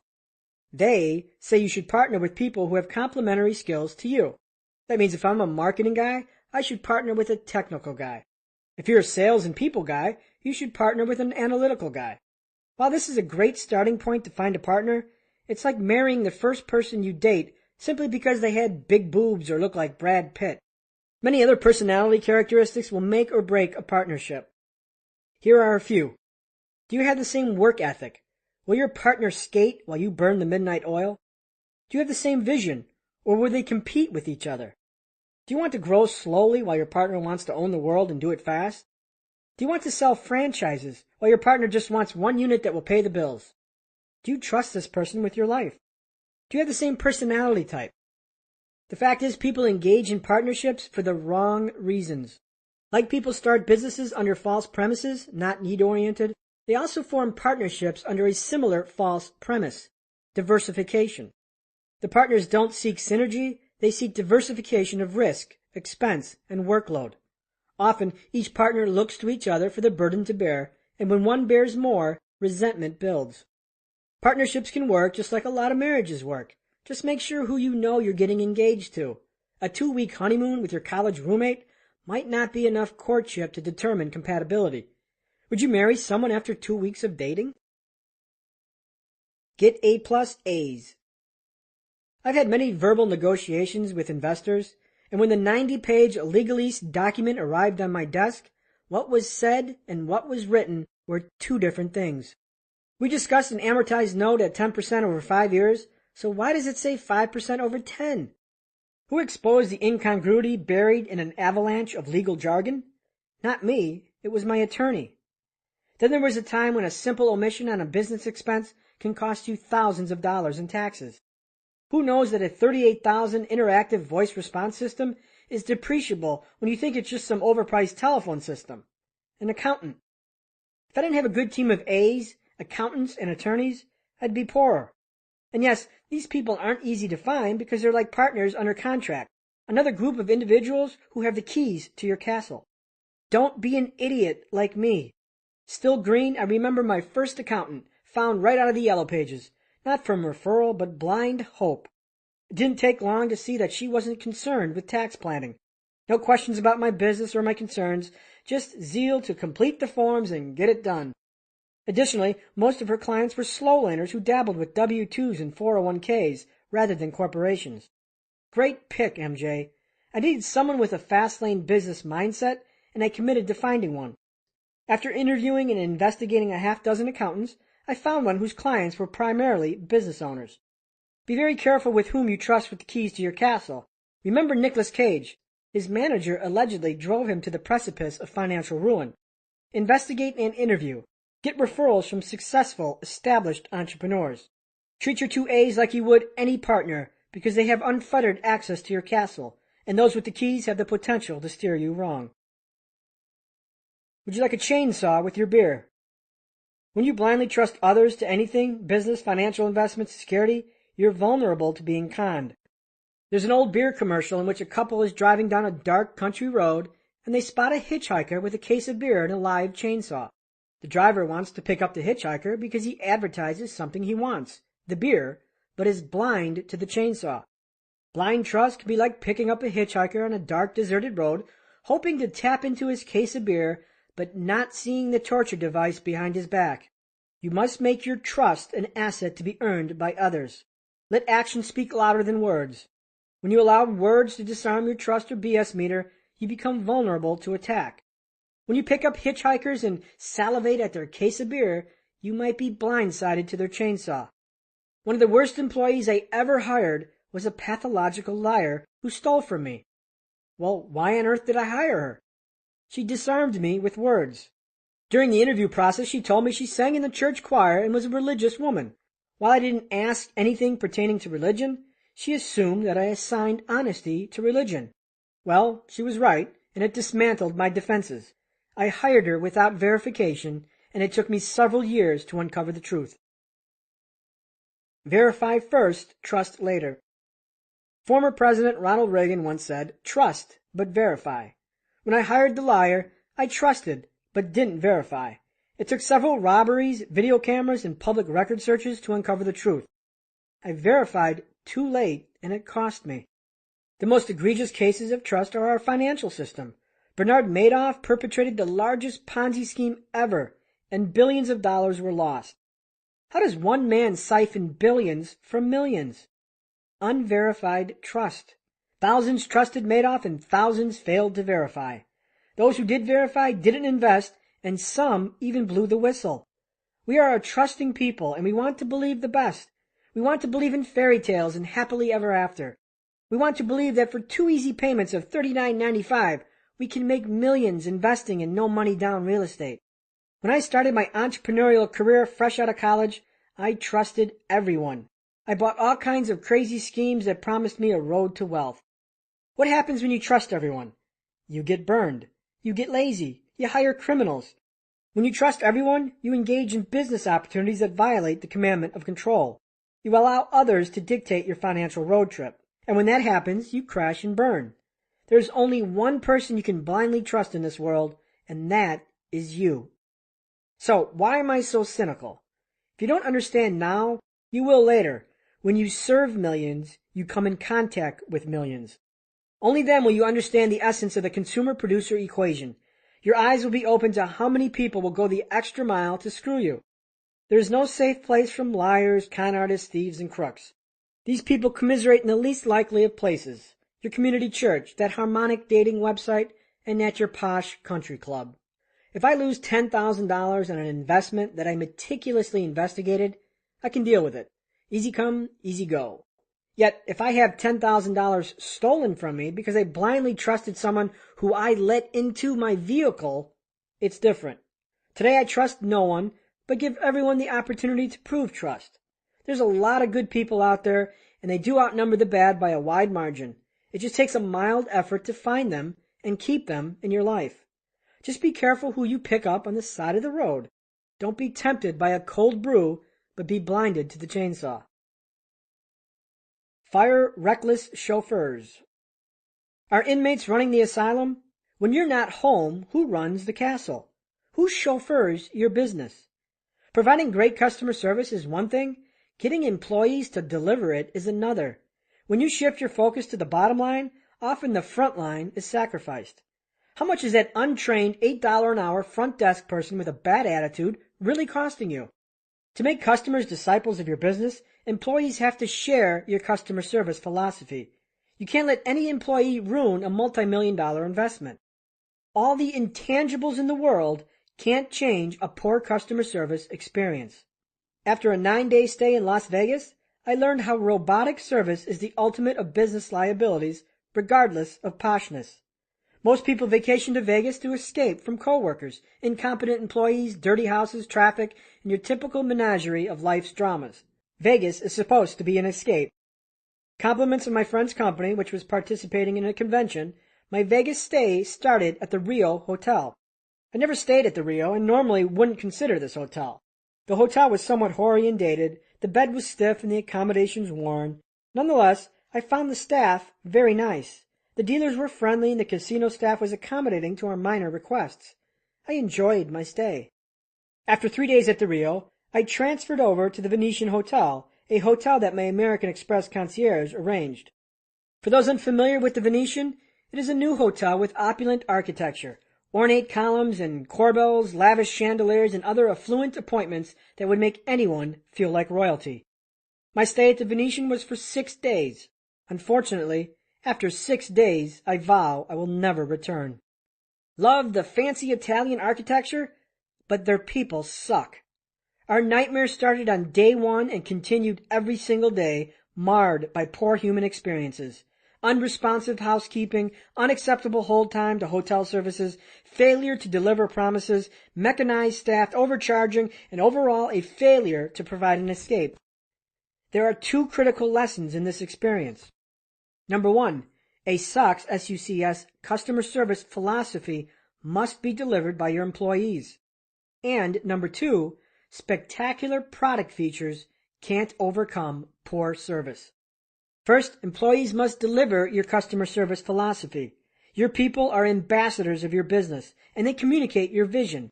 Essentially, they're business chauffeurs, and if they're reckless, your vision is destroyed. Your employees drive the public perception of your company. Now, was it the Venetian's policy to treat me with such disrespect and disinterest? It's probably doubtful. The failure was in the communication lines from management to employee. Not just one employee, but several. You can't be driving the ship all day. Your employees carry the water buckets, and if they aren't ordained in service, they hijack businesses and create liabilities. Customer service philosophy is irrelevant if employees don't translate that philosophy into frontline action. The second lesson is this. No amount of spectacular product features, such as great technology or great architecture, can compensate for poor customer service. Despite the Venetian's billion-dollar appearance, the marble floors and the ornate columns, their customer service sucked. Yet at the Rio Hotel, customer service was excellent, which translated into a great experience, despite the hotel's dated building. This incongruity represents a one-way street. Fanatical customer service, or service that sucks, S-U-C-S, can help compensate for shortcomings. But fanatical features cannot compensate for poor customer service, or poor human interaction. The Venetian's floor could have been made of solid gold. It wouldn't have mattered. Nothing overcomes poor human experiences. You could own the best hotel in the world located on the best beach in California, but if customers are treated like inconveniences and requests go unfulfilled, they won't return. Exponential business growth is fueled by fanatical customer service, and your frontline employees must share that vision. It doesn't come from boastful mission statements plastered on the CEO's office wall. Chapter Summary, Fastlane Distinctions. A business partnership is as important as a marriage. A good accountant and attorney will save you thousands, perhaps millions. Accountants and attorneys have the keys to your castle. Make sure you trust them fully because they have the power to right or wrong you. Unmitigated trust exposes you to unmitigated risk. Unverified trust can lead to uncontrollable consequences. Your employees communicate the public's perception of your company. Fanatical customer service can overcome shortcomings, but fanatical features can't overcome poor customer service. Customer service philosophy is delivered from human interactions, not ambitious mission statements on a wall plaque in a CEO's office. Chapter 42. Be someone's savior. A market is never saturated with a good product, but it is very quickly saturated with a bad one. Henry Ford. Your knight in shining armor. Is your product or service the knight in shining armor for someone? Is it going to save the day? Or is your knight cut from the fabric of selfishness, fueled by your hopes that it will gallop in on a black stallion and make you rich while simultaneously allowing you to be your own boss? The crowded world of Me Too. Me Too businesses make Me Too incomes. It isn't hard to find businesses founded on something other than a need.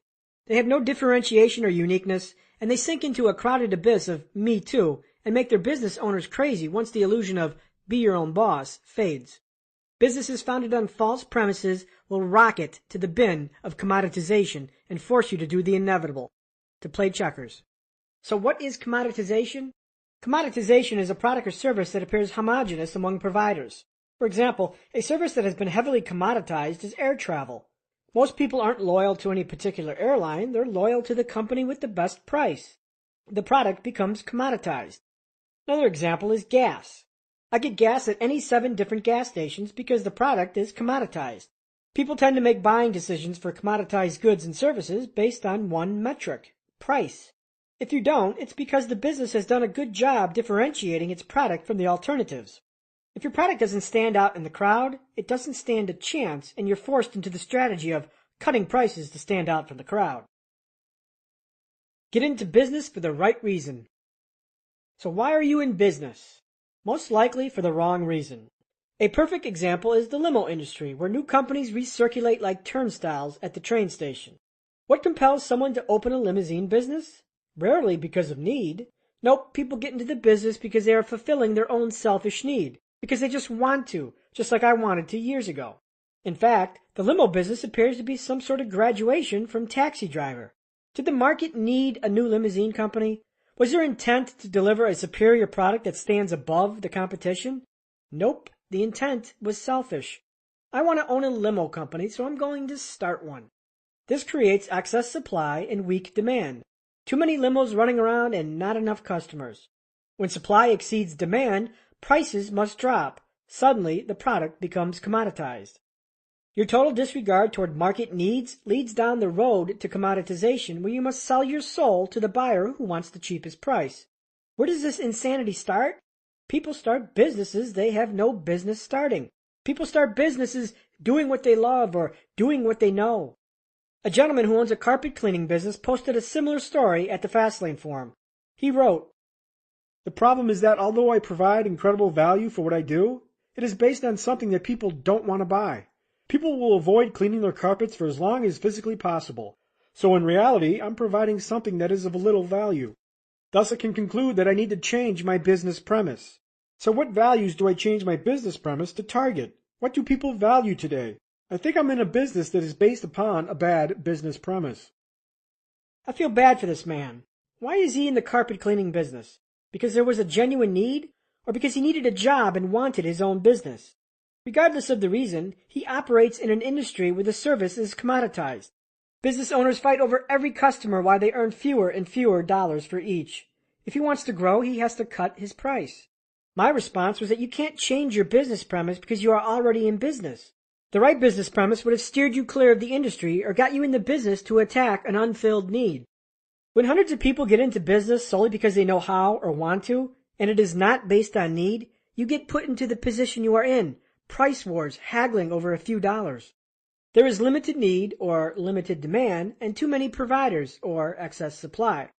The point of having a need-based premise is to avoid the industry entirely or to get into it to solve a specific problem, not to change it after the fact.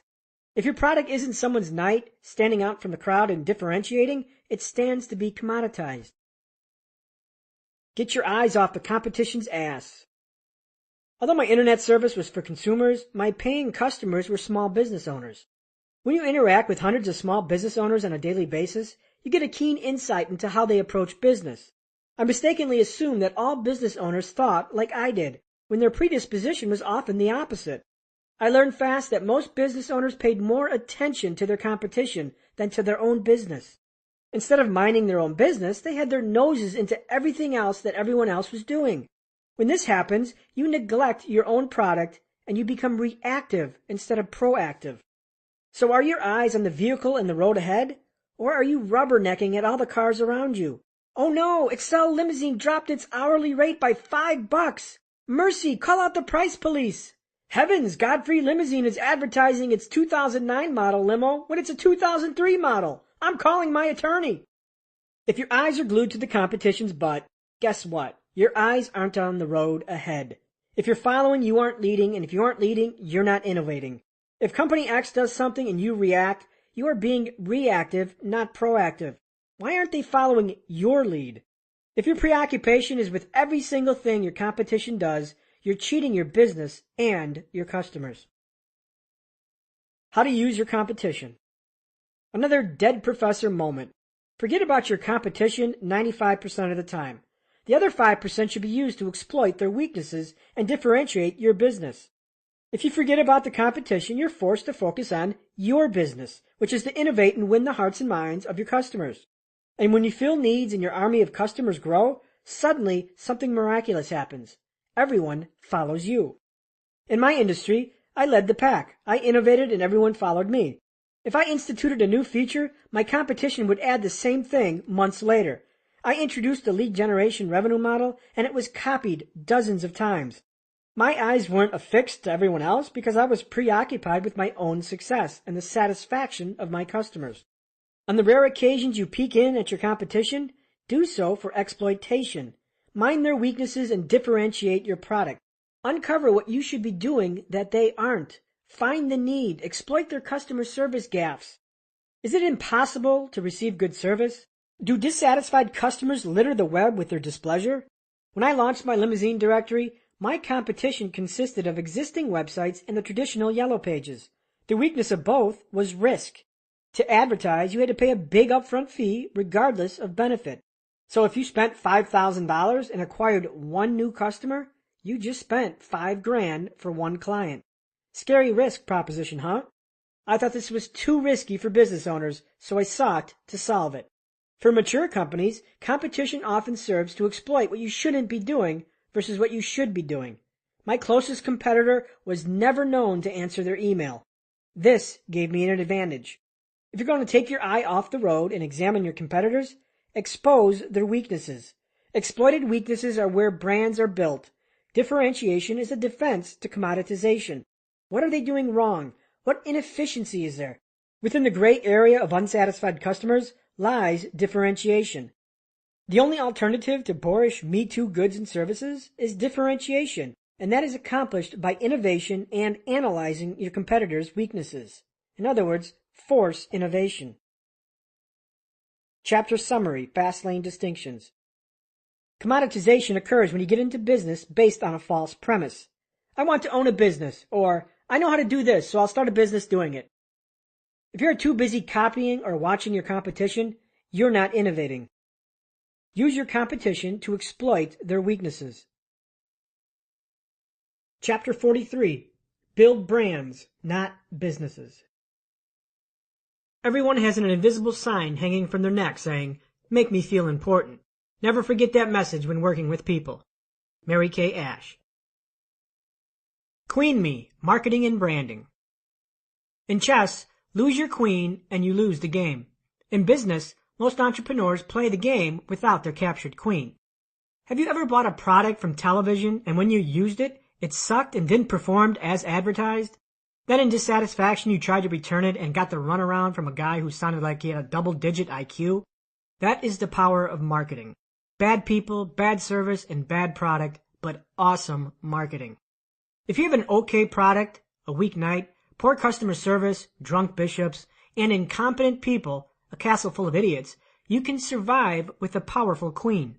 The queen is the most powerful piece in chess, and it is also in business. Marketing can convince people to buy mediocre products. Marketing can hide or disguise service flaws. Marketing can shadow incompetence, and marketing can keep convicted felons disparate from their product. The power of marketing is that a powerful ad campaign can move products, regardless of the cockroaches hiding underneath. Marketing is a game of perceptions, and whatever the perception is, that's the reality. Build a brand, not a business. Businesses survive. Brands thrive. A brand is the best defense to commoditization. When your business is in business just to make money and pay the bills for the month, you're playing checkers and being one-dimensional. People are loyal to brands and relationships, not corporations or businesses. I love Coke and I hate Pepsi. I'm loyal to Coke and I don't care if Pepsi suddenly becomes $1 cheaper. I'll always buy Coke. Coke has built a brand, and the power of that brand is a firm loyalty that is difficult to sever. Is Coke objectively better than Pepsi? I don't know, or I don't care. When you think about the automobile Volvo, what do you think of? I think safety. How about Porsche? I think speed. How about Ferrari? I think rich. Volkswagen? Practical. Toyota? Reliability. Yet when someone mentions Chevrolet, nothing clear comes to mind other than looming bankruptcy, union squabbles, and unpredictable reliability. Some auto manufacturers have carved out strong brands, while the others fortify a business. Our friend with the carpet cleaning business also has a business and not a brand. Brands don't have identity crises, businesses do. If our friend wants to excel in an industry saturated with Me Too's, he's going to have to brand and differentiate himself. He needs to be a Lamborghini in a traffic jam of Chevys. What will make his carpet cleaning business different from the rest? Why should people hire him even though his prices might be 20% higher? These tough questions have tough answers, especially since his entry in the industry was based upon a faulty premise. However, upon further investigation, most of his unscrupulous competitors used bait-and-switch advertising tactics gummed down with fine print. Perhaps this industry weakness is exploitable. My challenge to him was to leverage that nuisance. Perhaps he can brand himself as a no-nonsense carpet cleaner, fixed prices, no surcharges, and no fine print. Apple, the computer maker, is a great example of building a brand based upon a need or a nuisance. People hate viruses, spyware, and the constant "your updates are ready" messages that are associated with PC computers. Apple exploited PC's weaknesses and solved their problems. It has built itself into one of the most successful brands in history. Apple isn't the cheapest because they've engineered a brand and they can demand a higher price. Say Apple, and many images come to mind. Creative, trendy, easy, and hip. When I think of PC, I think of blue screens, illegal operations, and you must reboot your computer 17 times before this update takes effect. One is a business. The other is a brand. Get unique, the USP. The first step at building a brand is to have a unique selling proposition or a USP. As a business without one, you're adrift in a sea of Me Too businesses, without a rudder, unmoored to the trade winds of the marketplace. USP-less businesses offer nothing distinct, nothing unique, no benefit, no logical reason that someone should buy from them other than hope or circumstance wrapped around a cheap price. Your USP is the anchor to your brand. What makes your company different from the rest? What sets your business apart? What will compel a customer to use you over someone else? My USP was powerful. No risk advertising. If we send you nothing, you pay nothing. Advertisers joined by the truckload because they were tired of advertising with the Yellow Pages, which offered this risk proposition. Pay us $5,000 up front, then hope and pray. I exposed a pain point and fixed it. Our carpet cleaner had no USP. Nothing set him apart, as he might as well have been just a lonely grain of rice in a 50-pound bag of feed. USPs are the building blocks to brands and can compensate for higher prices or even an inferior product. FedEx was introduced to the world when it said, "When your package absolutely positively has to be there overnight." M&M's said, "The milk chocolate melts in your mouth, not in your hand." Notice how these USPs target benefits. I don't like Domino's Pizza, despite once being employed by them, and yet that didn't stop them from building a pizza empire based upon the USP of delivered to your door in 30 minutes or less, or it's free. Domino's identified the need. Pizza delivery is a long ordeal. They solved it, branded it, and the rest is history. So how did Domino's infiltrate such a crowded market space and succeed? Branding and marketing, the queen in the chess game. Developing your USP. How do you develop a solid USP for your company? There are 5 simple steps. Step 1. Uncover the benefit. Get into business for the right reason, to solve a problem or a need. That creates your first USP. If you are already in business, find the great benefit of your product, one that sets it apart from the competition. Do this with your customer in mind. Think about their needs and their wants. Step number 2. Be unique. The objective of the USP is to be unique when compared to the alternatives. This impregnates the consumer with a logical argument for choosing your company because without your company, they are foregoing the benefit. USPs should use powerful action verbs that create desire and urgency. Lose weight should be changed to obliterate fat or shred pounds. Grow your business should be dropped in favor of explode revenues or shatter sales records. The uniqueness of your USP creates a consumer divergence when it comes to their buying decision. If you pick a Mac over a PC, you are choosing safety, speed, and reliability over viruses and bloatware. Step 3. Be specific and give evidence. Noise is everywhere, and if you are going to rise above it, you have to alleviate natural consumer skepticism. Do so by being specific, and if possible, offer evidence. Website. Your car sold in 20 days or less, or it's free. Product. Drop 20 pounds or you don't pay a dime. Service. Your home sold in 30 days or less, or I own it. Domino's Pizza didn't say delivered on time. They said delivered within 30 minutes or it's free.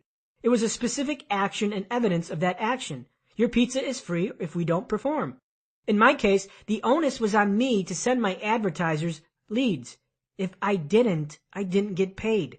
We send your business or you don't pay a dime. Step 4. Keep it short, clear, and concise. The best USPs are short, clear, and powerful. Step 5. Integrate your USP into all marketing materials. A USP is worthless if it isn't conveyed throughout every aspect of your business. Include your USP on all public communications. Your trucks, vehicles, and buildings. Your advertising and promotional materials. Business cards, letterheads, signs, brochures, and flyers. Your website and your email signature. Your voicemail system, receptionists, sales scripts, etc. Step 6. Make it real. A USP has to be strong enough to convince people to buy, or even better, switch brands. If it doesn't capture your audience attention, or the benefit hook is too weak, it won't work. And then you have to make your USP real. You must deliver on what you say. A pizza delivered in 40 minutes makes the 30-minute guarantee a fraud. Fraudulent USPs get exposed fast and create human resource systems ready to rickroll your company. Get noisy. Next time you're stuck in traffic, look around. Every car looks the same. Nothing commands any significant attention. It's a sea of fading, exhaustive blather. Born a marketer, this is why I'm preferential to Lamborghinis. They rise above the noise, and so should your brand. Face it, no one likes to be like everyone else. The average teenager strives not to be like everyone else, which is why we've all been deluged with nipple rings, eye piercings, goth, and tattoos. All expressions of, I'm unlike everyone else. Successful companies take the same approach with their branding and marketing. Writing this book, while challenging, wasn't the real challenge. Getting it into the hands of people will be the real challenge. Why? Because the topic of finance and money-making is crowded and saturated with Me Too's. In other words, the noise is deafening. While this book is the realization of my dream, to succeed as a best-selling author, I need to get my brand above the noise. One look at my Facebook update feed, and all I see is noise. College dropout earns $2,000 in one day. Find out how. See how I make $15,000 a month with this fantastic opportunity.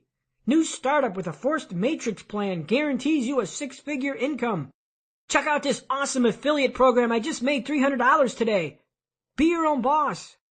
I recently used an internet calculator that tabulated my wealth percentile, which ranked my net worth in comparison to all my peers in the United States. I was ranked in the top 1%. While I'm flattered, it exposes my challenge. My net worth is indicative of unique and extraordinary, but in the world of perception, it's lost in the noise. On Facebook, you'd never guess that most everyone is near broke. Nope, on Facebook, everyone is a multimillionaire, a success coach, a guru, or a model. Everyone is in the top 1% of his or her game, including the real top percent.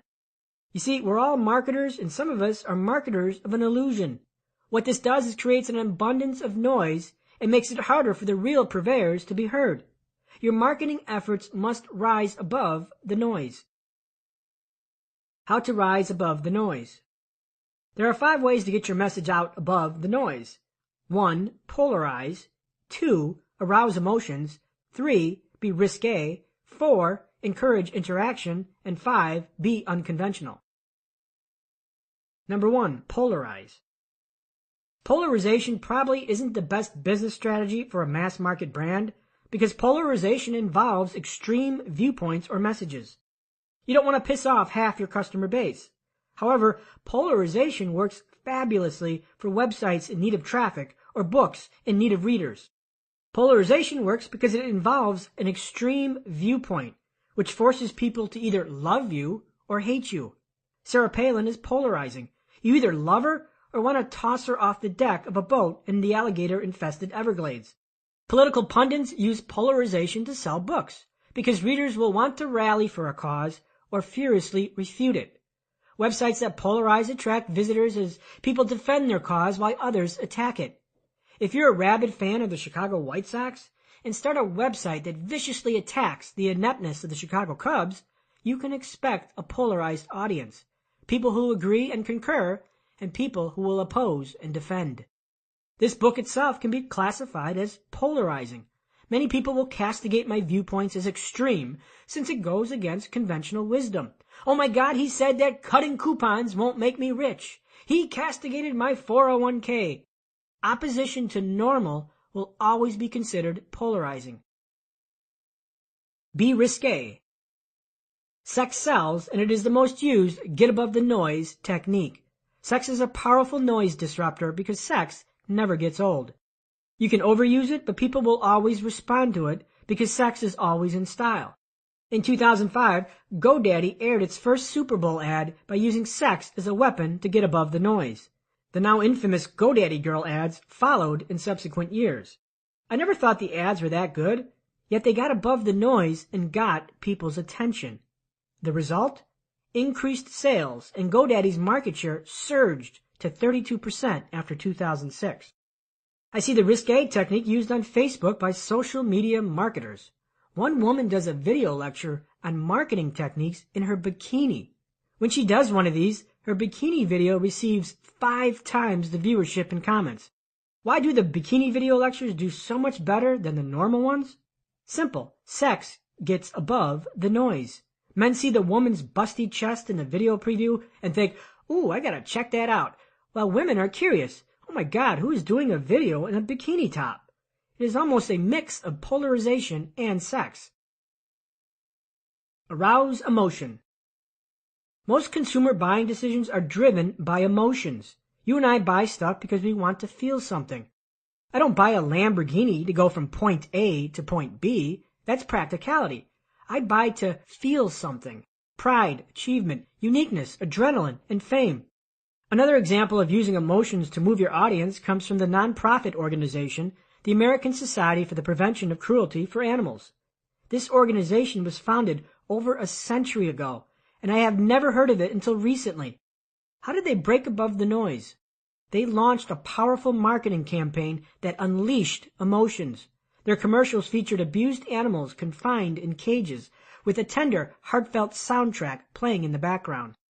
If you can move your audience's emotions to make them care, they will buy. Exhilarate people, make them cry and make them laugh. Your message will rise from the ashes of noise and compel people to buy. Be interactive. It's one thing to watch, it's another to do it. They say if you want to boil your passions, test drive the car of your dreams.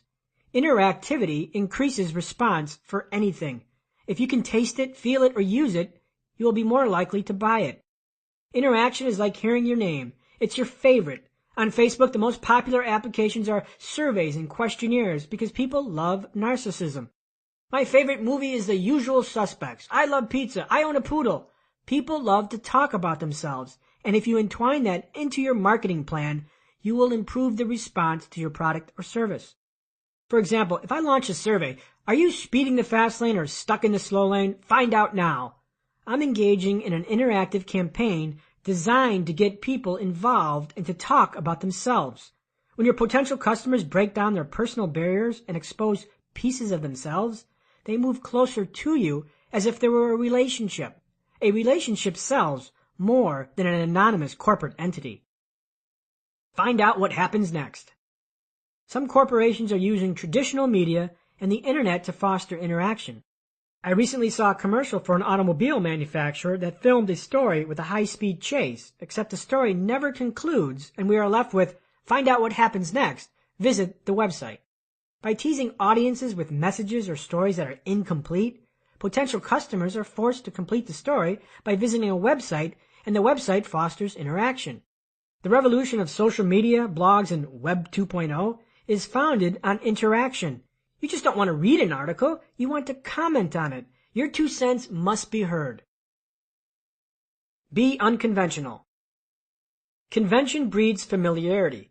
If you've seen it 36 times in the last month or something like it, do you think it's going to work? For example, be your own boss is such an overused phrase, its power has been drained. Yet I still see advertising headlines and subtitles from so-called gurus using be your own boss as if the phrase wielded power. It's been pulverized into flaccidity. So why the heck are you using it? What's unconventional? Have you ever seen a Lamborghini sold for $1? I know I haven't, and if I did, I would remember. The campaign would arouse curiosity because it's unconventional. What crazy person would sell an expensive car for $1? Is it a scam? What's the catch? I've got to see. Another example of unconventional is to break convention by mocking it or interrupting it.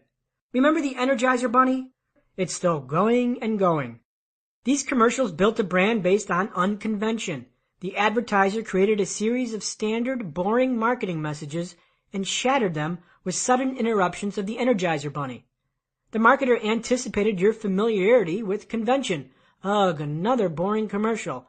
And shocked the audience by interrupting that boredom with a pink rabbit. AdAge.com recognized these commercials as one of the top 100 campaigns of all time. Another mocker of convention is the Geico Insurance Company, which took typical situations and interjected the scenes with a surprise punchline. I've got great news. I've just saved a bunch of money on my car insurance. Conventional scenarios were shattered with the narrative, I got great news, which created unconvention. Another Geico spot mocked convention when it appeared you were watching a promo for a new reality TV series called Tiny House. The promo featured a newlywed couple who supposedly moved into a midget-sized apartment for 1 full year and endured cramped quarters and rising marital tensions. You see the couple hitting their heads on low ceilings and struggling for a good night's sleep in a tiny bed. But wait a second, this expected convention of reality is nothing but a ruse that will shatter into unconvention when an announcer voices, the drama will be real, but it won't save you any money on your car insurance. If you get someone's attention, half the battle is won. The other half is letting selfishness take over your audience and tailor your messages to self-interest. In other words, the good old, what's in it for me? Well, how about saving 15% or more on your car insurance? What's in it for me? It's ironic. To succeed a fast lane, we must forsake selfishness, yet satisfy the selfishness of others. Did I say this would be a nice, cozy stroll down the beach? The first human behavior you can count on is selfishness. People want what they want. People don't care about you, your business, or your product, or your dreams. They want to help themselves and their family. It's human nature. Therefore, our marketing messages must focus on benefits, not features. People need to be told exactly what's in it for them. How will your product or service help them? What's the benefit? In marketing speak, it's called what's in it for me, or the WIFM principle. My customers were small business owners, and yet I served millions of consumers too. This intermediary relationship allowed me to study the behavior of both consumers and producers in a powerful, accelerated fashion. I learned things in weeks that would take educators months to ascertain. I noticed that small business owners fall into their own selfish trap and love singing the praises of their company. They sell features, not realizing that people rent convenience and events, not limousines. As consumers, we buy things to solve needs, to solve problems. We engage in transactions to fill voids. You don't buy a drill, you buy a hole. You don't buy a dress, you buy an image. You don't buy a Toyota, you buy reliability. You don't buy a vacation, you buy an experience. We must become problem solvers, and to identify our business as a savior to someone, we must translate features into benefits. Does the fact that you own the largest limousine company in Colorado solve my problem? It doesn't until you translate that feature into a benefit.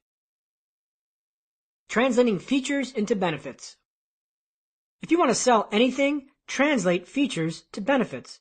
A 4-step process accomplishes this. Number 1, switch places. Number 2, identify features. Number 3, identify advantages. Number 4, translate advantages into benefits. First, trade places with your typical buyer. Be them. Who are they? What is their modus operandi? Are they affluent CEO types or price-sensitive Walmart shoppers? Cash-strapped students or single moms? If you can't identify your typical buyer, your results will be flawed and your benefit will be of no benefit. Once you identify your buyer, ask, what do they want? What do they fear? What problem do they want solved? Or do they just want to feel something? For example, 2 brands of the same product could have 2 different buyers. A person who buys a Corvette is going to have a different psychological motive than someone who buys a Volvo. Both are cars, yet the sports car buyer isn't buying basic transportation. The Corvette buyer is most likely a risk taker, self-employed, independent, outspoken, and assertive. The Volvo buyer, on the other hand, is probably more concerned with family and safety. He or she is probably conservative, analytical, and family-oriented. 2 totally different buyer profiles means each marketing effort must be specifically targeted to the desires of each group. After you switch places with your customer and grasp what they want, your next step is to isolate the features of your product. For my web service, here are just a few features I had. Number 1, upload pictures. Number 2, target leads by vehicle, date, and service.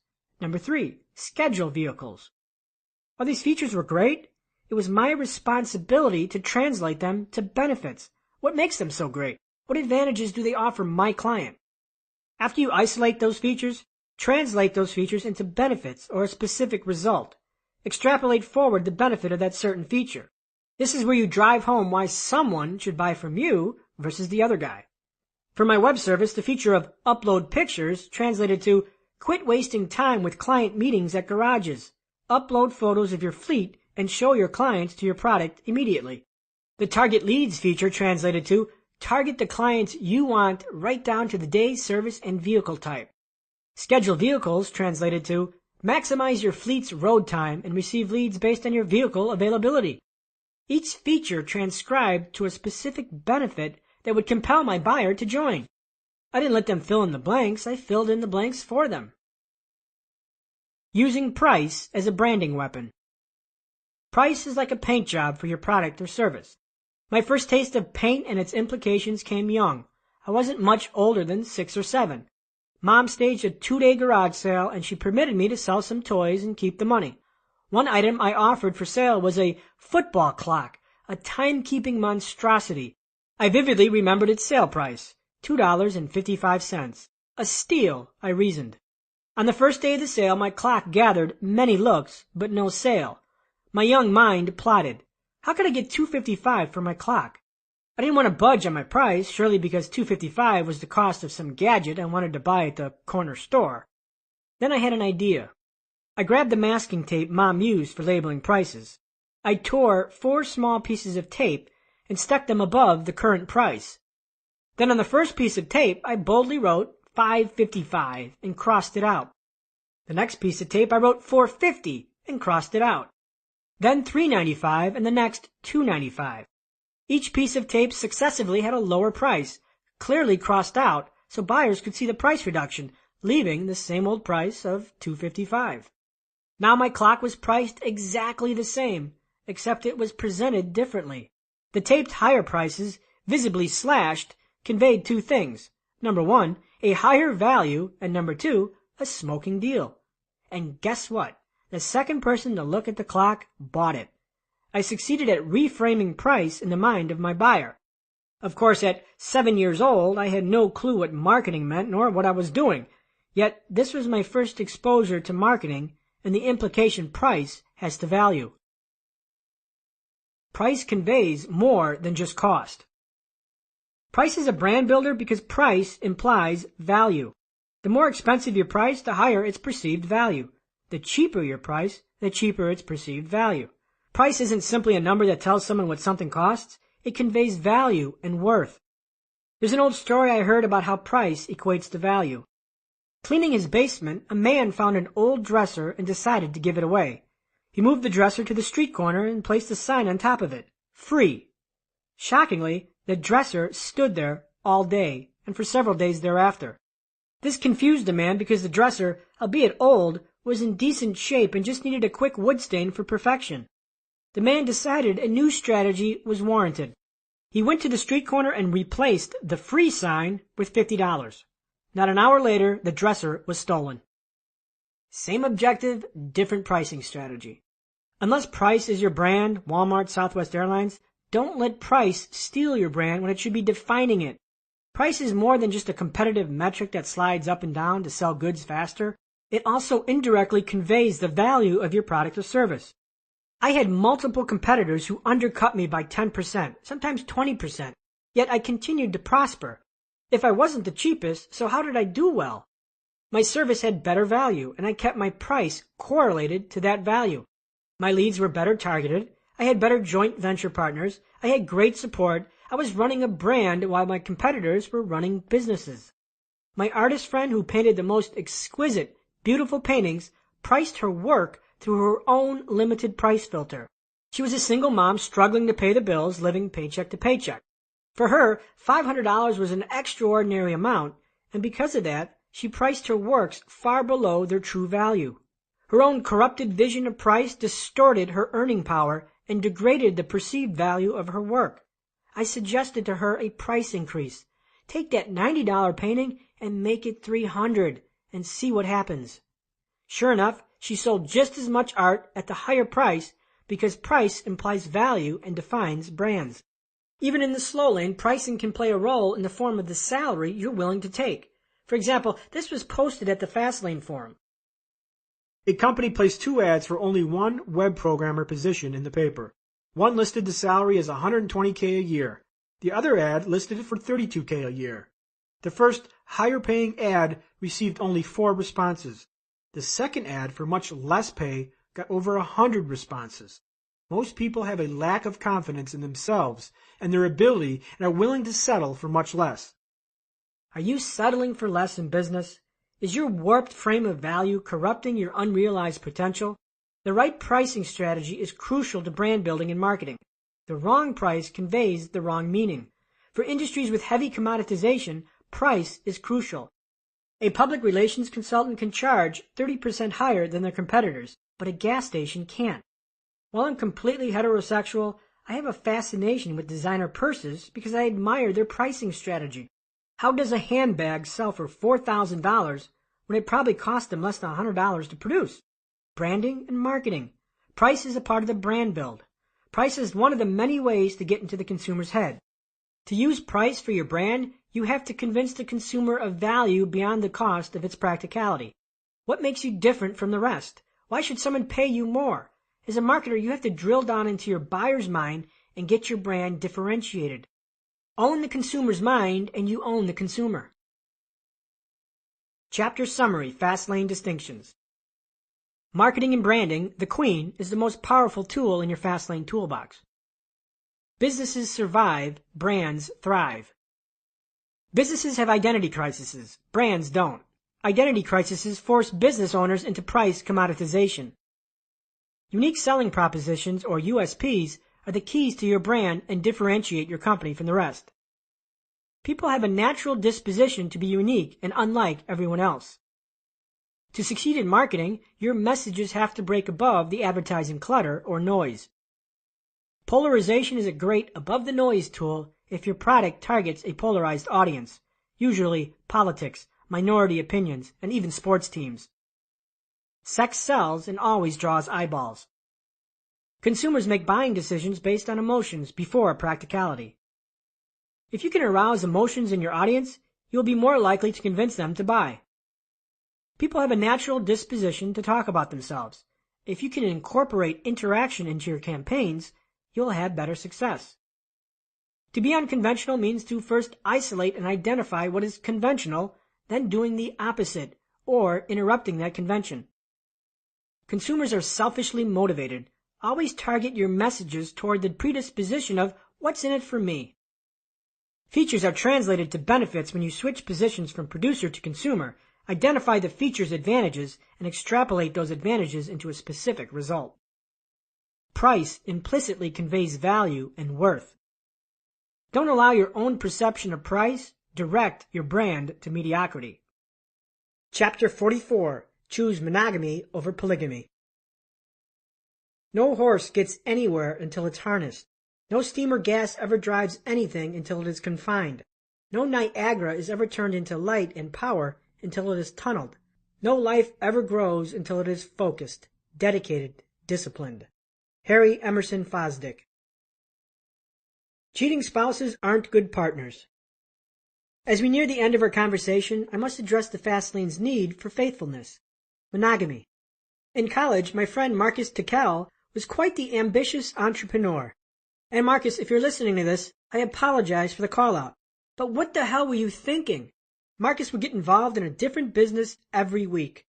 One week it was some moronic MLM program, the next it was some turnkey ad scheme found in the back of an entrepreneur magazine, and the next it was some classified ad program. Different week, different opportunity. My friends eventually coined this opportunity-hopping neurosis the Tickell syndrome. The Tickell syndrome is a compulsion to scatter your focus across different projects and different opportunities. It is also a symptom of money chasing versus need filling. When you invest your time into 5 different businesses, you become a polygamist opportunist. The idea is to toss as much shit on the wall as possible because something's got to stick. Something's got to make me some money.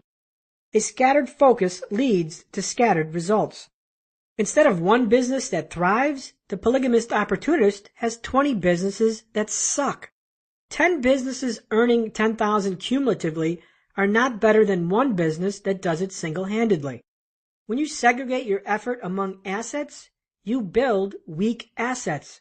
Weak assets don't do heavy lifting, and they don't build strong pyramids. Weak assets do not generate speed. Weak assets do not scale to multi-million-dollar valuations. Weak assets do not accelerate wealth. They build income to pay for the month's bills, only to start over again next month. I forayed into polygamy when I started another web business that mimicked the model of my current company. Once launched, the new web business siphoned time away from my core breadwinning company. In effect, I cheated on my spouse, and it showed. Time once allocated to my thriving company now went to the infant company. The results were not good, and I had 4 options. Number 1, continue cheating on my existing business. Number 2, hire someone to manage the existing business. Number 3, hire someone to manage the new business. Or 4, discontinue the new business. Ultimately, I discontinued the new company because I reasoned that hiring additional employees would inject management time into my life. Monogamy leads to crazy fun polygamy. I don't know any highly successful polygamist opportunists unless they were monogamous first. Seriously, think about it. The richest people in the world got rich by focusing on one core purpose and not diverting focus. LeBron James wouldn't be any good at basketball if he spread his interests around. He focused on one thing and one thing only, basketball. He ate, slept, and shit hoops. Now with his legendary status and millions in net worth, he can afford to be polygamous with his interests. To hit the top of your game, business or otherwise, you have to eat, live, and shit your thing. If you're dabbling in 10 different things, your results will be dabbling and unimpressive. Focus on one thing and do it in the most excellent way. Some of the greatest tech entrepreneurs built impressive companies by 100% committed focus, not diverted attentions into other ventures. Then, after successful entrepreneurs hit the mother lode of wealth, then and only then do they divert into other ventures that deviate from their core business. In other words, their monogamy led to polygamy. What's usually the first thing an entrepreneur does after they sell their company for $50 million? They go out and invest in multiple companies, get involved in philanthropy, and spread out their passions. Why is polygamy now possible? Money. Money buys systems, like human resource systems, and money systems that buy time. Fastlane success comes from monogamy, not split attentions among wives and mistresses. It's marriage. Yes, good old-fashioned monogamy. Focus on one Fastlane business and kick ass at it. Chapter Summary, Fastlane Distinctions. Tickell syndrome sufferers are polygamist opportunists who opportunity hop. A weak business commitment commits you to weak assets. Weak assets do not accelerate wealth. The most successful entrepreneurs lived their business and were 100% committed to it. Successful business monogamy can lead to successful business polygamy. Chapter 45. Put it together. Supercharge your wealth plan. Your choices are made in a moment, but their consequences will transcend a lifetime. MJ DeMarco. Give wealth a supercharger. The journey of 1,000 miles begins with one step. I've spun a lot of information your way, and it's time to put it together and take your first step. It's time to unfold your process with concerted action. You now have the necessary psychological and mathematical framework that will give you better probabilities for wealth.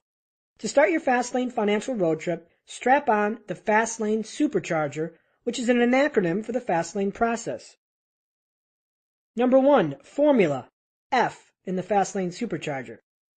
Wealth is a formula and a systematic process of beliefs, choices, actions, and habits that form a lifestyle. Wealth is a process, not an event. 2.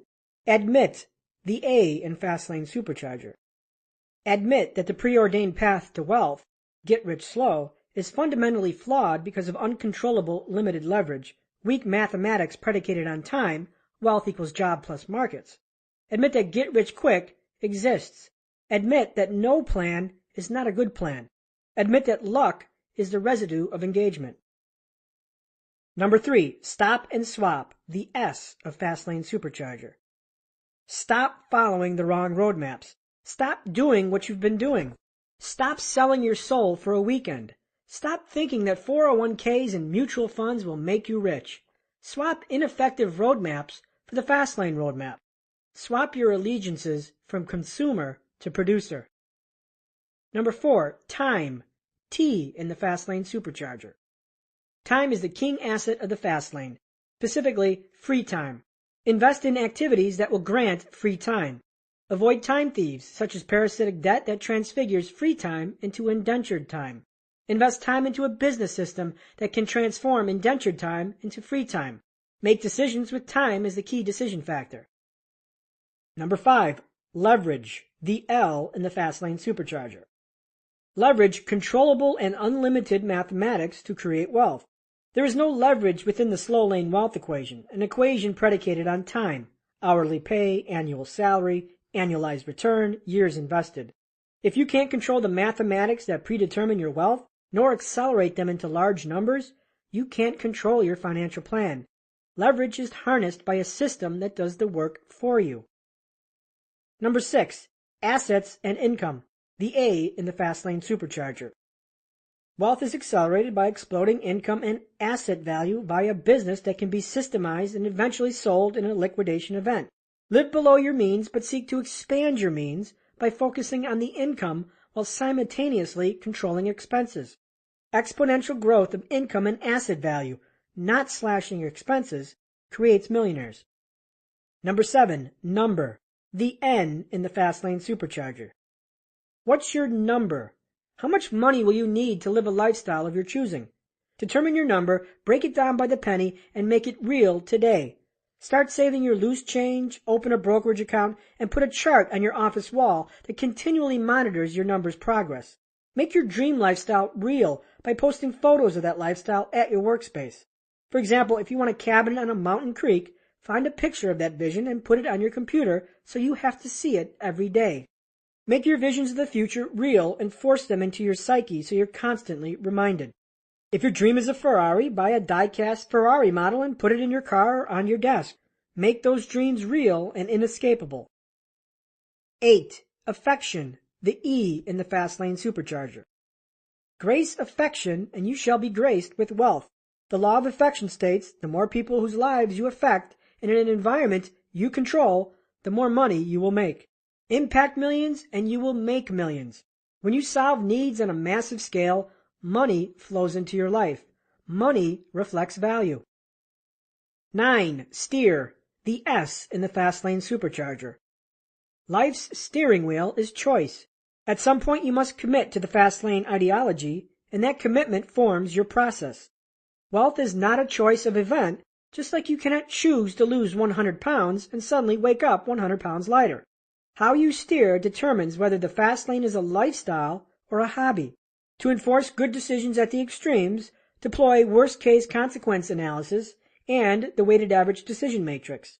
Decision horsepower is strongest in youth and bleeds with age. Examine your past choices. Why are you where you are? What has been treasonous to your life? Why are you drowning in debt? If you don't rectify the mistakes of your past choices, you will be destined to repeat them. Behavior change begins with a reflection of your past choices and modifying them for the future to reflect a Fastlane mindset. Become responsible, followed by accountable.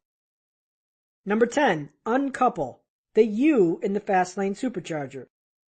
Officially uncouple from the slow lane wealth equation by creating your business structure in a favorable Fastlane entity, a C or S corporation or an LLC. Thereafter, your entity is the body of your surrogate business system. It pays itself first and the government last. It survives time separate from your time. It is your first step at creating an asset. Number 11, passion and purpose. The P in the Fastlane supercharger. With a business entity and a dollar figure that outlines your dream life, you will need a passion and a purpose to fuel you into habitual action. Don't confuse passion with do what you love. Passion burns your soul and drives you to do whatever it takes. Passion revs you with excitement and rages you with discontent. Some passions are selfish, I want a Lamborghini, and other passions are selfless, I want to help orphaned children. It doesn't matter what it is, as long as the passion burns hot enough to burn a hole in your pants and get you embroiled into the process. Number 12, educate. E in the Fastlane supercharger. Education begins at graduation. Pledge to never stop learning. What you know now is not enough to become the person you need to be tomorrow. Seek Fastlane knowledge that fosters the construction and operation of business systems in an environment that you control. Get to the library and get on the internet. Information is the oil on your financial journey. Ensure daily reading in short bursts by leveraging existing blocks of time often squandered. The train, the plane, while exercising on lunch break, an hour in the morning before work, or waiting at the post office. Number 13, road. The R in the Fastlane supercharger. Get onto a Fastlane road, but don't worry if you can't decide which road to travel. The road can pick you.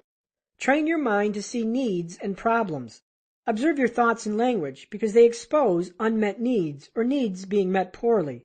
You don't have to find the next breakthrough, just find a problem, a pain point, a service gap, and solve it. Many of the best businesses in the world are based upon products that already existed. The owners solved the problem better. When you focus on needs, problems, inconveniences, and issues, roads open. Yes, the road chooses you. Number 14, control. The C in the Fastlane supercharger. Control your financial plan as this refers to the commandment of control.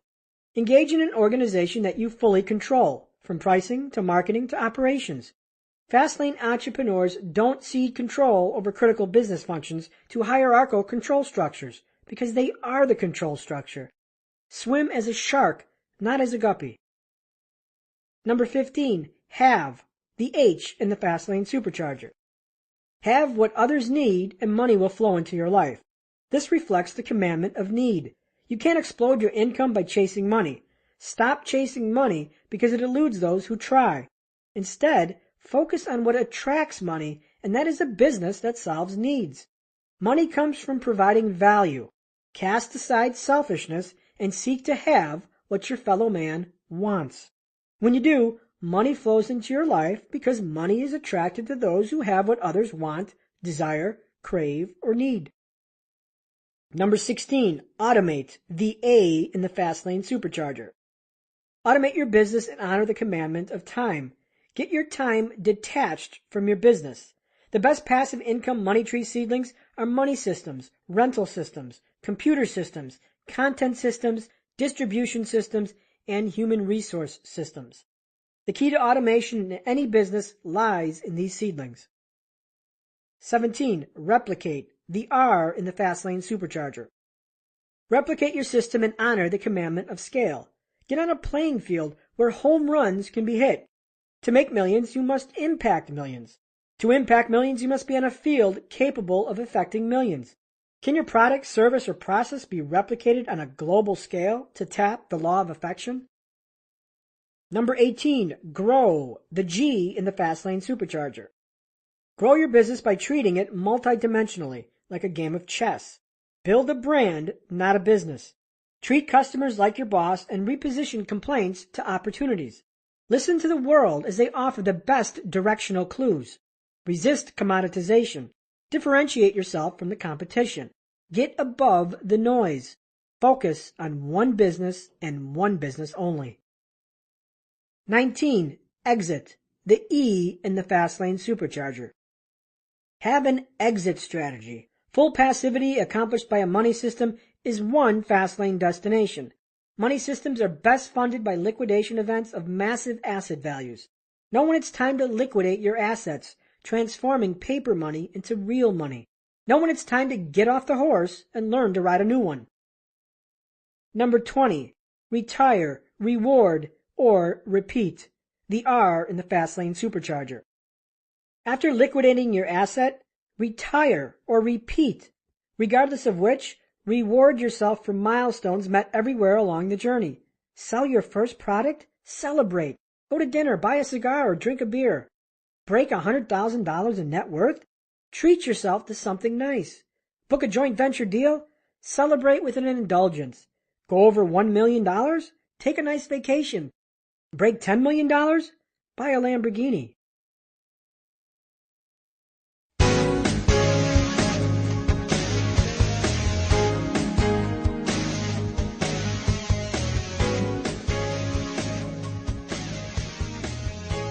Sir, we're closing. The Fastlane road trip isn't a destination, but a personal journey, and that journey becomes your life and your process. You will discover that the journey is worth living as long as your dreams are alive and have probability. It doesn't matter where you start, but how you proceed. The garage door to an exceptional life is open. Leave behind the past that keeps you grounded and take to the road. All Fastlaners start in similar straits of life turbulence. But MJ, I have a mountain of credit card debt. But MJ, I have a job stocking shelves at the supermarket. But MJ, I have no time after work. But MJ, my wife hates my business ideas. Beware of the buts, because they do just that. They grind your butt into the couch, doing nothing. Excuses never made anybody rich, and we all have them. Stop being like everyone else and start taking action. Make a choice today that can change the course of your life forever. So wow, we have been here a long time. The sun has set, and the coffee shop attendant has flipped the closing sign. I want to thank you for joining me. If you want to discuss Fastlane theory further, hit your browser to FastlaneEntrepreneurs.com or thefastlaneforum.com. If this book has inspired you or changed your life, please tell a friend or let me know at mj.demarco@yahoo.com. So I hope the Millionaire Fastlane has awakened your dreams and given them a chance to live. Always remember, if your dream is alive, guess what? You're already living the dream. I hope everything for you, and maybe that perhaps someday your impact on the world will reverberate throughout the years and you can reflect on that simple choice made long ago, that choice to pick up a book and read it. To your dreams, good luck, and God bless.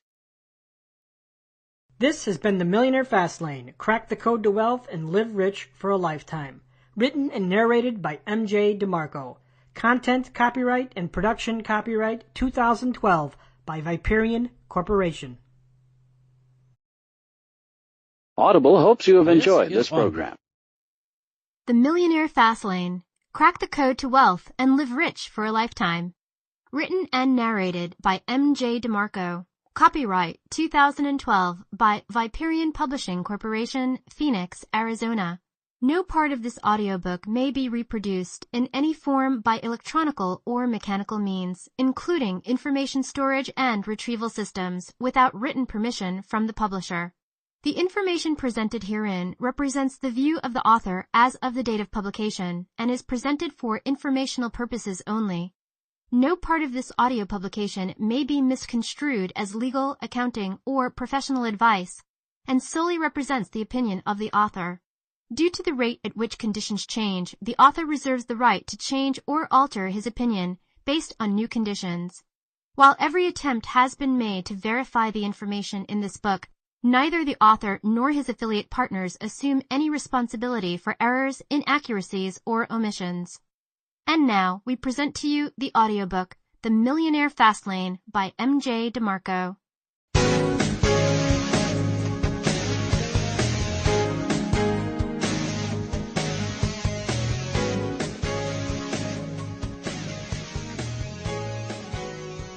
Preface. The Lamborghini prophecy completes. The Millionaire Fastlane is the echo of a chance encounter I had long ago when I was a pudgy teenager. The Fastlane was born, and with it the resolution and belief that creating wealth need not take 50 years of financial mediocrity devoured by decades of work, decades of saving, decades of mindless frugality, and decades of 8% stock market returns. Often, this book references the Lamborghini brand, and it isn't to brag to say that I've owned a few. The Lamborghini icon represents a fulfillment of a prophecy in my life. It innocently started when I saw my first Lamborghini, and it kicked my ass out of my comfort zone. I confronted its owner and asked a simple question. How could you afford such an awesome car? The answer I received, unveiled in Chapter 2, was short and powerful, but I wish I had more. I wish that man had taken a minute, an hour, a day, or a week to talk to me. I wish that young stranger would have mentored me on how to get what I thought the Lamborghini represented, wealth. I wish that man would have reached into his car and given me a book. Fast forward to today. As I endangered the streets in my Lamborghini, I relived that same moment except in role reversal. To celebrate my Fastlane success, I bought one of these legendary beasts, a Lamborghini Diablo. If you never had the opportunity to drive a car that costs more than most people's homes, let me tell you how it works. You can't be shy. People chase you in traffic. They tailgate you, they rubberneck, they cause accidents. Getting gas is an event. People will snap photos, enraged environmentalists will give you the evil eye, and haters will insinuate about the length of your penis, as if owning a Hyundai implies being well endowed. But mostly, people ask questions. The most frequent questions come from leering and inquisitive teenagers, much as I was years ago. Wow, how could you afford one of these? Or, what do you do? People associate a Lamborghini with wealth, and while that's an illusion more than anything, any dimwit could finance a Lamborghini, it's indicative of a dream lifestyle that most people conceive as incomprehensible. Now when I hear that same question I asked decades ago, I have the power to gift a book, and perhaps to gift a dream. This book is my official answer. Introduction. The road to wealth has a shortcut. There's a hidden road to wealth and financial freedom, a shortcut of blinding speed where you can achieve wealth and youthful exuberance over elder entropy. Yes, you don't have to settle for mediocrity. You can live rich, retire 4 decades early, and live a life that most can't. Sadly, the shortcut is cleverly camouflaged from your view. Instead of the shortcut, you're led down a paralyzing road to mediocrity, a dulled cornucopia of financial stratagem tailored to the slumbering masses, a legion of mandates that sacrifices your wildest dreams in favor of numbed expectations. That road? It's financial mediocrity known as get rich slow, the slow lane, or wealth in a wheelchair. That tedium sounds like this. Go to school, get good grades, graduate, get a good job, save 10%, invest in the stock market, max out your 401k, slash your credit cards and clip coupons, and then someday, when you are, 65 years old, you will be rich. This dictation is a decree to trade life for life. It's the long way, and no, it isn't scenic. If wealth were an ocean voyage, Get Rich Slow would be sailing around the Horn of South America while the Fastlaner uses a shortcut, the Panama Canal. The Millionaire Fastlane isn't a static strategy that preaches, go buy real estate, think positively, or start a business, but a complete psychological and mathematical formula that cracks the code to wealth and unlocks the gateway to the shortcut. The Fastlane is a progression of distinctions that gives probability to the unspeakable. Live richly today while young and decades before standard norms of retirement. Yes, you can win a lifetime of freedom and prosperity, and it doesn't matter if you're 18 or 40. What Get Rich Slow does in 50 years, the Fastlane shortcut does in 5. Why can't you drive the shortcut? If you're a typical wealth seeker, your approach to wealth can be predictably foretold by a timeless question. What do I have to do to get rich? The quest for the answer, wealth's holy grail, throws you into a mode of pursuit where you chase down a variety of strategies, theories, careers, and schemes that supposedly will bring great wealth into your lap. Invest in real estate, trade currencies, play pro ball. What do I have to do? Screams the wealth seeker. No, please stop. The answer is more about what you've been doing than what you haven't. There's an old proverb that's mutated a few times, but the gist is this. If you want to keep on getting what you're getting, keep on doing what you're doing. The translation? Stop. If you aren't wealthy, stop doing what you're doing. Stop following the conventional wisdom. Stop following the crowd and using the wrong formula. Stop following the roadmap that forsakes dreams and leads to mediocrity. Stop traveling roads with punitive speed limits and endless detours. I call it anti-advice, and much of this book follows this prescription. This book lists nearly 300 wealth distinctions designed to crack the code to wealth and get you off your current road and onto a new road where you can expose wealth's shortcut. The distinctions are directional markers to stop your old ways of action, thinking, and believing and reorient you into a new direction. In essence, you have to unlearn what you've learned. Your reality doesn't change mine. This section is for the haters. I present the Fastlane with brash cynicism. This book contains a lot of tough love, and while it's opinionated, you ultimately have to seek your own truth. The Fastlane might insult, offend, or challenge you because it will violate everything you've been taught. It will contradict the teachings of your parents, your teachers, and financial planners. And since I violate all that society represents, you can bet mediocre minds will take issue. Thankfully, your belief or disbelief of Fastlane strategy doesn't change my reality. It only changes yours. Let me repeat that. What you think of the Fastlane doesn't change my reality. Its purpose is to change yours. So let me tell you about my reality. I live happily in a big house overlooking the mountains in beautiful Phoenix, Arizona. There are rooms in my house that I don't visit for weeks. Yes, the home is way too large, and that story is a horrifying epic best forgotten. I can't remember the last time I awakened to an alarm clock. Every day is a Saturday. I have no job and no boss. I don't own a suit or a tie. My cholesterol level confirms that I dine at Italian restaurants way too often. As of this edition, I drive a Toyota Tacoma for work meaning going to the gym and grocery shopping, and a Lamborghini Murcielago Roadster for play. I almost lost my life street racing a 750 horsepower Viper laced with nitrous oxide. I shop at Costco, Kohl's, and Walmart if I'm in the neighborhood and it's past 12 a.m. No, I don't drive the Lamborghini to Walmart. That might cause a disruption in the space-time continuum. Trekkies know better. I enjoy tennis, golf, biking, swimming, hiking, softball, poker, pool, art, travel, and of course, writing. I travel whenever and wherever I want. Other than my mortgage, I have no debt. You can't buy me gifts because I have everything I want. Prices for most things are inconsequential because if I want it, I just go buy it. I made my first million when I was 31. 5 years earlier, I was living with my mother. I retired when I was 37. Every month, I earn thousands of dollars in interest and appreciation on investments working around the globe. No matter what I do on any given day, one thing is sure. I get paid and I do not have to work.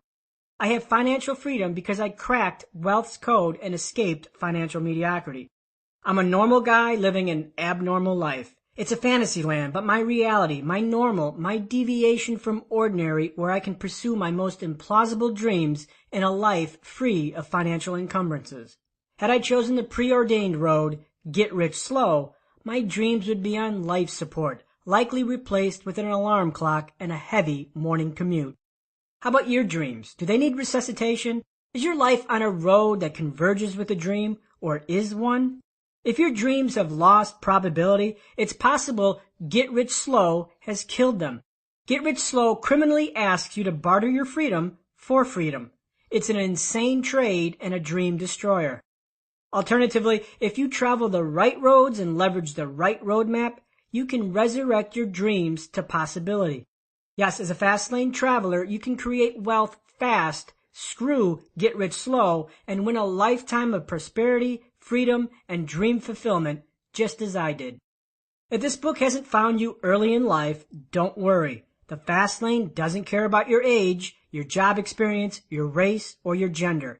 It doesn't care about your F in 8th grade gym class or your beer-drinking reputation in college. The Fast Lane doesn't care about your Ivy League college degree or your Harvard MBA. It doesn't ask you to be a famous athlete, actor, or finalist on American Idol.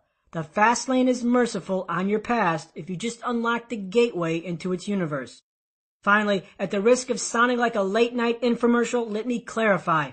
I'm not a self-proclaimed guru, nor do I want to be. I dislike gurus because guru-ness implies know-it-all status.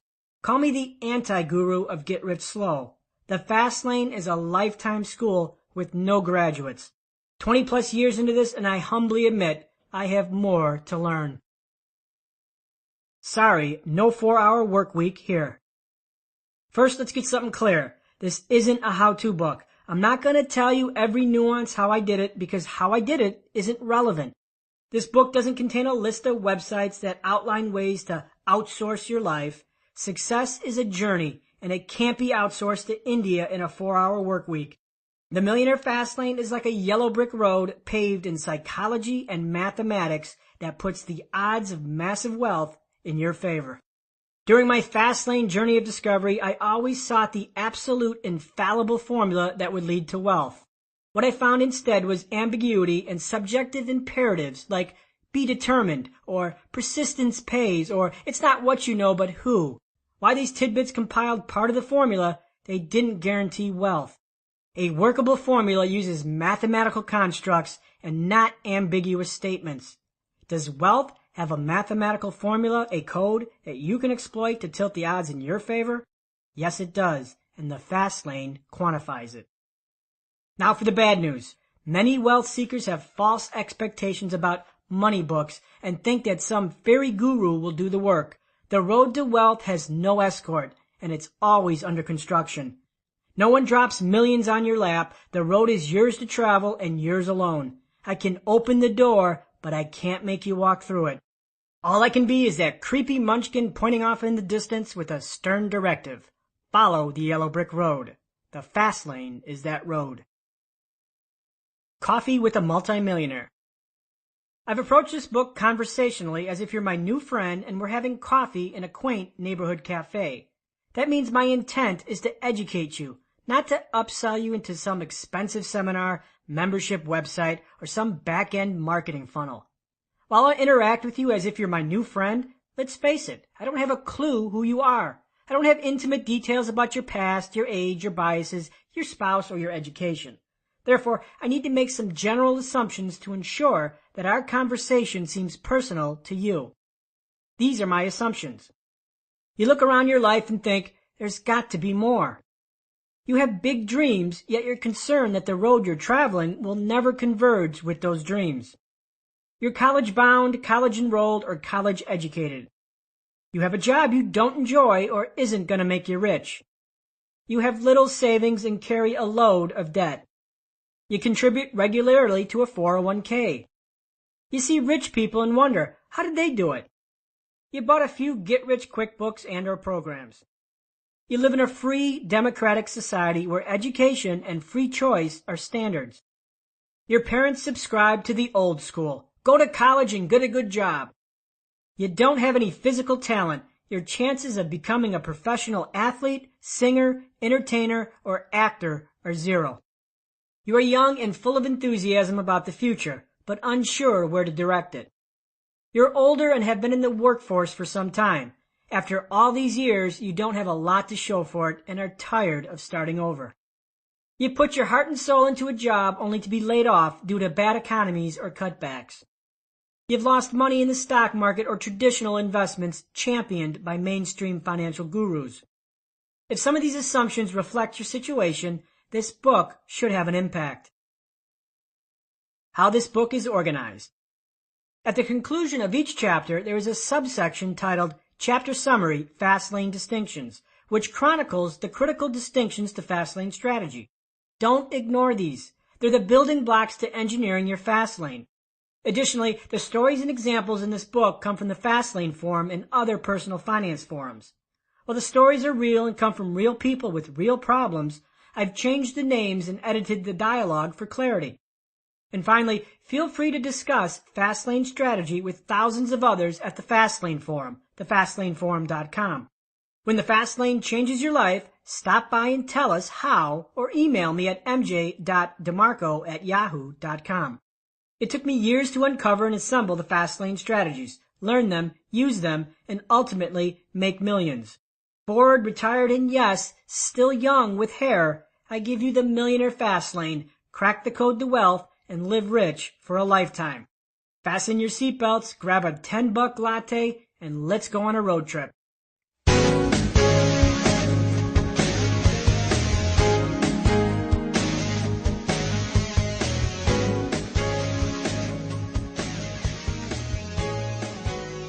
Part 1.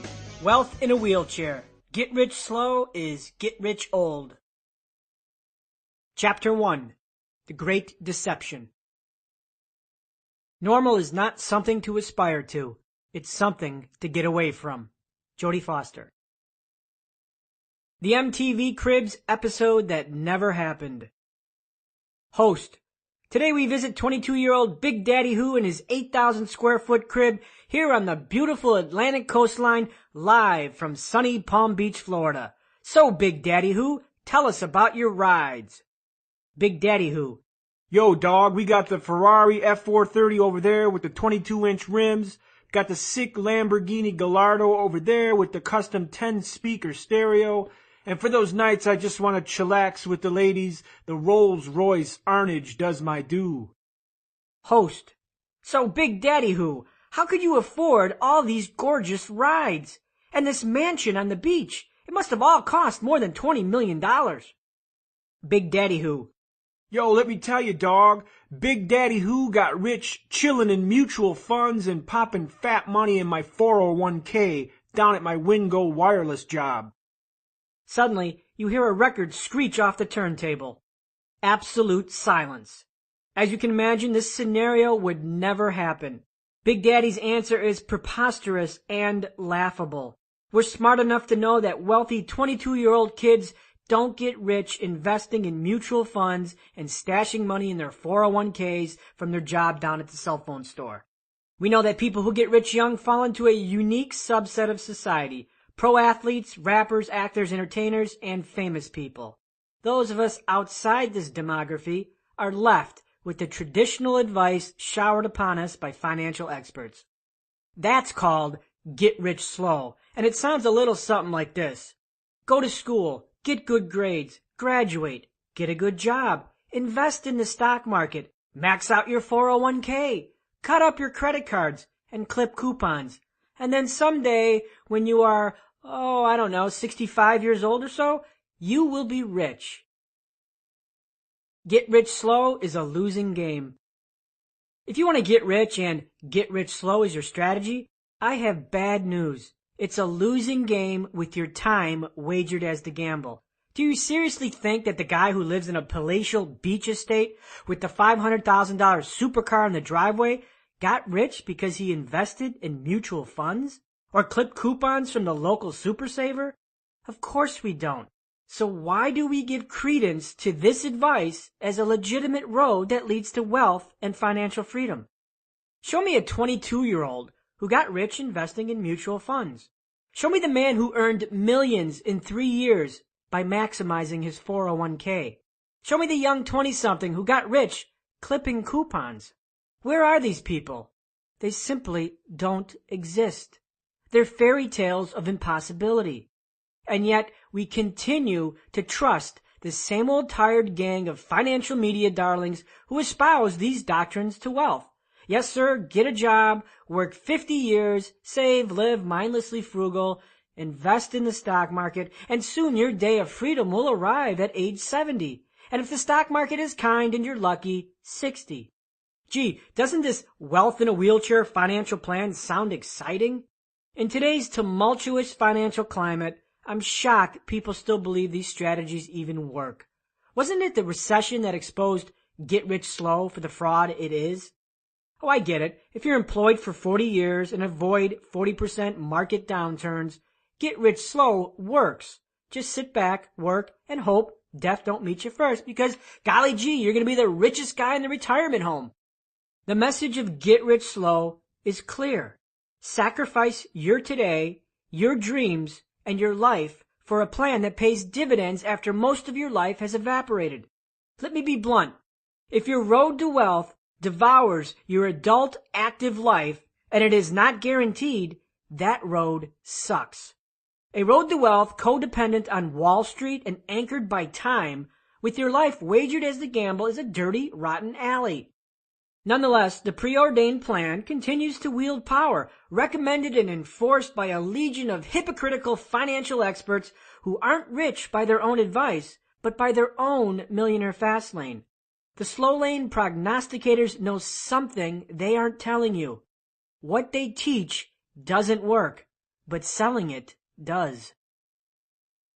Wealth young. Is it bullshit? The Millionaire Fastlane isn't about being retired old with millions, but about redefining wealth to include youth, fun, freedom, and prosperity.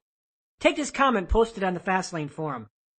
Is it bullshit, to live the dream and be young and live the life, to own the exotic cars, to own the dream house, to have the free time to travel and pursue your dreams? Can you really get free of the rat race young? I'm a 23-year-old investment banker in Chicago, Illinois. I make a modest salary and modest commissions, and by most people's standards, I have a good job. Let me tell you, I hate it.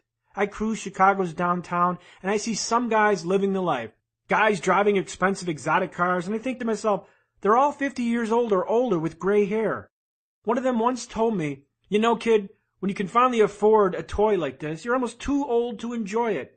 The guy was a 52-year-old real estate investor. I remember looking at him and thinking, God, that can't be true. It's got to be bullshit. It's got to be. I can verify. It isn't bullshit. You can live the life and still be young. Old age is not a prerequisite to wealth or retirement. However, the real BS is thinking you can do it by the default get-rich-slow construct, at least by the time you hit your 30th birthday. Believing that old age is a precursor to retirement is the real BS. The real BS is allowing get-rich-slow to steal your dreams. Reinvent retirement to include youth. Say retirement, and what do you see? I see a crotchety old man on a porch in a creaky rocking chair. I see pharmacies, doctor's offices, walkers, and unsightly urinary garments. I see nursing homes and overburdened loved ones. I see old and immobile. Heck, I even smell something musty circa 1971. The fact is, people retire in their 60s or 70s, and even at that age, they struggle to make ends meet and have to rely on bankrupted government programs just to survive. Others work well into their golden years just to maintain their lifestyle. Some never make it and work until death.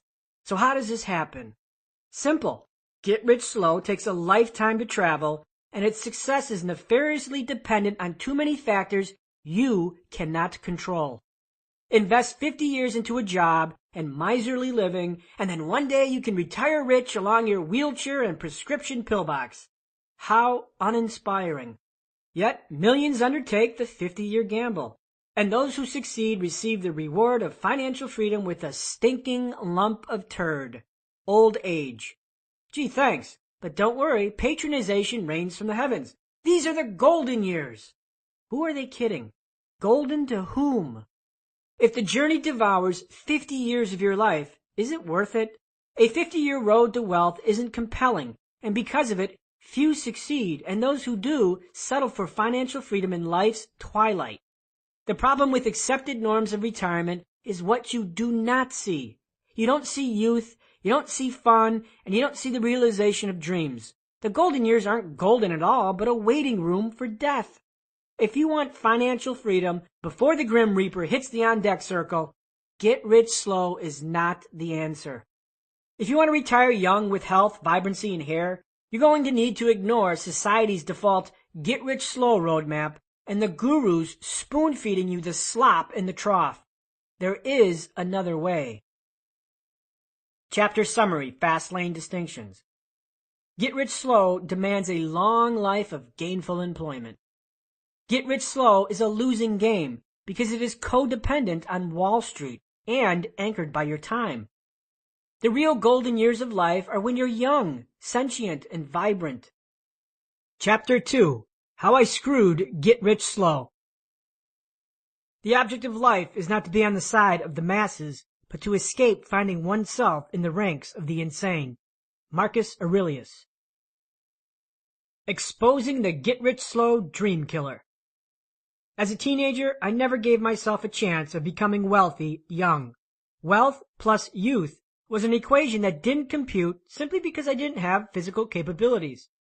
Common roads to wealth for the young are competitive and require talent. Become an actor, a musician, an entertainer, or an athlete. All roads that had a big road closed sign that laughed, "Not a chance, MJ." So early in life, I conceded. I gave up on my dreams. Get rich slow made it abundantly clear. Go to school, get a job, settle for less, sacrifice, be miserly, quit dreaming about financial freedom, mountainside homes, and exotic cars. But I still dreamed. It's what teenage boys do. For me, it was all about the cars, specifically the Lamborghini Countach. The 90 seconds that changed my life. I grew up in Chicago and was a porky kid with few friends. I wasn't interested in teenage girls or sports, but lying around in a beanbag, stuffing my face with donuts while watching Tom and Jerry reruns. Parental supervision was absent. Mom divorced Dad years earlier, which left my older siblings and me to be raised by a single mother. Mom didn't have a college education or a career unless a deep frying job at Kentucky Fried Chicken qualified. That left me to my own indulgences, usually consumption of sweets and the latest episode of the A-Team. My exertions were epitomized by a long, broken broomstick. I used it as the TV's remote control since the real one was broken and I was too lazy to move. When I did move, the local ice cream shop was often my target. A sugary delight was a motive I could count on. That day was like any other day. I sought ice cream. I plotted the flavor of my next indulgence and I headed toward the ice cream parlor. When I arrived, there it was. I was face to face with my dream car, a Lamborghini Countach, famous from the 80s hit movie Cannonball Run. Parked stoically like an omnipotent king, I gazed upon it like a worshipper beholden to its god. Awestruck, any thoughts of ice cream were banished from my brain. Posterized on my bedroom walls and drooled upon in my favorite car magazines, I was acutely familiar with the Lamborghini Countach. Cunning, evil, obscenely fast, spaceship doors, and ungodly expensive. Yet here it was, just a few feet away, like Elvis resurrected. Its raw, tangible grandeur was like an artisan coming face to face with an authentic Monet. The lines, the curves, the smell. I gawked for a few minutes until a young man left the ice cream parlor and headed toward the car. Could this be the owner? No way. He couldn't have been more than 25 years old. Dressed in blue jeans and an oversized flannel shirt with what I spied to be an Iron Maiden concert shirt underneath, I reasoned this couldn't be the owner. I expected an old guy, wrinkled, receding gray hairline, and dressed a couple seasons too late. Not so. What the heck, I thought. How could a young guy afford such a kick-ass automobile? For God's sake, that car costs more than the house I live in. It's got to be a lottery winner, I speculated. Or maybe some rich kid who inherited the family fortune. No, it's a pro athlete. Yes, that's it, I concluded. Suddenly, a daring thought invaded my head. Hey, MJ, why don't you ask the guy what he does for a living? Could I? I stood on the sidewalk, dumbfounded, while I negotiated with myself. Emboldened and overcome with adrenaline, I found my legs moving toward the car as if my brain weren't agreeable. In the back of my mind, my brother taunted, "Danger, Will Robinson, danger!" Sensing my approach, the owner concealed his trepidation with a forced smile and opened his door. Whoa! The car's door flung up into the sky, vertically, as opposed to swinging out sideways like a normal car. It threw me off what little game I had, and I tried to maintain my composure as if cars with futuristic doors were standard fare. What couldn't have been more than 20 words seemed like a novel. My opportunity was here, and I snatched it. Excuse me, sir?" I nervously muttered, hoping he wouldn't ignore me. "May I ask what you do for a living?" Relieved that I wasn't a teenage derelict, the owner kindly responded, "I'm an inventor." Perplexed that his answer didn't match my preconception, My prepared follow-up questions were nullified, paralyzing my next move. I stood there frozen like the ice cream I had sought minutes earlier. Sensing the opportunity for escape, the young Lamborghini owner took the driver's seat, closed his door, and started the engine. The loud roar of the exhaust swept through the parking lot, alerting all life forms to the Lamborghini's formidable presence. Whether I liked it or not, the conversation was over. Knowing it might be years before such a sight would happen again, I took mental inventory of the automotive unicorn before me. I was left awakened as a neural pathway suddenly smacked open in my brain. The liberation from fame and talent. So what changed that day? I was exposed to the fast lane and a new truth. As for the sweets that I pursued that day, I never made it into the store. I turned around and went home with a new reality. I wasn't athletic, I couldn't sing, and I couldn't act, but I could get rich without fame or without physical talent. From that point forward, things changed. The Lamborghini encounter lasted 90 seconds, but transcended a lifetime of new beliefs, directions, and choices. I decided that I would someday own a Lamborghini, and I would do it while I was young. I was unwilling to wait until my next encounter, or my next chance experience, and my next poster. I wanted it for myself. Yes, I retired the broomstick, and I got off my fat ass. The search for the Millionaire Fastlane. After the Lamborghini encounter, I made a conscious effort to study young millionaires who weren't famous or physically talented. But I wasn't interested in all millionaires, just those who lived a rich, extravagant lifestyle. This examination led me to study a limited, obscure group of people, a small subset of fameless millionaires who met these criteria. Number 1, they were living a rich lifestyle or were capable of such. I wasn't interested in hearing from frugal millionaires who lived next door in the middle class. Number 2, they had to be relatively young, under 35, or they had to have acquired wealth fast. I wasn't interested in people who spent 40 years of their life jobbing and penny pinching their way to millions. I wanted to be rich young, not old. Number 3, they had to be self-made. I was broke. Silver spoon winners of the Lucky Sperm Club were not invited into my lab. Number 4, their riches couldn't be from fame, physical talent, playing pro ball, acting, singing, or entertaining. I sought millionaires who would have started like me, an average guy without any special skill or talent, who somehow made it big. Through high school and college, I religiously studied this millionaire divergence. I read magazines, books, newspapers, and I watched documentaries of successful businessmen. Anything that provided insight into this small subset of millionaires, I absorbed it. Unfortunately, this zest to uncover the secret to fast wealth led me to many disappointments. I was a late-night infomercial marketer's dream come true, gullible, willing, and armed with a credit card. I bought into countless opportunities, from one classified ad to the Asian real estate mogul and his sexy bikini-clad yacht vixens. None of them delivered wealth, and despite the slick commercials and their claims, the large-breasted models never materialized. As I fed my appetite for knowledge and endured one odd job after another, my research uncovered some remarkable common denominators. I was confident I had uncovered all the components to the Millionaire Fastlane and fameless wealth. I was determined to become rich young, and the journey would begin after college graduation. Little did I know what lay ahead, the roadblocks, the detours, and the mistakes.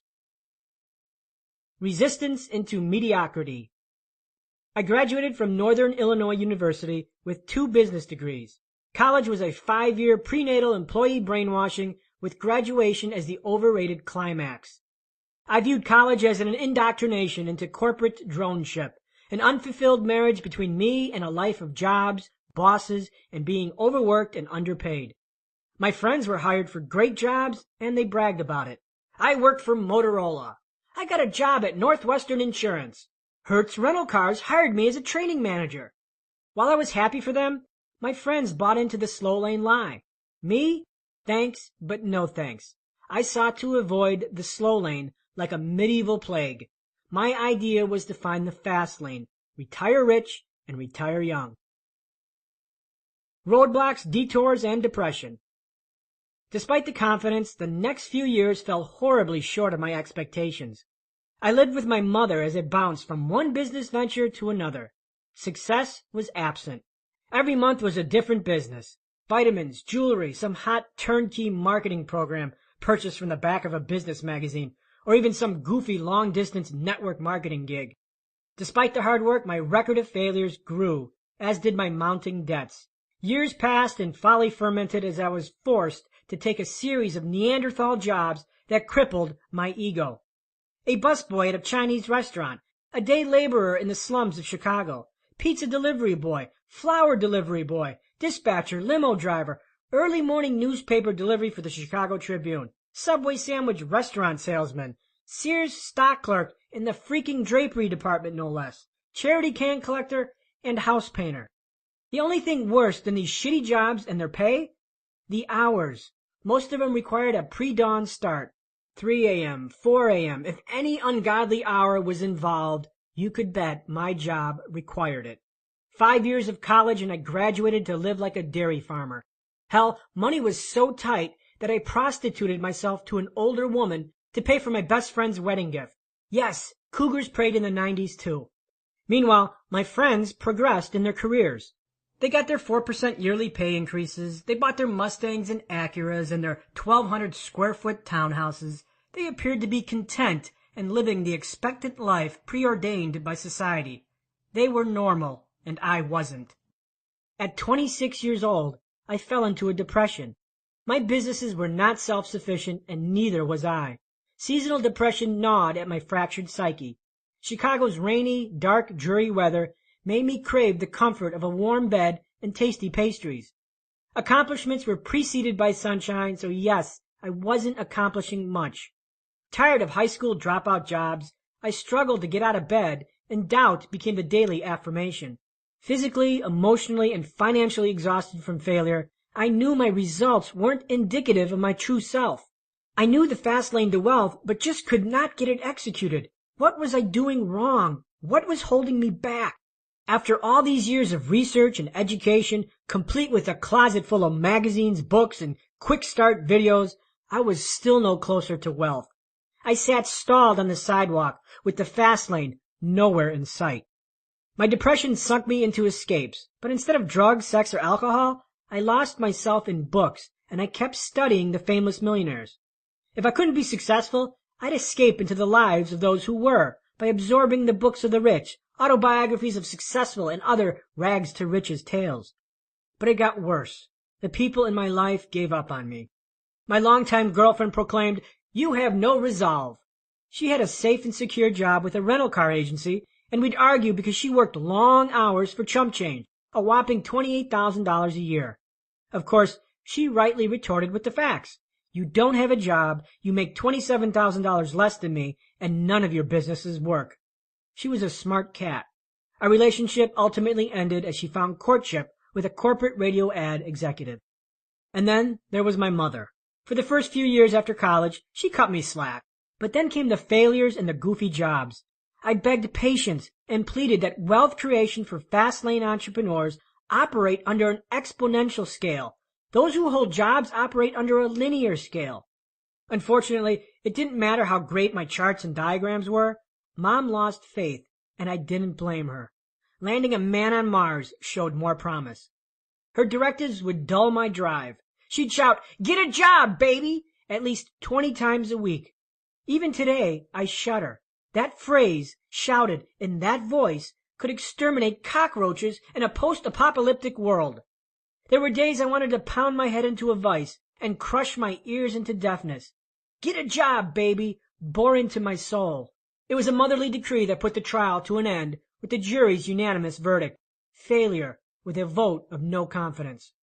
Mom suggested, "The grocery store is hiring a deli manager. Why don't you go down there and check it out?" As if my college education and struggles for the last 5 years were to eclipse at the deli counter, cutting blocks of bologna and ladling potato salad to the neighborhood soccer moms. Thanks for the job tip, but I'm going to pass. My blizzard of awakening. It took the pain of a cold Chicago blizzard to throw me into the crossroads of life. It was a dark, frigid night, and I was dead tired working as a limo driver. My shoes were drenched from the wet snow while I fought a migraine headache. The 4 aspirins I chased 2 hours earlier had no effect.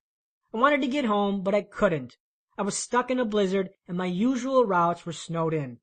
I pulled to the shoulder of a faintly lit road and felt the cold chill of melted snow crawl up my legs from my toes. I put the limo in park and faced myself in dead silence, with nothing but the fall of snowflakes to remind me how much I hated the winter. I gazed at the cigarette-burned ceiling of the limousine and thought, what the hell am I doing? Is this what my life has become? Sitting on an empty road in a blizzard in the dark of the night, out in the middle of nowhere, I had it. Sometimes clarity washes over you like a peaceful breeze, and other times it hits you over the head like a falling Steinway piano. For me, it was the latter. A sharp declaration overpowered my brain. You cannot live another day like this. If I was going to survive, I needed to change. The harsh winter shot me into swift action. I decided to change. I decided to take control over something I thought was uncontrollable, my environment. I decided to relocate. To where? I didn't know, and at that moment, I didn't care. In an instant, I felt powerful.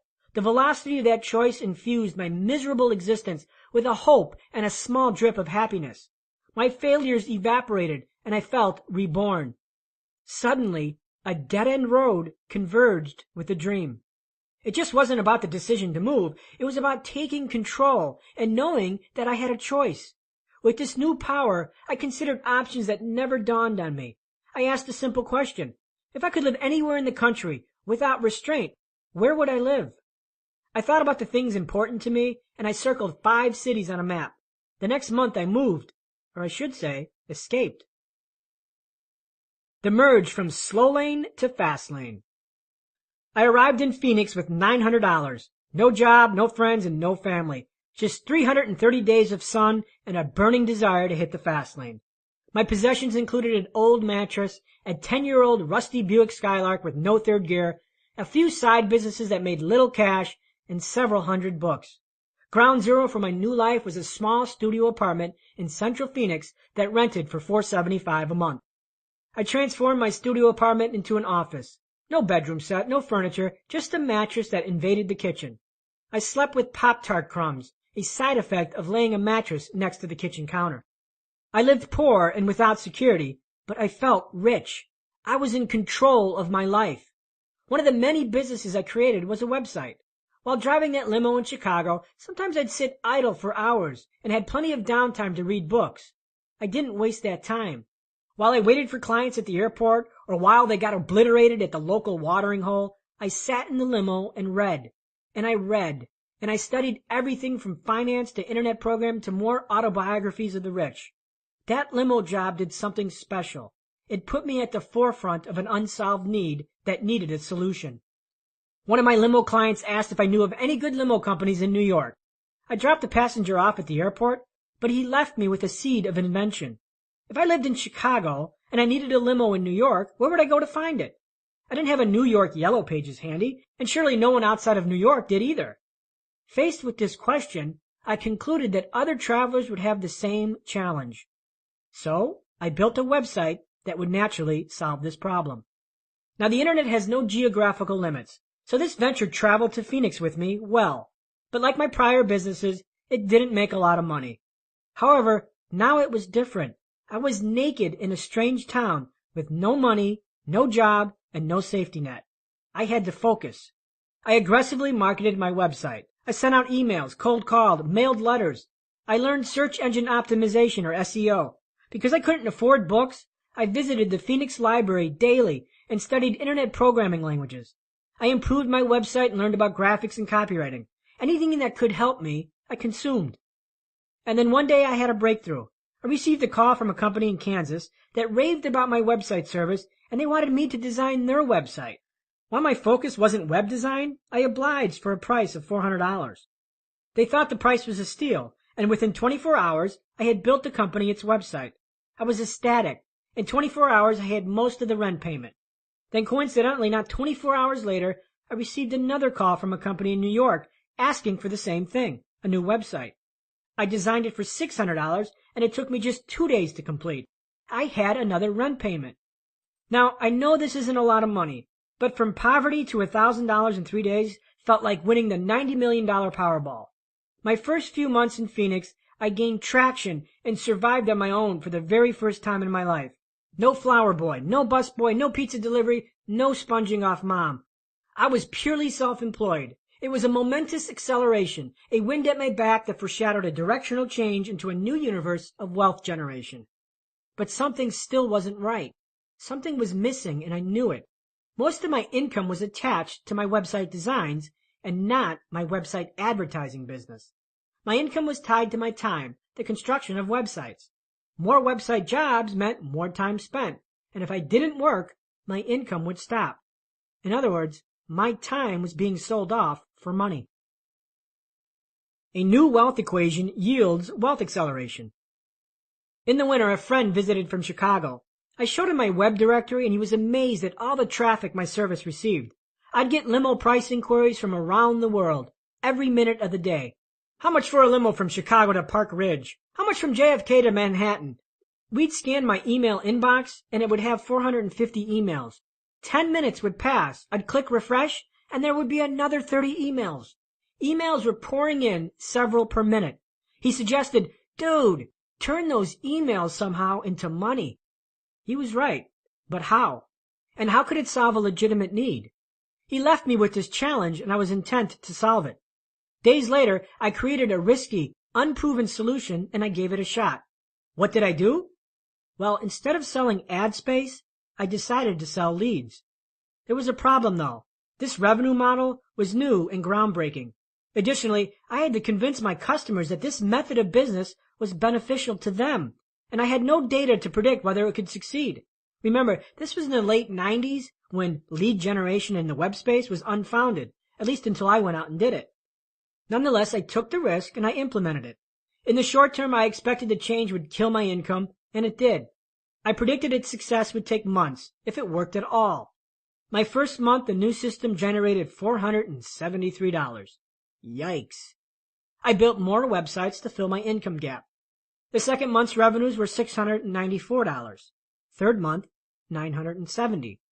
Then $1,800. Then $2,300. Then $3,700. And it continued and continued. Basically, it worked. My revenue, my income, and my assets grew exponentially, but not without issue. As traffic grew, so did the complaints, the feedback, and the challenges. Improvements came directly from customer suggestions. Within days, sometimes hours, I'd implement customer ideas. I was known to answer my clients' emails within minutes, if not an hour. I learned to be receptive to the customer, and business exploded. The workdays became long and challenging. 40 hours was a vacation. Typical work weeks were 60 hours long. Days and weekends blurred together. While my new friends were out drinking and partying, I was hunkered down in my tiny apartment regurgitating code. I didn't know if it was Thursday or Saturday, and it didn't matter. The glory of the hard work was this: it didn't feel like work. In fact, I enjoyed it. I didn't have a job, I had a passion to make a difference. Thousands of people benefited from something I created, which addicted me to the process. In other words, I made a difference. I started to compile testimonials from clients. Because of you, my website grew tenfold. Your website led me to my biggest corporate client.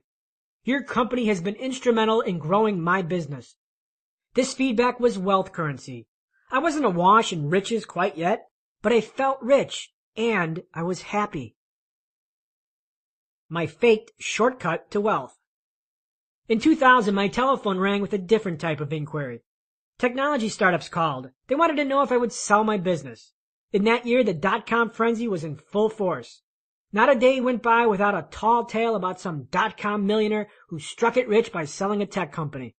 Remember the fameless millionaires? This subset of the rich was growing at a staggering rate, and the wave was swelling my way. So, did I want to sell my company? Hell yes. I had 3 offers to sell.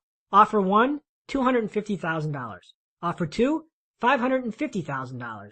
Offer 3, $1.2 million. I accepted offer 3 and became a millionaire. Instantly. Well, almost. It didn't last. At the time, I thought $1.2 million was a lot of money. It wasn't. Taxes. Worthless stock options. I made mistakes and I invested poorly. I bought a Corvette, hoping it would make me look rich. I thought I was rich, but I really wasn't. By the time it was over, I had less than $300,000 left. And then the tech bubble arrived with unforgiving consequences, at least for the buyers of my company. Against my recommendations, they made poor decisions that were good for short-term revenue, but horrific for long-term growth. They flushed money down the toilet as if it were an endless supply. Do we really need custom-branded water bottles and logo t-shirts? Are these revenue-generating actions? Decisions were made slowly and by committee. Customers were ignored. Incredibly, most of the company's executive management had Ivy League MBAs, proof that business logic doesn't come with expensive initials after your name. Despite having $12 million in venture capital to buoy the storm, my website started to slowly die. A few months later, near the cliff of bankruptcy, it was voted that my website would be dissolved, even though it was still profitable. Tech buyers dried up and stocks were in the tank. Everybody was on life support, including them. Unwilling to watch my creation fade into oblivion, I offered to repurchase my website back at a fire sale price, a mere $250,000, financed by its own profit. The offer was accepted, and I regained control of the same company I just sold a year earlier. Essentially, I'd operate the business, take the profit, and pay down the carryback loan. What was left over I reinvested into the business. With my company back in my control, a new motivation surfaced, not only to survive the dot-com crash, but to thrive. The birth of the money tree. The next year and a half, I was revitalized to take my service to the next level. In hindsight, I wanted to prove to myself that I wasn't just some lucky chap who got caught up in the dot-com boom. I continued to improve my website. I integrated new technologies and continued to listen to customers. My new passion was automation and process. As I streamlined my processes and systems, a slow and steady transformation took place. I worked less and less. Suddenly, I worked an hour a day instead of 10, and yet the money rolled in. I'd go to Vegas on a gambling spree. The money rolled in. I'd be sick for 4 days. The money rolled in. I'd day trade for a month. The money rolled in. I'd take a month off. The money rolled in. This is when I realized what I achieved. This was the fast lane. I built myself a real, living, fruit-bearing money tree.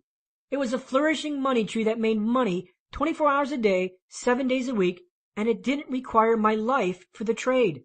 It required a few hours a month of water and sunshine, which I happily provided.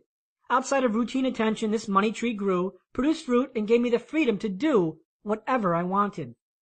For the next few years, I lived a life of laziness and gluttony.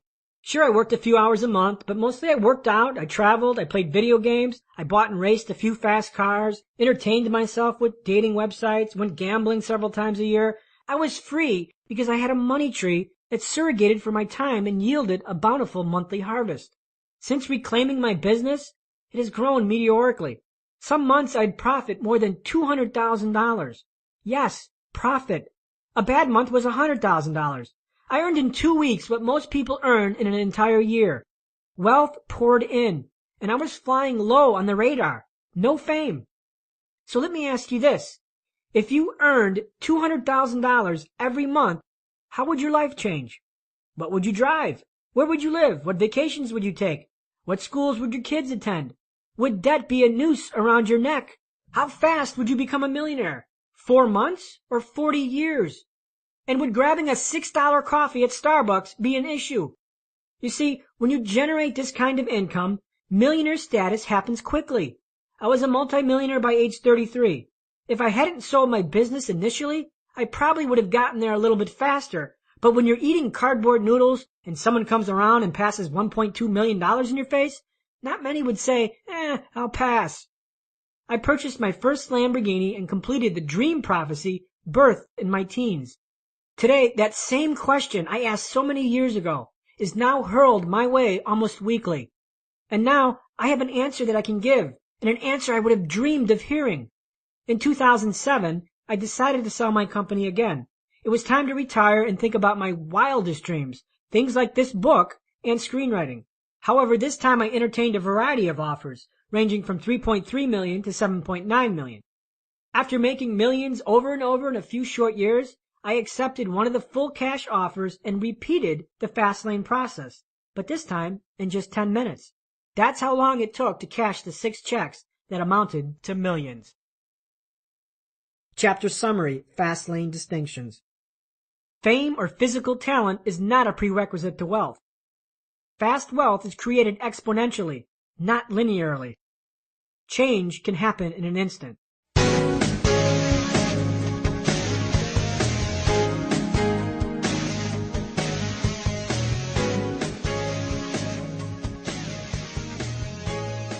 Part 2. Wealth is not a road, but a road trip.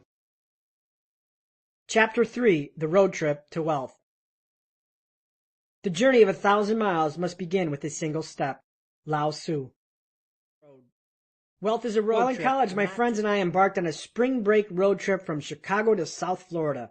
Naturally, as young men, we were gushing with anticipation and enamored with the destination, a sunny, crowded Florida beach of scantily clad, well-tanned, boozed-up college co-eds. Unfortunately, preoccupied with the destination, we failed to address the journey and the vehicle that we relied upon to get us there. 8 hours into the trip, our old Dodge Duster started billowing smoke and clanked to a stop. With a ruptured gasket and no oil, our trip stalled on some country road in the middle of southern Illinois. Cows, manure stink, and cornfields light years away from the sandy beaches of South Florida. Sadly for most, the journey to wealth often ends like my spring break road trip, stalled on the side of the road in the middle of nowhere, left to ask, how the hell did I get here? Like my spring break trip, to know and drive the road to wealth is not enough because the road itself is deficient in delivering wealth. Your pursuit of wealth stalls when the focus is the road and its destination and not the road trip. Sure, the fast lane might open a rapid road to wealth, but a successful road trip will demand your respect for all the trip's vital tools. My spring break stalled because we neglected the road trip and focused on the road. Oil? Road map? Screw it. We'll just hit the road and head south. When you disregard critical road trip components, your engine redlines, oil burns stale, gas is squandered, and decade-long detours are encountered. When your focus is only the road, your journey is likely to stall and dreamy destinations never arrive. Wealth's illusionary road. If wealth has escaped you, it's probably because you're road-focused and not using the entire formula. Sure, you might have bits and pieces, an ingredient captured from a book or two, or another seeded by a get-rich seminar or a hot stock tip from your broke college buddy. Unfortunately, these isolated ingredients can't create wealth and are likened to a car stuck on the road to wealth with an empty gas tank and a dead battery. You can't crack wealth's code with one variable in a multivariable equation. Wealth's road trip is like a recipe. Imagine if I threw you into the kitchen with sugar and flour and ordered you to bake cookies. The feat is impossible because 2 ingredients alone don't make the entire formula. Forget the baking soda and the cookies won't rise. Remove the butter and the cookies taste awful. One forgotten or flawed ingredient and the process fails. Therein lies the fault with most wealth books. They are road-focused. They specialize in the most tantalizing part of the formula, the sugar. They tell you, buy foreclosures to get rich. Buy a franchise and be your own boss. Learn the mystical secret law and think positive. Start a business. Invest in real estate for passive income. Trade your way to riches with currencies. These strategies highlight the various roads to wealth, the real estate road, the trading road, the business road. They address nothing else. The failure is within the else, because the else is the rest of the formula. Millionaires are forged by process, not by events. All self-made multimillionaires create their wealth by a carefully orchestrated process. They haven't used the entire formula. Despite what you may have read or heard, wealth is not an event. Wealth doesn't drop from the sky or come from a game show. It doesn't ring the doorbell and await you on the front porch with balloons and the check the size of a refrigerator. Wealth does not chime from a machine with spinning bars, lemons, and cherries. Wealth is a process, not an event. Ask any chef and they will confirm that the perfect dish is a series of ingredients and a well-engineered process of execution. A little of this, a little of that, done at the right time and at the right place, and wham, you have a tasty meal. Wealth creation has the same method of execution, a fabricated accumulation of many disassociated ingredients into an assembled whole that has value and is worth millions. Wealth eludes most people because they are preoccupied with events while disregarding process. Without process, there is no event. Process makes millionaires, and the events you see and hear are the results of that process. For our chef, the cooking is the process, while the meal is the event. For example, an athlete who scores a $50 million contract to play pro basketball is an event from process. You see and hear about the big contract, the spectacular get-rich event, but you typically ignore the process that preceded the event. The process was the long, arduous road you didn't witness. The daily 4-hour practices, the midnight pickup basketball games, the torn ligaments, the surgery, the rehabilitation, the rejection of being cut from the junior varsity team, and the resistance to the neighborhood gangs, all fabricates the journey that forms process. When a 20-year-old sells his internet company for $30 million, you read about it on a tech blog. The event is lauded and showcased for all to admire. Sidelined is the process. You didn't hear about the long hours of coding the founder had to endure. You didn't hear about the cold, dark days working in the garage. You didn't hear about the company was founded on credit cards at 21% interest. You didn't hear about the founder and his rusty piece of shit Toyota with 174,000 miles. When J. Darius Bickoff founded Glacial Vitamin Water in 1996, and 11 years later Coca-Cola offers him $4.1 billion for the company, the offer makes headline news around the world. What doesn't? The 11 years of struggle forged by a sharpened process. The billion-dollar offer is the event. The process is the struggle and the backstory. The sale of my company climaxed in an event, but its fruition was carved by process. Outsiders see the nice house and the expensive cars and might think, wow, if only I could be so lucky.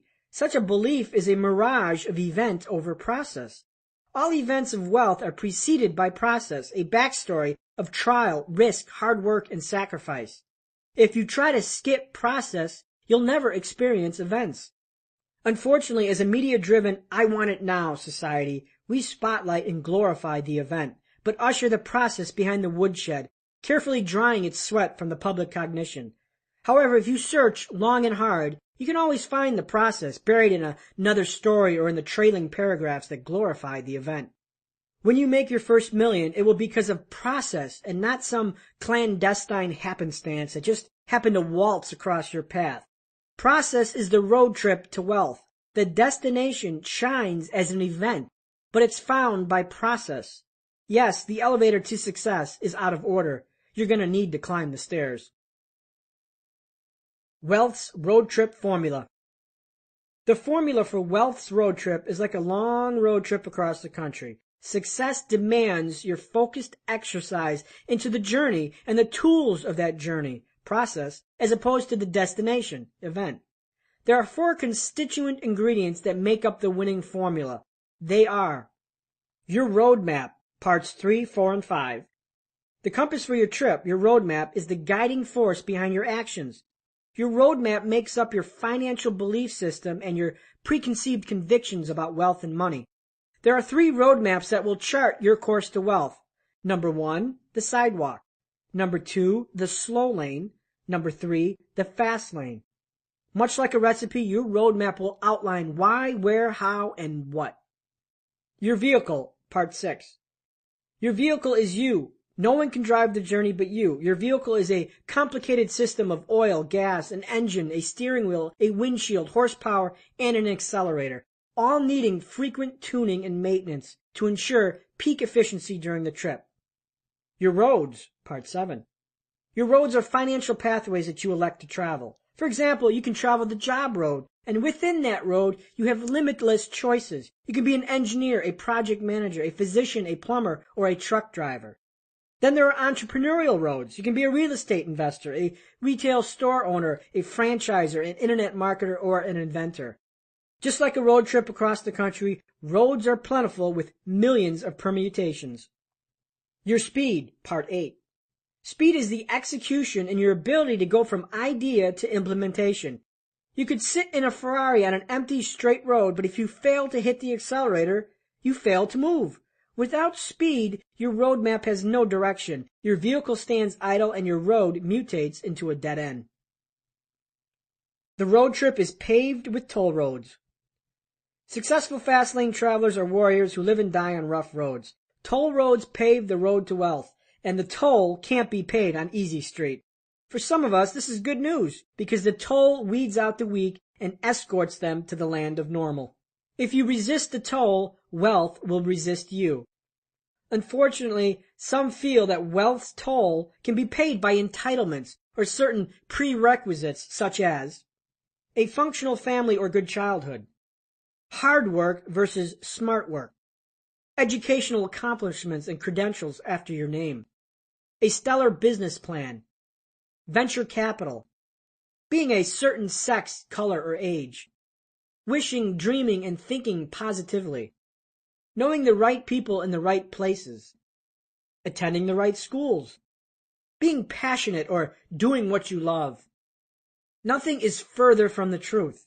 The Millionaire Fastlane doesn't care about these things. The Fastlane isn't a straight and smooth tree-lined street with white picket fences and children swinging on tires hanging from oak trees. It's a dark, deserted, unpaved road strewn with potholes that forces change and evolution. If the road trip to wealth were easy, wouldn't everyone be wealthy? Expect a price to be paid. Expect risk and sacrifice. Expect bumps in the road. When you hit your first pothole, and yes, it will happen, know that you are forging the process of your unfolding story. The Fastlane process demands sacrifices that few make to resolve to live like few can. The road trip can't be outsourced to a chauffeur. We live in a society that wants to outsource everything from our household chores to raising our kids. Outsourcing may work for a dirty bathroom, but it doesn't work for wealth.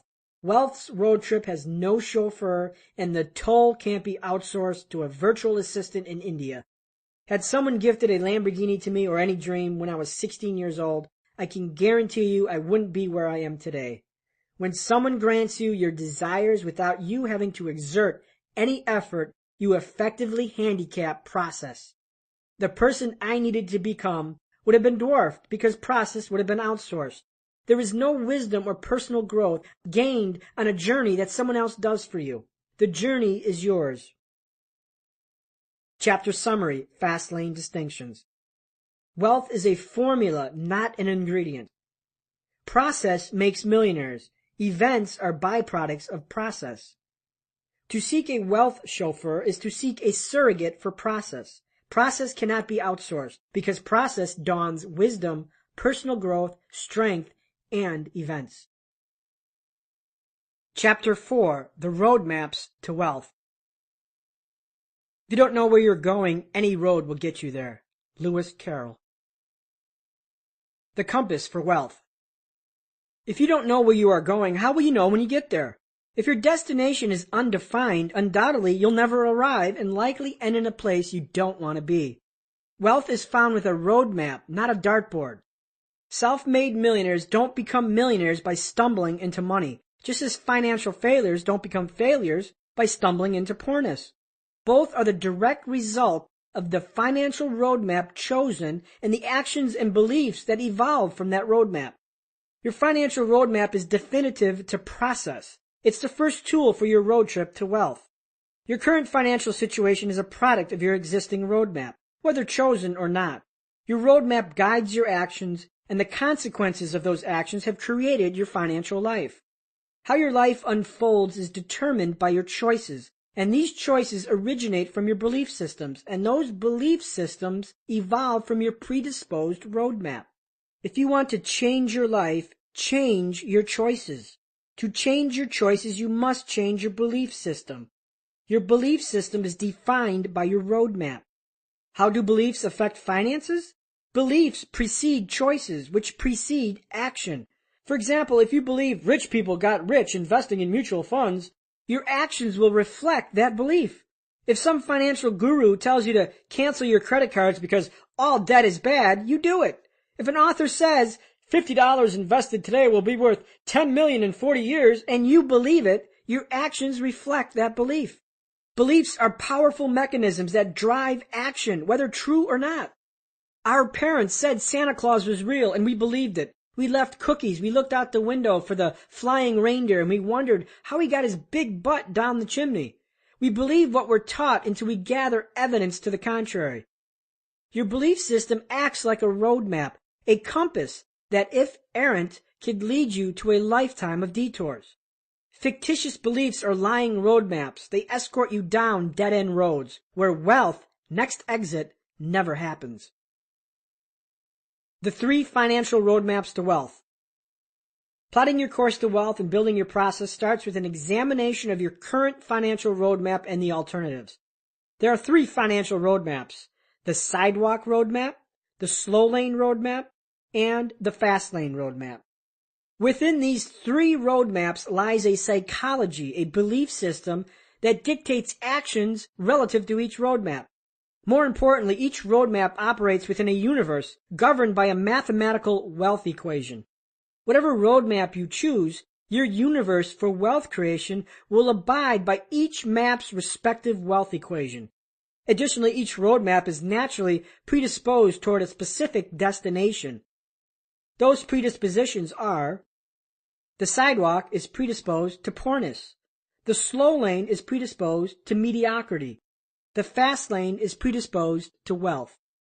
Whichever financial roadmap you follow will predispose you to the destination inherent in the roadmap's true essence. What is true essence?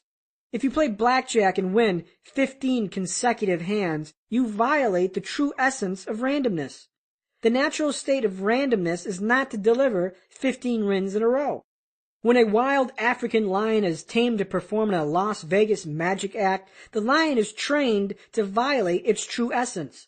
The lion naturally wants to hunt, to be wild, to kill, to feed, to mate.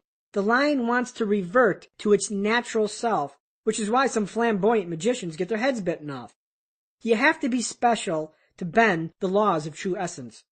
Similarly, the roadmaps each possess a true essence that either leads to poorness, mediocrity, or wealth. For example, if you follow the sidewalk, you'll likely end up poor. While wealth is possible using any of the maps, finding it via a roadmap not predisposed to wealth is improbable. Each roadmap contains key mindsets that act as signposts or mineposts that provide direction and give actions just like a roadmap. These mineposts are: debt perception. Does debt control you, or do you control your debt? Time perception. How is your time valued and treated? Abundant, fleeting, inconsequential? Education perception. What role does education have in your life? Money perception. What is money's role in your life? Is money a tool or a toy, plentiful or scarce? Primary income source. What is your primary means of creating income? Primary wealth accelerator. How are you accelerating your net worth and creating wealth, or are you? Wealth perception. How do you define wealth? Wealth equation. What is your mathematical plan for accumulating wealth? What wealth equation defines the physics of your wealth universe? Destination. Is there a destination? If so, what does it look like? Responsibility and control. Are you in control of your life and your financial plan? Life perception. How do you live your life? Do you plan for the future, forsake today for tomorrow, or tomorrow for today? The roadmaps operate within distinct universes. Each roadmap operates under a specific set of mathematical formulas, the wealth equation, that determines the speed at which you can create wealth. Like Einstein's equals mc squared, these formulas govern your wealth universe much like physics govern our universe. And because physics are bound by mathematical absolutes, so are your equations and probabilities to wealth. The velocity of wealth acceleration evolves from your chosen roadmap's universe, and it's within these universes that your financial plan accelerates or stalls. Think of it as a railroad track, with each track having its own set of speeds, rules, and laws. You can hop aboard a track that allows a speed of 20 miles an hour or speeds of 200 miles an hour. If you're unhappy in your financial situation, you can change your universe immediately by switching roadmaps. However, first you have to understand the roadmaps to swap them. Let's dissect the 3 roadmaps in the next 3 parts of the Millionaire Fastlane: the sidewalk, the slow lane, and the fast lane. Chapter Summary: Fastlane Distinctions. To force change, change must come from your beliefs, and your roadmap outlines those beliefs.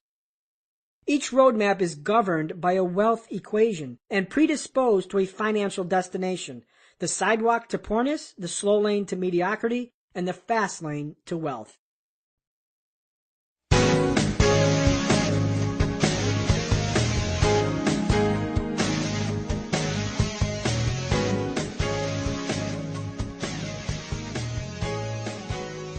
Part 3. Poorness, the Sidewalk Roadmap. Chapter 5. The Road Most Traveled, the Sidewalk.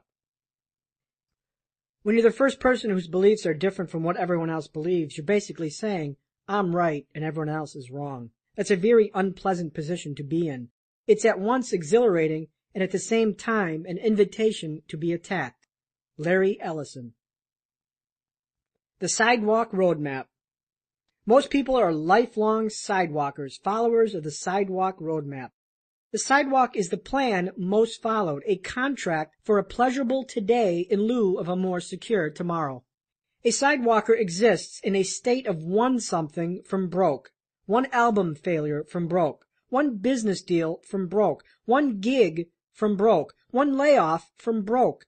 On the sidewalk, you're always one something from being homeless, bankrupt, or back living in your parents' basement. Yes, some sidewalkers actually earn large incomes, but none of them ever obtains true wealth. Don't let the contradiction fool you. The sidewalk doesn't have an exit ramp to wealth, only a dead-end sign signaling impending doom. The sidewalker's road trip is a financial treadmill with the destination that typically ceases at bankruptcy or a crisis of reckoning. What is a sidewalker? A sidewalker's financial destination doesn't exist. The plan is to have no plan. Surplus money is immediately spent on the next great gadget, the next trip, the next newer car, the next fashionable styles, or the next hot fad. Sidewalkers are carelessly trapped in a lifestyle servitude fed by an urgent, insatiable need for pleasure, image, and instant gratification.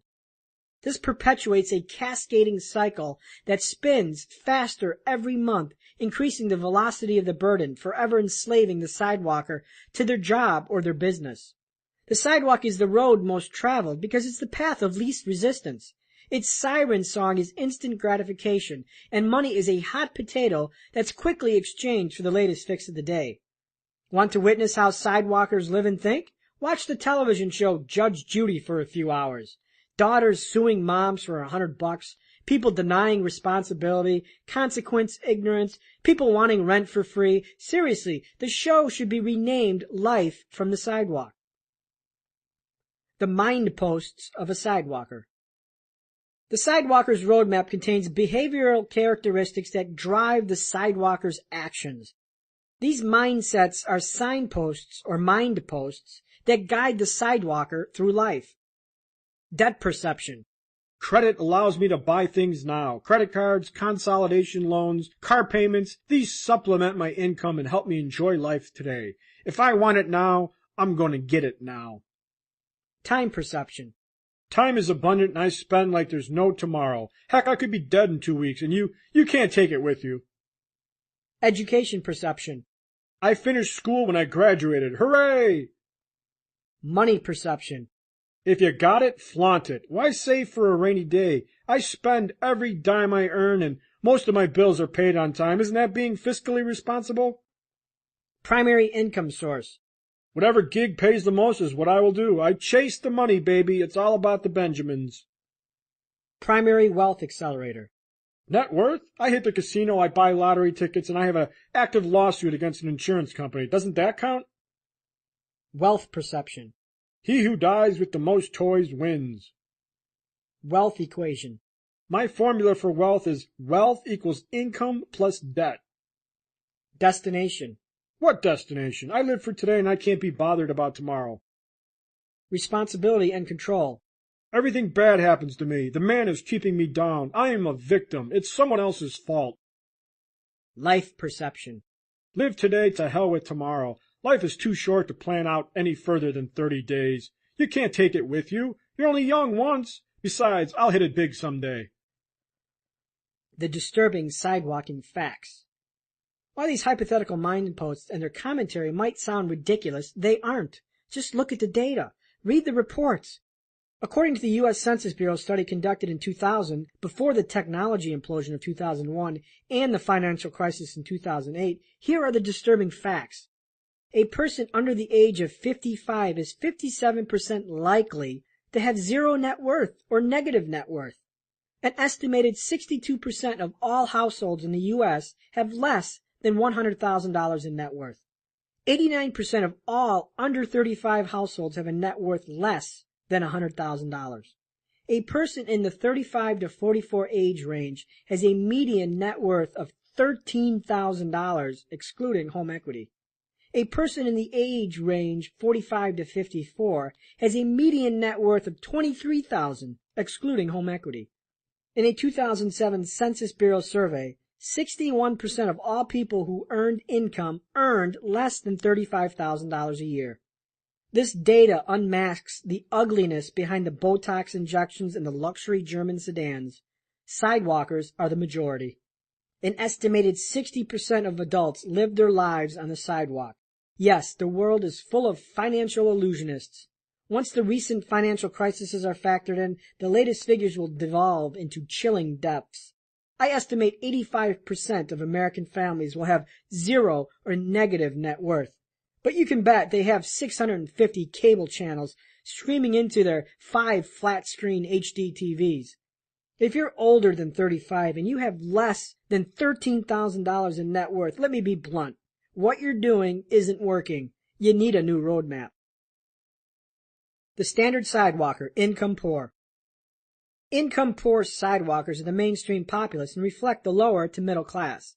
These sidewalkers work for modest salaries and possess all the toys to show for it, but have little savings and no retirement plan. Their future is mortgaged to the hilt in favor of a lifestyle with purchase affordability of any extravagance determined by the monthly payment. Every dime is spoken for, car payments, clothes, or is sent to stave off the credit reaper. If you live this way, you're driving at the financial red line on a narrow road bordering a cliff. There is little hope for sidewalkers because their roadmap is corrupted by gratification, selfishness, and irresponsibility. This problematic disposition repels wealth and thrusts codependency on overburdened hosts, taxpayers, employers, friends, parents, and loved ones. Income-poor sidewalkers rationalize. Life is short. Get out of my way or get run over. Sidewalking symptoms. Are you on it? You haven't learned much since graduating from high school or college. I'm done with school. Hooray! You change jobs frequently. Come on, MJ. I left because this other job pays more. You think people with money have it because they had rich parents, luck, or easier life circumstances than you. I've had it hard. If my parents would have paid for college, I could have had a good job. I had a rough childhood. Those people with money have no idea. You are easily impressed and seek to impress.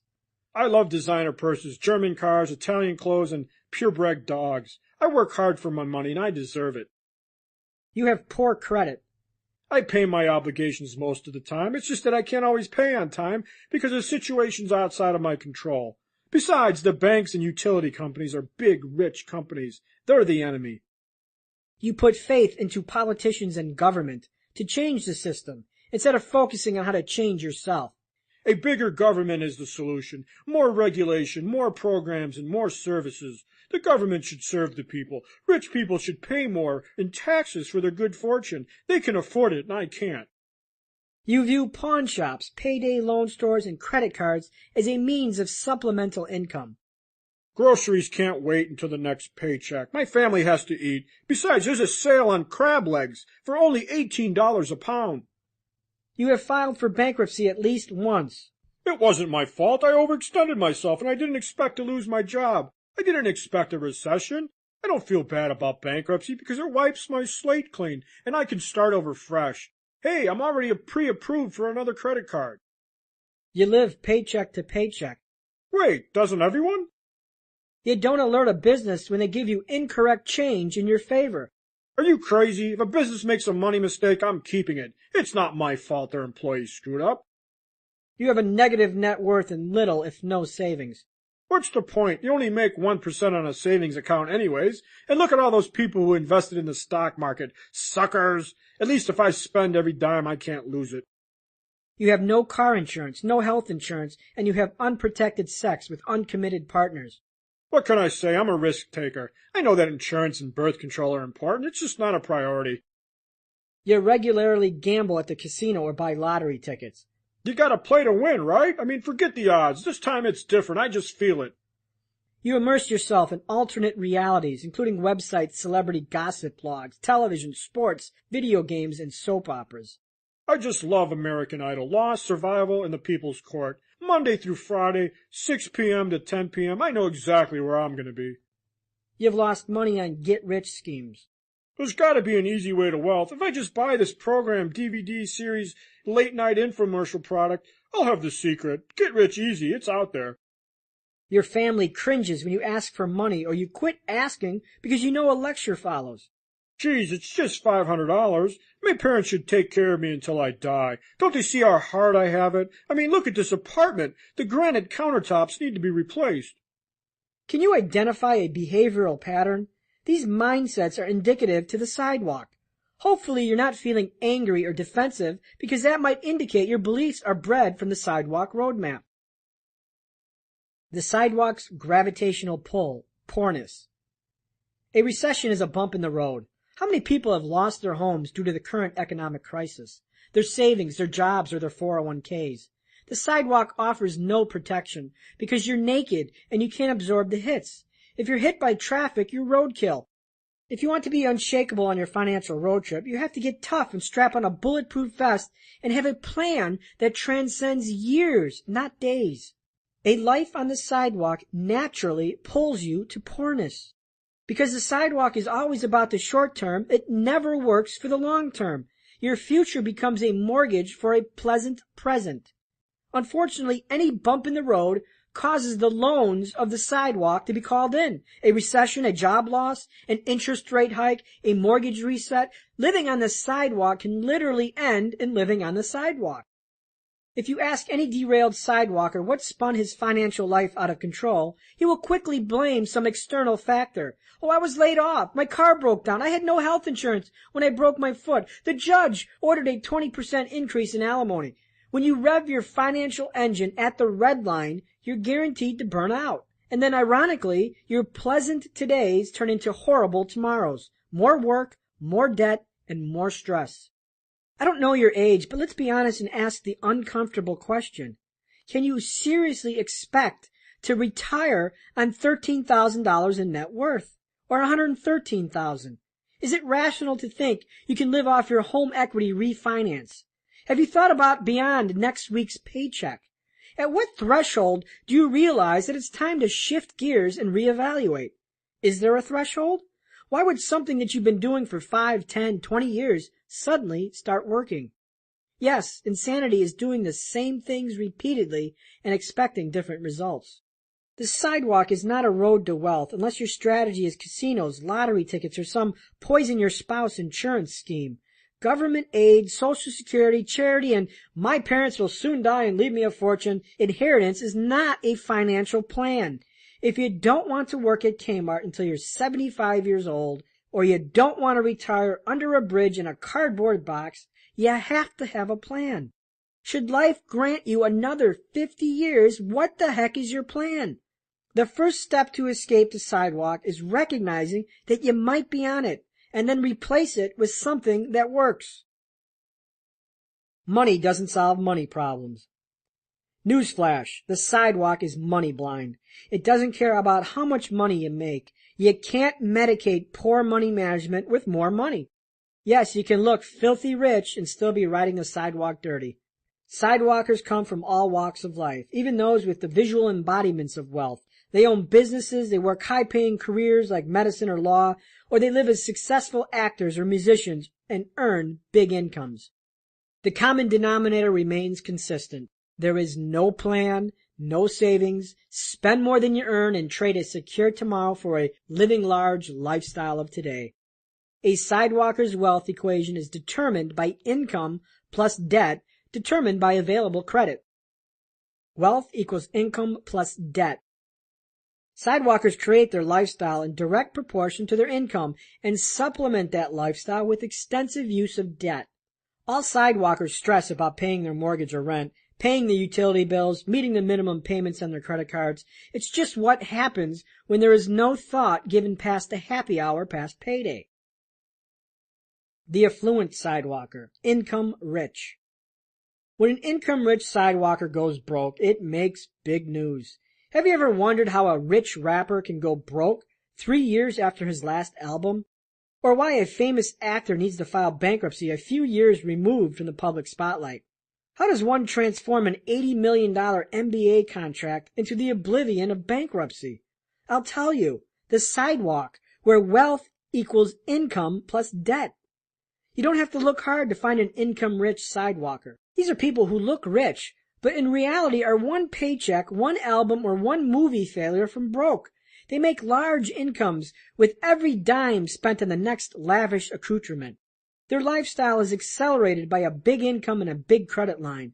Yes, after their big income is spent, they buy more things they don't need with money they don't have, trusting fully that their large incomes will go on forever. I laughably refer to sidewalkers as all credit cards. They drive nice cars and wear expensive clothes, but are one blown gasket away from a total financial meltdown.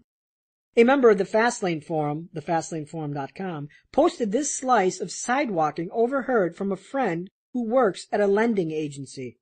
A famous rapper was denied a loan for $60,000, despite putting on his application that he was making $400,000 per month. Yet after having 2 hits in the past year, he must be broke. He also had a terrible credit score. Goes to show you, money management skills and having good credit are very important, even when you are having a ton of success. Since income-rich sidewalkers earn big incomes, having designer clothes, accessories, and hobbies are commensurate with their earnings. For example, an income-rich sidewalker earns $20,000 a month. They feel justified in buying a pair of $300 jeans. The problem is that, just like income-poor sidewalkers, the income-rich sidewalkers' spending isn't satisfied until they burn through their entire monthly income plus more. It's an irrational way to live, as if people fear that not spending the money will cause it to disappear. Earn $50,000 a month, spend $60,000. Earn $250,000 a month, spend $350,000. The money outflow always outpaces the money inflow. Someone who earns $2 million a year is susceptible to the same sidewalking pitfalls as someone who earns $20,000 a year. Financial discipline is blind to income. Lack of financial discipline resides on the sidewalk, and it doesn't care what you earn or what you drive. The income-wealth mirage of the sidewalk.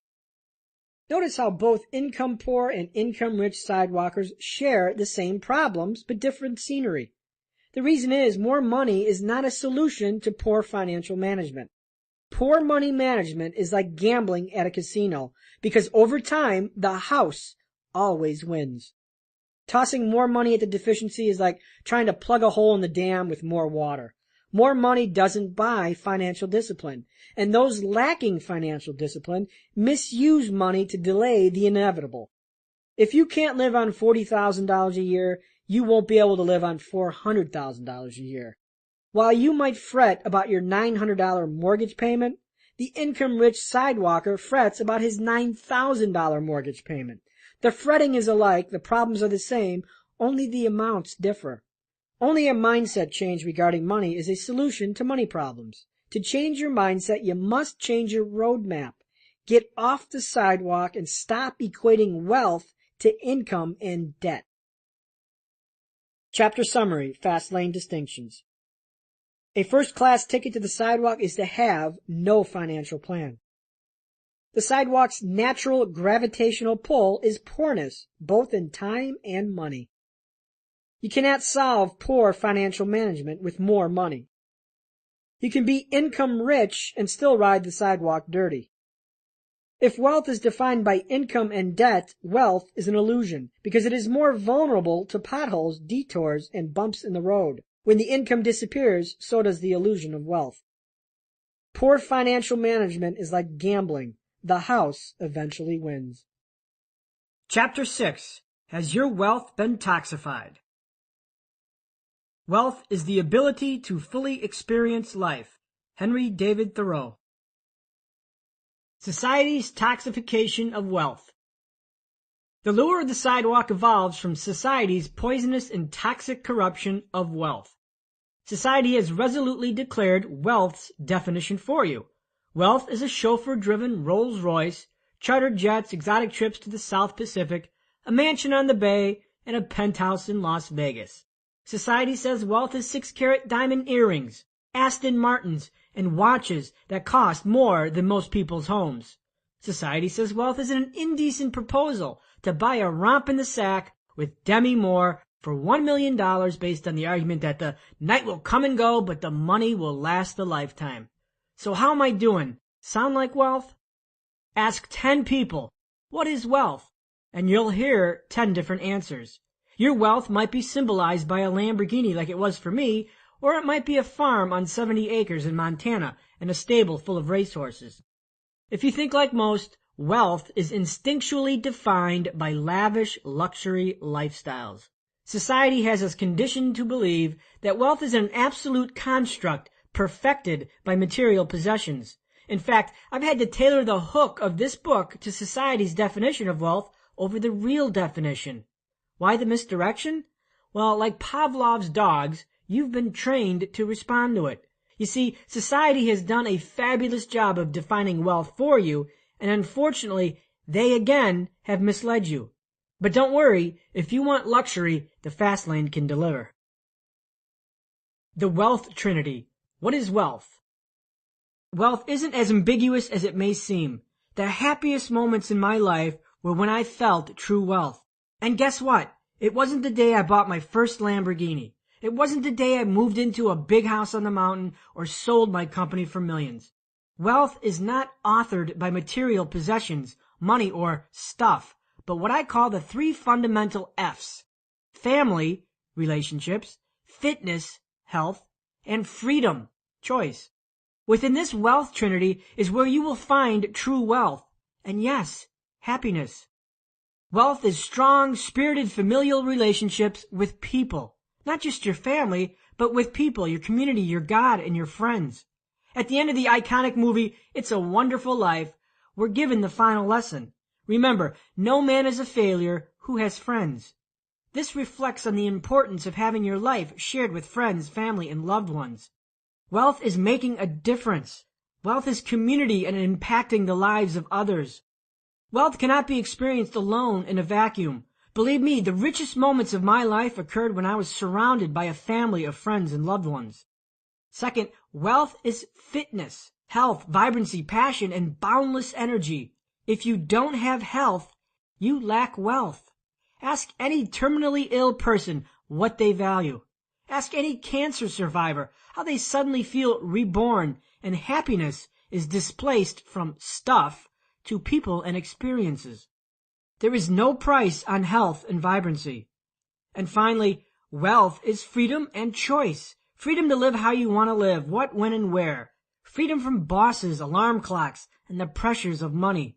Freedom to passionately pursue dreams. Freedom to raise your children as you see fit. And the freedom from the drudgery of doing things you hate. Freedom is the liberty to live your life as you please. Wealth can't be bought for 60 easy payments. I vividly remember the day.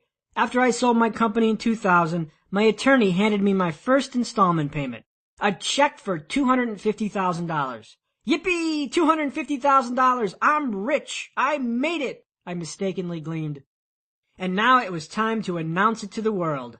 I immediately envisioned fast cars, designer clothes, speedboats, and an entourage of bikini-clad women.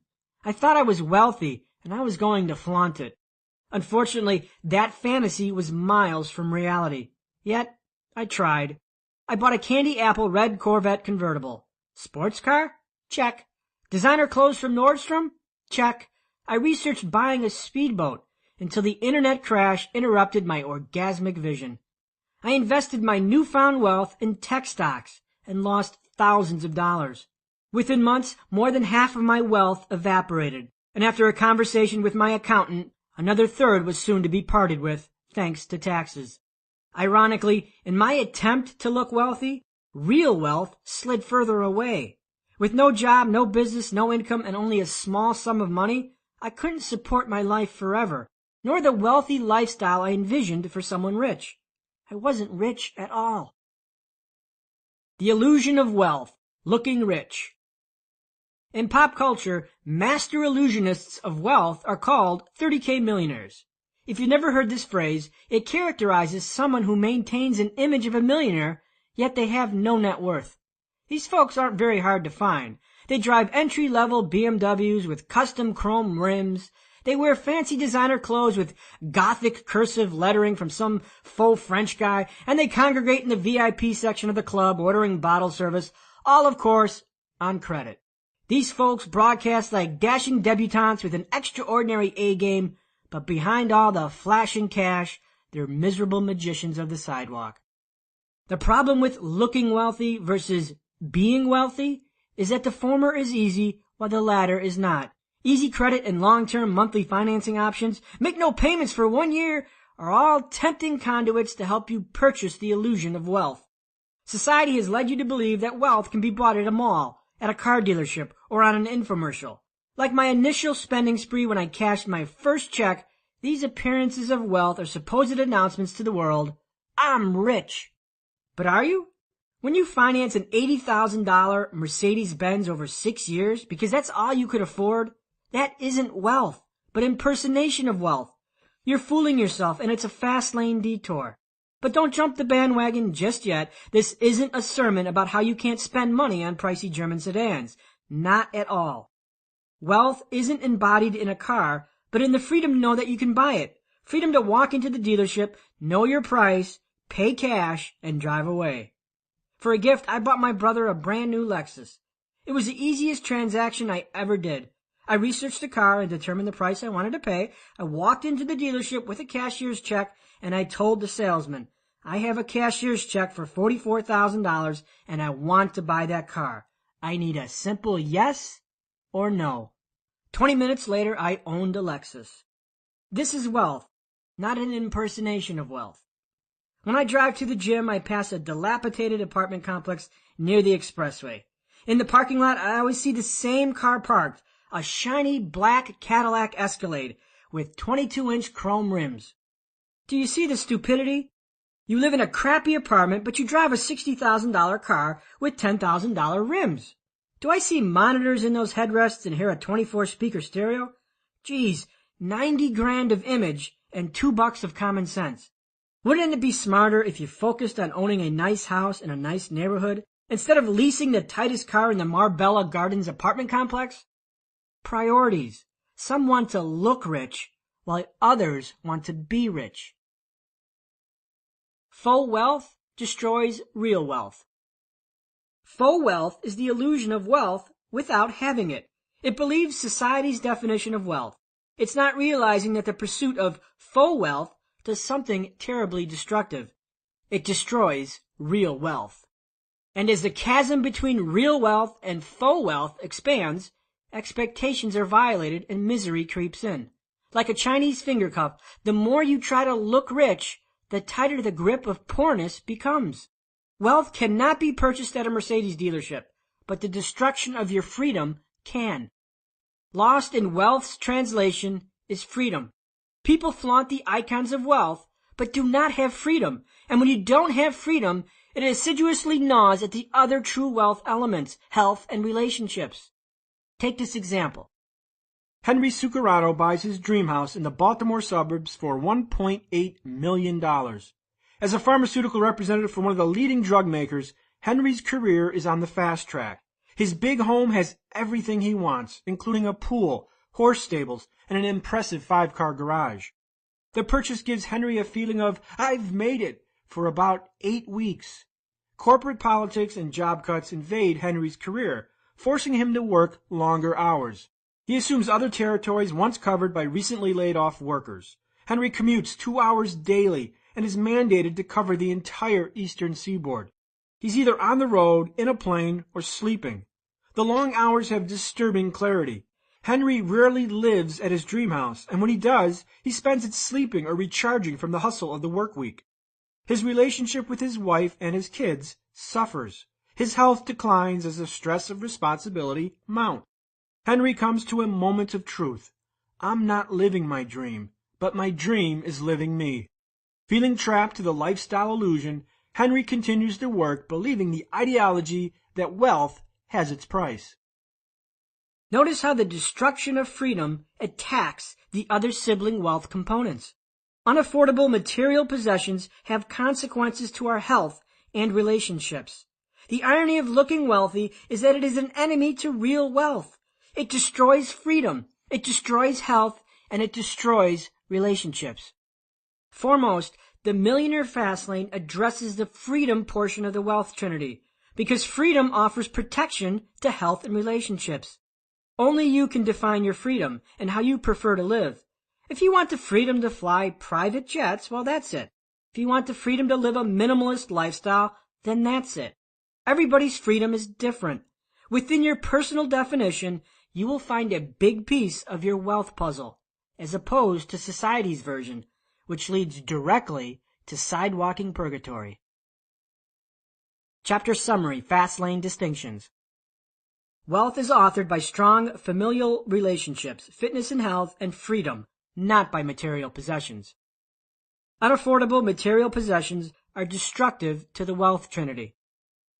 Faux wealth destroys real wealth by attacking its sibling components, health and relationships. Chapter 7. Misuse money and money will misuse you. Money can't buy happiness, but it can make you awfully comfortable while you're being miserable. Claire Booth Lucy. Money doesn't buy happiness. Does poverty? People who declare money doesn't buy happiness have already concluded they will never have money. This old equivocation becomes the torchbearer to their poorness. And since money doesn't buy happiness, why save it? And then logic begs, if money doesn't buy happiness, does poverty? Does the guy who owns a Ferrari automatically have a small penis, while the guy behind the wheel of the Honda must be well hung? Go to Google and search the phrase, money doesn't buy happiness. Page after page concludes that money has no bearing on happiness. Should you be shocked that a Connecticut businessman earning a six-figure salary might be unhappier than a cattle herder in Kenya? Absolutely not. The fact is, these analyses fall short because they don't isolate the real thief of happiness, servitude, the antithesis of freedom. The irony is that when most people earn more money, it doesn't add freedom, it detracts. By creating lifestyle servitude, more money becomes destructive to the wealth trinity, family, fitness, and freedom. According to Creighton University's Center for Marriage and Family, debt is the leading cause of strife for the newly married. Debt and lifestyle servitude keeps people bound to work and unbound to relationships. A 2003 World Value Survey found that the happiest people in the world have a tight sense of community and strong family bonds. After basic needs are met, security, shelter, health, food, our happiness quotient is most significantly impacted by the quality of our relationships with our partners, our family, our friends, our spirituality, and ourselves. If we are too busy chasing the next greatest gadget to strike down the competitive opulence of the Joneses, we finance our misery. The World Value Survey concluded that consumerism is the leading obstacle to happiness. The fact is, there are many millionaires and well-paid career folks who are absolutely miserable, and it has nothing to do with money. It has to do with their freedom. Money owns them instead of them owning their money.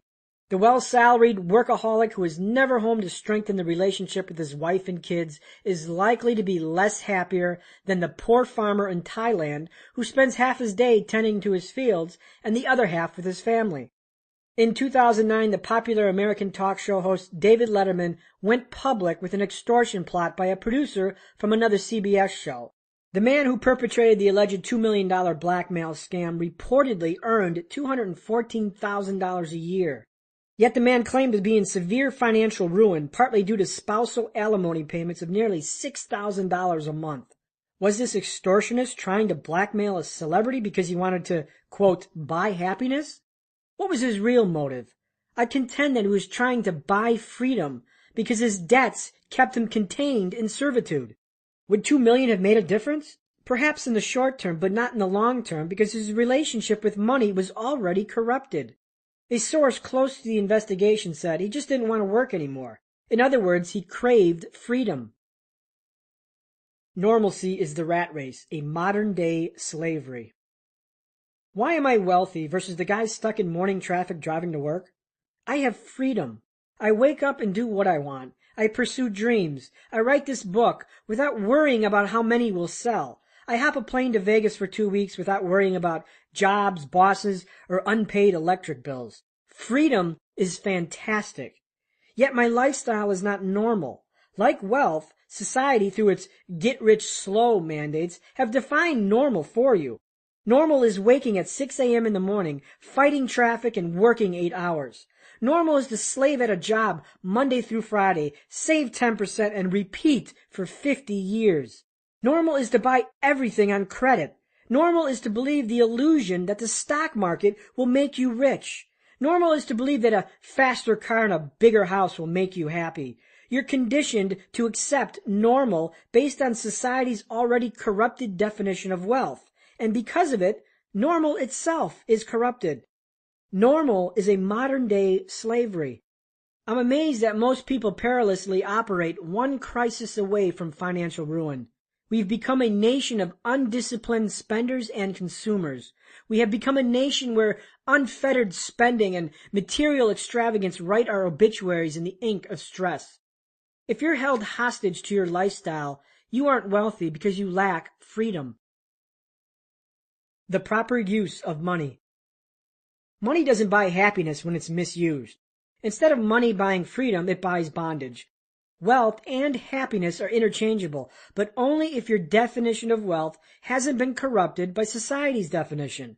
Society says wealth is stuff, and because of this faulty definition, the bridge between wealth and happiness collapses.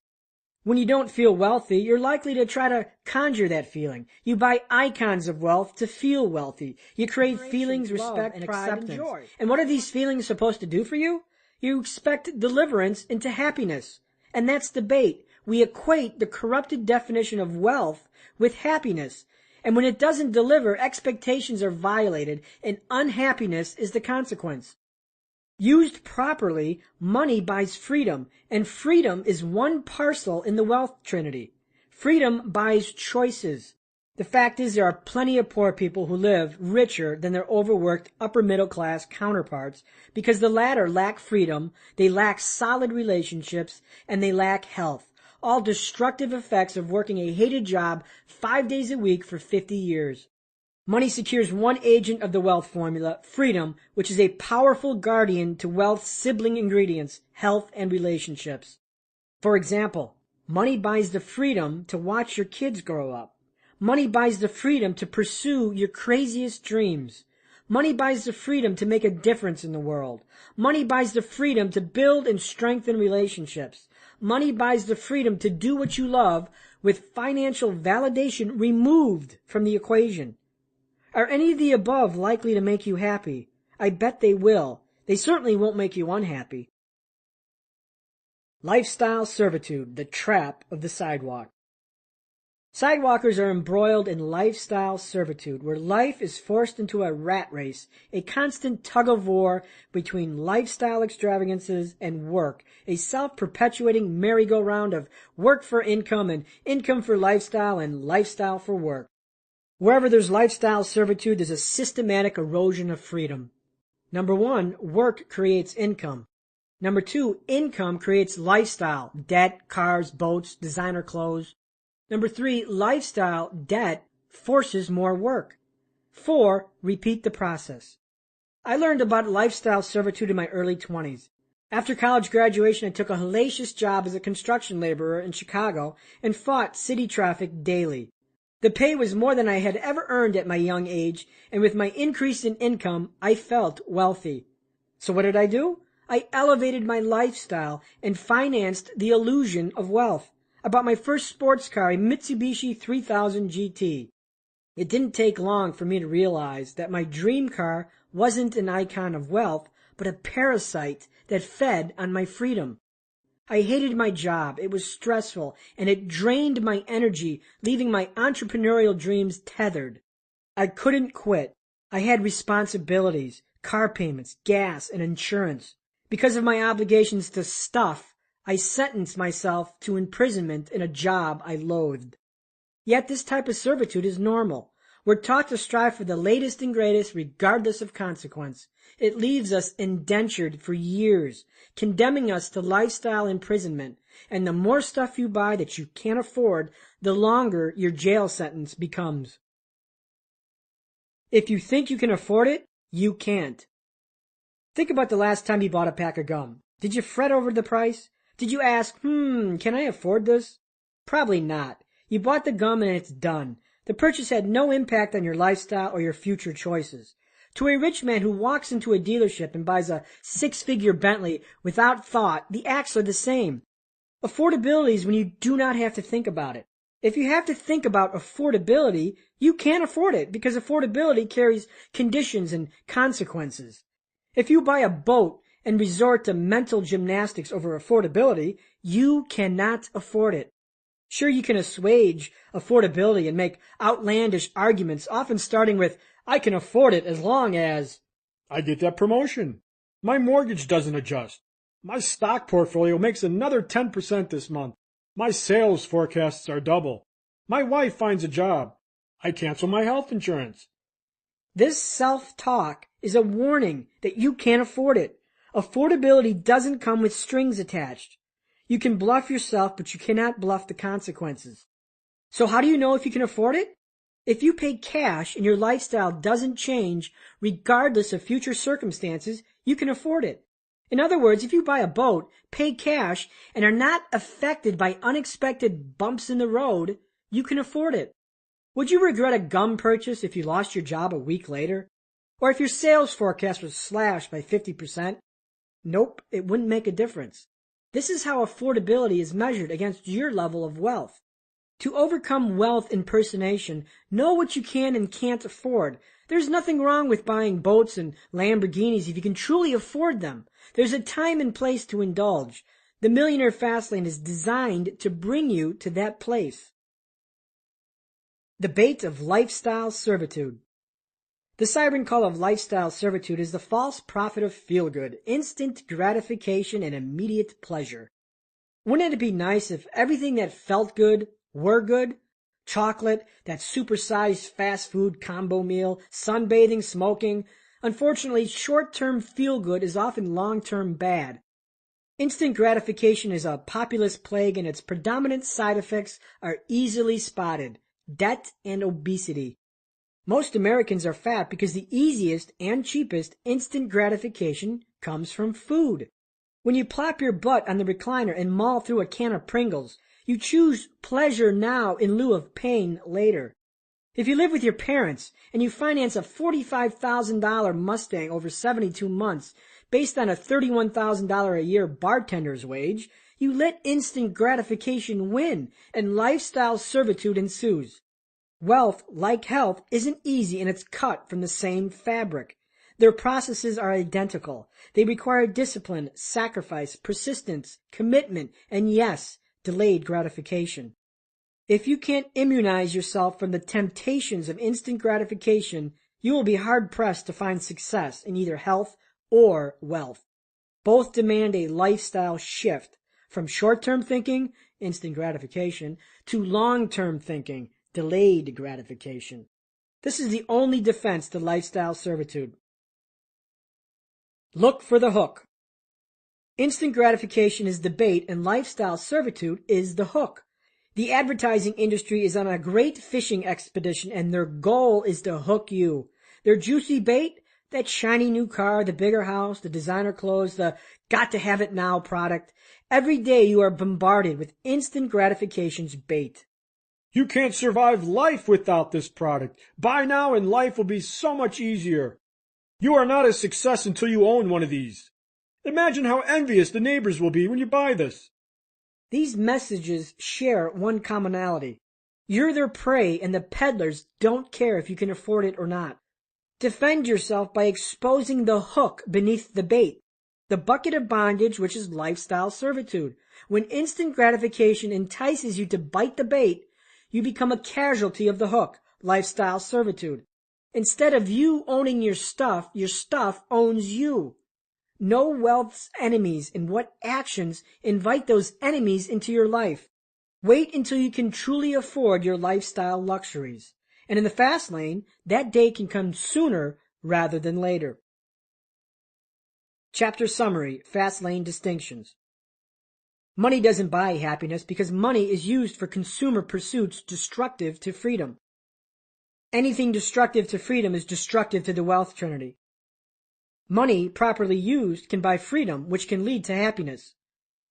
Happiness stems from good health, freedom, and strong interpersonal relationships, not necessarily money.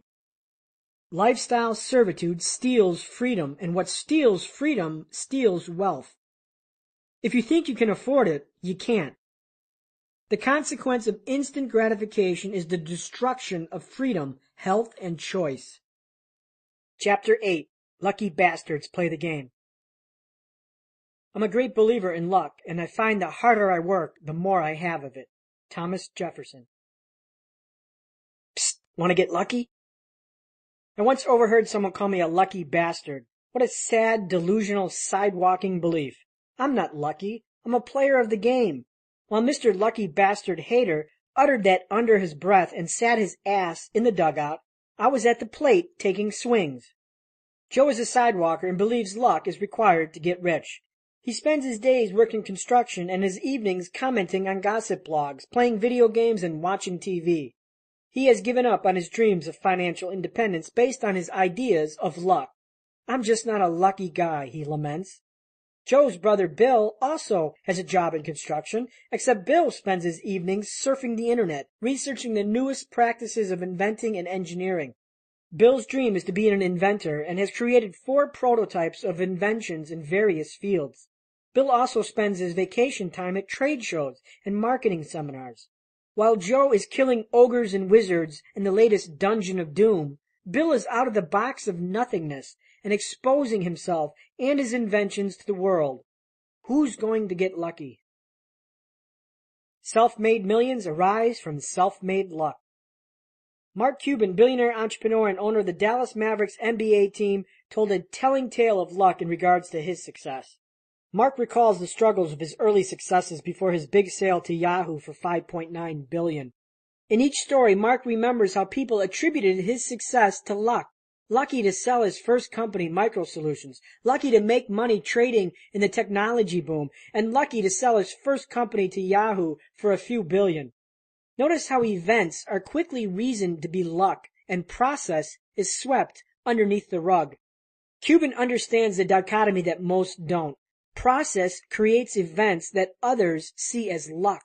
He goes on to comment about how nobody mentioned luck when it came time to reading complicated software texts or Cisco routing manuals or sitting in his house testing and experimenting with new technologies. Where was luck then? Rich people got lucky is a sidewalker's creed and a disempowering belief that strips you of your free will. While luck can create riches by ways of lotteries, casinos, and rich parents, it rarely creates long-lasting wealth. To take advantage of the Millionaire Fastlane, understand that luck is a product of process, action, work, and being out there. And when you are out there, you stand a chance of being in the right place at the right time. There are the right places and the wrong places. The right place isn't on your sofa watching American Idol or slapping greenbacks in the thongs at Betty's Booby Cabaret or down at the neighborhood bar getting jacked up on Bud Light while watching the Cubs lose another game.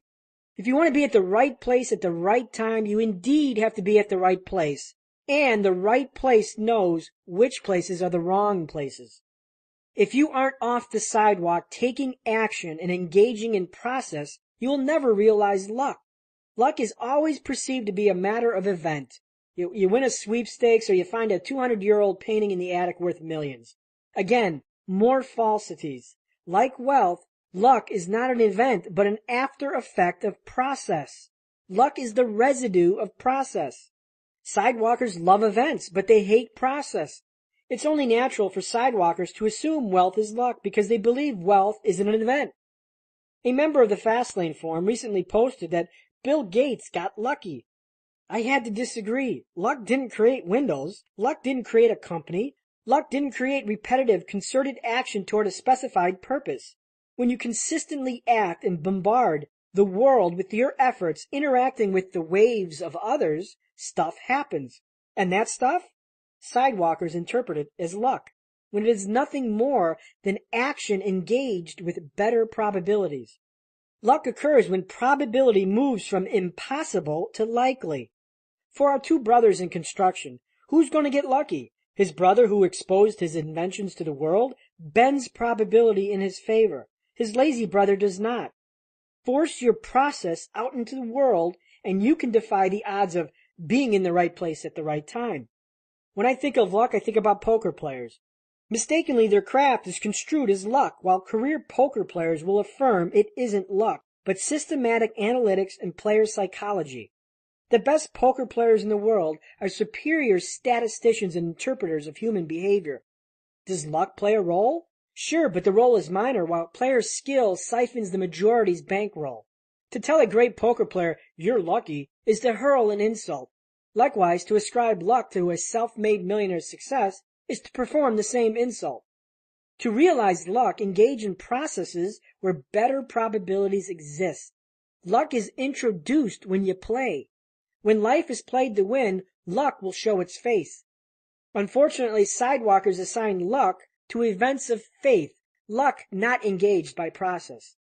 If you want luck, engage in process because process raises events from the ashes. Renounce the big hit as your financial plan. Sidewalkers loathe process, so their financial plan omits standard process, such as saving or budgeting, and relies on events. If you believe that luck is the sole source of wealth, you'll gravitate toward events of luck, a diligent quest to finding the big hit. What's a big hit? Big hits are sudden miracles that create wealth fast. Lotteries, casinos, poker tournaments, heck, even frivolous lawsuits and defrauding the government are considered avenues to the big hit. In effect, big hits are attempts to bypass the wealth journey and to start at the finish line. It's the removal of your yellow brick road and the sharpening lessons that come from it. Sidewalkers seek big hits because their belief systems tell them wealth is an event. Unfortunately, big hits are long shot and violations of true essence. Do you believe in miracles? Sidewalkers do. Why do reality TV competitions such as American Idol track so many people when most of the contestants suck? These people are searching for that elusive big hit. While the talented make it through, they have talent because they have process, the disqualified bemoan off the set, blaming Simon Cowell, the microphone, or some other insignificant factor for their failures. Singing Someday Over the Rainbow a couple times in your shower doesn't make a process. Getting swindled, a sidewalker's temptation. Order now for just 3 easy payments of $39.95 and I will teach you how to make millions working just 40 minutes a week while hanging upside down on a trapeze in your basement. Yes, folks, it's that easy. But wait, there's more. Order today and as a bonus, you'll receive photos of this buxom woman right here next to me. Doesn't she look great? When you start making money like me, ladies like her will be ringing your doorbell at all hours of the day. Yes, folks, this system is awesome and it won't be here for long. Act now. The infomercial guru knows exactly what he's doing. He targets sidewalkers who are magnetized to events and the big hit. Why advertise at 2 a.m.? That's when sidewalkers congregate because they're either unemployed or watching reruns of Seinfeld. Believe me, Fastlane drivers aren't up at 2 a.m. because of some boob tube rerun. They're forging process and muscling toward their destination. Sidewalkers are ripe for swindling because they seek events and want to avoid process. When this becomes ingrained into your mindset, infomercial pitches suddenly become the evening's entertainment. Disembarking the sidewalk, the 3 anchors. Use logic. Think for a moment. If you came across a magic system that easily made millions in a few short months, what's the first thing you'd do? Of course you know, and I know. You'd hire a direct marketing firm, package your secret into 5 CDs and 1 quick start video, and sell it on the Home and Garden channel at 3 a.m. on Tuesday night. Yes, that's the first thing I'd do if I had the $1 billion secret. Screw traveling the world, forget charity, and dump the idea of making more millions. Nope, let's package this baby and tell the world for 3 easy payments of $39.95. Do people believe the pitch, or do they desperately seek the easy event? The art of selling money-making systems on TV infomercials is a strong fast lane. Unfortunately, the systems being sold aren't fast lane or as profitable as the act of selling the system itself. How do gurus get away with this madness? Easy. A sidewalker's mindset is anchored in 3 beliefs that keep them trapped there and vulnerable to money-making schemes. Belief number 1, luck is needed for wealth. Belief number 2, wealth is an event. Belief number 3, others can give wealth to me. Here is where these beliefs fail. First, wealth is not about luck, but about process improving probabilities. Second, events of wealth, like lotteries and casinos, are long shots and not process. And finally, only you can deliver yourself to true wealth. There is no chauffeur and there is no money-making program sold on TV that will escort you. These deceptions keep sidewalkers anchored in good company with the majority, awake at 2 a.m. on the couch thinking that they're 1 phone call away from making millions because the TV's wealth chauffeur says so. Chapter Summary, Fast Lane Distinctions. Like wealth, luck is created by process, not by event. Luck is created by increased probabilities that are improved with the process of action. If you find yourself playing the odds of big hits, you are event-driven, not process-driven. This mindset is conducive to the sidewalk, not the fast lane. Get-rich-quick infomercial marketing is a fast lane because savvy marketers know that sidewalkers place faith in events over process. Money-making systems are rarely as profitable as the act of selling them to sidewalkers. Chapter 9. Wealth Demands Accountability. Responsibility is the price of greatness. Winston Churchill. Hitchhikers don't drive. One anchor to the sidewalk is to entrust your financial plan to others, to believe that there is a chauffeur to wealth and that someone else can drive the journey for you. This mindset makes you vulnerable to victimhood. Imagine if you hitchhiked across the country. There's a decent chance you'd never make it to your destination. You could climb into a psycho's car that decides to take you on an unintended detour. You could encounter a murderer who slashes your throat and dumps you in a roadside ditch. Hitchhiking is inefficient and dangerous. Yet the Sidewalker's manifesto is predicated on hitchhiking, faith onto others, and when things don't work out as intended, blame onto others. After faith in luck and events, blame is the third anchor to the sidewalk. Back in the late 80s when I was a teenager, my mother chummed with friends at a local restaurant. Within that friendship circle, several of them put their life savings into an investment innocuously named the Fund. These folks, some respected businessmen, raved about this investment, claiming impressive monthly returns. These friends encouraged my mother as a struggling single mom to invest. Mom was no dumb cookie. She asked the right questions and didn't like the answers. Something didn't feel right. Logic tickled her inner brain. Ultimately, she passed on the investment, and it remained outside her world. Years later, the Fund made headline news. An investment company had bilked millions of dollars from investors. The investment company was exposed to be a Ponzi scheme, and several swindled investors committed suicide, including the perpetrator. This investment company was none other than that great investment Mother declined years earlier, the Fund. The Law of Victims. The law of victims says you can't be a victim if you don't relinquish power to someone capable of making you a victim. When you bequeath control to others, you essentially become a hitchhiker with no seatbelt. You take the passenger seat in a stranger's car, which could be murderous to your financial plan. And when that happens, you're vulnerable to joining the ranks of victims. The road to victimhood is through denial. First responsibility, then accountability. People who don't take responsibility are victims. Some of them are born victims, and instead of trying to improve their hand, they fold and give up. For them, everyone has the solution to their problem but them. And their problems? Not their fault. Nope, someone else is to blame. Instead of looking within, they look outward and project responsibility to some other entity. Victims are sidewalkers who refuse to take the driver's seat of their own lives and live under a dark cloud of theys, reflective of a me against them attitude. They laid me off. They changed the terms. They cheated me. They didn't tell me. They raised my rent. They raised my interest rate. Invariably, all these theys are self-imposed. If the landlord raised your rent, is it his fault you decided to live there and you didn't read the lease agreement? If the company laid you off, is it their fault you chose to work there? Was it my fault that I was a broke 25-year-old stuck in a blizzard in a limo on the side of the road? It was. There was a recent labor union rally against Walmart from employees disgruntled with the retailer's poor wages. A 33-year-old employee named Eugene complained about his employer, arguing that he spent 3 years unloading trucks for $11 an hour, which was below the retail industry average of $12.95 an hour. His grievance? He can't afford a car or Walmart's health insurance. Wow, how disturbing. Was someone arrested? Seriously, someone should arrest the man who put the loaded gun to Eugene's head, forcing him to work at Walmart for a below-market wage. Give this guy a bitch slap.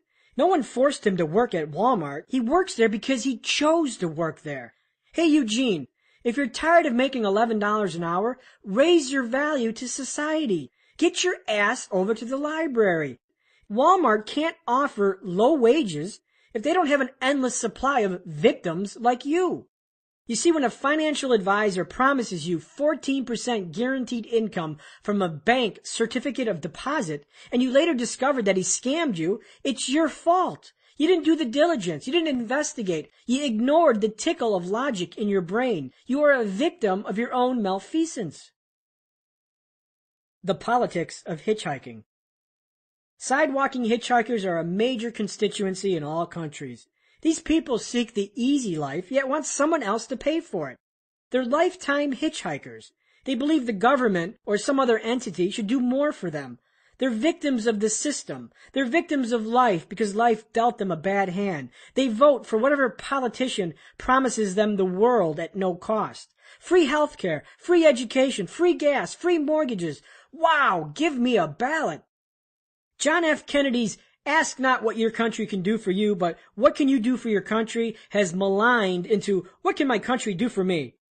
While I can't comment on the societal deterioration outside of the United States, within the last 20 years, sidewalking has become a way of life in America. Americans once loyally proclaimed, "Give me liberty or give me death."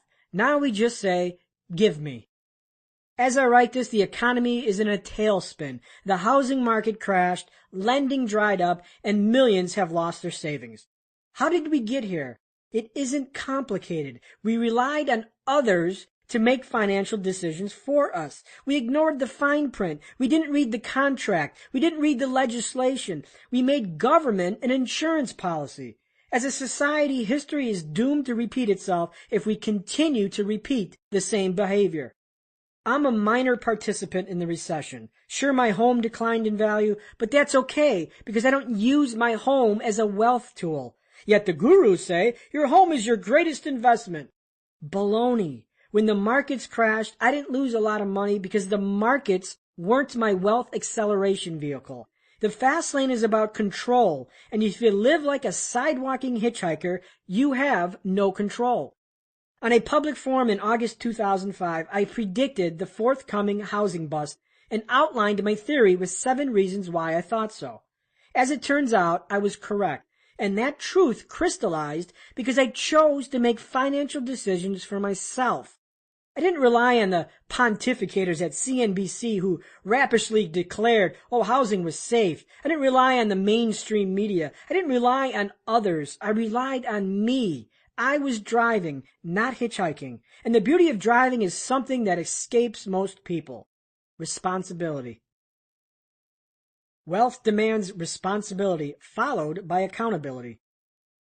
Responsibility is the forefather to accountability, but one doesn't evidence the other. When you admit responsibility to overdrafting your checking account, yet you do it again next week, you're not accountable. When you admit responsibility to fathering a child out of wedlock, yet you continue to engage in that behavior, you're not accountable. When you take responsibility for having your purse stolen, but flaunt it on the table in open view, you're not accountable. Accountability is being culpable to your consequences and modifying your behavior if need be to prevent those consequences. You can be responsible while not being accountable. A Fastlane forum user does a great job distinguishing between responsibility and accountability.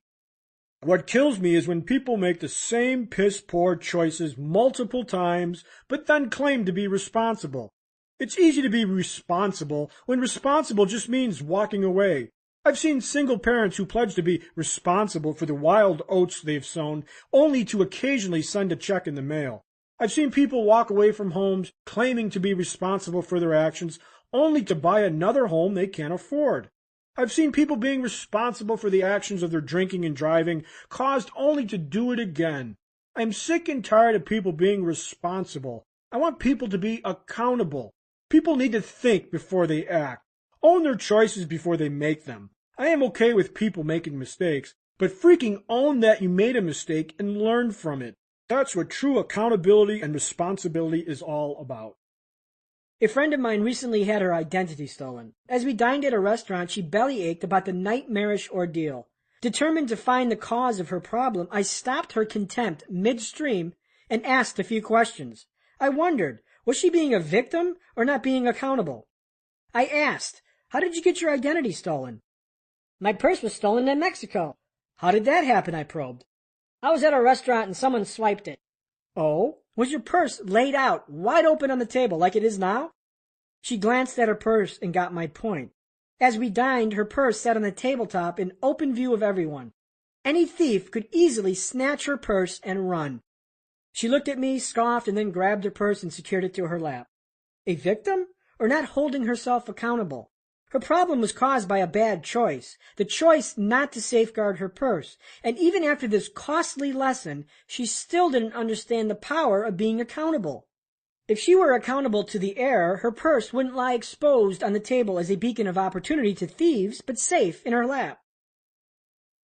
Immunize yourself from victimization. Stop being a victim by taking responsibility, followed by accountability. In 2006, I bought my dream home in Phoenix, Arizona, overlooking a gorgeous mountain range. The home had one of the best views in Phoenix, but needed a substantial remodel. A new friend recommended a general contractor, and I hired the contractor without investigation. No diligence, no reference check, no license investigation, nothing. Duh. What should have taken 8 months rotted into a 3-year ordeal, a nightmare that framed the worst decision of my life. The contractor was grossly incompetent and an idiot. Yet, I was to blame. I accepted both responsibility and accountability because I hired the contractor. To plunder a line from Star Wars, slightly modified, who's the idiot? The idiot himself or the idiot that hires the idiot? But I wasn't a victim because I first was responsible. It was my fault. I allowed it to happen. Then second, I became accountable. Now when I hire house workers, I do an investigation. Or I could sink my teeth into being a victim and play the pity violin like everyone else. For my friend with the purse stolen, the Fastlane mindset is to take responsibility followed by accountability. Responsibility. It was my fault that the purse was stolen. Accountability. In the future, I will take precautions to ensure it doesn't happen again. Immunization from victimitis occurs when you are both responsible and accountable to your actions and the possible poor consequences of those actions. Own your mistakes, failures, and triumphs. Reflect on your choices. Are you in a situation because you put yourself there? Did you err in the process? Were you lazy? Most bad situations are consequences of bad choices. Own them and you own your own life. No one can steer you off course because you are in the driver's seat. And when you own your own decisions, something miraculous happens. Failure doesn't become the badge of victimhood. It becomes wisdom. Deny accountability and responsibility, and the keys of life are given to someone else. In other words, take the damn driver's seat of your life. You deserve, you deserve, you deserve. The other day I heard successive radio commercials that were utterly disturbing. You don't need to be a nuclear physicist to know their target. Sidewalking victims. The first commercial was for a mortgage loan modification company. The sales pitch went something like this. Modify your loan and get the lower payments you deserve. The next commercial was from an attorney. Been in an accident? Get the money you deserve. The final commercial was from a credit repair company. Let us negotiate your debts down to nothing so you can get the lifestyle you deserve. Notice the common phrase? You deserve. Seriously, what do these people really deserve? Your credit sucks, you don't pay your bills on time, and you deserve a better life? Grandma rear-ends your car, and suddenly you deserve a large cash award from some rich insurance company? You buy a house you can't afford, and now you deserve a lower rate? How does deserving suddenly come so easy, with no particular effort, like an event raining from the heavens? We're being methodically brainwashed to believe that we deserve everything without obedience to process or accountability. You deserve what your actions earned or haven't earned. Being responsible is one thing. Being accountable is another. When you're accountable to your choices, you alter your behavior in the future and take the driver's seat of your life. Chapter Summary, Fastlane Distinctions.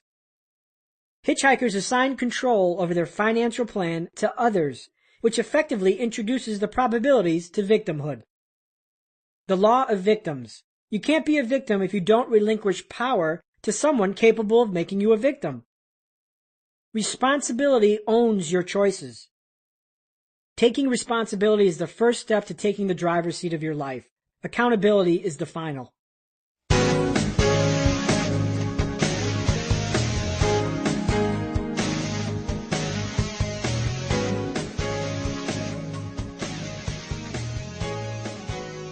Part 4, Mediocrity, the Slow Lane Roadmap. Chapter 10, The Lie You've Been Sold, the Slow Lane. What if I told you insane was working 50 hours a week in some office for 50 years, at the end of which they tell you to piss off, ending up in some retirement village, hoping to die before suffering the indignity of trying to make it to the toilet on time? Wouldn't you consider that to be insane? Steve Buscemi, Con Air, Paramount Pictures, 2003. Next exit, slow lane, mediocrity ahead. In the previous chapter, we highlighted that a sidewalker has no financial plan and is only concerned with the pleasures of today, often governed by instant gratification. While the sidewalk is a chronic lifestyle that mortgages the future for a pleasurable today, the slow lane is the antithesis, a sacrifice of today in the hopes of a brighter and freer tomorrow. As a slow lane traveler, you're deluged with a series of doctrines that plead discipline to the trade-off. Get a job and waste 5 days a week toiling at the office. Bag a lunch and stop drinking $10 coffee. Faithfully entrust 10% of your paycheck to the stock market and your 401k. Quit dreaming about that sports car in the window because you can't buy it. Delay gratification until you're 65 years old. Save, save, save because compound interest is powerful. $10,000 invested today will be worth 10 gazillion in 50 years. Surprisingly, the slow lane is the first convenient exit off the sidewalk and evolves with maturity and increased adult responsibilities. Most college graduates begin their post-schooling life on the sidewalk. I certainly did. Graduation pardoned a license to buy stuff that yielded instant pleasure. Trips to Cancun, a flashy car with a booming stereo, nightly drinking binges, and a massive CD collection. Life was all about now, regardless of future consequences. Sidewalkers and people in general instinctively regard a better future. I'll be making more money. I'll hit the lottery. After my father dies, I'll inherit thousands. Future crutches often justify pleasurable nows, and behind the scenes, lifestyle servitude swells. However, with increased responsibilities, perhaps a growing family, mounting debt loads, and future expectations not matching reality, the sidewalker comes to terms with the uncertainty of the sidewalk and does the seemingly responsible lane change. He off-ramps and graduates to the slow lane roadmap, a strategy touted and praised by credible sources. While the sidewalk is typified by undisciplined behavior, the slow lane's financial plan introduces responsibility and accountability into the wealth formula. That can't be bad, right? Unfortunately, the slow lane is like bad directions given at a gas station, except these directions aren't given by strangers, but by people you trust, teachers, television and radio personalities, financial advisors, and yes, even our parents. These ostensible sources reinforce the strategy's fictitious strength when its efficacy is a sucker's bet. The slow lane is a lifetime wager that a sacrificial today will yield a wealthier tomorrow. The promise of wealth. The price? Your life. The slow lane is rarely challenged. It's a lie that's so deceiving that when the ruse is uncovered, decades of life have passed. Meanwhile, millions more are being newly indoctrinated into the deception. If you buy the lie, you sell off today in hopes of a glorious tomorrow. And when does this glorious tomorrow happen? When can you splurge, spend your millions, and enjoy life? When? The driving force behind wealth under get-rich-slow is time. Time employed at the job and time invested in the markets. Your glorious tomorrow might arrive after 40 years when you're living your last presidential administration and on your second hip replacement. Your glorious tomorrow might arrive when you're 73 years old and soaked in urine and strapped to a stinking bed because you've lost your mind to Alzheimer's. Seriously, when does this slow lane plan of retiring rich actually become real so you can enjoy your millions? As a teenager, Joe reads several personal finance books about getting rich. They tell him to save, get a career, clip coupons, and live below your means. After graduating with a law degree, Joe follows this advice. While it is difficult, Joe follows this plan for wealth diligently. He works 60 hours weekly at his law firm, often neglecting his family and children. His weekdays are consumed at the office, while his weekends are spent home recharging from the rigors of the work week. After 12 years in law, Joe decides his profession is no longer enjoyable. Yet he decides to endure, as he is just one promotion away from making partner and a guaranteed six-figure salary. As Joe's life progresses, he never loses sight of his goal, retire by age 55, because after all, financial guru David says the smart people finish rich. Joe saves, works overtime, invests in mutual funds, and participates in his firm's 401k. He continues to endure his job for the sake of the plan. No one said it'd be easy. That one day was coming, the day when he'd retire with millions. He justifies that 5 days of misery in a hated job is worth the sacrifice for the future. Then one hot summer day, while mowing the lawn, Joe has a heart attack and dies at age 51, 4 years before his destination. You can either live rich young or live rich old, while risking death along the way. The choice is yours, and it shouldn't be a contest. Rich at 25 years old beats the snot out of rich at 65 years old. Ask a youngster, how do you get rich young? Will coupons, mutual funds, and 401ks be the answer? Comedic, I know. Wealth is best lived young and enjoyed while you have health, vibrancy, energy, and yes, maybe even some hair. Wealth is best lived in the prime of your life, not in its twilight after 40 years of 50-hour work weeks have pulverized your dreams into surrender. Deep in our soul we know this, yet we continue to faithfully pledge obedience to a financial roadmap that promises wealth after 4 or 5 decades. And the bigger concern you should have, does it even work? The global recession has exposed the slow lane for the fraud it is.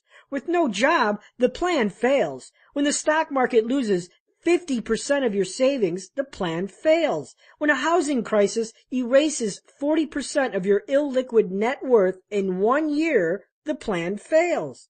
The plan is a failure because the plan is based on time and factors you cannot control. Unfortunately, millions of people have faithfully invested decades into this plan only to discover the ugly truth. The slow lane is risky and insufferably impotent. A strategy that requires your life and your dreams to be paid as penance is a sucker's bet. The slow lane arrogantly assumes that you're going to live forever and, of course, be gainfully employed forever. Unfortunately, wheelchairs don't fit in the trunks of Lamborghinis. Slow lane mind posts and missives.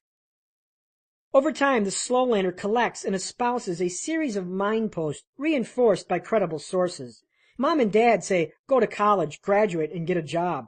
Best-selling author David says, stop drinking expensive lattes. Susie says, open a Roth IRA and contribute 10% of your paycheck.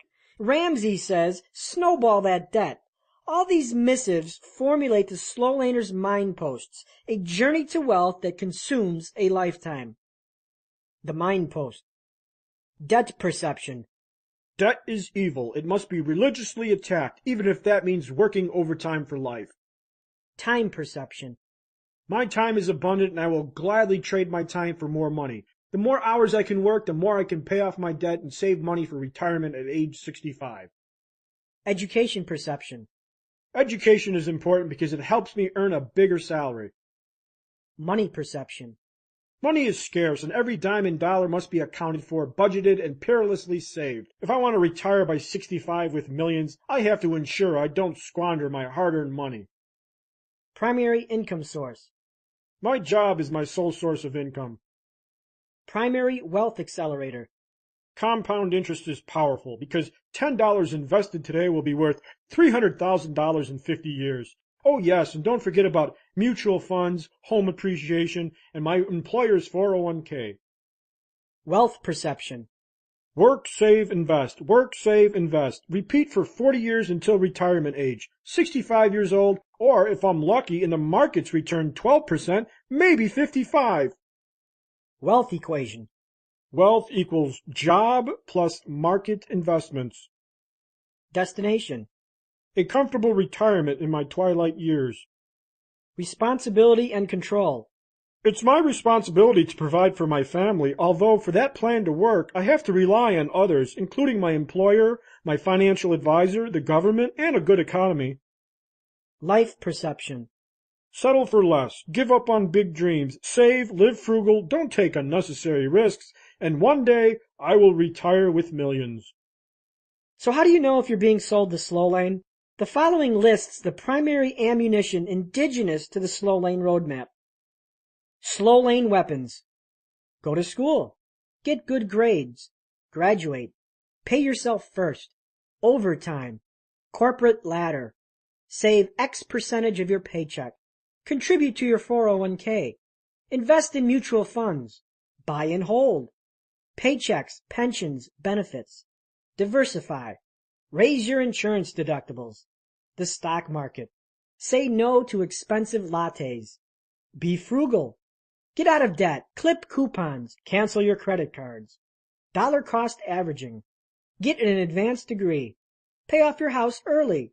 Your home is an asset. Individual retirement accounts. Roth IRA. Live below your means. Understand compound interest. When you encounter these buzz phrases, be wary. Someone is selling you the slow lane as a total plan to wealth. While coupons and other slow lane strategies aren't worthless in a plan, they shouldn't be the plan. The slow lane as a total plan is the problem, not the slow lane being a part of a plan. This distinction is critical because financial discipline must transcend to any wealth campaign. The Slow Lane Roadmap, a mathematical introduction. How is wealth created in the slow lane? To expose its method and its weakness, you need to reverse engineer and deconstruct the strategy down to its mathematical roots or its wealth equation. In other words, you want to expose the plan's theoretical speed limits for wealth, which is always determined by two variables: your primary income source, a job, and your wealth acceleration vehicle, market investments. These two variables formulate the slow laner's wealth equation and govern its wealth creation power, or in this case, futility. Wealth equals primary income source, which is a job, plus wealth accelerator, which is market investments. The equation factored looks like this. Wealth equals intrinsic value plus compound interest. The primary income variable, intrinsic value, has two variables itself dependent on how you are paid within your job. It could be intrinsic value equals hourly wage times hours worked, or intrinsic value equals yearly salary. Compound interest is derived from market investments, which is a universal concept that X dollars invested in the stock market today will be worth X millions decades from now. In Chapter 12, we will examine the slow lane's mathematical constructs and exploit their true deficiency. Therein you will discover why society's plan Your parents' plan, the media's plan, and the guru's plan are horrific strategies for wealth. Have you sold your soul for a weekend? Your soul is worth more than a weekend. Banality followed by blindness is the side effect of slow lane institutionalization. In 2007, on a cold January morning, a violinist stationed himself in a Washington, D.C. train station and played 6 classical pieces from Bach. Except this was no ordinary violinist, and it was no ordinary violin. This was an incognito Joshua Bell, one of the greatest musicians in the world, who nights earlier had played to a sold-out concert hall in Boston for nearly $100 a ticket. As Joshua played his $3.5 million violin in the midst of the morning commuter rush, approximately 2,000 people passed through the station, most of them on their way to work. He played continuously for 45 minutes. Only 6 people stopped to listen briefly. No crowd formed. Only 20 folks gave money but continued onward at a brisk pace. When he finished, there was silence except for the rhythmic hustle of a busy train station. No applause, no crowd, no recognition. This experiment conducted by the Washington Post uncovers something incredibly powerful and disturbing. Not even the greatest musician in the world can illuminate the blinding depths of the rat race and those entrenched by its indifference. Have you become so numbed by making a living that the living has been sucked out of your life? Are you so blinded by Monday through Friday that any beauty that sings before you is muted? The train commuters come and go like zombies. They're oblivious to the splendor of Monday through Friday. Yet, what if this experiment occurred on Saturday? Would its outcome be any different? This story exposes the slow lane for its contempt. When you trade your life mindlessly for a paycheck, you risk being blinded to life itself as you cursively walk by it in a busy train station. Life does not begin on Friday night and end on Monday morning. Thank God it's Friday, born and bred in the slow lane. A friend recently berated me because I declined to go out on a Saturday night. "Are you crazy? It's Saturday night," he wailed. I told him something a slow laner doesn't understand. For me, every day is a Saturday because I haven't sold off Monday through Friday. Freedom's value to wealth is evidenced on Friday evenings, which just so happened to be the setting of an epic conversation I had with a friend at happy hour. While we sat on the bar's patio, we heard chattering patrons engaged in spirited conversation. The bar was happening, and within the rustling soundtrack, you'd never guess a recession was ongoing. Over the noise, I asked my friend, "What do you hear?" "I hear people having a great time, a celebration," she said. I asked further, "Why?" "Why what? It's Friday," she declared. I probed further. "What's so special about Friday? If we came here on Monday, this place would be empty, and the sound of celebration would be absent. What makes Friday so special as opposed to Monday or Wednesday?" Knowing that she was trapped into one of my paradoxical interrogations, she humored me. People get paid on Friday?" I levied the verdict. Friday evening is glorified because people celebrate the dividends of their time trade. 5 days of work bondage exchanged for 2 days of unadulterated freedom. Saturday and Sunday is the payment for Monday through Friday, and Friday evening symbolizes the emergence of that payment, freedom for 2 days. The prostitution of Monday through Friday is the reason why Thank God It's Friday exists. On Friday, people are paid freedom in the currency of Saturday and Sunday. Negative 60%, the dismal return of the slow lane. The ultimate insanity is to sell your soul Monday through Friday for the paycheck of Saturday and Sunday. Yes, give me $5 today, and in return, I'll give you $2 back tomorrow. 5 for 2. No? How about 5 loaves of bread today, and in return, I'll give you 2 back tomorrow? No again? Why? This is a smoking deal. Hopefully you recognize that 5 of anything in exchange for 2 is a bad return. The 5 for 2 return on investment is a negative 60%. If you make consistent negative 60% return on investments, you'd go bankrupt pretty quick. What logical person would accept such a horrific deal? Most likely you already do. When you accept a slow lane roadmap as your strategy, you accept 5 for 2. You give 5 days of work servitude in exchange for 2 days of weekend freedom. Yes, Monday through Friday is prostituted for Saturday and Sunday. While people easily recognize and reject a negative 60% return on their money, They do it willingly with their time. If you have children, you have to question this normality. Kids grow on Mondays and Tuesdays. I've heard they grow on Wednesdays, Thursdays, and Fridays too. Yes, they don't wait for the weekend to grow up. When little Miranda speaks her first word, walks her first walk, dances her first dance, she doesn't care if you're in Houston for the quarterly managers meeting. Kids in relationships don't wait for the weekend to grow, and while you're out trading 5 for 2, guess what? The kids get older, and so do you. People who are bankrupt with time see their freedom, their families, and their relationships disintegrate. Time is mismanaged because the slow lane is predicated on time. 5 days of servitude for 2 days of freedom is not a good trade unless you trade time into a system that can give you a better return on your time. Instead of 5 for 2 for life, how about a 5 for 2 trade that has the potential to blossom into a better ratio, like 1 for 2 or 3 for 10? Would you make a 5 for 2 trade knowing that it could transform into a 1 for 10? Would that be something to invest in? While I worked my plan, I gave 7 for 0. I worked 7 days and didn't take a day off because I knew the roads on my roadmap converged with dreams. I worked for a better ratio in the near future, not in 40 years. I controlled my destiny, and eventually my time trade investment yielded a dividend of 40 years. Now I do 0 for 7. I work 0 days and get 7 days of freedom. Sadly, if you are entrenched in the slow lane, your options to shatter this negative 60% for return on your freedom is restricted.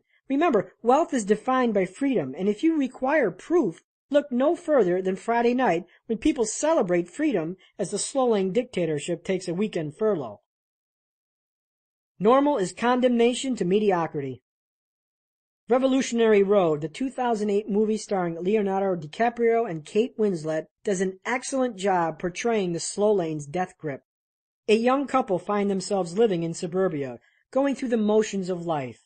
The husband, DiCaprio, goes to work every morning and immerses himself in a crowd of his peers, while his wife, Winslet, fills the role of the good housewife. Both instinctively know something is wrong. They're settling. They've accepted normal.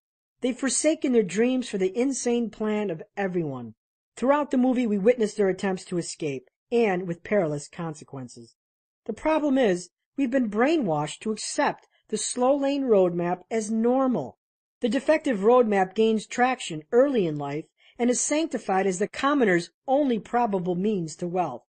I mean, it sounds logical, right? Folks like us just don't get rich playing pro ball, rapping, singing, acting, or entertaining, so we're left with the slow lane. And for some of us, that just might be okay. But for the rest of us with big dreams, big goals, and big ideas, it just doesn't cut the mustard.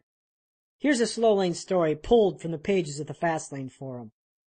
In the quest for becoming wealthy, my life has become quite uncomfortable. It all started 5 years ago when I had nothing. I had turned 30 years old and thought that living paycheck to paycheck was no way to live at all. I made a vow to myself that I would become wealthy. In order to do this, I took on a second job and saved all my money from that job while I used the money from the first job to pay for my living expenses. Basically, the last 5 years of my life have been as such in order for me to save money.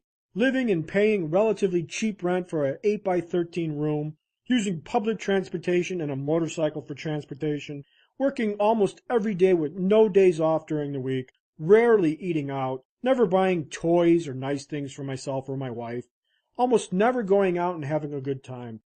With the second job and my economical lifestyle, I have managed to save about $50,000 in 5 years.